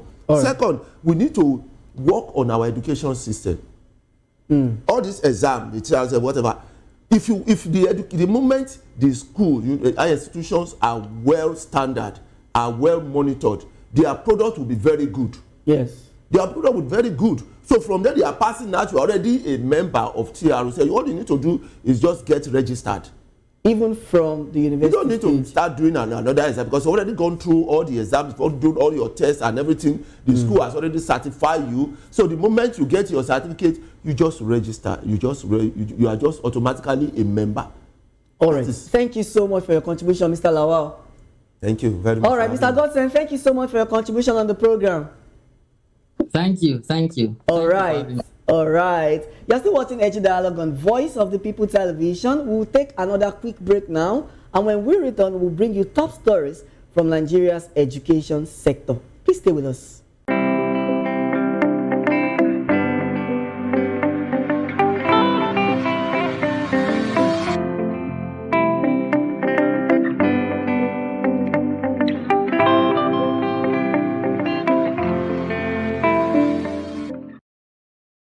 In a world where truth is the ultimate power and opinions scream the loudest, it's time to wade through the noise. Hunger no get tribe!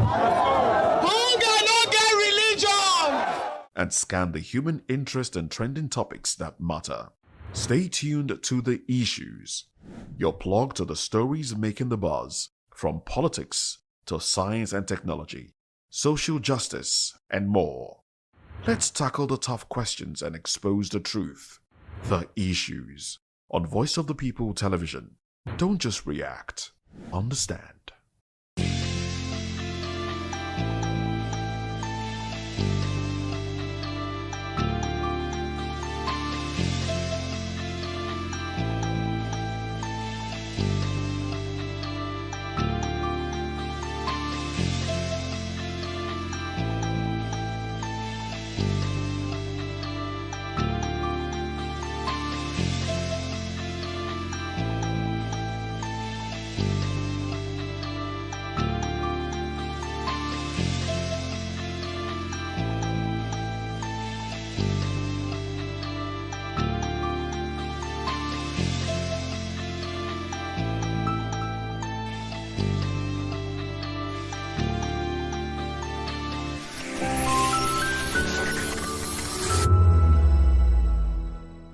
We we encourage you to click on the like button and subscribe to our YouTube channel. We are Voice of the People TV. Also follow us on all our social media platforms. We are at VOP TV Live. Visit our website www.vop.ng for fresh and trending news. Also watch us live on SLTV channel 264. VOP TV, Voice of the People Television. Everybody keep watching Voice of the People. All right? Love you all. Hello, sweetie. What's going on? My name is Kiki. Keep watching VOP TV. Thanks. Hey guys, what's going on? Olumide Oru, the Fresh Prince of Lagos here, and this is VOP TV, guys. Hello guys, I want you to please keep on watching VOP TV.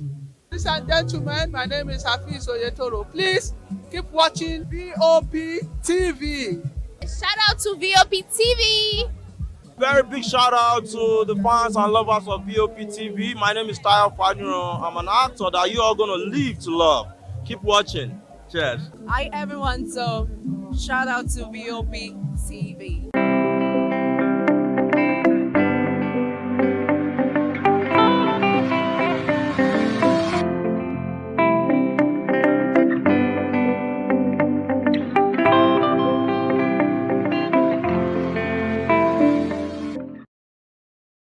Welcome back to the program.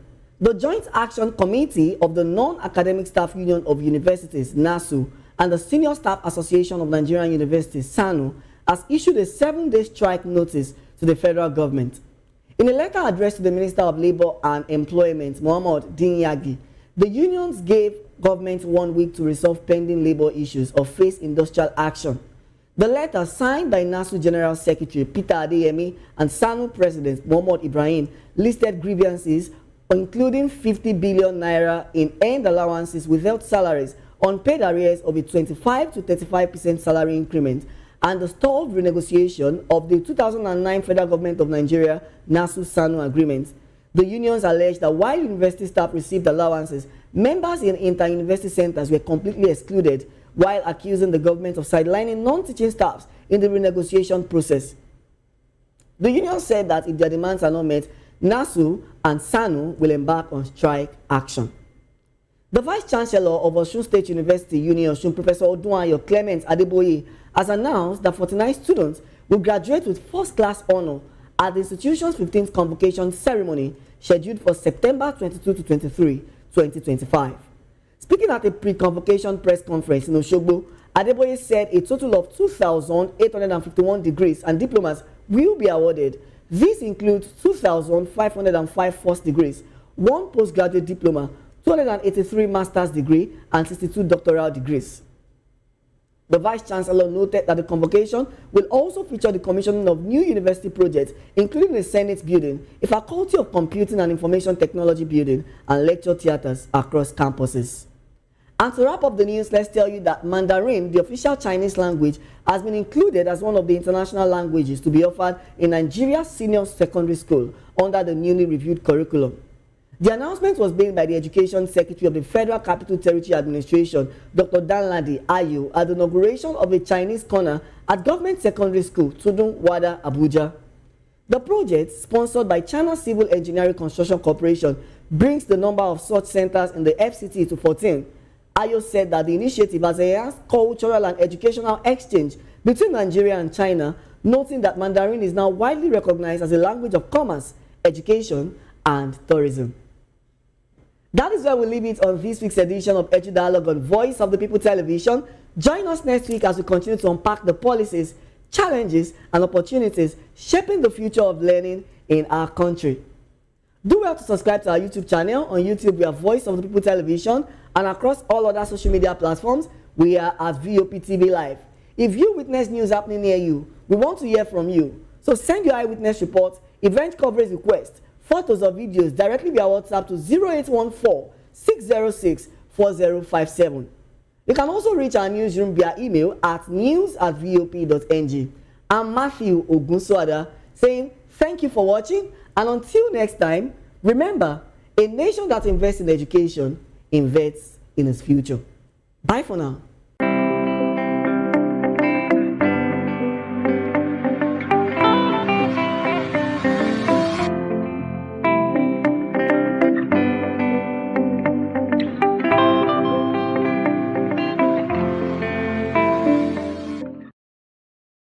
My name is Esther. They call me the Oga of them are the general overseer of them all. Every man, every woman has got a voice where integrity is the volume. So this is Voice of the People's TV. Voice of the People's TV. So this is the people's voice. And the people's voice is the voice of God. That's the voice populi in Latin. The people's voice is the voice of God. So keep watching Voice of the People. In fact, my name is Voice of the People. Keep watching MC Adobe King. Thank you. Hey guys, my name is Kagan. I am Nigeria's biggest tech content creator, and I just wanted to give a quick shout out to Voice of the People TV. Keep watching, enjoy, and you're welcome. My name is MC Alamano. They call me Enjoyment Landlord. It's VOP TV. Keep watching VOP TV. Don't touch it down. Even if you want to touch it down, increase the volume. If you don't increase the volume, I told me. My name is Collins Agawabe, popularly known as No Mide, but last, more than No Mide, or more.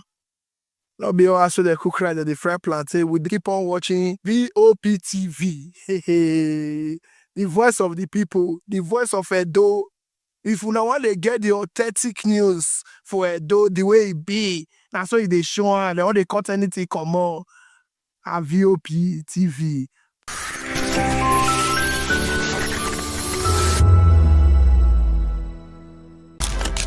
In a world where power shifts with every headline. In a nation full of questions.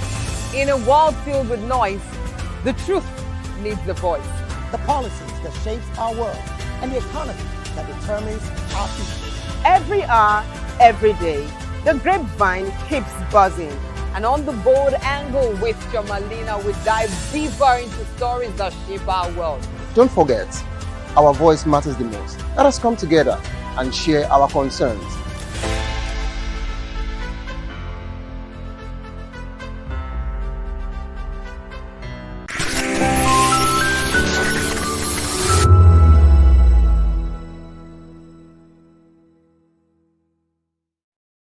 The world unites to observe World Patient Safety Day today, an initiative of the United Nations and the World Health Organization. This year's theme, Safe Care for Every Newborn and Every Child, draws attention to the urgent need to protect the most vulnerable patients, which are the infants and the young children, from preventable harm in healthcare settings. Every year, millions of children face risks that can be avoided with proper care, from infections caused by unsafe medical practices to complications during delivery or inadequate neonatal support. These challenges highlight the importance of prioritizing patient safety at all levels of healthcare. Health experts stress that safety for newborns and children goes beyond treatment. It includes preventive actions such as clean birthing environments, timely immunizations, safe administration of medicines, adequate nutrition, and early detection of illnesses. Strengthening healthcare systems, providing continuous training for workers, and investing in child-friendly equipment are key to saving lives.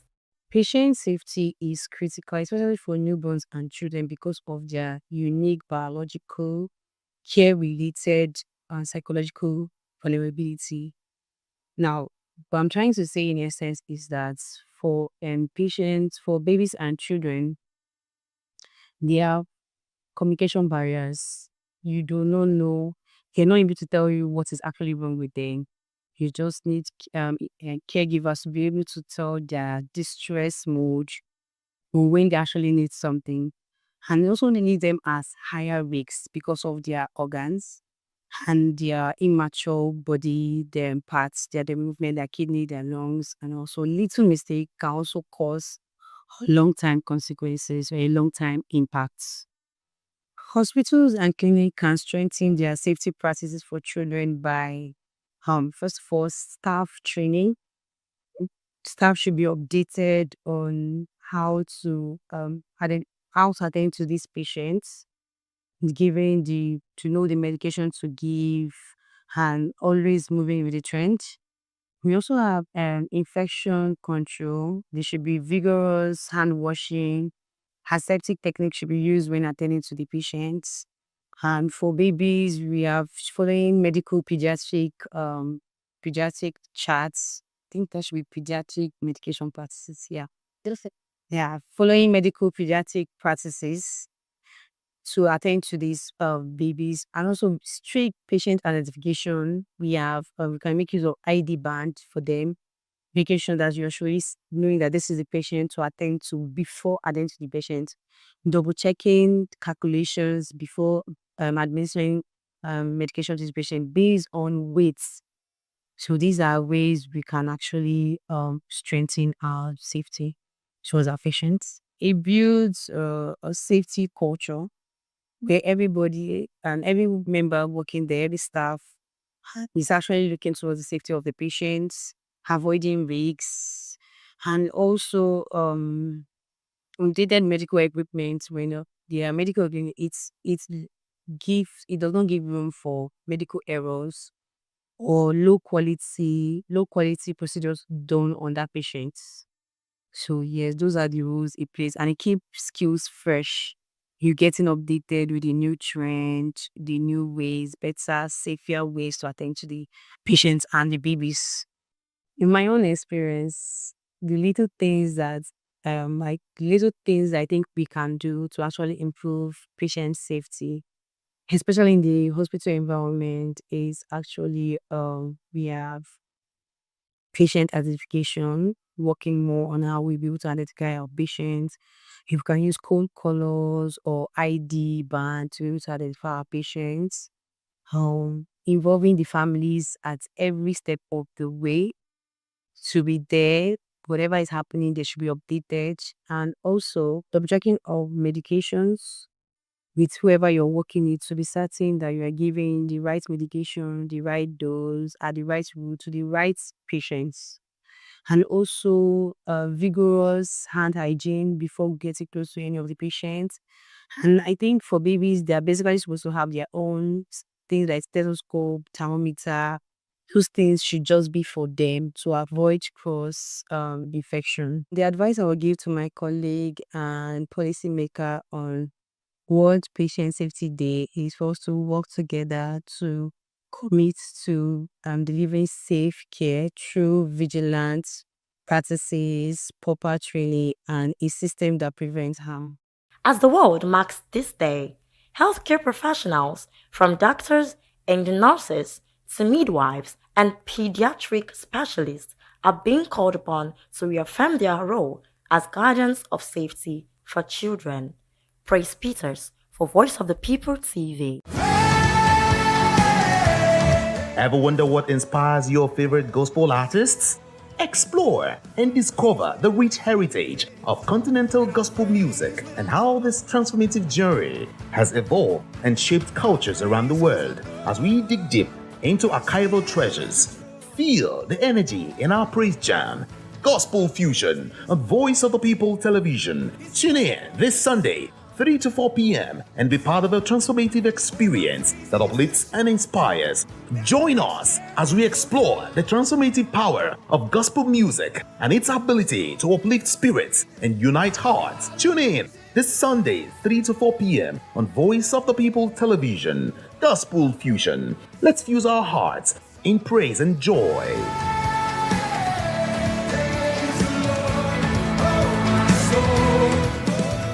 We encourage you to click on the like button and subscribe to our YouTube channel. We are Voice of the People TV. Also follow us on all our social media platforms. We are at VOP TV Live. Visit our website www.vop.ng for fresh and trending news. Also watch us live on SLTV channel 264. VOP TV, Voice of the People Television. Voice of the People, you can hear me now. My name is Patrick Doyle, and I wish that you continue to echo the voices of the people. Big up VOP TV. My name is Soibifa Dokobo. Please keep watching VOP TV. Hi, my name is Kwekumali Ikenda Onyekwena, and I am with the Voice of the People TV. Now, if you're looking for the veritable channel for information, politics, robust discussions, you don't need to go far. VOP has you. VOP will always have you. Thank you. Hi, my name is Patrick Diabwa, aka Ibani Chuka, Amayanabo the Eagle King, and you are watching VOP TV. Stay with us. VOP TV. Now, you have more than a voice.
It's pressure sealed in steel.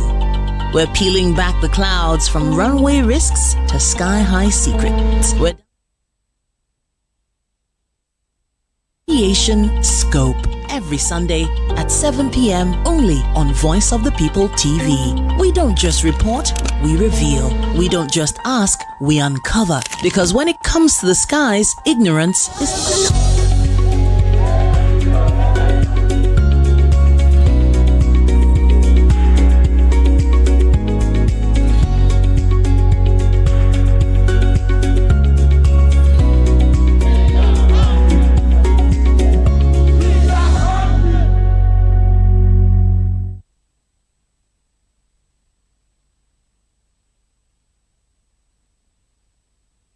It is People's Voice on VOP TV, where citizen stories shape the narrative.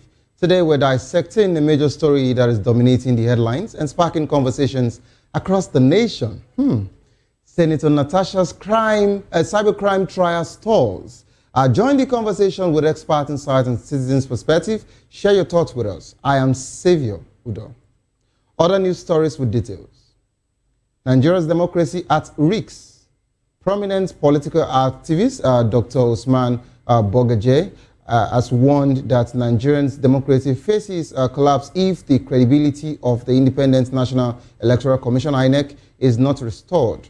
He emphasized the need for reform to insulate INEC from political manipulation and ensure independence. Okay, so I believe we actually talked about this yesterday as regards to the appointment of the INEC chairman, the appointment of the CGN. Okay, so there are some major roles as regards to the people or the government that were not meant to allow the constitution to dictate or allow the presidency to appoint. If the people can pick our INEC chairman, if we can pick our INEC chairman, for example, we can actually vote and decide or pick whoever we want. I think that would be fair. But when we're talking about appointment as INEC chairman, of course, whoever that appoints you happens to be your master. So what else do you want us to say about this? So no matter how much we want to emphasize as regards to the reforms of INEC, political manipulation, sincerely, if we need to tell ourselves the truth, it will still stand. And that's the reason why a sole administrator, as at yesterday, what we talked about, can tell a state assembly that you do not have the right to talk to me, okay? And it calls them fool's errand. And nobody actually questioned it. Instead, they were still actually begging him and trying to see how to talk to him to be accountable. What a country. This is Nigeria. Where else do you want to go to if not this country as a patriotic citizen? I'm not talking about the other people who actually see this country as a place where they can just walk away from. This is what we have, and we have to make use of what we have in a very good way and in a better way.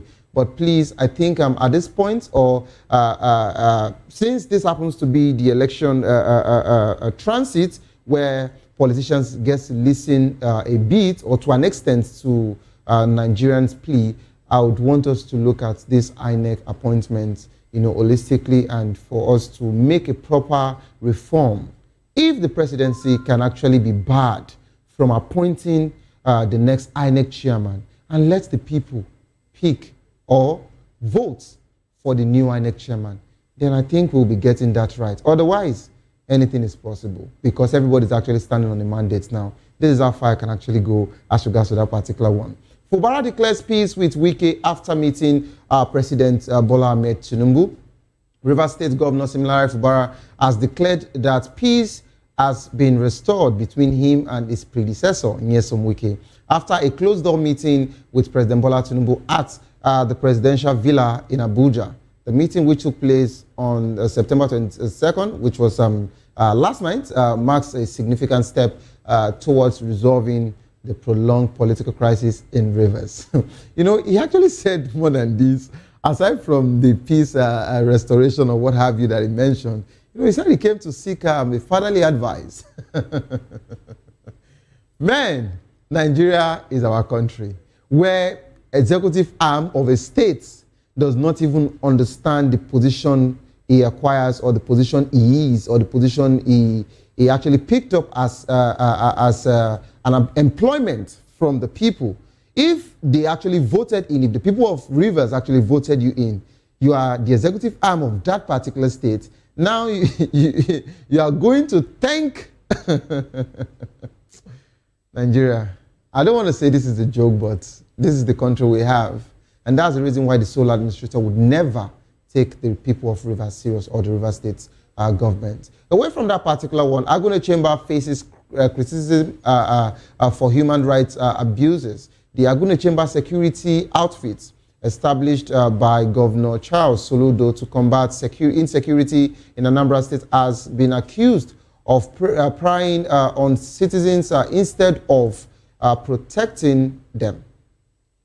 Despite initial hopes that the outfit would improve security, residents now fear it as strayed from its mandate. The operatives have been accused of using excessive force, including brutal assault and public stripping of a female National Youth Service Corps NYC member, Jennifer Eloho Ohanze, and the Ohanze Ndigbo has called for the outfit to be disbanded and its members subjected to drug tests.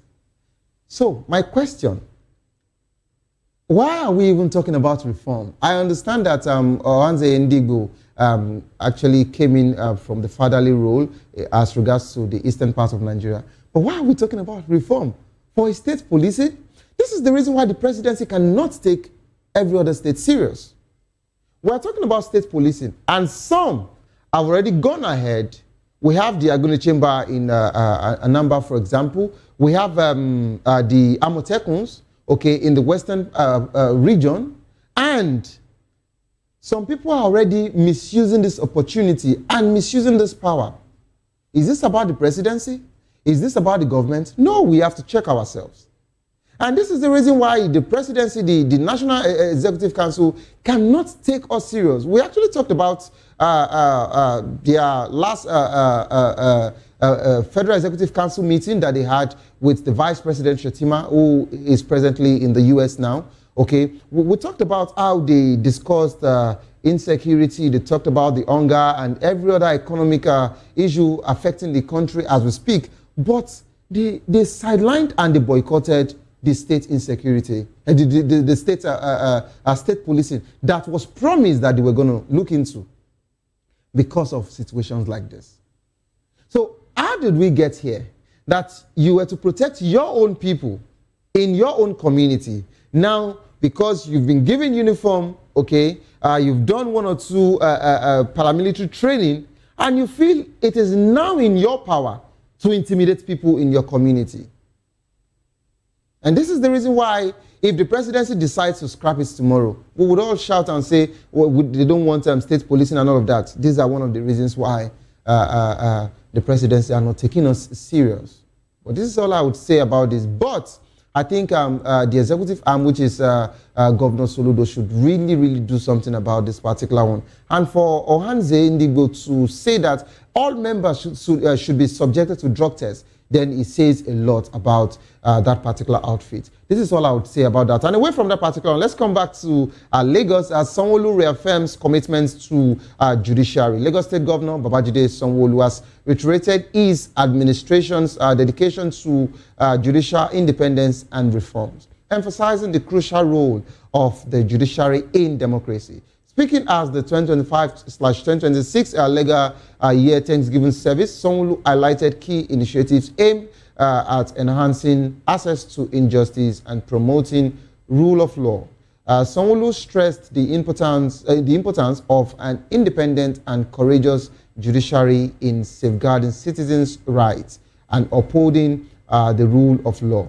Sanwo-Olu urges the judges to remain resilient and dedicated to dispensing justice impartially. Despite public criticism, the misinformation, he emphasized that the need for respect for the judicial process and importance of upholding the rule of law matters a lot. Okay, this is actually a good one from our own amiable Governor Sanwo-Olu. But of course, I'm still going to comment on this no matter what.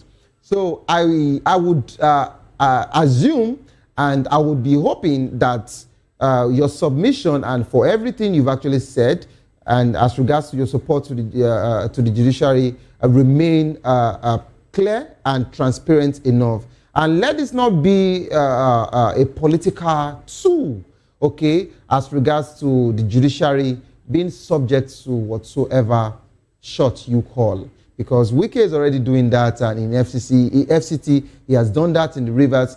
Today, I believe today he went to inspect the buildings.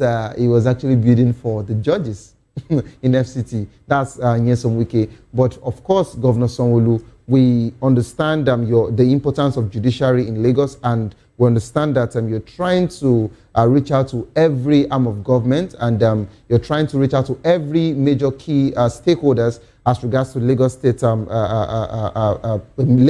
okay, to be precise. But I wouldn't want anything to be politically motivated and politically instrumented as regards to this particular situation.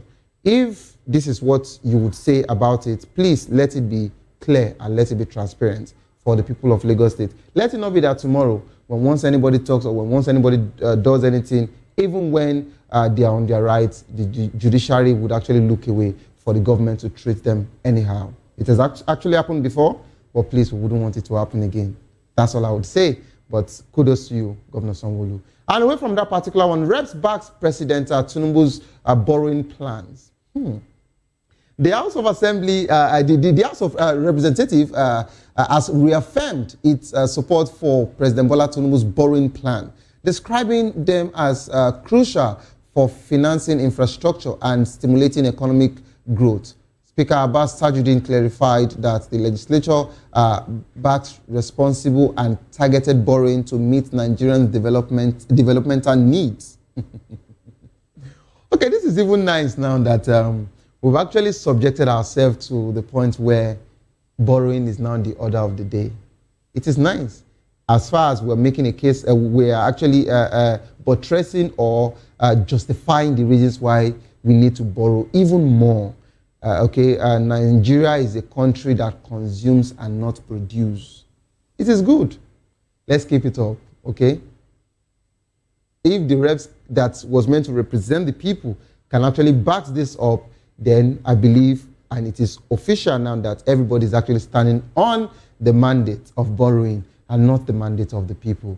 Okay, this is all I have to say about that. And away from that particular one, Wike, the man of the moment, that actually made everybody in Nigeria knows that he's still in control of two different cities, the FCT and also the River State. Wike cracks down on insecurity in FCT, Federal Capital Territory. Minister Nyesom Wike has ordered the clearance of Kobe Forest, a notorious hideout for criminals linked to recent kidnapping incidents in Abuja. The operation aimed to dismantle the operational base of criminal elements who have long used the forest as a transit and refuge point. The administration has begun deploying drone surveillance technology to monitor ungoverned spaces in and around the city and enhancing security measures. Wike vowed that Abuja would undergo far-reaching infrastructural transformation before the end of President Bola Tinubu's first term.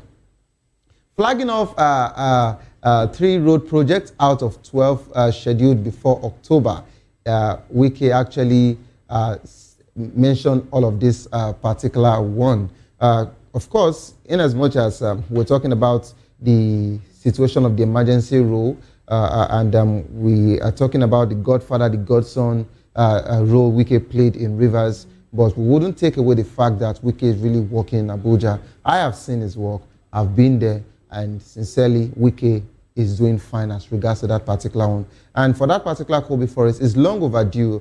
I think it's around, is he Apo to Apo axis, okay, going to, what's that area again? Around Meitama axis, okay? So we have so many forests around that particular axis that needs to be touched and needs to actually be combed off from this particular serious guys that have taken banditry as a fresh business in Nigeria. So Wike, if you would actually do more of that and make Abuja become safe again, that would be a good one on your part. Rivers stakeholders demand probe of Ibas. Stakeholders in River State have called for a thorough investigation into 6 months administration of former sole administrator, retired Vice Admiral Ibok Ete Ibas. The situation surrounding this particular one is that they want to know how he has been managing a total allocation of 254.37 billion from the Federal Account Allocation Committee. Stakeholders including Muyiwa Adeyemi and Paul Bazia urge the National Assembly to demand a comprehensive account of Ibas' stewardship, citing the need for transparency and accountability. Maybe, just maybe, the National Assembly or the presidency would actually call him to order. But if they don't, that means the statement Ibas said as at yesterday that it's a fool's errand and nobody has the jurisdiction, or it is not in their place as regards to the House of Assembly. It's not in their place for them to call him for accountability. Then that particular statement would still stand for now. All right? And away from that, Nigerian leaders back reserved seat bill for women. President Bola Tinubu's Senate President Godswill Akpabio and House Speaker Tajuddin Abbas has expressed support for the reserved seats for women bill. A proposed constitutional amendment aimed at increasing women's representation in Nigerian politics. The bill seeks to create dedicated seats for women in the National Assembly and state legislatures, with 1 female senator, 1 female House of Representative member per state. Okay, so this would actually take us into the conversation we have today. If you're actually talking about this particular bill and you are all in support of it, yet Senator Natasha is going through all of this, who is the Stephen O? Use her as an example to show that you are not biased and you are not intimidating the women by reinstating her back to office. You suspended her even when a court actually ruled against that suspension. Yet, she stayed away from for 6 months and now she was meant to resume, yet you're not giving her the access to. So this particular bill, is it a joke or we're actually serious about it? This is all I would say about that particular one until we dive into the main conversation. Reps probes a 2.4 trillion contractor payment. The House of Representatives has directed the Accountant General of the Federation, Samsidin Ogunjimi, to provide a detailed spreadsheet of payments made to contractor from the 2.4 trillion recently approved for project execution. This move follows protests by contractors over delayed payment, which led to a partial settlement of 25% in September.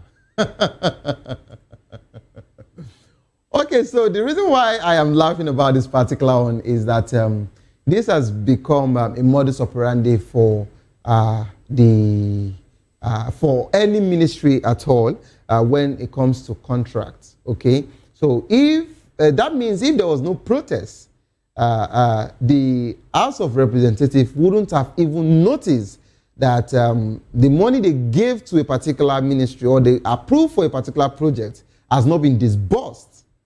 And we, as the Nigerians, we will be waiting for implementation. We'll be waiting for projects. And this is the reason why we have so many federal roads, okay, so many state roads, so many local government roads that are undone, okay, and not fixed till date because we are not holding these people accountable.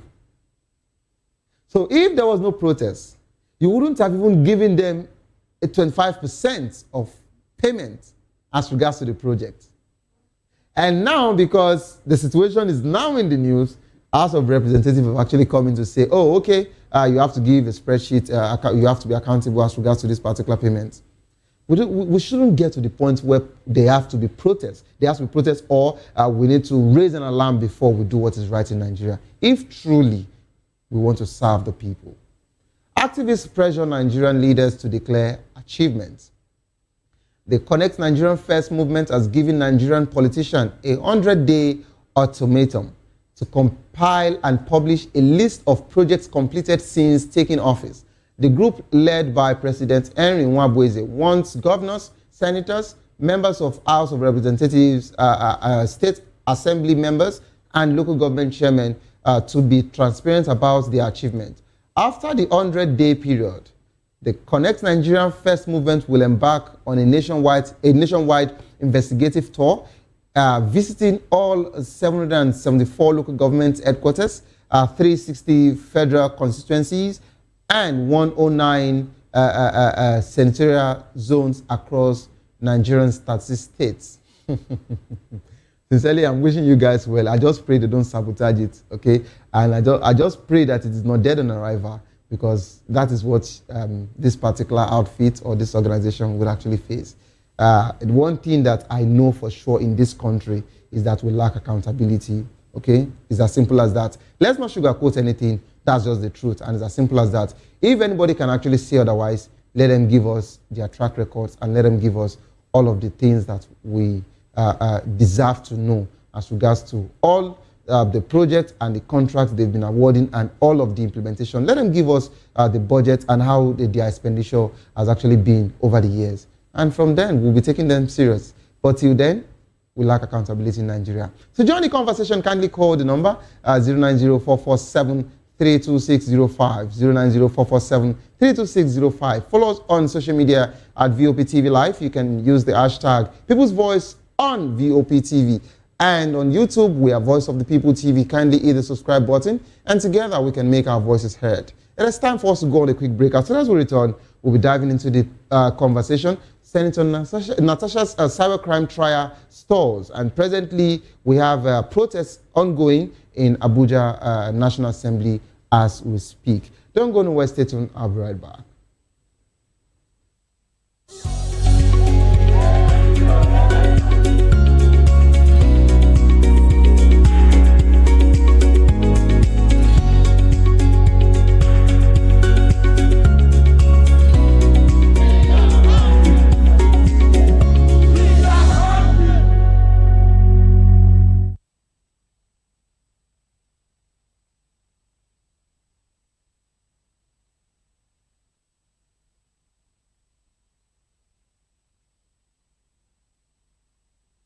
Back to the program, it is People's Voice on VOP TV.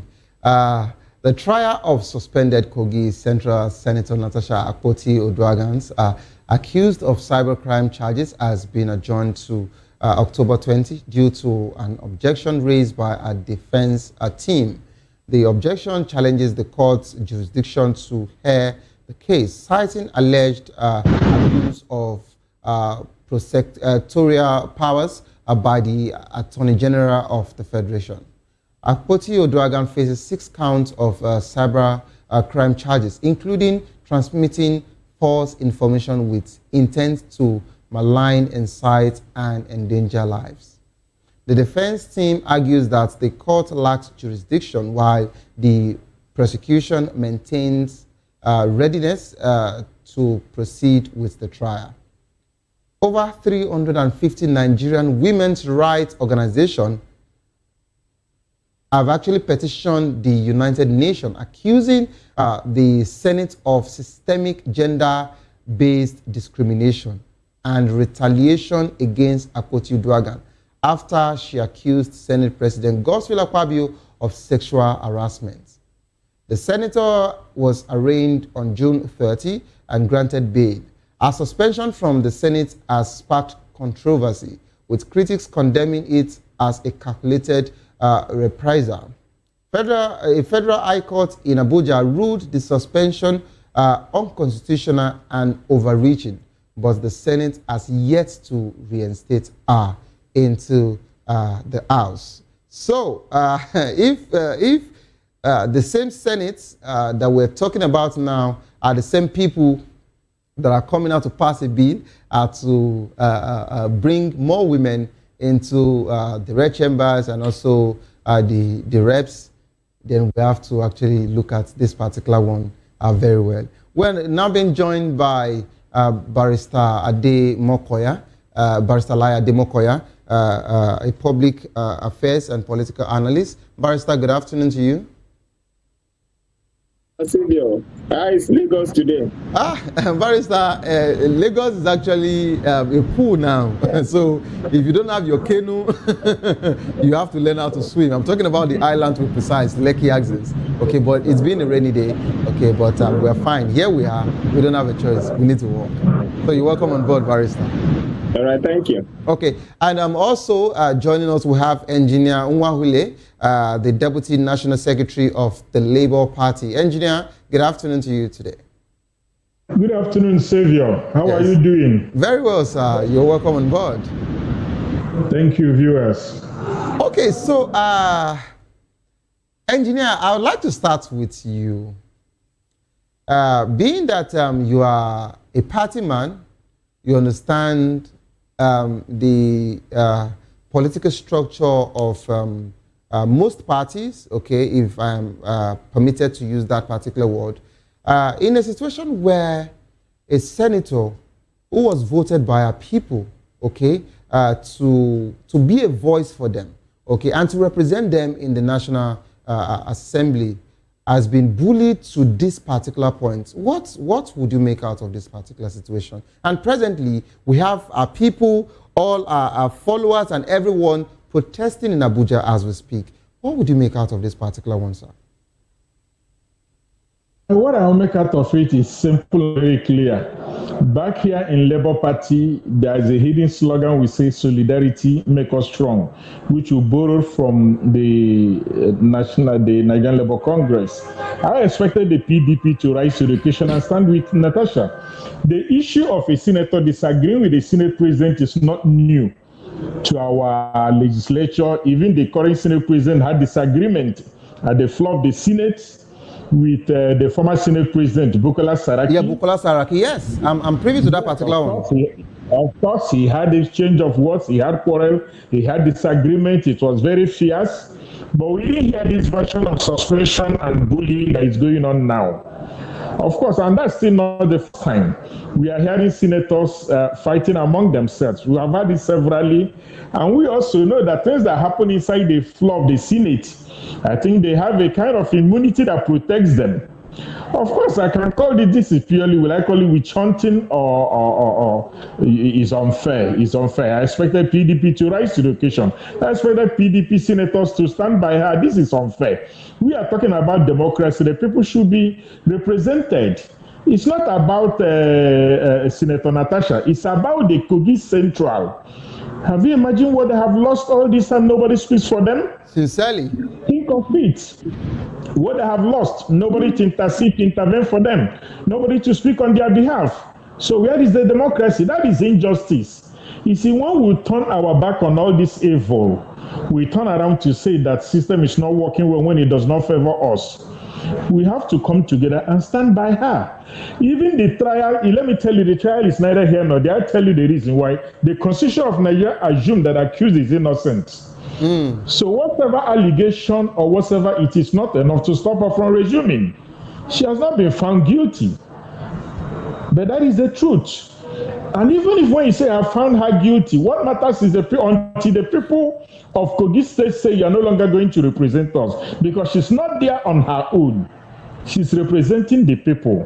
You see, there is this common slogan that people say, the one man terrorist is another man's hero, or things like that. This one is a hero, the representative of the people of the Kogi State. As long as they're concerned, she's doing their job. As long as they're concerned, she's doing their bidding. You are not in any position to remove her from the Senate for whatever allegation you level against her. It is unfair. It is unconstitutional. It's wrong. The Constitution assumes that accused is innocent until found guilty. But when you talk about removing her from the Senate, it is the people of Kogi that will decide that, not any other person, not the Senate themselves. Politically, they actually staged a callback. If you remember, we actually saw it, I think, 5 months ago. We saw it in Kogi State, where they said people were to call her back, and they tried recruiting some people to come and sign and, make sure that that particular form was filled up as regards to calling back their senator. But it was so glaring that the person who was in charge of that particular mobilization happens to be a loyalist of Yahaya Bello, the former governor. Okay? But that being said, comrade, are you there? I'm listening. Oh, yeah, okay, so comrade, that being said, in a situation where the same House of Senate, the presidency, and the House of Reps are actually saying that they are trying to pass a particular bill, or they're trying to see how to include, the women, more women, okay, into the executive, the legislative arm of government, and they're trying to see how they are to include one woman in Senate, one woman in Reps, House of Assembly. They're trying to include women. Yet, this particular one has been singled out for them to use as a scapegoat to every other woman. Don't you think they are indirectly making them lose their self-esteem as regards to that particular gender? It's not about indirectly, it's direct. All this is all about distracting our attention to the main issue. There is no law in Nigeria forbidding women from being the majority of the House of Representatives or majority of the House of Senate, or being majority of the State House of Assembly. There's no law that forbids them. So when you say you want to increase the number of women, oh my God, you're even insulting the women. All the women that have been in the National Assembly, they won their election. They were not appointed to be there. So you can't say that you are doing them favor by increasing the number. You don't have to increase the number. You're not doing them any favor. You don't have the magnanimity to grant them the favor. No, it's not a favor. That's what they are saying. Yeah, hold on, please. Please go ahead. You see, in this country, we should be able to know where does our right ends, where does the favor begin. The National Assembly, there's no law that can grant women rights, grant women favor to be in the National Assembly, because no constitution forbids them. In the case of Natasha won her election. Just like you have mentioned, all the effort to recall Natasha failed because her people stood by her. She should be in the Senate and be representing them.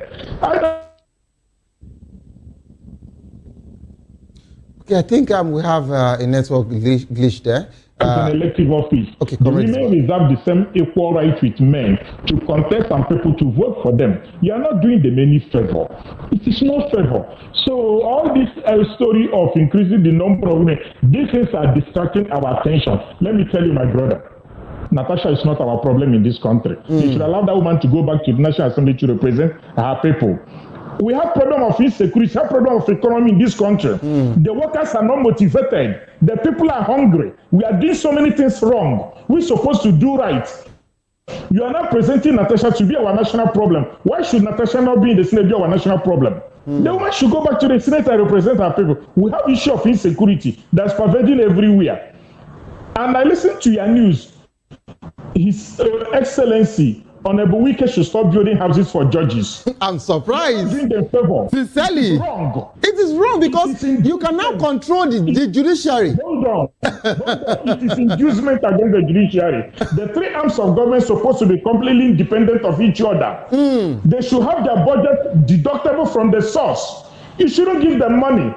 The Constitution recognizes the judiciary as well as the executive, as well as the parliamentarians, the National Assembly. They're supposed to get their money from source. Their money should not be dependent on the approval or favor of Mr. President or anybody or the executive arm. It's wrong, it's inducement.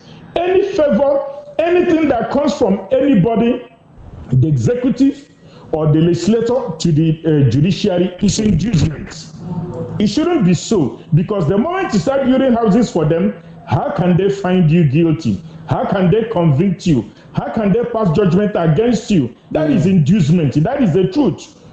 The Constitution recognizes them. Therefore, they should get their vote. They should get their money from the Federation account. Okay, comrade. Without anybody hindering it. Comrade. That's how it should be. Okay, comrade. Before I go to Barrister Lai, I would like us to talk about something. Of course, I love the fact that you said that the Senate or the presidency are not doing any woman any favor to say that they want to include more women in the National Assembly. That is noted. Now, you would agree with me that, of course, the few women we have in government today were also elected in. But as a party man, sir, why is it that before you give 3 to 4 women, before you hand them your ticket, you would have given more than 15 men your ticket to represent that party? Why is that the order of the day in every political party in Nigeria? I stand to be corrected. Please go ahead. Go and do your inquiry very well. Most times the tickets of women in politics are usually free. Most presidential candidates that are women, their tickets are usually. I'm not talking about the presidential. I'm not talking about the presidential candidate now. No, let's talk about every. Okay, please go ahead. I'm starting from the top, now coming down. Most of the times in all political parties, the female tickets are usually free. That's number one. You said most, not all the time. Please go ahead. I have my reason why I said most is this. I can't say for all the political parties. That was the reason why I was to also mention to you, when you use the word for me to go and make my research, I am talking based on my research. I'm talking based on at least 4 to 5 different political parties that I am privy to their modus operandi. So that's it. Let me answer you. Most political parties grant women political forms free. But now what happened is this. How many women are ready to walk up to contest the election? You are not going to force somebody to come and contest the election. That is number one. One thing is getting the form and the ticket, and that is going into the field to do the campaign, to mobilize people to vote for you. It takes courage for women it takes courage to win an election. So this is a matter of women who are ready to go out there to do the work to win an election. We have Senator Ireti at the Senate. She did her campaign. She mustered the courage and she got her ticket. So what you should be saying is that women should indicate their intentions earlier enough, prepare their mind, because you need mental preparation, mental readiness, you need physical readiness, you need financial readiness to be able to win election in Nigeria. It's not a mere wish. So if you are ready, if you have these attributes and these qualities. So the financial readiness, the party cannot actually, hello, comrade. So the financial readiness, the party can actually cannot take exception and say, okay, fine. For the women, we would actually fund their movement as regards to the financial readiness, knowing fully well that the men can actually drop this liquid. But for the women, saying that because these are women, let us actually say, come together as a party to fund whatsoever they need. No, you are getting it wrong. I'm just asking. It's just a question. Let me answer you. Let me go a bit philosophical. Until a student sincerely desires knowledge, and that student is qualified for that knowledge, then the teacher will be available. The teacher can be a human being, could be nature, could be circumstances, but there must be that sincerity of desiring. There must be qualification. Any woman that wants to be in the National Assembly, one must be qualified, must sincerely desire to be there. Even if the party grants you free ticket, will the party be going to do the campaign for you? Will the party be talking to your people for you? Wouldn't you need funds to mobilize your people? What of the logistics going to present yourself before the people? How about talking to your people? Is it the party that's going to talk to your people on your behalf? If the party does those things for you, go to and talk to your people, fuel your car, do this for you. When you go to National Assembly, how can you not speak to represent your people? You have to show during the time of campaign. All right, comrade. You can represent your people. Okay, comrade, let's go to Barrister Lai. But of course, thank you so much, comrade, for that particular submission. In as much as I wouldn't want to make us drag that particular one. Of course, I've also seen different women that has done all their mobilization and all of that, and they were told, okay, to step down for a particular man, okay, or the men in their constituency to go. Okay, but that would be another topic for another day, and I promise you, comrade, I would bring you back on the show for that particular one. Let's go to Barrister Lai. Barrister, I don't know if you can hear me loud and clear. Barrister, are you there? Yes, I'm with you, Mr. Savior. Okay, so what role might the Attorney General of the Federation play as regards to the alleged abuse of the prosecution and then the power play trial? And let's talk about the situation where we have so many women who has actually written to the United Nations petitions as regards to this whole situation. How might the UN petition influence the Nigerian government's response to this Senator Natasha case? Okay, thank you, Mr. Savior. So, first of all, talking on the role of the Attorney General of the Federation, the duty of the Attorney General of the Federation is to prosecute on behalf of the federal government of Nigeria.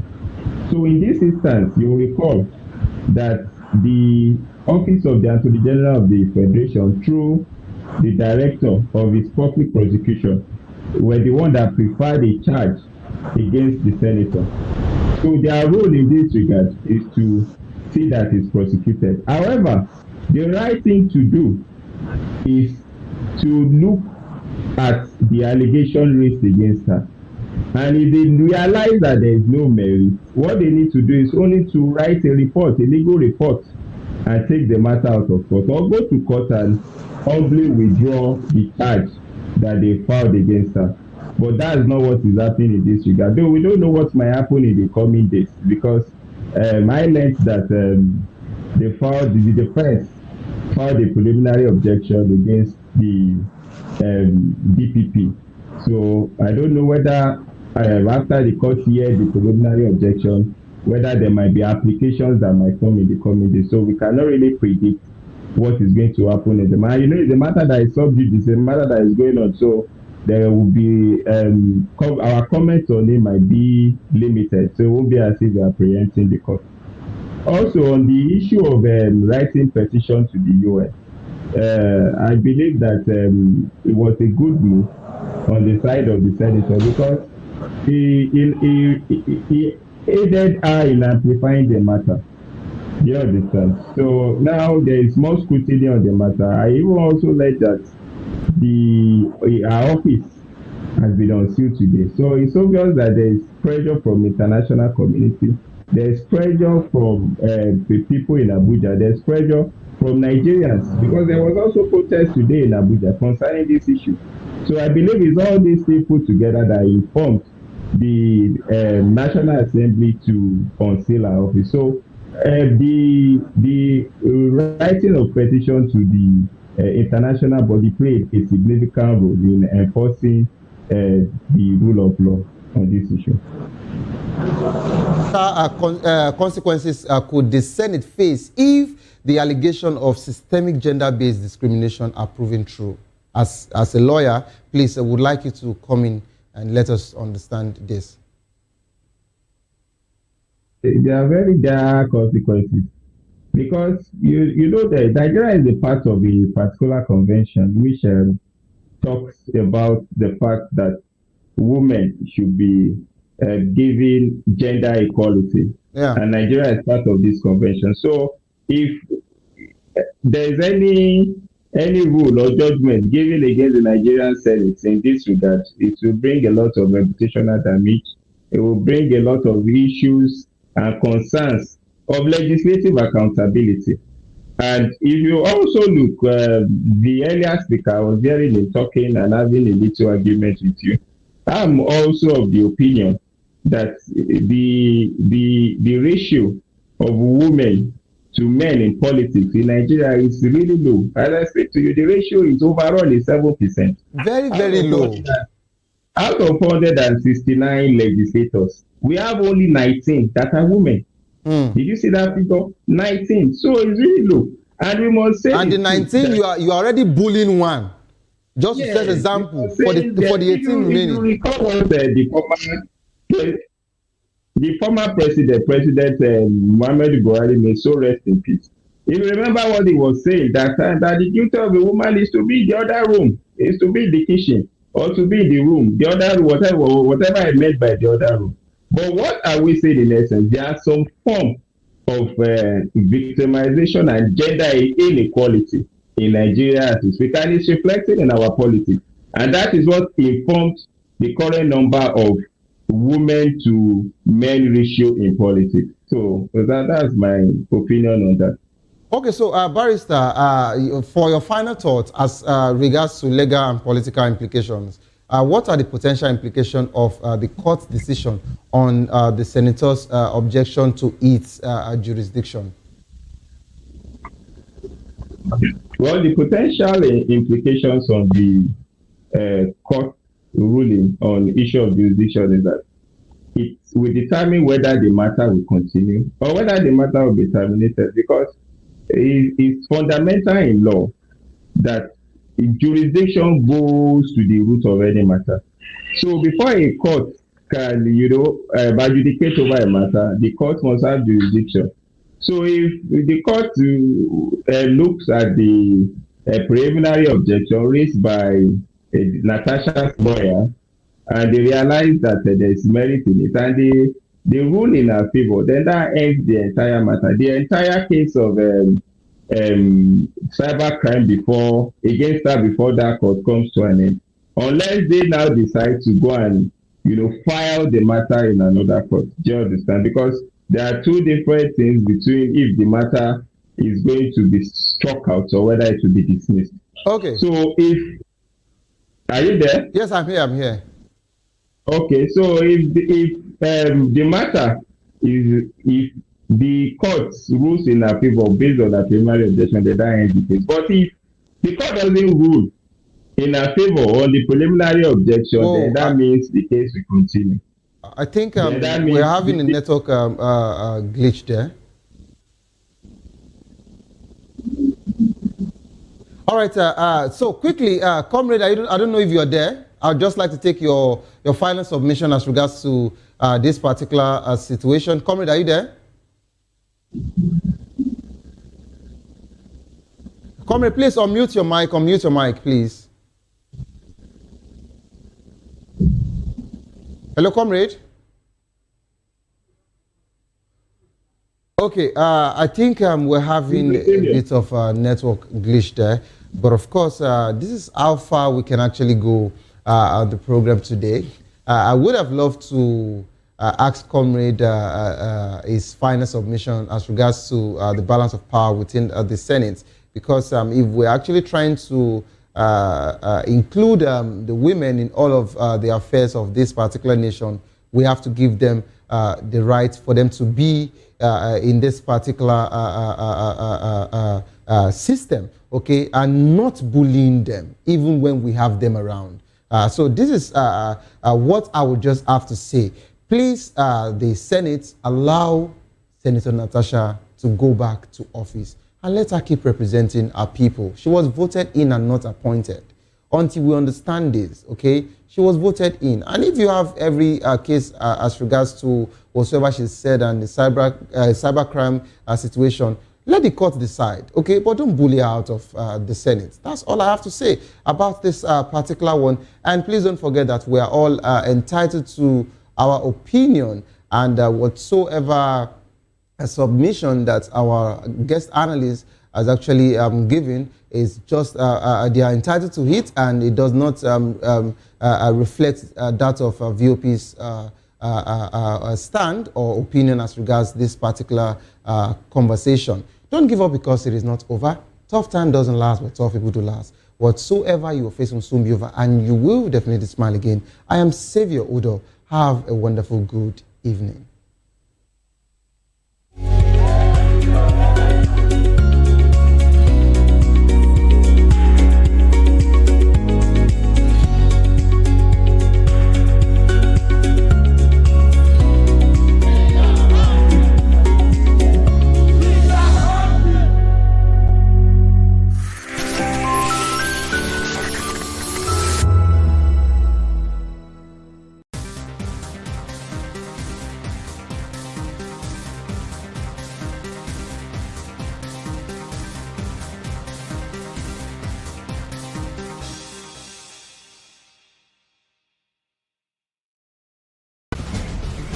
Join us as we drive into the world of politics through insightful interviews with prominent political figures, both serving and former governors, ministers, senators, legislators, party chieftains, activists, and analysts. Get first-hand information into the decision-making processes that affect our daily lives. Highly engaging one-hour program that brings political discourse into focus. I am Chukwuma Okoro. Political Lens, Monday through Friday, 6 to 7 p.m. Join us.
In a world where power shifts with every headline. In a nation full of questions.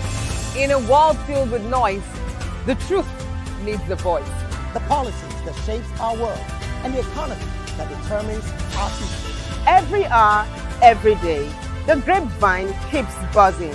And on the bold angle with Jomalina, we dive deeper into stories that shape our world. Don't forget, our voice matters the most. Let us come together and share our concerns.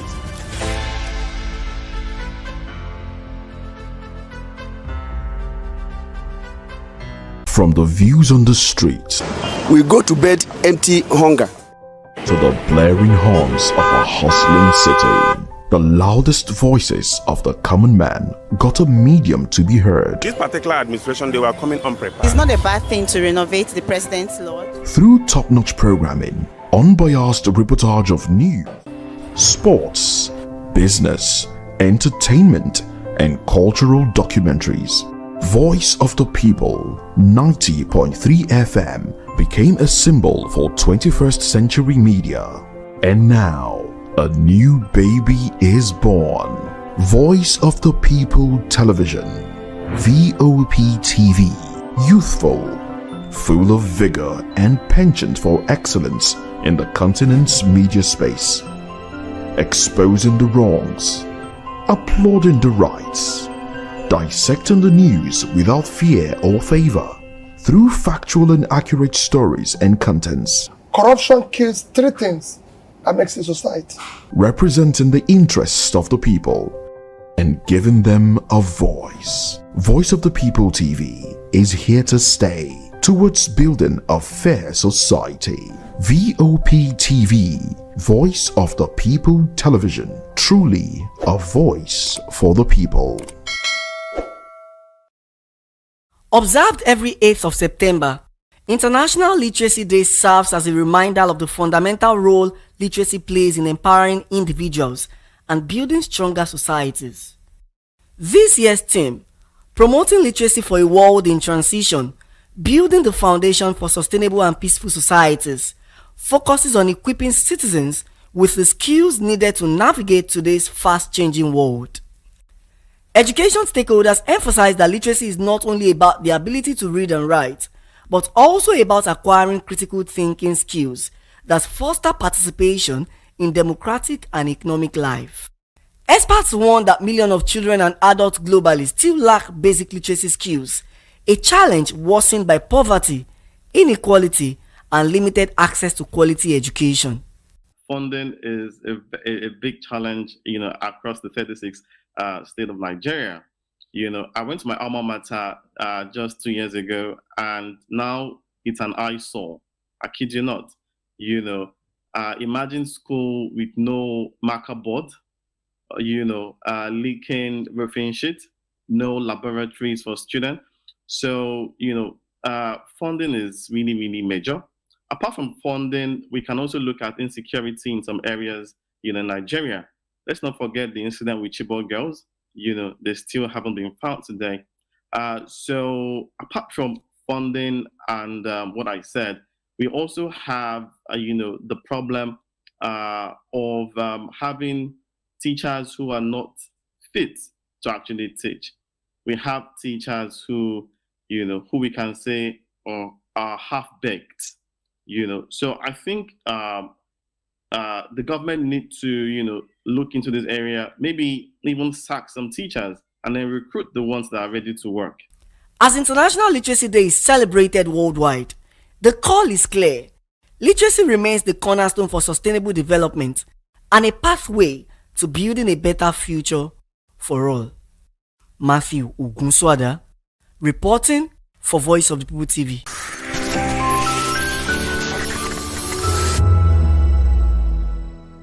Voice of the People, you can hear me now. My name is Patrick Doyle, and I wish that you continue to echo the voices of the people. Big up VOP TV. My name is Soibifa Dokobo. Please keep watching VOP TV. Hi, my name is Kwekumali Ikenna Onyekwena, and I am with the Voice of the People TV. Now, if you're looking for the veritable channel for information, politics, robust discussions, you don't need to go far. VOP has you. VOP will always have you. Thank you. Hi, my name is Patrick Diabwa, aka Ibani Chuka, Amayanabo the Eagle King, and you are watching VOP TV. Stay with us. 2564 is coming up on Barney 9, right? 2564 Atlantic Tower. What happens in the hush behind hangar doors? Who signs the papers that gamble with lives? Which truths were grounded before they even ever had wings? If you've ever buckled a seatbelt at 30,000 feet, if you've ever stared out of that tiny window and wondered who's really in control of the skies, it isn't just flight, it's power, it's politics, it's pressure sealed in steel. We're peeling back the clouds from runway risks to sky-high secrets. We're diving deep where most dare not to look. Aviation Scope every Sunday at 7 p.m. only on Voice of the People TV. We don't just report, we reveal. We don't just ask, we uncover. Because when it comes to the skies, ignorance is turbulence. Aviation scope. The sky isn't the limit, it's just the beginning. We encourage you to click on the like button and subscribe to our YouTube channel. We are Voice of the People TV. Also follow us on all our social media platforms. We are at VOP TV Live. Visit our website www.vop.ng for fresh and trending news. Also watch us live on SLTV channel 264. VOP TV, Voice of the People Television. VOP TV. Now, you have more than a voice.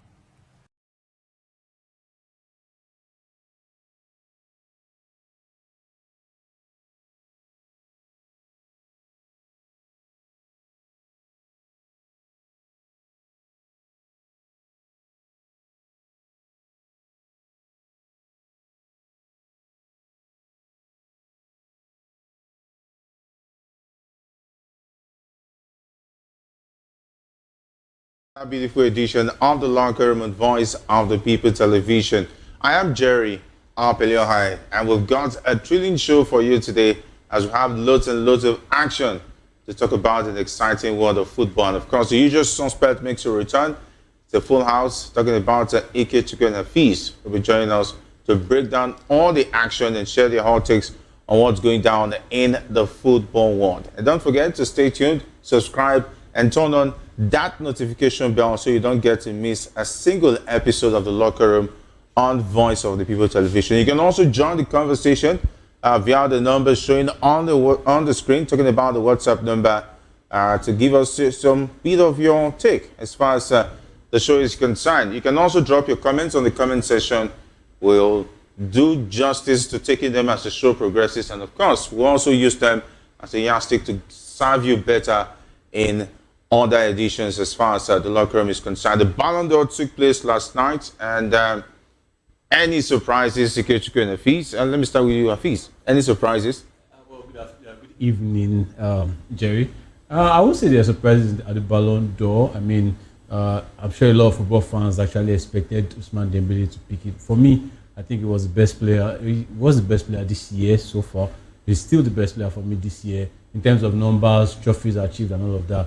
Yamal, I won't say Yamal was a close second for me. I think I would have gone with Rafinha because Rafinha also had an exceptional season. He was a clutch player for Barcelona. But then maybe when we discuss about the Ballon d'Or later, we can break it all down. But no surprises. Maybe just in the rankings, seeing Cole Palmer finishing 8th ahead of the likes of Kivicha, Kvaratskhelia, Harry Kane. I mean, nah. Even finishing ahead of the likes of McAllister. No, McAllister is still okay, but for Kupama to finish ahead of Nomenge, nah. Even what about Mendes? I thought he was going to make the top 5 or top 6. Was that? Mendes? Nomenge. I mean, no, there are a lot of PSG players that you can actually put in that list, but then deservedly so for me, Ousmane Dembele won it, and there are other awards as well that I have my own reservations for. But when we talk about the Ballon d'Or, I'll make it all known. Ike Chukwu, any surprises for you? Good evening, Hafiz. Good evening to our viewers. Well, I think Rafinha should be somewhere behind. I think somewhere third after Lamine Yamal. I think Lamine Yamal deserves to be where he actually finished. And I think another very big surprise is that Mo Salah finished ahead of Achraf Hakimi. That for me is another huge surprise. But I mean, Salah finished ahead of Achraf Hakimi. Yes, that's a huge surprise. And there's already a debate that Salah should have been at least in the top 3. Because if you take a look at his stats last season, he scored every goals. He was the best player of the season, playmaker of the season, the PFA player of the season, Football Writers Association player of the season. Well, everything he did. He's now in the top 10 as far as goals and assists in the Premier League all-time record is concerned. Jerry, everything he did is just in the Premier League. people who he single-handedly won the Premier League somehow. Jerry, people. His goals, take away his goals, Liverpool will not win the Premier League. Absolutely, take away his goals, they won't win the league. Of the players too, he's not going to get goals. He has more assists than any of the players combined. All the players in Liverpool combined, he had more assists than them. He had a very good season, but the truth is, when you that's how fantastic he was. I'm not done, but go ahead. That's how fantastic he was. The truth is, he actually had a very good season. He had a very good season. We cannot downplay the fact that he had a very good season. Come on. But people who he was up against. How many people are 33? Do that. If all the players. Give me numbers. You don't want to do that. Player and assist. Apart from Messi and Ronaldo, who does that? Why are you putting out aside Messi and Ronaldo? They are footballers. That's usually this like the elite class. I'm talking about elite. You have to be elite to be in that class. Said everything that was just in the Premier League. I'm talking about Salah's performance at 33 last season. Yeah. I think it's only Messi that can actually compete with that in terms of goals and assists. Yes, goals and I don't think there's any other player that can come close to what he did last season. Well, like I said, football is attacked by Alsha because there was a certain 34-year-old Virgil van Dijk that was doing the business at the back. So what are we saying? No, Van Dijk didn't have a good season compared to the season they won the Champions League. Truly. Yes. Well, you had the fantastic season last season. I think that season makes it difficult for whatever season he brings to the table. People want to use to judge. Absolutely. But last season he was also phenomenal. We can also both agree that the season Liverpool got to the Champions League final, Mo Salah had a very good season. Right? This season they lost to Real Madrid. We can also and he still didn't make the top 3 in back. We can also agree that this season as well. Some are even saying it's not even about whether Mo Salah does well. The Ballon does not reward good footballers. That was. Is Dembele not a good footballer? Yeah, he's a good footballer, but the hype has to go with you. Is Martin not a good footballer? The hype has to go with you. Well, you need to have the hype. So Salah doesn't have the hype. Whose fault is that? Come on. You people should not push that agenda. Come on. Push that agenda. Imagine Salah will finish. Imagine Salah is playing for England. See, or playing for Spain or France. Pulling out that no. Let's say Salah's number. Jerry, even the season he made the top. Jerry, we need to understand. He has never made the top 3 with all the numbers he has been bringing out. Even the season he won the Champions. Jerry, we need to look at the variables for this award. Okay. Right. When you are up in the Ballon d'Or race, one of the things that will get you closer to the award is how outstanding your season was, and the people in contention with. Excellent. If the people you're contending with are people playing in the same league as you, it gives you a better chance. Okay, yes. Let's say. So, for example, let's say to it with Yamal. No, I'm coming. Yamal Jerry finished ahead of Salah. Jerry, that's why I'm saying that. We'll get there. Yeah, I'm saying that if Mo Salah and Lamine Yamal, with the kind of performance they had last season, right, and Lamine Yamal finished ahead of him. No, and Lamine Yamal was playing in the Premier League. Okay. It's going to be easier for Mo Salah to have a better claim. Nah. That's how it works. Nah. Now, if you are coming from a different league, right, they both won the league. You have to play in Spanish league to be better. No, what you do. No, that's not the case. And be playing for Barcelona. Jerry, that's not the case. Yeah. Now, this is how it works. Okay. They both had a very fantastic season. Lamine might not score as much goals as Mo Salah, but we know that he was the main creator in that Barcelona team. Lamine Yamal last season in terms of numbers. No, that's what I'm saying. See, Jerry, football is going back. Rafinha was the man. Jerry, football is going back to the era where it's not just about goals. I'm so happy about it. Now, Lamine Yamal, we will not. I mean, Jerry, be very honest. Okay. Lamine Yamal was the main creator, main character of that Barcelona. Forget the fact that Rafinha was doing the goal, doing the. Was it the main? No, Lamine Yamal. We saw. Yamal was just showboating for me. No, Jerry. Jerry, that's very unfair. See, Jerry, it wasn't just showing. See, Rafinha was the man who was giving them the Jerry, numbers. Rafinha was pulling up the numbers. No, exactly my point. Pulling up the numbers. Jerry, pulling up the numbers. Pulling up the numbers, right? That, like I said before, football is going back to the era where the player, the player that decides the play of the team will most likely pick it. Back in the days, right? How many assists did he have? I think he had 30. In the era of Xavi and Iniesta, how many assists do they have? And that is why they never won the Ballon d'Or. But they came close second and third. Very often. But they came close. Messi and Ronaldo were picking the Ballon d'Or. But they came very close. If he's using that basis, right? If he's using that basis, must he come close? No, I'm saying that if he's using that basis, we had a lot of players. Yamal is not Barcelona. They should give it to Pedri. Pedri was the one that was in the middle. Pedri was the one Jerry, we saw Barcelona. I'm happy we're at this level right now. Jerry, this is what I want to see. Jerry, let's wait for the Ballon d'Or. Let's wait for Jerry, the we saw Barcelona. I know you're eager now. I like the I just have to bring this Salah stuff because I know every my people are going to come for me. But let's start with the Super Eagles, where the coach, talking about Eric Chell, says he remains optimistic about Nigeria's chances of qualifying for the 2026 World Cup despite the team's current third-place position in their group. I think Eric Chell is just trying to tell us he knows what he's doing. Because even, I don't know, whether a blind man, will I say a blind man, at least you hear, you get information. A blind man will know that this Super Eagles team will take the horse to go through the eye of needle, like Jesus said, for the rich man to make heaven. That's more like for the Super Eagles to go to the World Cup. And Eric Charles, is this optimism, being pessimistic, or what would I call this? Well, for me, I think it's just Eric Chell doing his job as the coach. You can't throw everything down or act like you've given up, you know. And for me, I would say that this claim is buoyed with the fact that South Africa might be facing those 3 points deduction. So I think this claim by Eric Chell he has to do his job. You can't just water down your chances just because it's looking gloomy at the moment, and that's why he's the head coach. That's why we are out here just doing our own analysis, and he's at the center of it all. So he can't just make you look for the players and make him look at the players and say, oh, we're not qualifying. You people should even bother not to come. I will use maybe the channels. No, he can't do that. So for me, I think he has to, at the same time, he will still say it as it is. He knows what it is, but he has to, do his job. And like I said, the 3 points that might get eventually deducted from South Africans leave Nigeria with a fighting chance, but they still have to do their job for me. So I think a lot of Nigerians, me included, I feel like, man, that World Cup dream is going to be far-fetched. But since Eric Chell is saying it, we just have to back him up.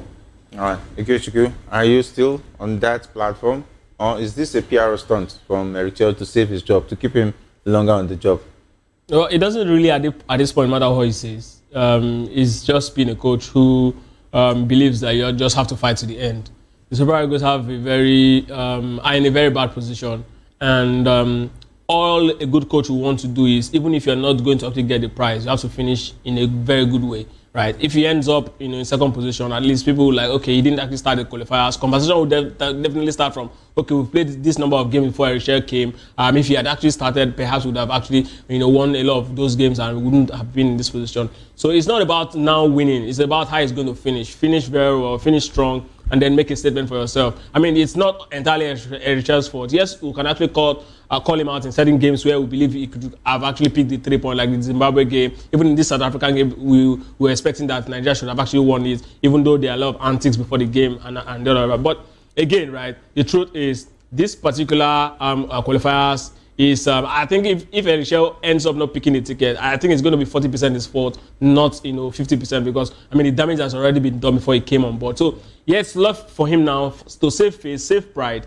just finish second. Let it be that okay, Nigeria came second, not way behind the pecking order. I think that's exactly what I think that's exactly what he's actually pushing for. And I mean, for me, right, if we have to actually go by what the NFF said before they actually brought him on board, which was actually a 2 years contract, if you can actually get finish strong in this particular one and then go ahead to win the Nations Cup, who says he shouldn't keep his job? I don't have issues with that, because I mean, like I said before, he came when the house is already in ruins, and he did the little he can to actually put Nigeria in a better place where he done. They didn't make the team better, but he made them lethargic and just so if question marks still. So Jerry, if he finished second, we can all agree that he made the team better, because his team wasn't second before he came. Are they playing better? Are they playing to your satisfaction? Are you seeing hope that this team has the spark to really dominate Africa and take it one stage after? Will you be comfortable Eric Chell coaching this team at the Nations? So Jerry, we need to understand that Eric Chell is not 6 months on this job. Okay. So we need to understand how number of time it takes a team to actually be. I remember when Jurgen Klopp took over the Liverpool job, he said it's going to take me 4 years and I'll be the team nobody wants to play. And in 4 years, Liverpool won the Champions League. Do you know what that means? It means he had a lot of time here. That's what I'm saying. He made baby steps that were leading to that direction. At least he showed signs from the first game. No, Jerry, you remember? He started for Liverpool Jerry, at that time. You remember he lost Europa League finals. Yeah, even making it to the final was a big one. With that team. No, what we're saying is that it took time to build that team that nobody wants to play. And in half a season, he took the team to the final, Progression was showing. Actually. Jerry, progression. And how long did you start seeing the progression? The first season he did. Are you seeing a team that has the strategy that can make it to the final of the next AFCON? For me, no. No, you don't see it now. It's too early. It's too early to call. It's too early to call. Be very honest. I mean, a lot of teams at this point, structurally, they're ahead of the Super Eagles. You don't just wake up one morning and expect, because the only thing that is helping us is our superior talent. Do you think spread. the team has the structure? Because structure is about administration now. That's what I'm saying. And Eric Chell is going to work in with this same structure till December, because Sowore and Co are not going to live there.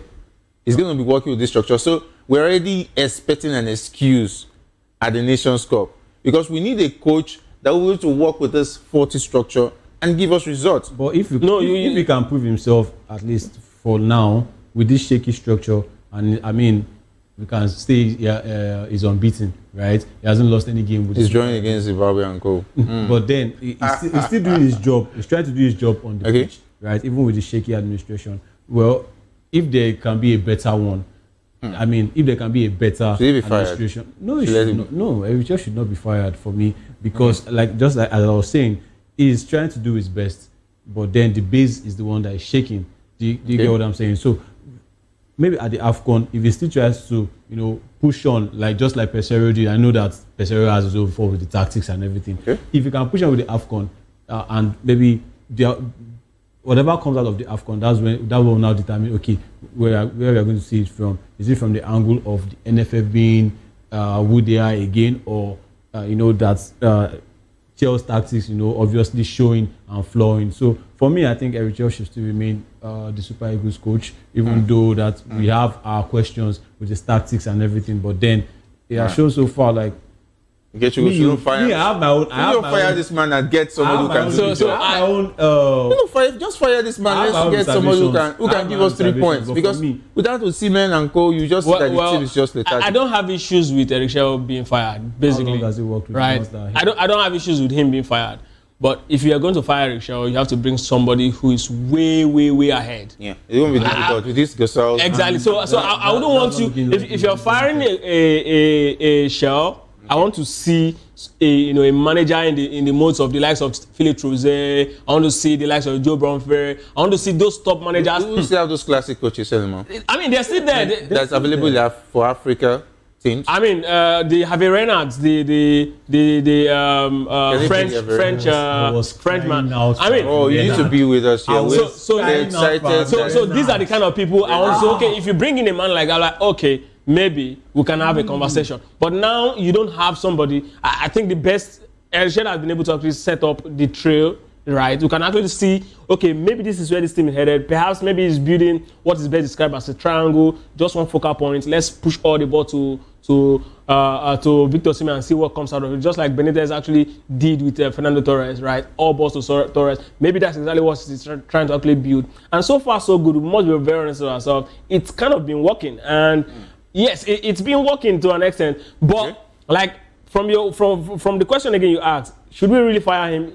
If we have somebody who is in that mood, like I described, who says we still have about 3 months to the Nations Cup, the team can really set again. How about looking inward? I mean, look at what Cote d'Ivoire did at AFCON. What competition and brought in. That's in the middle of competition. That was a fluke. It helped them because they were at home. Motivation. That was a fluke. But we have good coaches in Nigeria. See, that was a fluke. The man was the assistant coach. I know. I put my money that Emerson Faye is going to be exposed at the next. Absolutely. Okay, fine, I understand. Okay, so how about a certain Aliou Cisse? Aliou Cisse that also did it with Senegal. Cisse was a legend. How about Walid Regragui? Walid Regragui took Morocco to the semi-finals of the World Cup. See, the What issue is going on with our own coaches in Nigeria? The issue is this. Okay, that's the question we are still asking. Finidi did them dirty. Okay, so Moroccan League is here, Nigerian League is here. Right, Moroccan football development structure is here, Nigerian football here. Okay. Thank God you saw the chat. So yes, at least those who have been calling for the NPFL players. So when we talk about coaches, it's even good now, Jerry. I think a couple of months ago we were having a conversation about John Utaka now in Lens. Is it Montpellier? Yeah, the female team. Now we now have a coach that's exposed. So perhaps if he does that, maybe 2-3 seasons, move into male, and then we can now be looking at a man who is exposed to that level and looking at bringing him back. But we don't have coaches. Jerry, you remember we also talked about our coaches and our ex-internationals, our coaches going abroad, even if it's to be our assistant coach. So it's all about development. Develop yourself. The European country league he won. Was he Italian? Amunike. No, Emmanuel Amunike. There was a Nigerian who won the league 2 seasons ago in one of the European Oscars. Yes. I remember his name. I'm trying to figure out his name. And they were talking about him maybe coming in, but this country, we are not connected. If somebody is not speaking for you and so on and so forth. And again, look at we have qualities like Emenalo, who is revamping the Saudi league, but nobody. At least Emenalo is not even a coach, so to speak. It's like at least he understands football. Imagine such kind of person as the football director or as the NFF chairman. All it needs to imagine how far it will go. There's a big difference, directing football here in Nigeria and directing football in Europe. Yeah, they will need to give him the tools. They will have to give it to him. Tools there, but here you have to satisfy. Even without tools, if an Emmanuel step in here, you will see change. No, Jerry, you'll be frustrated. You'll be frustrated. Jerry, we know that he'll be frustrated. I will all agree at the end of the day that's what's going to happen. But we still will agree that if you step in here today with these tools, like of Gusau is working with, he will bring in a better result than we're having. With what? Look at this Eric Child that we are still even talking about. Because we'll see projects. We broke where we read that it was forced to pick a certain William Trustekong to play. That is something even it happened in the CHAN. So even if you are good, the first 2 games, the players that qualified for the CHAN, Jerry, not used. The players that qualified for the CHAN were different, very different from the good number of players that went to the CHAN. It was Remo Stars FC that they took to the CHAN. I don't know what happened. I don't want to talk. I don't want to speak on someone who is passed away. But then even Stephen Keshi, I mean, I lost some of my respect for him after what he did at the 2013 AFCON, going into the 2014 World Cup. The players I saw that were going. I mean, I don't know what Keshi did in that middle, but then he's passed away. He's not here to come and defend himself. But anyway. It's just after the AFCON, the media officer of the Super Eagles, he's late now, Ben Alaya. I was in a meeting where I was privy to be in a meeting where he was actually, talking about what happened in that particular tournament. That after they won the championship, in the dressing room, the big boss entered, blessed memories. He told the boys, he said, "Okay, we've won the Nations Cup, we're going back home, but it should be in your mind now that a good number of you will not be part of the team going forward." Why would you say? That's what he said. How would you say blessed memory? Perhaps he might be talking about players who are already aged, likes of Joseph Yobo and go, because there was in fact, a lot of persons don't even know this. There was a very huge hot blood between. It came into the news that Mikel Obi was having issues with the coaching crew, right? But later, when Belaya was narrating, it was actually the assistant coach who Mikel was having issues with, the person of Daniel Amokachi. Yeah. Right. So, I mean, the big boss, a manager like that will not want a player who will want to bring in, they will not want to... Enmity. No, they will not want a player who will want to use their ego to obstruct their dressing room. So, more like, that statement was like a statement to tame the ego of the big boys in that particular team. Didn't Yobo make that tournament? 2014. Yes. Nah. Anyway, let's not deviate. I will expect that by October, they'll be back again, and he's supposed to drop his team list at least before the end of this month, at least hopefully by next week, and then. Are you looking out for any changes, any major changes? No, the only changes I want them to do is go and play the match, and just show up and change your position on the table. I think that one is better. Yeah, If and remain it's on the the same table. players that want to negotiate it, fine. But I want to put you guys on this spot. I want to ask you, Kechuku, with these players that have remained unbeaten under Eric Chelsea so far, but cannot improve their place on the table, do you think these players can still at least finish strong with 17 points and see what happens in the second place rankings? I mean, we can see very much win all of our games that's left. I think we've played the biggest games in this particular round. The Rwanda and South Africa are the biggest games. Are you being honest or no, I'm being very honest. I mean, our last two games, Lesotho and Benin Republic, I mean, these are games Nigeria should be able to win.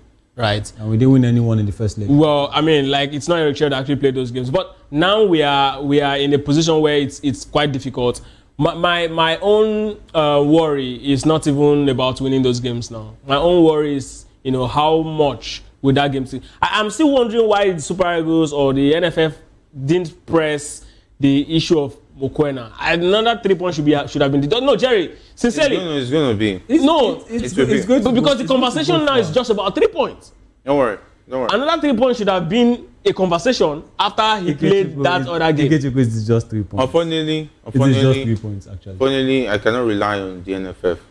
But if we've said it and some people have heard it and they feel they should go after talking about SAFA and of course make sure that FIFA does what is right, I think South Africa going to the World Cup is not going to be about what they did on the pitch. Because for me, South Africa does not deserve the points they have gotten. Why?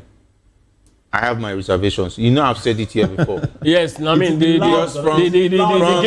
games they played. Yes, from the selection of South Africa in that group. All their games. See, let's leave aside the Mokoena game. That's South Africa TV is dead. That's African. No, that's Africa TV. See, they have undue advantage. Let me tell you. Take away Mokoena. Even the Mokoena we are even talking about. Mokoena. Why are you taking away Mokoena? See, even Mokoena. That's Mokoena. No, wait. Let's put them Mokoena. Can that Mokoena break in the Super Eagles team? See. Wait.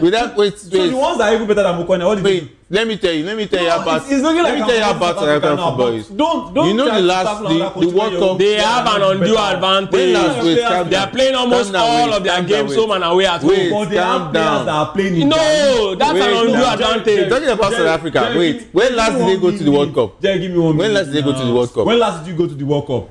When last did they go to the World Cup? I just went to the World Cup in 2018. Okay, fine. When last South Africa go to World Cup? The last and only World Cup they went to was the last one. Hosted, right? The one they hosted. Fine. Fine. This is what they hosted. They scored only 1 goal. Okay, fine. Which was scored by Chabalala. No, they didn't score 1 goal. They beat France 2-0 now. They beat France 2-0. At the same World Cup in 2010. Now they beat France. Was it 2-0 or 2-1? They beat France. Was it not that good at Chabalala scored? France were poor. I've forgotten. They beat France. Okay.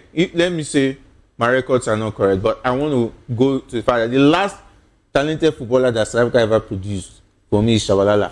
Finish. The rest. Is the keeper better than Diaz? Yes. The keeper made top 30 Ballon d'Or. Which one they go? Rowan Williams. Come on. Where your keeper day? Where is Nigeria keeper day? Rowan Williams. Come on. Stop it. Come on. Our players are supposed. What's so big about Rowan Williams? Our players are not even supposed to be negotiating with South Africa. We are not even supposed to be waiting for them to be deducted 3 points. This is a team that have most of their players playing in their league. We have a league. Wait, this South Africa see. Nigeria is struggling. Look at what they played South Africa. You are playing the devil. Is it not South Africa? No, hold on. Telling me I'm playing the devil. I'm not telling you that. Wait. If Nigeria played all of our games, Benin Republic and other games right here in Uyo, you think we will not qualify? You know think we will be in this position? I want to drop this thing. I'm asking you. We played 4 games in Uyo. How many have you won? Let me Is that the question? I'm asking you now. If we play the same way, we have the same advantage. Do you think we'll be in this position? Which advantage is that? You play. See this guy. Imagine being recorded as Zimbabwe and played their home games in Uyo. How many? How? Wait, Zimbabwe played us. I told you no, talk about not us. Talk about Zimbabwe play South Africa. They are not playing South Africa in Zimbabwe. In South Africa now. Where are they playing? They are fighting to play that game in Rwanda. They are going to play that game. They are fighting, but originally second leg. Yes, they are playing it in Rwanda. Where did they play the first leg? They played South Africa. South Africa hosted. This one they are playing this one in Rwanda. They played Nigeria in Rwanda now. What about Lesotho? Well, Lesotho, woman, anyway, they played it in South Africa. Do you know the story behind Lesotho? Tell us. Really? I know the story about Tell us now. Tell us. This is a country that Should they be in that group? Should they be in the same group with her? Come on, go and check other. No, wait, so we asking, should they be? Must they be in the same group? Look at the question. Must they be? Look at the question you guys are even asking me. It's just like It's just like should they be in that group? Should they be in that group? Okay, Jerry. Okay, so you go into the Champions League. So you go into the Champions League. Why didn't you beat them there? At least we beat the South Africans in the nation. Does it even have to matter where we are playing Lesotho? Let me say. Does it have to matter where we are playing Lesotho? We played Lesotho in Uyo. Let me ask you this question. Come on, man. Does that mean that South Africa is a better team than the Super I'm not saying that they are a better So what are you saying? I'm just saying you are saying that the team is, in quotes, dead. And I'm telling you that this is a team that you could not beat home and away, and you're supposed to be the giants of Africa. You're supposed to be the one flying to Africa. Who told you they are the giants of Africa? The way you are making it look like now, this is a team that listen. Let's get the question now. Okay, right. This is a team that going into that game in Bloemfontein, you know that you are the ones who had the stakes higher for you. You needed those 3 points, and South Africa they can relax with just a point, and you were playing so lethargic with your Alex Iwobis, with your Sirindesas, with your Toulouse, with your Didis. No, let's not put this into perspective. With their keeper that is not good. Let's put this into perspective. You know the 2 goals that were scored by Esperance? With a goal. Did you answer? Did you answer? The 2 goals, one goal. Seriously. The 2 goals scored by Esperance. You're just trying to make me. The South Africans. That's the African team. Wait, going to the World Cup. There was VAR. Going to the World Cup. If there was VAR. How many teams are we going to be having at the World Cup? I think we're having 6 African teams. Let's say we have 6 African teams. We're having 9. Possible 10. 10, okay. 9 African teams. We have 9 guaranteed. Out of the 9 African teams, in an big 2 teams. Format, Wait, calm down. Calm down. How many teams, if you are going to put your hope on as far as Africa is concerned, how many teams will you put your hope on in terms of going far? There are better teams that are playing quality football. Did you expect Morocco to make 2022 World Cup semi-final? Morocco, South Africa. Wait now. Did you expect Morocco to make Morocco, South Africa? I'm asking you a question. Did you expect Morocco to make that semi-final? No. The quality of the Morocco team. Question? No, I didn't expect them. But I will never. Any team can perform. Any team can perform at the World Cup. Any African team can also perform at the World Cup. Wow. The fact that they are even going there at the expense of Nigeria shows that we are just better. You guys are just shamelessly. No, it means they are better. But no, let's put it in perspective. Don't mean that they are better than. After the show. Well, before the World Cup in 2002, the Nations Cup that was played goes back in time, eh? Before the World Cup in 2002. Yeah, they say the Nations Cup that was played. You have to go back to history, definitely. Nations Cup that was played. How did Morocco fare in that Nations Cup? Before you say you don't expect Morocco to actually make it to the semi-final. But this is not 2002, Ikechukwu. No, you're asking a question if he expected Morocco to make it to the semi-final. That was what you asked. He's saying that which team am I and you brought the Morocco situation. Why would you even Wait, why are you even asking me which team am I counting on? Not the Super Eagles because they might not even go. Not the Super Eagles because they might not go. So let us enjoy. I'm sure that you guys are also going to follow opinions of some Nigerians that will say, there's no need to watch the World Cup as Nigeria is not there. Enjoy football. If your national team decides not to make it, that's not your fault. Enjoy football. Well, the truth is that people who are fans naturally across the world are mostly disinterested in watching tournament their team are not part of. It is only people. It is only people who are sportcasters and football fanatics, or some people who actually have special players they want to follow in a particular tournament that will still follow the tournament religiously, whether their team is there or not. And this is just reality. But the truth is, now we are in a situation where it's very difficult for us to actually make it to the World Cup. Nigeria, the only situation we have, this is me going back to Eric Cheryl's case, is to ensure that, yes, you might not make it to the World Cup at the end of the day with the way situation is, but ensure that the Nations Cup trophy is brought back home. At least that will placate, the fans. People will understand that. Okay, yes, we were not able to do this. You didn't actually give us this because the worst we can actually get from this Nations Cup now is another silver medal, because that's the highest. I mean, that's the highest we've been. So anything short of silver medal in this Nations Cup is a failure. Local champions. Do you understand? Anyway, I will not go into that conversation, but let's deal with more on the bulletin where South African Football Association CEO Lydia Mone Powell has stated that Bafana can still qualify for the 2026 World Cup despite facing a potential 3-point deduction for feeding an ineligible player. Talking about Tebo Mokoena, and of course, she should also be expecting maybe 6 points. This is where I was expecting. This is what I was. This is where. This is what I was expecting.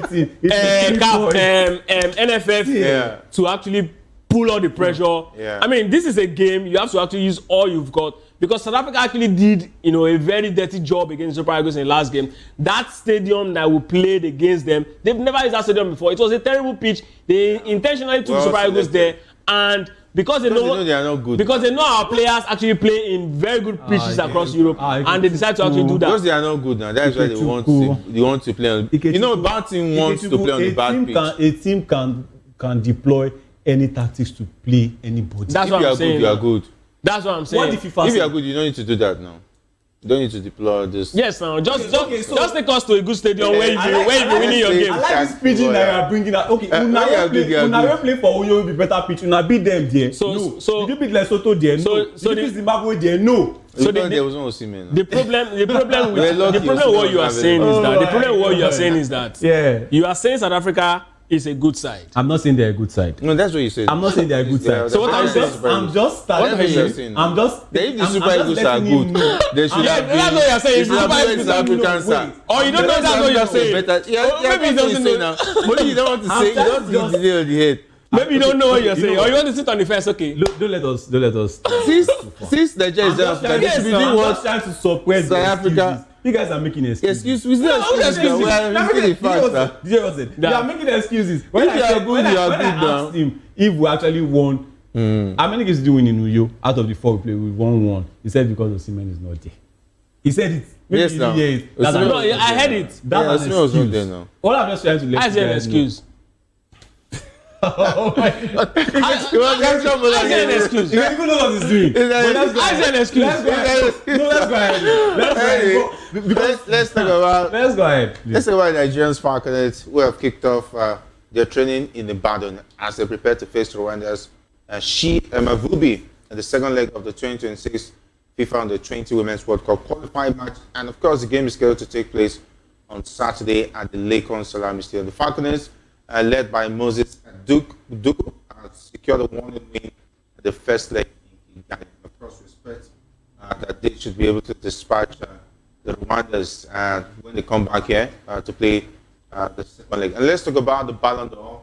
The NFF has congratulated Chiamaka Ndoze and Justin Duku on the impressive feat at the 2025 Ballon d'Or ceremony held in Paris, France. And Ndoze, a goalkeeper for Brighton and Hove Albion, secured a 4th place finish in the Women's Yasin Trophy, recognizing her as one of the world's top female goalkeepers.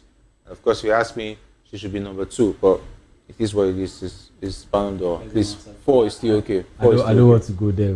Chiamaka is the best one. He's the best goalkeeper in the world for me, for Jerry. I'll tell you how. You see all this unforced patriotism that you. No, it's not about unforced. I enjoy her. I just enjoy the way she's a fantastic goalkeeper. I enjoy when she's in goal. I have confidence that she's a good goalkeeper. This is a good goalkeeper. Maybe the level of our club. She did well for Paris. I thought she actually got her that move to Brighton. She did. I think she was the player of the season for the Paris FC. She did well, but for me, I think the other goalkeepers. Speaking of Anna Hampton, who won for England, she won the Euros and she also won the league with Chelsea. So please, Anna Hampton is there. I also give it to Van Domsela, who also won the Champions League with Arsenal. So but good one for Ndoze. It shows that she's on the up, and I want her to, go further and become one of the best. Madugu was never given a chance. It's number 4 in the world when it comes to female coaches. Yeah, very good for him. Anyway, I mean, if you look at it in that same vein, look at the other coaches in the selection. We have the likes of the eventual winner Serena Wigman, who won the Euros back to back. She was asking for Burna Boy. She wanted to dance Burna Boy. Burna Boy made a performance, when they won the Euros. So I think Serena Wigman is there, Renée Sligers, Arsenal's women's coach too. So but good one for both Madugu and for Unadozie and NFF. That means Madugu is now. NFF has something to say now.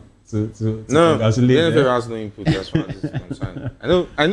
I know when Goso will come to his manifesto for his second term, he will use this as a point to say at least under my tenure that this was number 4 in the world.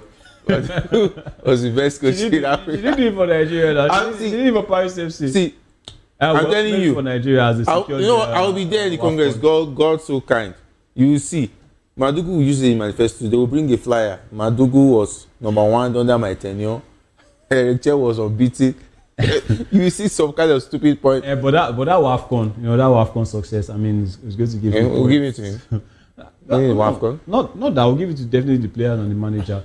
But then, like you said, under NFF, then Nigeria has always had the best team in Africa when it comes to female football. So. And it's no surprise for any coach, any decent coach, to step into the ranks and deliver the Nations Cup.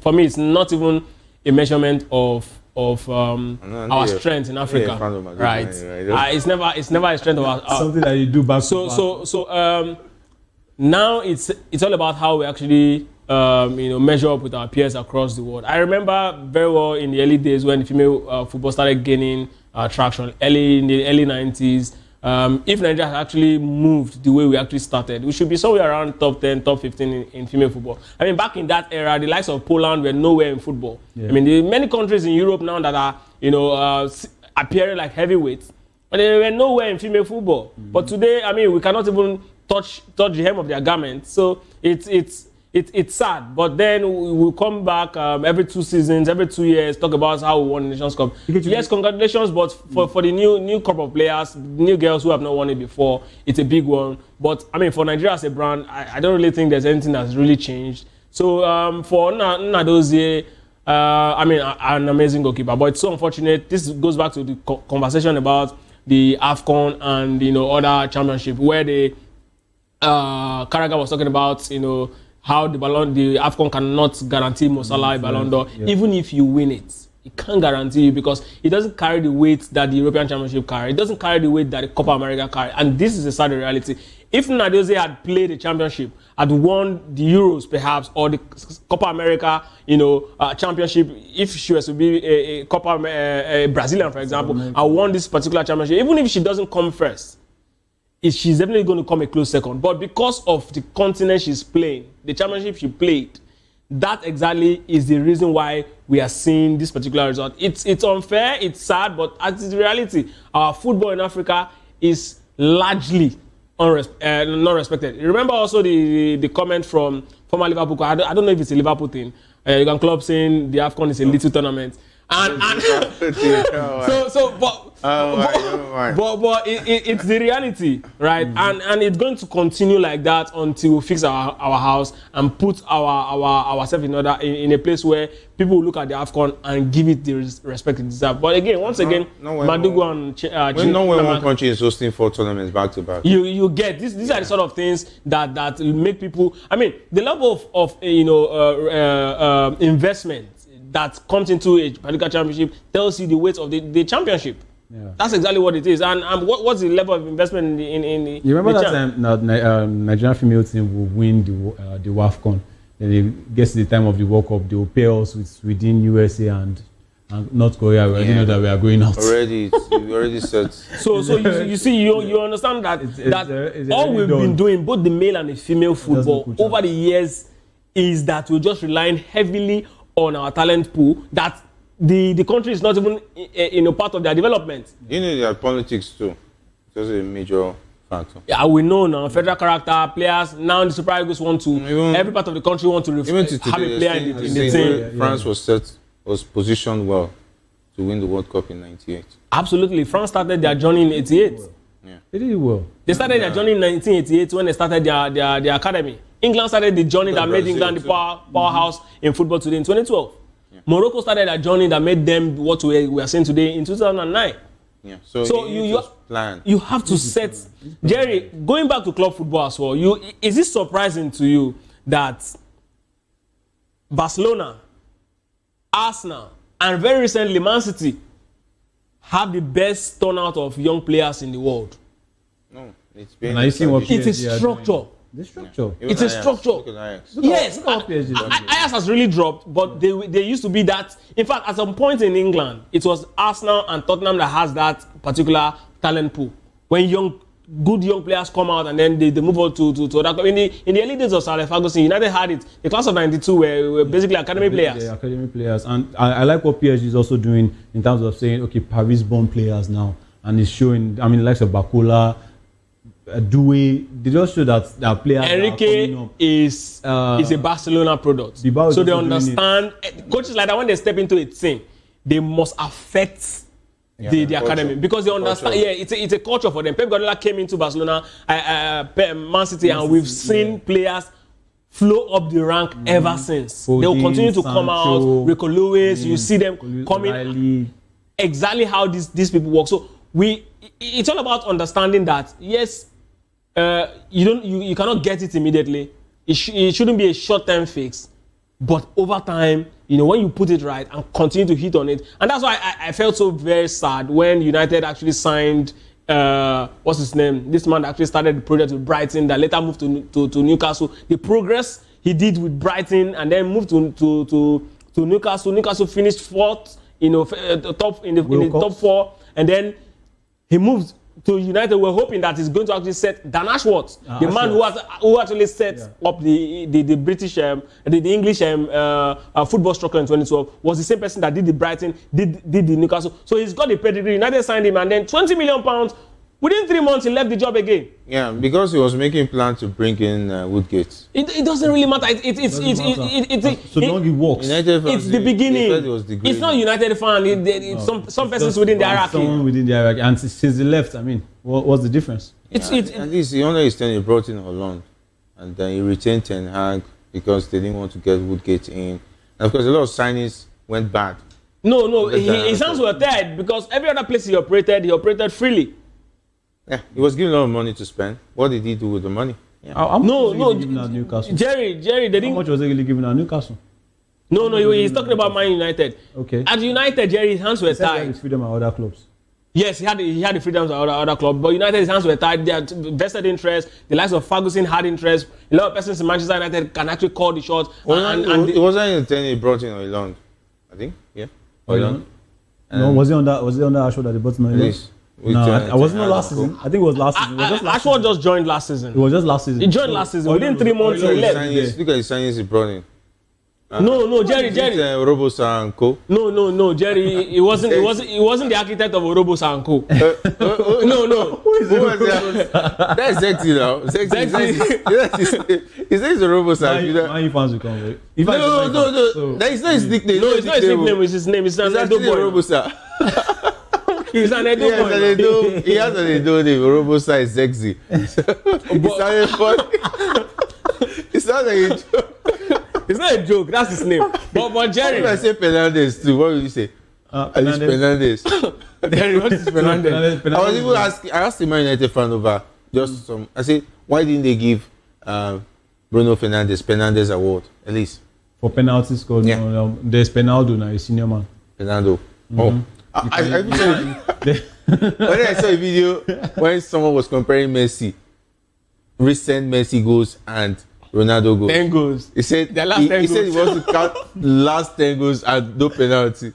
God. He started counting Messi, no penalty. Well, that's Ronaldo. All the Ronaldo 10 goals, the penalty. Oh my God. It was hilarious. You can wonder how many penalty goals will be in that 1,000 goals when he comes out. Come on, give it to Ronaldo. Come on. You have to. Absolutely. But he doesn't have the World Cup, so let's move on. Maybe this one will be tailored for him to win. World Cup or no World Cup? I mean, players. I want to the fashion designer. We want tailor that. No, it is for me. Jerry, see, World Cup or no World Cup. World Cup will not winning the World Cup will not, make Ronaldo's status bigger than what it is. Is for not winning, not winning it. If he wins the Ballon d'Or, it's for banter. If he wins the World Cup, will he win the Ballon d'Or? I'm not taking. If he wins the World Cup. Yeah, it depends. It depends on no. It depends. It depends on no. It depends on wait. It depends. It depends on his contribution in that World Cup. What if he goes to the World Cup and then plays the first 2 games, gets injured, and come back in the finals, and then come on? Say Portugal win World Cup. He win the Ballon d'Or. No, he won't. It depends on. No, it depends. It depends on. I'll be the one in France. Jerry, it depends on. No, it depends on the. It depends on. Messi won the World Cup. His contribution. No, Messi's contribution was. Messi did well. Jerry, Messi's contribution in that World Cup. Do you think that Portugal win the World Cup? Ronaldo will not. No, that's what I'm saying. Jerry, that's what I'm saying. That's what I'm saying. Depends on the competition. Okay, look at the Euros now. Ronaldo will still show. No, Jerry, like I said, depends on. Doesn't have to be the best player, but his efforts were also showing. No, even if he's not the best player of the tournament, Ronaldo has never. I don't think he has won the best player of any tournament before. In 16 tournaments, he's played for Portugal. No, right, but. He doesn't have to win the best player of the tournament. If he wins the World Cup and gives a good performance, that's basically what it is. That will be enough. But I'm saying that if he goes to the World Cup and he doesn't have a good performance, he's not going to win it. My producer is very saying it's enough. Anyway, Neymar has said that he's not happy with Ballon d'Or for not giving Rafinha. No, it's not even about winning the thing. It's about him finishing fifth. It's crazy behind Salah. That's terrible. I'm not angry that he finished behind Salah. Yes. I'm more angry that he finished behind Lamine Yamal. No, that's for me. I don't think I don't have issues behind Ousmane Dembele. He should have been number 2. It should have been. For me, Rafinha had a fantastic season. I mean, this was a player that they wanted to get out, and he did well. So please, it should have been Rafinha. That's where we wrap it up. That's where the cookies crumbled. Big thanks, Afis. I know you need to digest Robosa. His name is too funny. It gets to go for being a part of the show as well.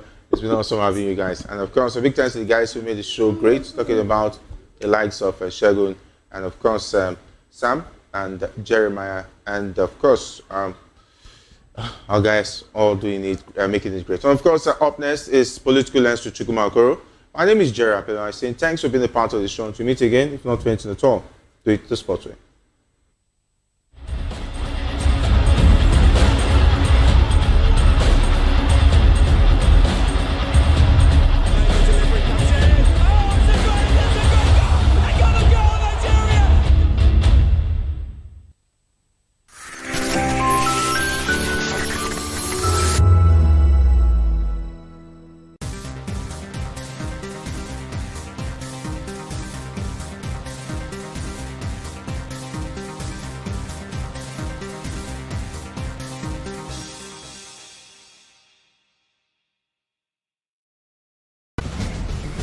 Join us as we drive into the world of politics through insightful interviews with prominent political figures, both serving and former governors, ministers, senators, legislators, party chieftains, activists, and analysts. Get first-hand information into the decision-making processes that affect our daily lives. Highly engaging 1-hour program that brings political discourse into focus.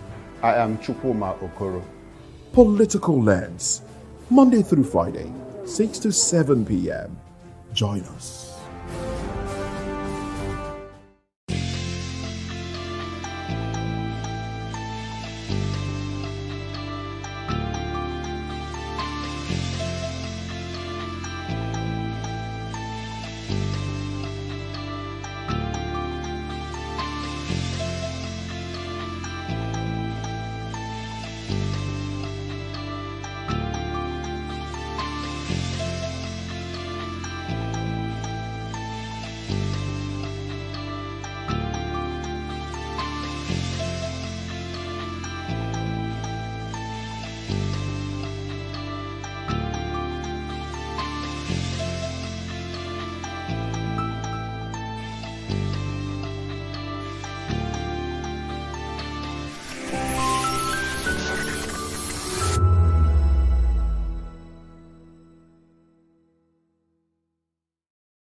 In a world where power shifts with every headline. In a nation full of questions. In a world filled with noise, the truth needs a voice. The policies that shape our world and the economy that determines our future. Every hour, every day, the grapevine keeps buzzing. And on the bold angle with Jomalina, we dive deeper into stories that shape our world. Don't forget, our voice matters the most. Let us come together and share our concerns.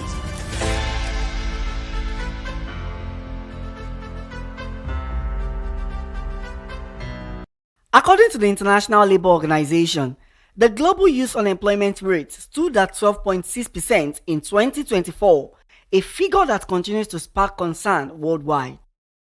Here in Nigeria, where white-collar jobs have become increasingly scarce, young people are being encouraged to acquire practical skills, from barbing and hairdressing to digital technology as pathways to survival and financial independence.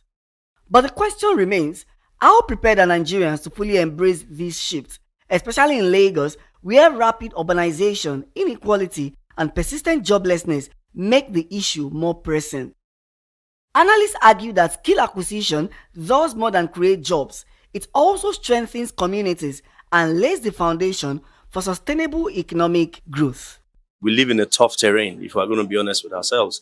And we know that you need to find multiple sources of income. So we are aware that a lot of our youths are engaging in several entrepreneurial activities. So how can we further expose them? How can we further amplify what it is that they're doing? Having skills is good. Monetizing skills is another thing. So your ability to acquire skills is very essential and very important. But the next thing is to now turn it to a value generating stream. And that is where entrepreneurship comes in. And then you can see that it is not possible to, and off the back of literacy, some level of literacy, then it gives the ability to acquire skills. You have acquired these skills now, and then you now to generate value, consistent value from what you are doing. And the only way that is possible is if you have some level of, you are able to create value, to attract value, to create and capture value from this particular skill. And that is why entrepreneurship is important. It is essential for people to understand that entrepreneurship is not just buying and selling. It's about creating solutions that also solve social needs or social issues or social problems. As the conversation on unemployment and empowerment continues, one message is clear. Skill acquisition may well be the key to unlocking opportunities for Nigeria's youth in the years to come. Matthew Oguswada, reporting for Voice of the People TV.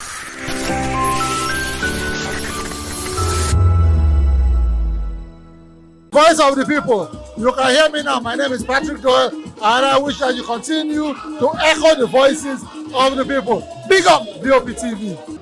My name is Sowore Dokobo. Please keep watching VOP TV. Hi, my name is Kwekumali Ikenna Onyekwena, and I am with the Voice of the People TV. Now, if you're looking for the veritable channel for information, politics, robust discussions, you don't need to go far. VOP has you. VOP will always have you. Thank you. Hi, my name is Patrick Diabwa, aka Ibani Chuka, Amayanabo the Eagle King, and you are watching VOP TV. Stay with us. 2564 is coming up on Bernie 9 right. 2564 Atlantic Tower. What happens in the hush behind hangar doors? Who signs the papers that gamble with lives? Which truths were grounded before they even ever had wings? If you've ever buckled a seatbelt at 30,000 feet, if you've ever stared out of that tiny window and wondered who's really in control of the skies, it isn't just flight, it's power, it's politics, it's pressure sealed in steel. We're peeling back the clouds from runway risks to sky-high secrets. We're diving deep where most dare not to look. Aviation Scope, every Sunday at 7 p.m. only on Voice of the People TV. We don't just report, we reveal. We don't just ask, we uncover. Because when it comes to the skies, ignorance is turbulence. Aviation Scope, the sky isn't the limit, it's just the beginning.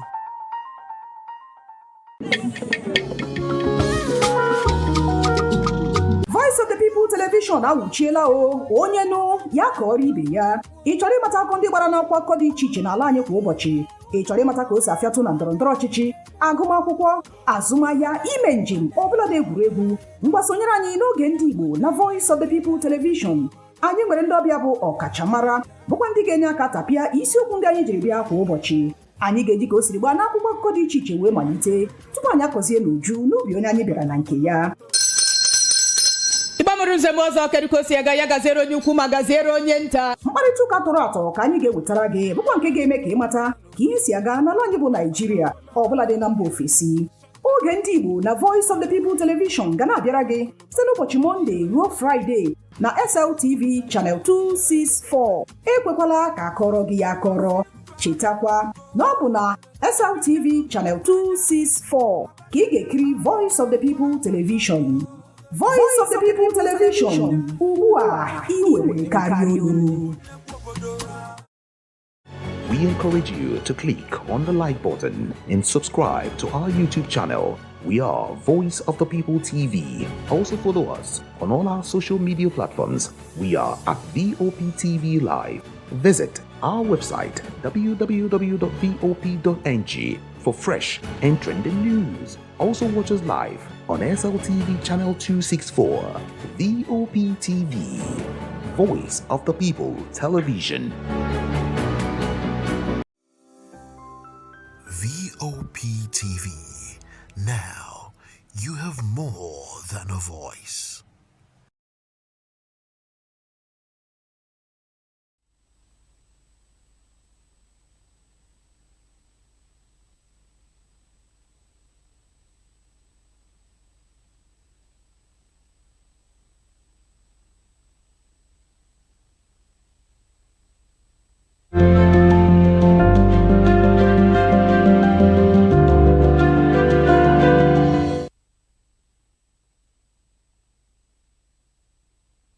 Hello there, good evening and welcome to Political Lens. I am Chukwuma Okoro. We are broadcasting on Metro SLTV channel 264 and on YouTube we are Voice of the People Television, and on other social media platforms we are at VOP TV Live.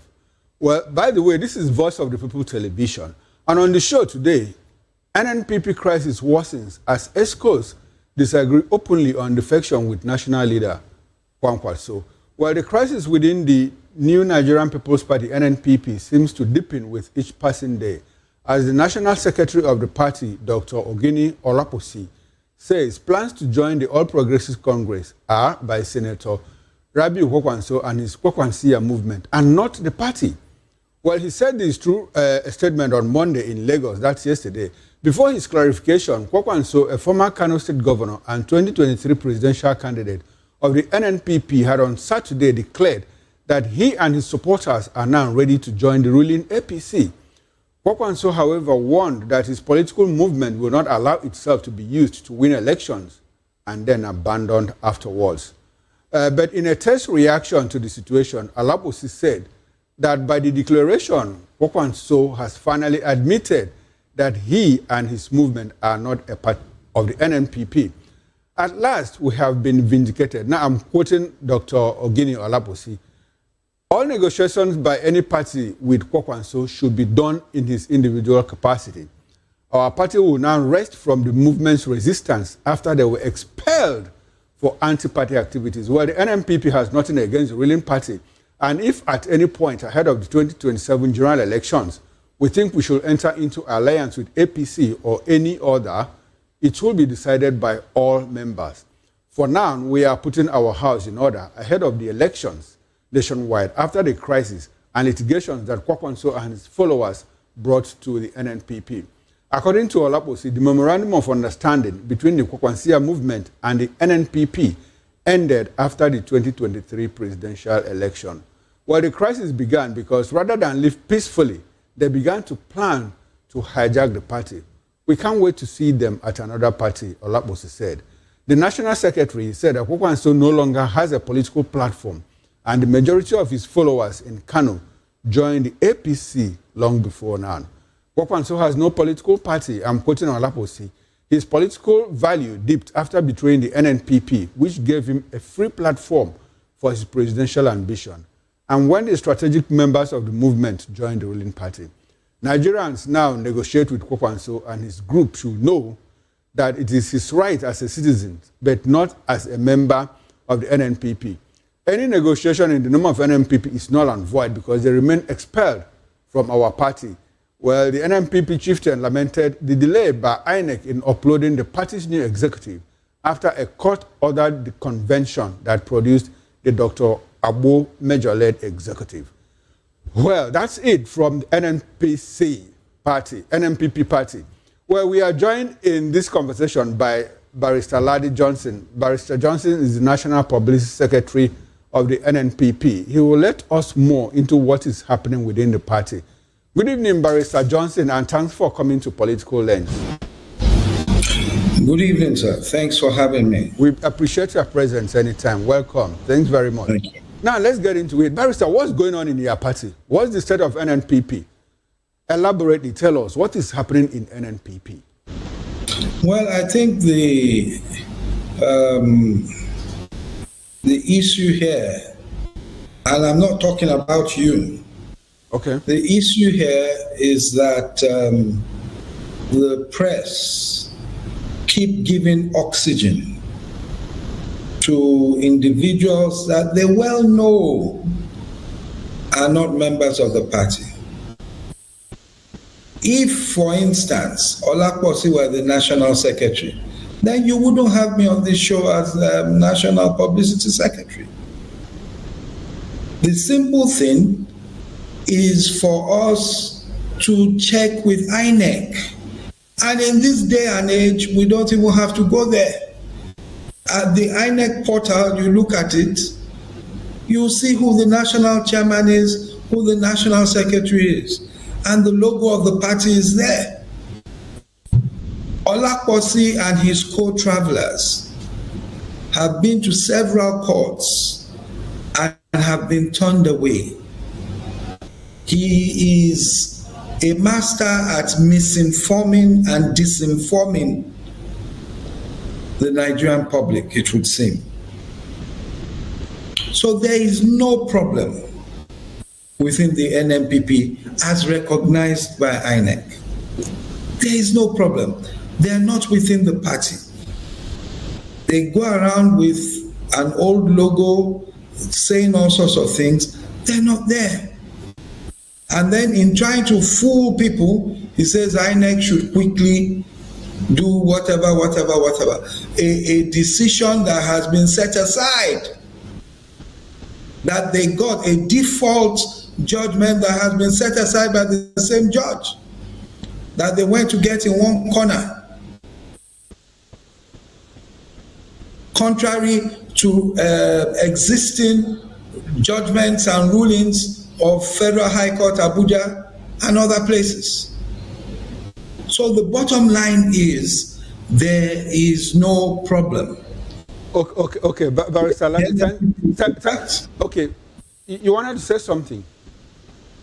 No, I was going to go into, I had to clarify that before talking about whatever Senator Konkoso said. Okay, no, we'll get to that. But it's good that you have made this clarification at the beginning of the show because, like you said, exactly my point. Now we have you as the National Publicity Secretary saying that Dr. Ogini Olakposi is not the secretary of the party and that if you were, you will not be here. So that clearly shows that there is crisis in the party. But it's good that you have made this clarification that INEC has derecognized its own faction of the party and that the very court judgment that he referred to in his statement has also been vacated by another court, which clearly shows that at some point there might have been misunderstandings within the party. And that leads me to the second question, because a lot of people thought that this crisis had been settled. I don't think you can hear me. No, I can hear you. Can you hear me? I can hear you. Yes. I'm excusing you. There is no crisis. You say clearly shows there's crisis. If someone is throwing stones from outside, okay, is there crisis in your home? No, there is crisis, because if there wasn't crisis, the person wouldn't be outside throwing stones. The person would simply leave. No, he doesn't have to be inside. Somebody who was a member of my family and now is outside throwing stones. The Constitution of the Federal Republic of Nigeria, the Electoral Act, permits you freedom of association. When you go to any association, there is a constitution. If you are no longer part of that party, part of that association, you cannot be saying that there's an internal crisis. You can say that there are people hurling stones from outside. It's a statement of fact. But within the party, there is no crisis. Now because all they are trying to do, let me tell you what the game plan is. Every party, most parties have issues. What these people are doing, I believe they are being used to continue to say, oh, there's a crisis within. They are not within. So that Q2, there can be some spurious court decision, some spurious thing, to make sure that there's no opposition in this country. All right. So that is why we reject it. Now, Barrister Ladi Johnson, I wouldn't want us to get into the logic of it all, but if a party is factionalized, as we see now, will you say that there is no crisis in that party? Because you seem to have factions within the NNPP. No, sir, you are wrong again. A faction is a part of one. That is the definition of faction. Right? If, for instance, the governor of Kano is within the party, the national working committee is there. If those within the party now say we no longer recognize the national working committee, we want to start doing ours, after all we have the governor or whatever, then you can say that there are two factions because we're all within the party. Before Ogini and his co-travelers started shouting over the top of their voices, they were already expelled. Beautiful. Here we are again. Okay, now the party expelled them. But Olabisi on his own says that, look, Kwakwansia movement, Kwakwanso and his movement were expelled from the party. Barrister, that's fantastic. Fantastic. So who do we believe now? It's a simple thing. If he says they were expelled, go and check his party. Is his party registered with INEC?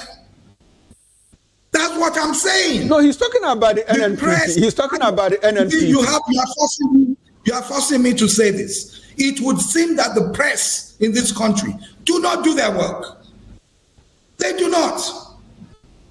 If not, look, Olakosi's brother, our former publicity secretary, who calls himself a national chairman, went on a program, political program, you know it, from one of the top channels in this country.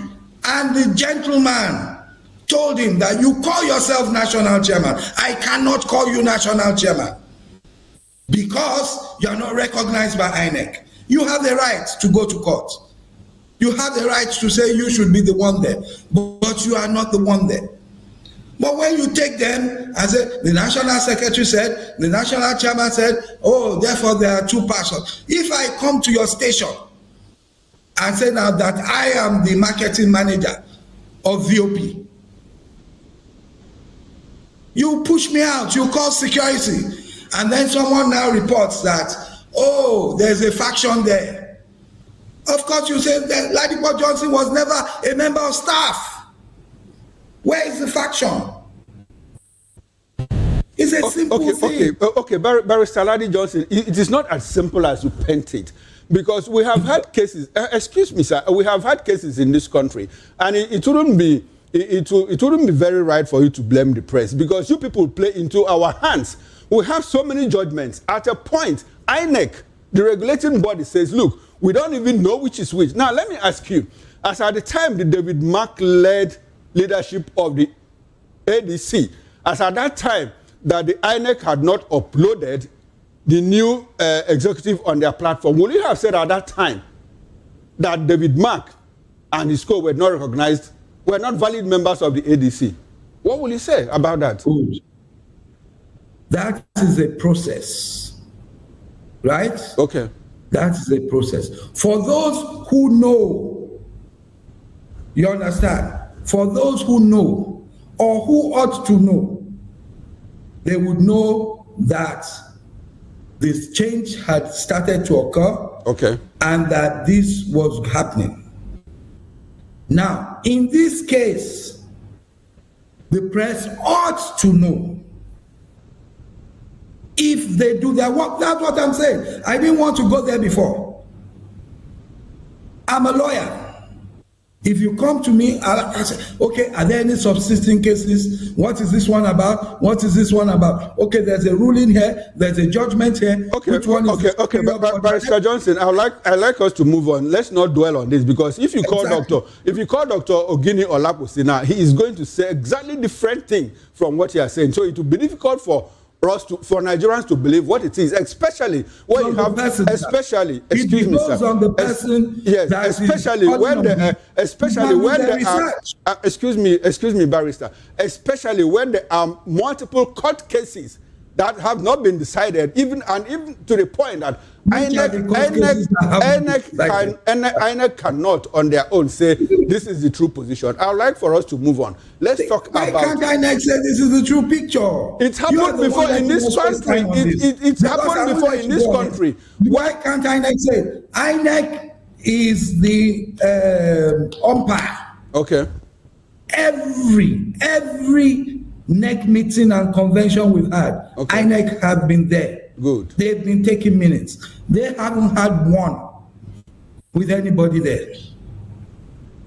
Barrister Johnson, Barrister Johnson, excuse me, I forget about my research, because I rely on experience with what INEC has done with political parties.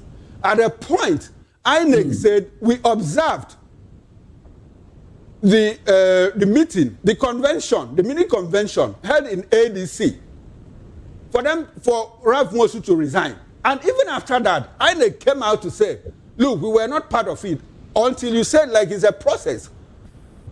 You can't win this argument, and I can't win it. So let's just leave it and move on with the discussion. As far as Nigerians understand, there is crisis within the NNPP. But according to you, excuse me, Barrister. Look, I'm the publicity secretary. Okay. You want me to sit down here and tell you there's crisis? No, you have said there's no crisis. I said there is crisis. I said there is crisis. I will not accept it. I said there is crisis, and you said that there is no crisis. Nigeria understand. A lot of Nigerians don't understand. If you go to media, now, they'll tell you. If you go to the media now, they know the people who run NNPP as recognized by the courts and by INEC. Okay. That is the situation at the moment. Beautiful. That is the award. That is the award. Come up, but it hasn't come up. Now, that is the award against that of Olaposi. When I talk to him, I'll hear from him. I'll hear from him too. Barrister Johnson, can we move on? Is not the court. Ladipo Johnson is not a judge sitting at the Federal High Court. Okay. Now, it's not my word against this. Okay, I'll bring him here. So that he can also have give us his own version.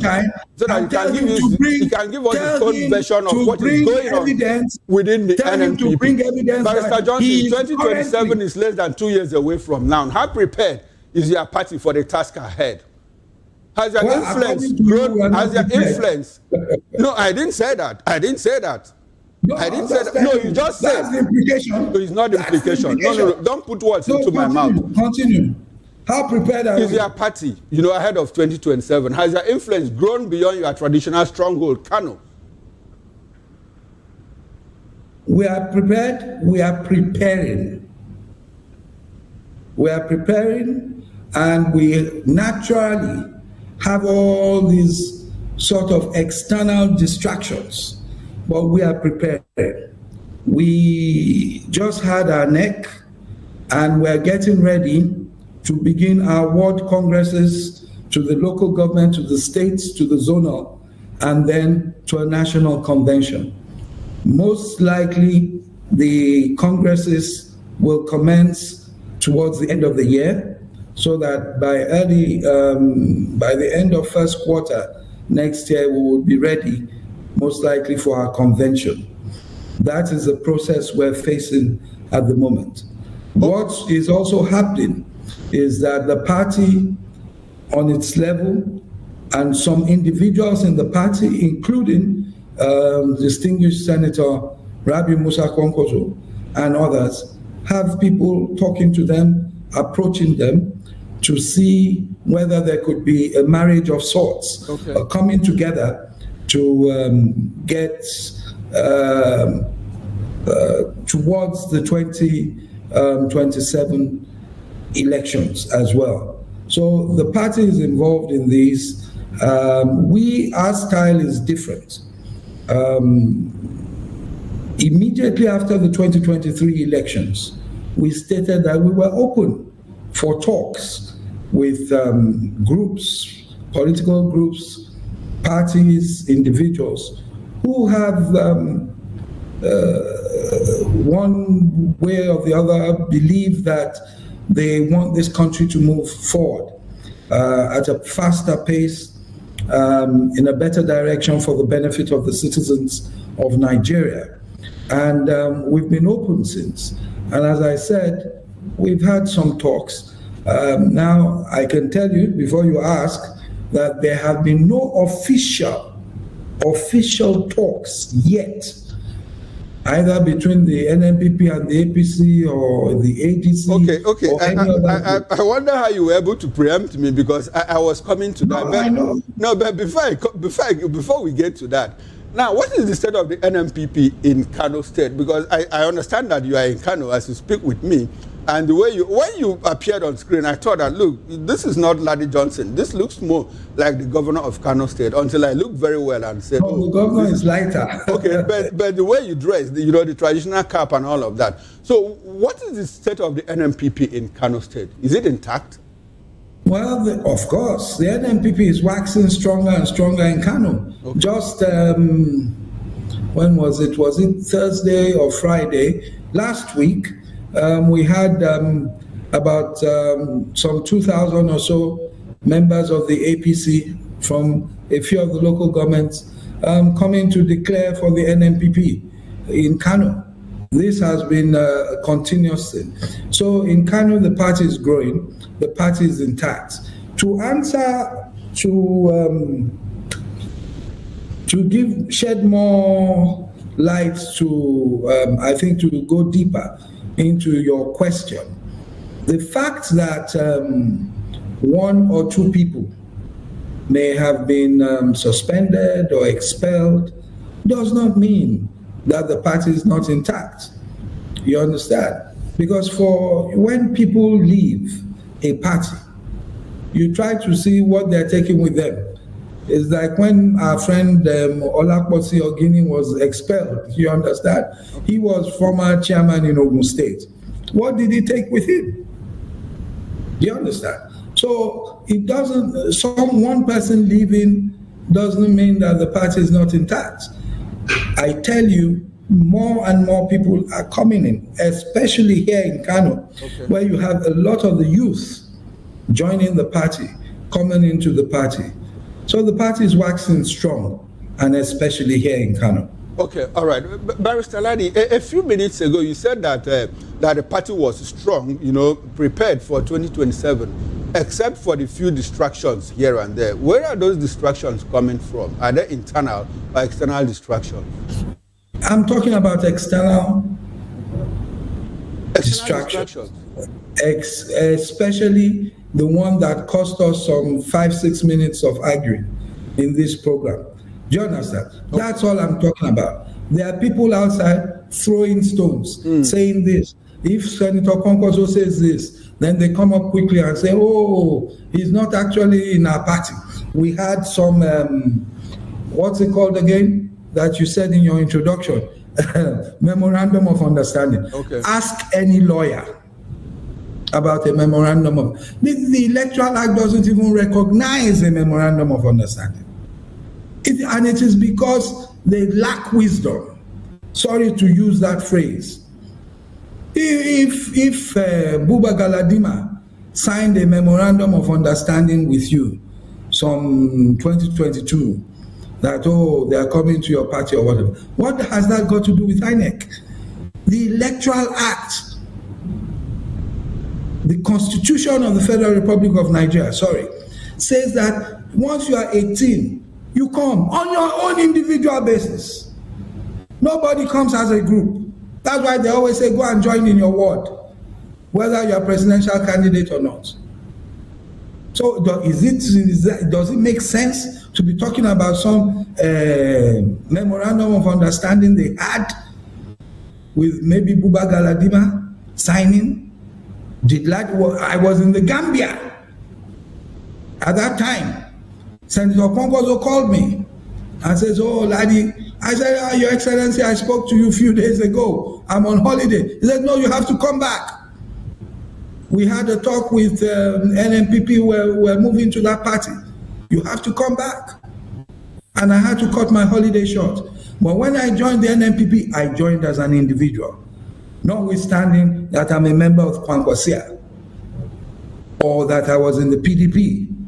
Okay. I joined as an individual. All right, but Barrister Ladi, when you say that the Electoral Act does not recognize Memorandum of Understanding, what about when parties are trying to merge, like we saw the APC? That's a different thing. Okay, what's the difference? What's the difference? The difference is that the Electoral Act talks you are allowed to merge, you are allowed to do whatever you want to do. You merge, you leave your certificates, you now say we want to become so, as happened with those who joined the APC at that time. That is different. Now, when they merged and everything, did that baptize all of them? It didn't. We still had to go to the ward to get our membership cards as member of APC. I didn't say I'm come from PDP and from Kwankwasia and we're joining, I had to go to my ward in Sowore, Lagos and join as an individual. And that is what I'm trying to say. So I keep telling Ogini and Co, I said, you are just, go and get some legal advice. If you have legal advice and they're not advising you rightly, forget talking about some memorandum of understanding between a group that was not registered by law. Okay, now, can a memorandum of understanding, can it translate to an alliance at some point? An alliance between one group or the other, or between a political party and another? An alliance, right, will come together, recognized, or a merger or alliance recognized by INEC, right? Okay. If, right, you have, I know where you're going to, if you have some form of agreement or an alliance that doesn't need the stamp of the Electoral Act of INEC, and you say to yourselves that I'm going to support you, I am within the NNPP, but I will support you for office of governor. If you win, I want secretary to government, I want 3 commissioners, etc., etc. That is an agreement between you. Okay. How do you ensure, or what do you do, what redress do you have if that governor gets elected and throws you all away immediately? Your guess is as good as mine. Right? Okay, so at that point, it's not actionable. You can't go to court to contest it. That's why I said your guess is as good as mine. Now, Barrister, will it be right to say that an agreement is the same thing as a memorandum of understanding? A memorandum of understanding is it different from an agreement? It is. Okay. Go and look at it properly. No, go ahead. A memorandum of understanding might not, in most cases, it is not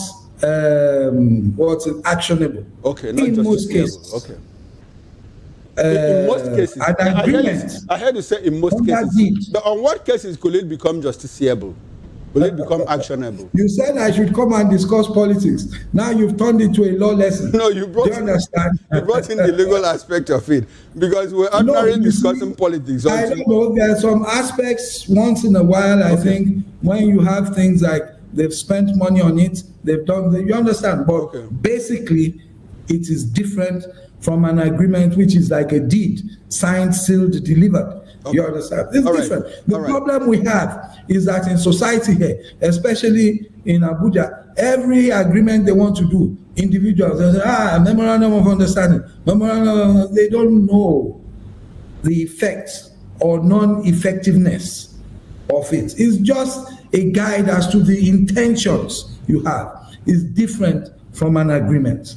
Okay, now, Barrister, let's move away briefly from the NNPP and get into the larger Nigerian politics. I hear you say that, look, the NNPP is open to discussions with any group of people in terms of discussing the 2027 elections, in terms of coming together as an opposition party.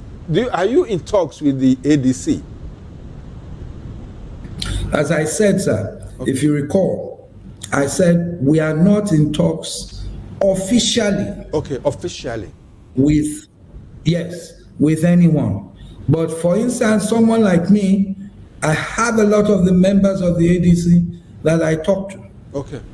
I see former Governor Rauf Aregbesola regularly.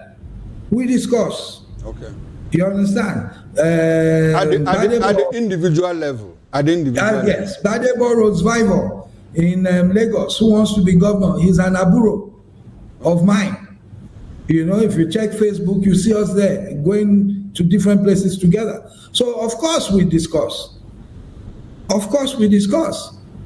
And there are different things, people talking, people pushing, you understand, obedient movement, different groups, different people talking. Now, time is running out, but at the same time, there's time. A day is a long time in politics. So that can happen. And as I said, and as you know, there are people who within the party have been reached out to by members of the APC or who have spoken to members of the APC. So it is still a broad spectrum. It's still a broad spectrum. But that is the thing about politics and about group politics. Okay. Because whatever is decided, one person might not like it, and another loves it. You understand? Okay. And then you have to come to terms and say, okay, since most of my group, most of the party have decided that they're merging or they're doing this or that, I will remain. Or you now take your personal decision and say, well, I'm sorry, I have to leave. Okay. I can't support you if you are working with this sort of person. All right. But I would like for you to let us into the on Monday, there was this, does it look like, is Kwakwanso, the national leader of your party, is he holding talks with APC? Is he about to move to APC? He's holding talks with them. Okay. Not that I know of. As I said, naturally he'll know many, of course. He has a lot of colleagues that were governors, senators, who are still within the APC. So I'm sure they put phone calls through to him. They meet once in a while. But he hasn't informed us that he is having official talks with the APC. Okay. That hasn't happened yet, to date, that I know of. You understand? I won't say what I don't know about. Okay. But it hasn't happened to date. Okay. And that is why in his statement in Kano towards the end of last week, what he said, he was saying to them that, look, some of you are saying you want us to go to the APC. We were there when the APC was founded. We know what happened. We helped them win. And immediately, President Buhari, God rest his soul, turned his back against them. That happened. Even when we went to the PDP, when we went back to the PDP, this and this and these are the things that happened. Now, if you are saying let's go to APC or PDP, what is there? What are the terms? You can say you just want to go or whatever, but I have to think about the entire party, NNPP, and the group. I have people everywhere. In all states, I have people who contested gubernatorial, contested senatorial, and everything. I have to consult them. We have to go as a group. So those were the things he was saying. But those who reported it, what would sell was, I am ready and willing to go back to the APC if the terms are there. They forgot the part he spoke about the PDP, saying the same thing. And anyone who really believes that they want to push the country forward, we're ready for talks. And we know why we're saying that. Okay, now talking about moving to either the APC or PDP, does it look like, or it seems that NNPP as a standalone cannot get to the presidency, because in the last general election they came a distant third. So what has changed? And I think you should also, let me just pull your leg a bit here. You should also ask Olakosi where his NNPP was before we came in. We just had 1 year to the elections and we tried. We won a state, Kano, the biggest political jewel. We won it. You understand? So yes, we came fourth, distant fourth. You're right. You remember how many distance Buhari came before that thing happened? You see, the thing is this. Why is the NNPP that came a distant fourth, why is it of any whatever to any value to any politician? Maybe because it has Kano State. Exactly. Because when you look at Kano, sir, go and check the results through the years. When you put the results of Kano, most times it will wipe out at least 5-6 states. So that shows you that, oh, he's only powerful or strong in Kano. We don't see it as an insult. It's good to have a base. You understand? It's good to have a base. And from that base, you can marry, you can build bridges. God forbid that one person would be able to railroad the whole of Nigeria. It's like in law, the late Lord Denning, he said, God forbid that one man should know all the law.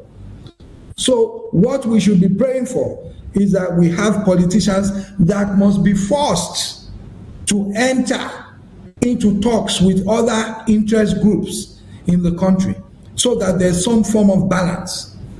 And it's not just one selfish interest or one regional interest. Okay, now, Barrister, we are costing home and we still have a lot of grants to cover. Now, there is this thing that has been going around that there's that likelihood that Kwakwanso might emerge the running mate to Bola Ahmed Tinubu in 2027. Do you see that coming? Can you let us into what we should know more about all of that? Well, the way you have read it, do you understand? Everywhere, I read it different places. I don't know. I doubt it. But if it happens, I won't be shocked. If you were a strategist for the Bola Ahmed Tinubu re-election campaign team, you would be saying, we've lost part of CPC. How can we block that hole in the north? And then you recall that the votes in the north are in the northwest. And the northwest, the jewel of the crown, or jewel in the crown, is Kano. Now you already have Deputy Speaker Ganduje, different people in the APC Kano. If you have a Kwankwaso joining you, then Kano is one. And if Kano is one, the election is over by 12 noon, as we always say. So that would be a strategic move on their part. I'm not saying I support it. I'm not saying it will happen. There are different paths that one could have to victory if you are a strategist. You understand? There are different paths. Okay. And but that is one of the paths. And that is why some people from the APC have said that that is a shortcut for them. You understand? I still don't, I'm saying too much of too many things that I feel personally. I don't. It's good. It's good to know all of this. So if that is to happen, technically speaking, Kwakwanso has to move over to the APC. Now let's go to Rivers State, where I would like for us to talk about other parts of the country. Let's go to Rivers State, where the assembly is. You all understand. You understand everything that happened in the past 6 months in Rivers State. So there's no need going back to all of that. Now, the assembly is seeking to investigate the 6-month tenure of the sole administrator, Ibokete Ibas. Ibas has said, no, the assembly did not appoint me and therefore cannot quiz me. As a lawyer, what's your position on that matter? What should it be? Should it be the House of Representatives that made the appropriation bill, the Appropriation Act that he worked with, or the Rivers State House of Assembly, which was not in existence as at the time he was the sole administrator? What should it be from a point of law? It's an interesting one, you see, because they say you can't put something on nothing. Okay. That's what the Supreme Court always says. You can't put something on nothing. There was nothing there. The president lacks the constitutional powers to remove a sitting governor, either suspend him or otherwise. Yes, there are conditions. You can declare a state of emergency, but it doesn't say that you, an elected person or an elected National Assembly, should remove an elected person. There's nowhere that it says that. And the sad thing is that it was an opportunity for the judiciary of this country to make a statement to set things right. But of course they refused to. They hid it. There was a case filed by the PDP governors. It never saw the light of day. So we wouldn't know now whether what happened was an illegality, I believe it was, but we wouldn't have any confirmation that it was an illegality or not. Now to what you are saying, sir, if I were on Ibas's side, I'd say the same thing, that you didn't appoint me. You understand? You didn't appoint me. If the National Assembly come up and say that we should give accounts, then we give accounts. But you, the State House of Assembly, never appointed me. Okay. So on that note, Ibas is right. From your personal opinion, Ibas is right and all of that. Okay, because from my personal opinion, that is a technicality that he can use. Okay. But it is not good optics. It is not. Why wouldn't he want to account? You understand? I do. He can use a technicality, but it is not good optics. It's not good for him as a person, for the National Assembly, and for Mr. President. It's not good. Okay, now they should account to the people of Rivers. Okay. As to what they did with their money in 6 months. Okay, it's good to know your position, because some lawyers have also said, look, he is not answerable to the House of Assembly. It's the National Assembly that passed the appropriation bill that he should actually account to, and not the Rivers State House of Assembly. I'd like for us to stay a bit more on Rivers State. Now, you also understand everything that happened. Now, the governor is back. He has, the legislators are back too, though still in the same party with the governor in body, but in spirit. Those members of the House of Assembly seem to be in the APC. In the local government election that was conducted like 3 weeks ago, you saw the APC win 20 of the 23 local government areas. Now, the governor belongs to the PDP. Tonya Cole, the APC candidate in the 2023 global elections in Rivers State, says, look, the governor is just lame dog. He can't do anything. What kind of governor do you think that Sim Fubara will be in the next 16, 18 months before the expiration of his tenure in 2027? A lame dog. There's no need to argue about it. There's no need to. He went to Aso Rock, when was it? A few days back or yesterday, apparently, and just to go and thank Mr. President. Thank you, sir, for suspending me and for bringing me back. You understand? So it's a joke. It's a joke. Do you think he will fight back? I doubt it. I doubt if he could fight back. It's not possible. If he as much as backs, they'll impeach him.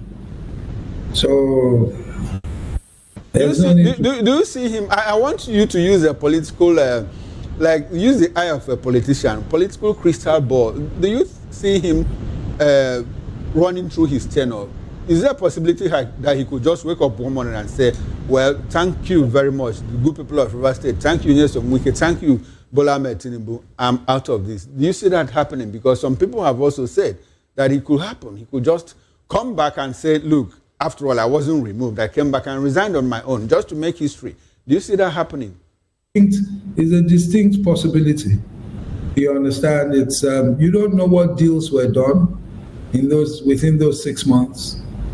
There would be deals that would have been brokered, and they now act as scripts. And by the time they move to elections, you see that maybe, as has been pointed during the so-called local government elections, I'm not sure they were elections, you just hear that the APC won. So a lot of people have said that it's a 2027 script, and I don't think there's anything that we have seen that would make us feel that it isn't. That's the honest truth. All right, now Barrister Ladi Johnson, we are coasting home, but let's go to the national once more. Now, the Speaker of the House of Representatives has been going back and forth, on the borrowing record of this administration. In one breath, he says the borrowing is excessive, and in another, he says it is not, and the National Assembly is in total support of the administration's borrowing. As an enlightened Nigerian, do you think that the current state of the economy reflects the over 100 trillion naira that has been sunk into it from borrowed money? 100 trillion borrowed in the past 2 years. Do you see a reflection of all that in the economy? For the Speaker of the House of Representatives to say, we are totally in support of the borrowings by this administration, days after he said that the borrowings had become excessive and killing the economy. I think that Mr. Speaker had a lucid interval when he raised the alarm that, we borrowed too much. And then maybe some people spoke to him and said, do you know what you are saying? And then he came back to where he is, that we're fully in support of all that has happened. You see, it's a shame that we're where we're at with our democracy. It is a big shame. And I feel that the problem, people always disagree with what I'm saying, but the problem is with the people of Nigeria. They don't care. If they did, the politicians wouldn't take them for granted and take them for a ride. You could imagine, I was on a radio program today and this issue of rivers was discussed. And I said, why didn't we say more? That we said something at that time that I have repeated, that was illegal. As you do not cry more than the bereaved. What did the people of Rivers do? What did the PDP do? They went to court, yes, the PDP Governors Forum. But what else did they do? And then the poor Governor Fubara, you can't fight alone. At the end of the day, I know the black man. They will say, he not get sense. You see person with big pass you, they fight him. Why they not going picture? That's what they'll say. And continue to go and sell the guguru and akara. That's Nigerians. They don't understand the fact that the people in government are meant to be serving them. They don't. They feel that they're doing them a favor. So for me, at the end of the day, it is we, the people, that have the problem, in myself inclusive. We, the people. And until we wake up, this country will continue to go downwards. So they'll say, I'm cursing the country. I'm not cursing. Because God Almighty, which we Yorubas call Eledumare, or my brothers call Allah, or we the Christians, God, He will not come down to do anything. To do night vigil, do prayer, do whatever. Yet you are driving one way. Yet you are stealing in your business. Yet you are doing this. The country will not improve. It will not improve. Okay, now, Barrister. Okay, now, Barrister, it's been a very interesting conversation. I would like for you to wrap up your concluding thoughts with this question. What do you see coming in 2027? Do you think it's going to be a walkover for the current administration? Do you think that the opposition is capable of pulling any surprise? You see that I had to breathe in. 2027 is a mystery. What is that saying? Is a riddle wrapped in a mystery in an enigma. A riddle wrapped in a mystery in an enigma is difficult. And I'm being honest now to tell you, to say what will happen. But I tell you something. If even a quarter of Nigerians wake up between now and February, when we'll have the elections, 2027, I tell you, Nigerians will be shocked at the results. So yes, it is possible for the opposition to spring a surprise. But at the moment, they're sleeping. They're not ready yet. All right. Now, this will be a good place to anchor this conversation because we are out of time. I must say a very big thank you to you, Barrister Alade Johnson, National Public Secretary of the NNPP. We appreciate your presence. Thank you for coming to Political Lens. And I hope that we can do this some other time, especially if you come back to Lagos so that we can be in the studio face to face. No problem. I'll be so that we can box. So that we can box like we nearly did on air this evening. No, I don't box. No, on a lighter mood. No, we can box intellectually. No problem. I've enjoyed myself. Thanks for having me. All right, I appreciate your presence. I appreciate it. Yeah. Now, on behalf of the backroom staff, the technical director, bus engineer, sound engineer, and the gents manager, I am Chukwuma Okoro. Up next is Issues with Jerry Apollo High. Stay with us and don't go away. And enjoy the rest of your evening. Bye for now.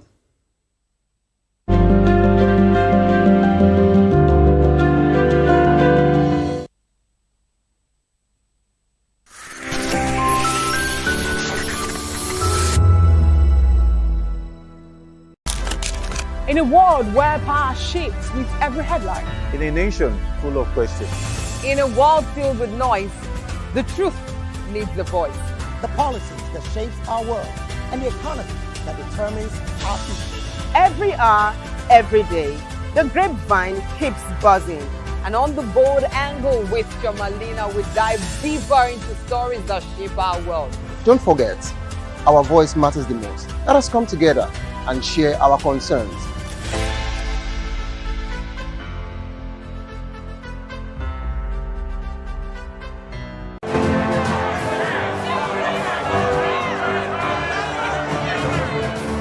Do you want your voice to be heard? Do you know that you matter in the scheme of things? The People's Voice, the show where ordinary citizens take center stage as we discuss the biggest stories that affect you and I. With you in mind, we facilitate lively discussions, debates, and interviews on the topics that matter most to you and I. From social justice to economic empowerment, education to healthcare, governance, and more. Tackling tough topics and amplifying your voice. People's Voice. Mondays through Thursdays, 7 p.m. to 8 p.m. Join the conversation and make your voice count. The People's Voice. Make your voice count. The red carpets, awards, the razzmatazz, music, fashion, interviews, and more.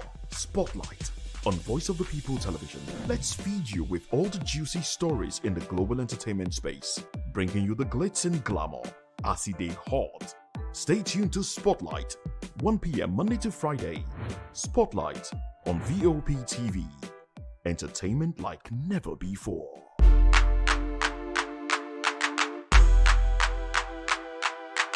In a world where truth is the ultimate power and opinions scream the loudest, it's time to wade through the noise. Hunger no get tribe! Hunger no get religion! And scan the human interest and trending topics that matter.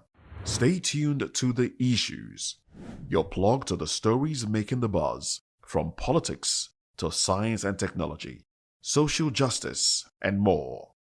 Let's tackle the tough questions and expose the truth.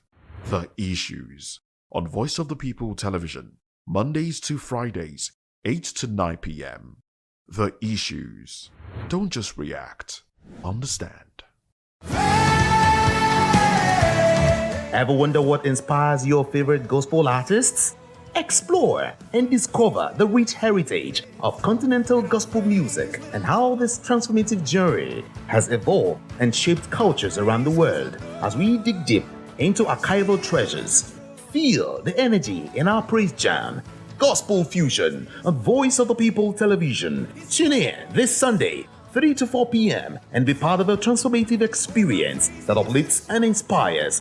Join us as we explore the transformative power of gospel music and its ability to uplift spirits and unite hearts. Tune in this Sunday, 3 to 4 p.m. on Voice of the People Television.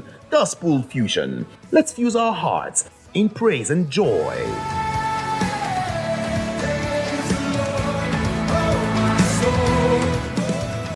International Equal Pay Day, marked on the 18th September, highlights global efforts to achieve equal pay for work of equal value. Despite progress, women worldwide still earn 20% less than men, reflecting deep-rooted inequalities in access to resources, opportunities, and power. The Sustainable Development Goals aim to close this gap by promoting gender equality, decent work, and equal pay. However, turning these goals into actions remains a challenge and progress has been slow. The United Nations, including women and the International Labour Organizations, urged governments, civil societies, and business to promote equal pay and the economic empowerment of women and girls. Achieving pay equality is essential for human rights and sustainable development. International Equal Pay Day is actually a day set aside to celebrate those that earn same salary or they earn same pay. My opinion is, I think it's proper for genders to receive same salary. But I'm not talking about hierarchy now. I'm not talking about hierarchy where we have Tech Bro and we have senior engineers, junior engineers, and mid-level engineers. So I know their salary might differ, but when it comes to gender-based, I think it's very proper for them to, receive same salary or equal pay. I think the government can simply infuse this equal pay strategy. I think they can infuse it in their system, and I think it will help us, get a better economic system. As the world marks International Equal Pay Day, it's a reminder that the collective actions from governments, organizations, and individuals is essential to create lasting change. Ms. Somopala reporting for VOP TV.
Welcome to Kitty's Corner.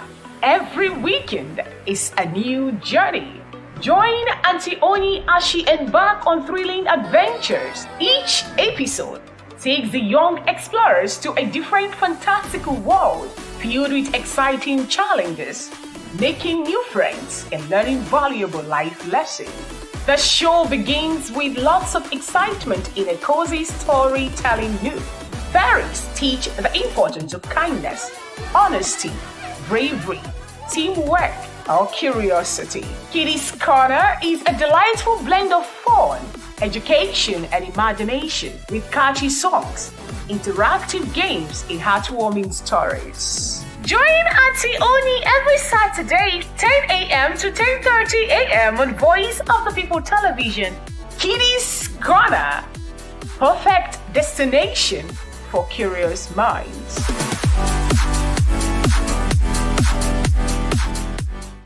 We encourage you to click on the like button and subscribe to our YouTube channel. We are Voice of the People TV. Also follow us on all our social media platforms. We are at VOP TV Live. Visit our website www.vop.ng for fresh and trending news. Also watch us live on SLTV channel 264.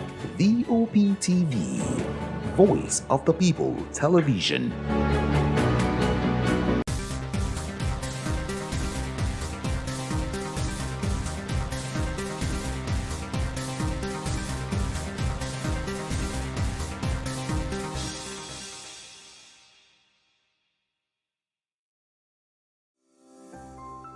VOP TV.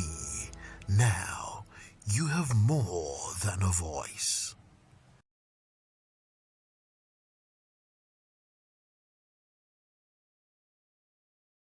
Vision, where we bring you the most important and pressing issues shaping our nation today. I am your host, Jerry Apelehan. Today on the issues, we'll be diving deep into Nigeria's ongoing challenges with accountability and democracy, from the dismissive language used by politicians like Vice Admiral Ibok Ete Ekwa Ibas, who labeled the probe into his tenure as a fool's errand, to the U.S. mission's reaffirmation of its commitment to fighting corruption by denying entry to individuals involved in corrupt practices, and Dr. Chike Obidigbo's urgent call for a political solution to Mazi Nnamdi Kanu's detention. We'll examine the implications of these stories on Nigeria's democratic processes and the fight against corruption. Join us as we break down the facts and provide a context to help you stay informed. Stay tuned. After this short break, we'll dig deeper into this topic some more. Don't go away.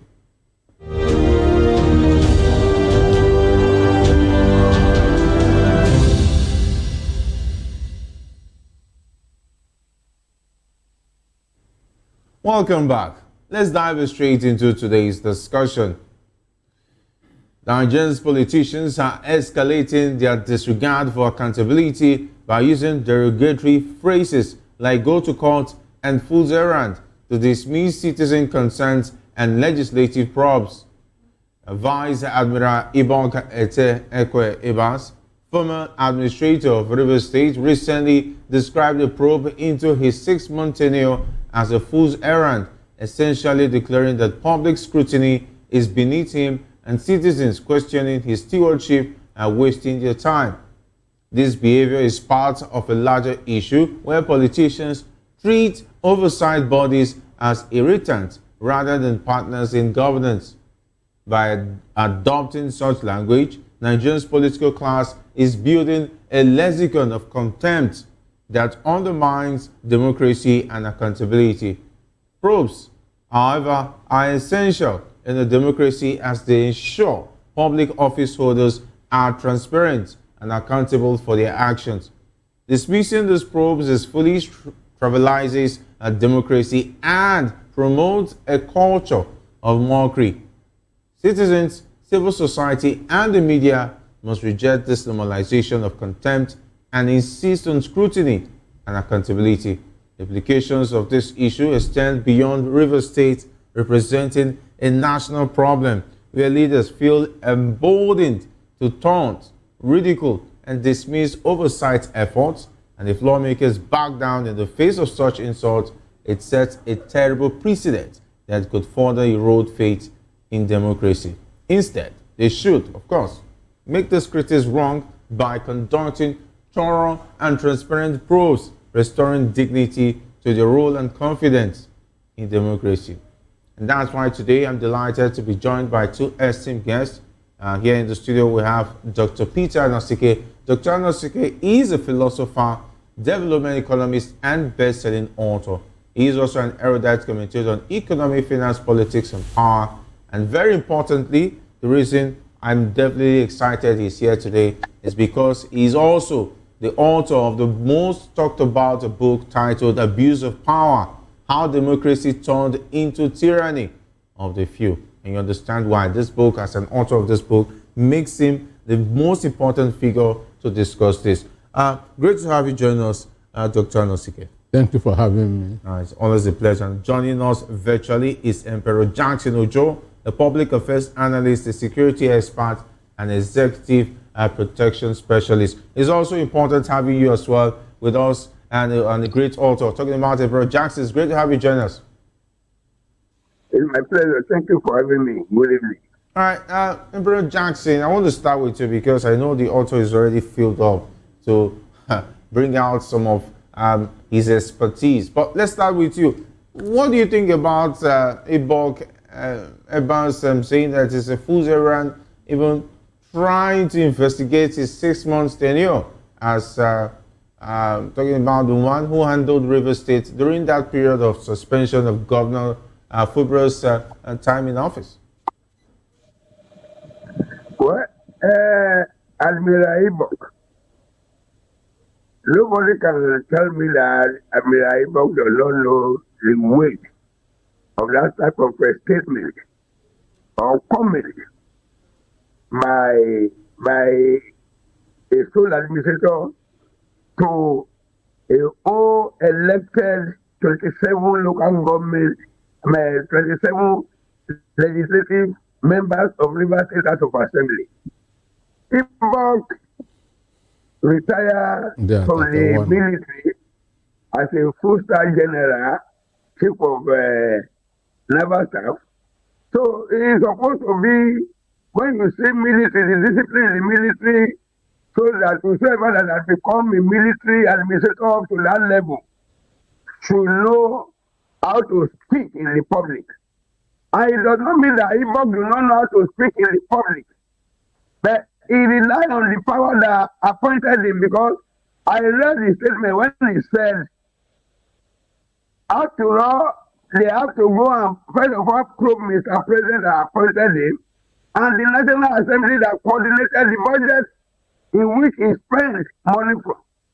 So, the Yoruba proverb will say, when you see a dog that have soldiers behind him, definitely he will feel a donkey, he will feel a monkey, he will feel a baboon. So he must knew that he enjoyed the support of Mr. President, according to him the way I have mentioned it, and he know that he enjoyed the support of the Senate of the Federal Republic of Nigeria. So when you are enjoying the backing of Mr. President, and you are enjoying the backing of the National Assembly, what else? Who will you be afraid of? That is it.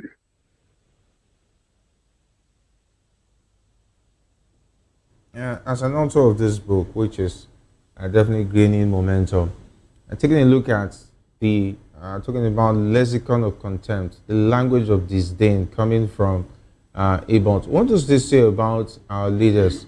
Because is it trying to normalize impunity? Is it trying to say there is no need for that? You are just wasting your time. No need to investigate me. I am sent Ibok. There's no need to go and be checking the books. I want to shock you and Nigerians that in this case, Ibas is 100% right in what he said. he is 100% right in what he said. This is not, he didn't come in a democracy. Understand? He came under state of emergency. He was appointed. State of emergency was declared. So this is not your normal period. Are you saying it's an illegal, will I say? He was appointed to do a hatchet job. Understand me? He didn't beg for this job. Somebody appointed him. So if there's need to be proved, it is the person that appointed him that should be proved. Are you talking about the president? It is the person that appointed him that should be proved. It is the National Assembly that ratified the illegality that should be proved, not him. Understand? Okay. A state of emergency was yesterday I told you that under state of emergency, under state of war, there can never be an accountability. This is what I told you yesterday. I gave an example with the Prime Minister of Israel.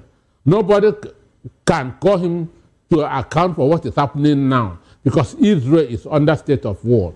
So under state of emergency, under state of war, there's no accountability. You don't account under state of war.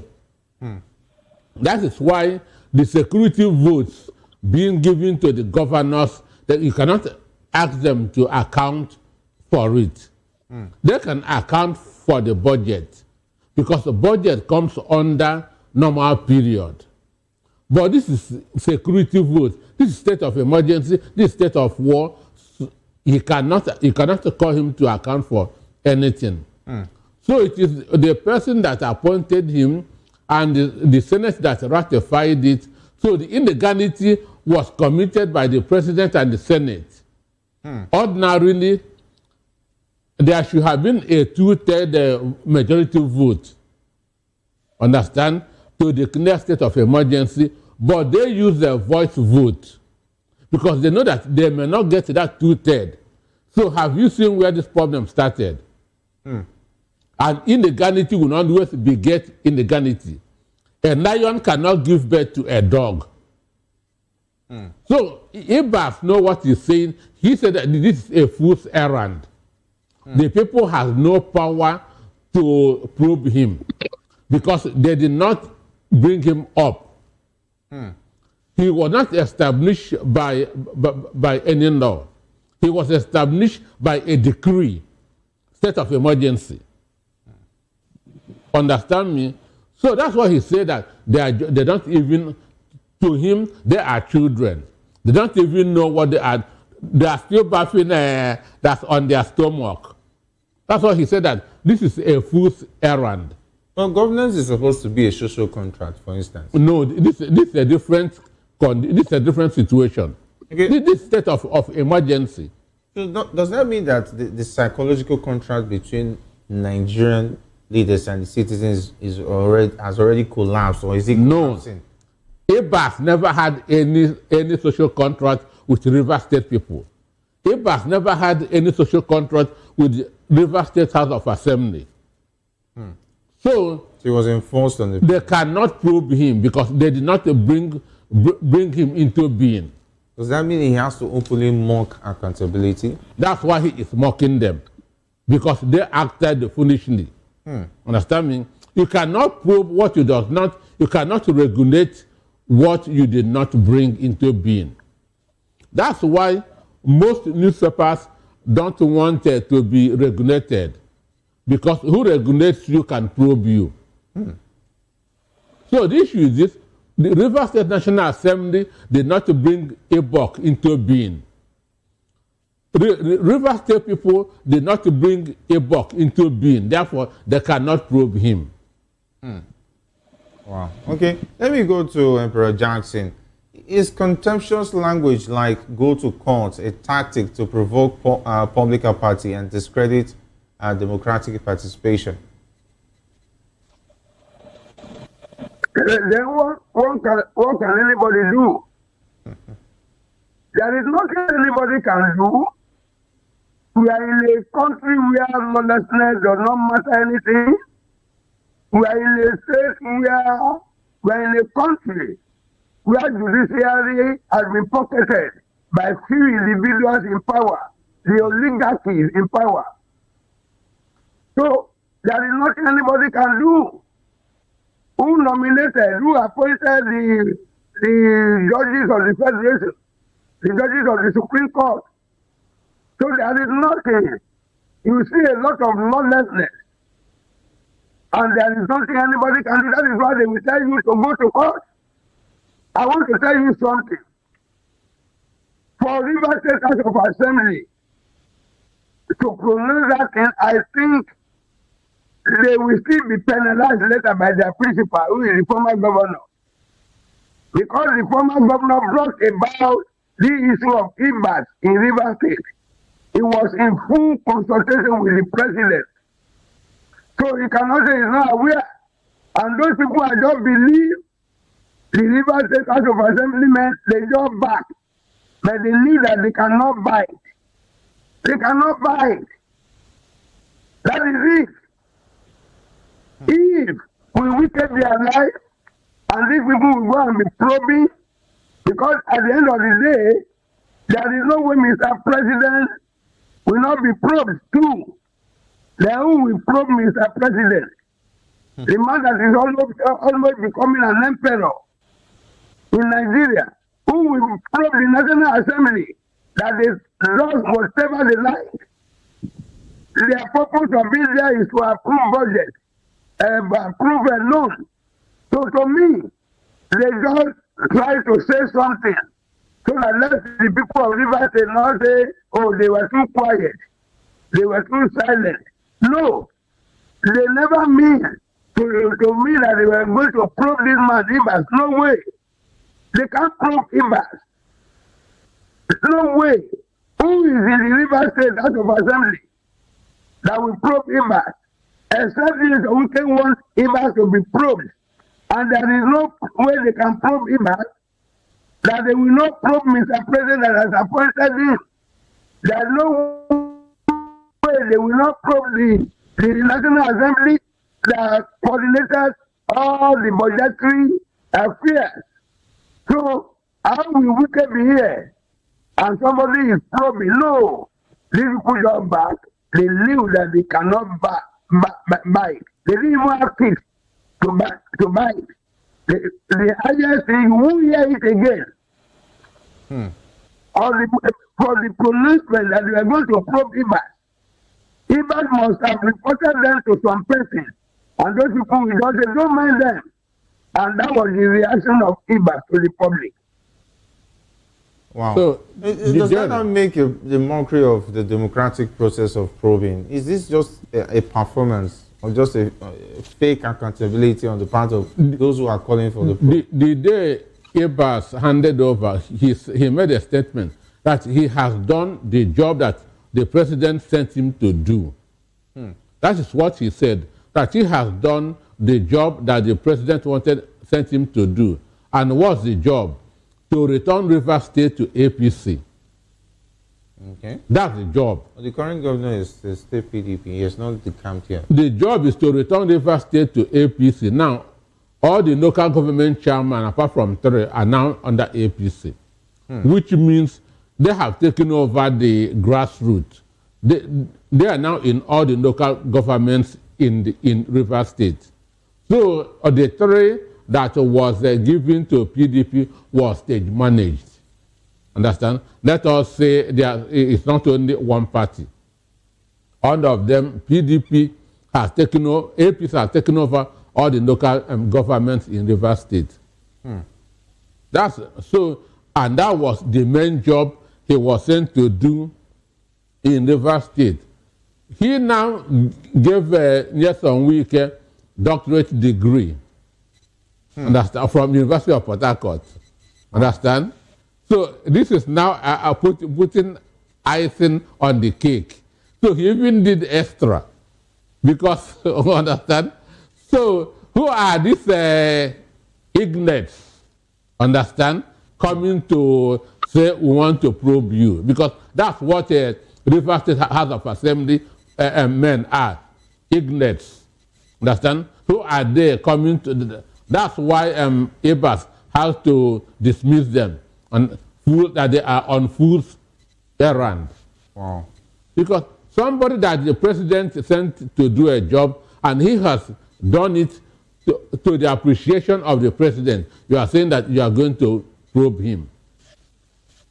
All right, Bro Jackson, are we seeing this is just drama, just to make the Rivers State people feel good? At the end of the day, maybe it's all arrangement. And of course, it's all this script. So the Rivers people should not take it seriously. See, I don't want to dwell much on this matter. When you look at it yesterday, the governor that was suspended illegally for 6 months, that the whole Nigerians were crying, Nigeria both home and abroad were crying, condemning the action of Mr. President. Some people were, I think over 40 cases were in court because of that case. But he went to see Mr. President yesterday, and during his interaction with the media men, he said he has come to see the father. It's like father and son. He came to report to Mr. President that he has actually resumed work, and he came to thank Mr. President to have called him back. That is to say, he has reaffirmed the suspension to be legal, to be the right thing that Mr. President should do. So, how can Nigerians continue to fight and cry more than they believe? So, and he has to work with the State House of Assembly. So the State House of Assembly that will work with him, they are the people, because the State House of Assembly cannot do the probing alone. Is it fair on Fulbright, if you're saying this? Because it looks like the man's hands are tied. He has been boxed to a corner. And what do you expect him to have done? What else do you expect him to do if he still wants to remain the governor of the state? He's seen that there's nothing he can do. He can shout, go to court, and he's not going to get any form of a different outcome. My dear brother, if... All right, Emperor Jackson, are you still with us? Okay. Yeah, I know your view of him because he has been seen with the president already. He said that it's more like a father-son relationship, that he has come to appreciate his father for making the move, for saving him, and still making him return as governor of the state. He has come to show appreciation to the president. Yes, and that is also in harmony with his principle. Imagine a governor of his number one citizen of a state calling somebody his principal. Understand? Calling a minister his principal. Why, as a governor, you have immunity, the minister has no immunity. Now, somebody who has no immunity is now the principal of somebody who has immunity. Understand? That's power passing power. That's the PG way of saying it. 2 days ago, I told you that Wike is now the unseen governor of Rivers State. Okay, you rightly said that. I said that. So that's what, and he confirmed it by calling him my Oga. That's my principal. Understand? Peace has returned in Rivers State. That's I'm at peace with my principal. You see it. So that's the thing. Fobora will only be taking orders from Nyesom Wike. He can only be taking orders from Nyesom Wike. Then, trying to be a good boy until maybe in 2027, Wike can tell him, okay, go for second term. Because Wike is the one holding his second term, not Rivers State people. Wow.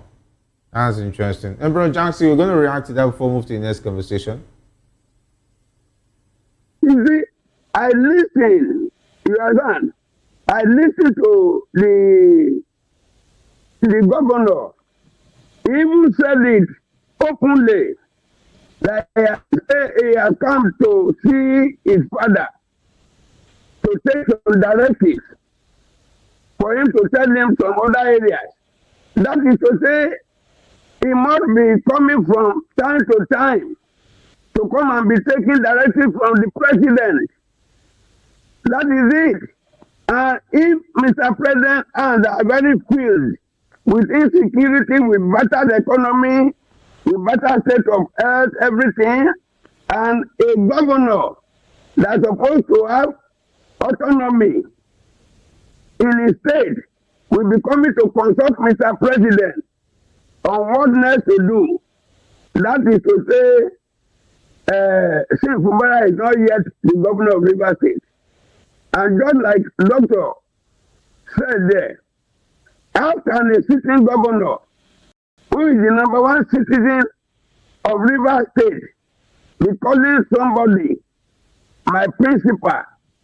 And I know that you know the meaning of principal. You understand? Because you must take instruction from your principal. He did not even say my political leader. He said my principal. You understand? So which is his principal? He will take instruction from him. Then super decision must be the president must be consulted before any vital decision is taken in Rivers State. So when you look at this, even his cabinet, they will be useless. He may not even need to consult the State House of Assembly. If he has his principal and he has the president, who is the super commander-in-chief in Rivers State. So that is it. I sympathize with the people of Rivers State. I sympathize with our democratic system in Nigeria that is collapsing. The pillar of democracy, the one that is planted in the Rivers State, that pillar has collapsed completely, honestly. All right. Talking about democracy collapsing, of course, Dr. Anosky always portrays the point that democracy died on March 18th. March 18, yeah. 2025. All right.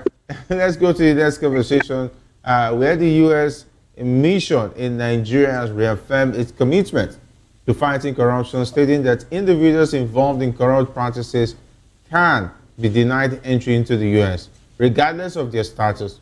This announcement follows earlier measures imposed in May 2023, where visa restrictions were placed on individuals who disrupted Nigeria's general elections.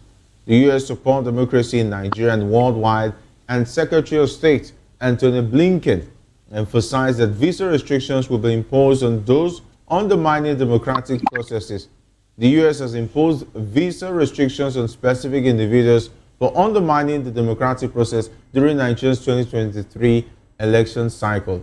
Meanwhile, a recent development in the U.S. has introduced a $100,000 fee for H-1B visa applications, sparking confusion among foreign workers. However, it was later clarified that this fee applies only to new applicants, not current visa holders of those seeking renewals. And of course, the U.S. mission statement reinforces its commitment to global anti-corruption efforts, emphasizing that fighting corruption knows no borders. And this move is seen as a step towards promoting transparency and accountability in governance, both within Nigeria and globally. And of course, the spotlight has now been pointed to Nigerians, most especially politicians. How serious is this restriction to individuals involved in corruption as far as Nigerian politics is concerned? Is it directed to me? Yeah, Dr. Anosky, how serious is this? Well, for me, Nigeria is a sovereign nation, just like United States is a sovereign nation. Can Nigeria go to United States and say that they are committed to fighting corruption in the United States? They cannot. They cannot. So the issue that shows where we have put ourselves. That shows how we are disgracing ourselves everywhere. When you go outside and begin to demarcate your country. Fighting corruption is good, understand? Then America placing visa ban on corrupt Nigerians, that's from entering their country. Yes. Is good. But they cannot come here and tell us that they are fighting corruption in Nigeria. Because Nigeria cannot go to America and say that they are fighting corruption in America. So I want this to be a global thing. Understand? America putting a visa ban on somebody from a corrupt politician from Nigeria. The corrupt politician can go to UK, can go to France, can go to Saudi Arabia. Understand? Okay. So I feel that Interpol should get involved in this. Whoever is found wanting, let it be a global thing, so that person would not be allowed outside this country. Because I remember when Abacha died. So, and this our Minister of Budget, who is now the former governor of Kebbi State, he was allegedly Sani Abacha's point man in laundering cash. Understand me? So what he did is he ran outside the country. Then when thinking that he'll be safe there, when this Abacha news begin to open up everywhere, he ran back to the country. Understand? And because of where he came from, he contested the election and won. And today, he is the Minister of Budget Planning. Okay. Under the 8 years of Buhari, he was the chairman of APC Governors Forum. Buhari never went to Kebbi State to commission a single project. And for 8 years, because the man did nothing in Kebbi. And today, he is in this man's cabinet as a Minister of Budget and Planning. And this is a government that tells you that it wants to fight corruption.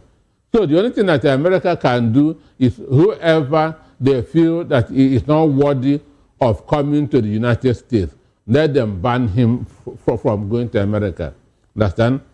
America has no right to come and say that they are fighting corruption in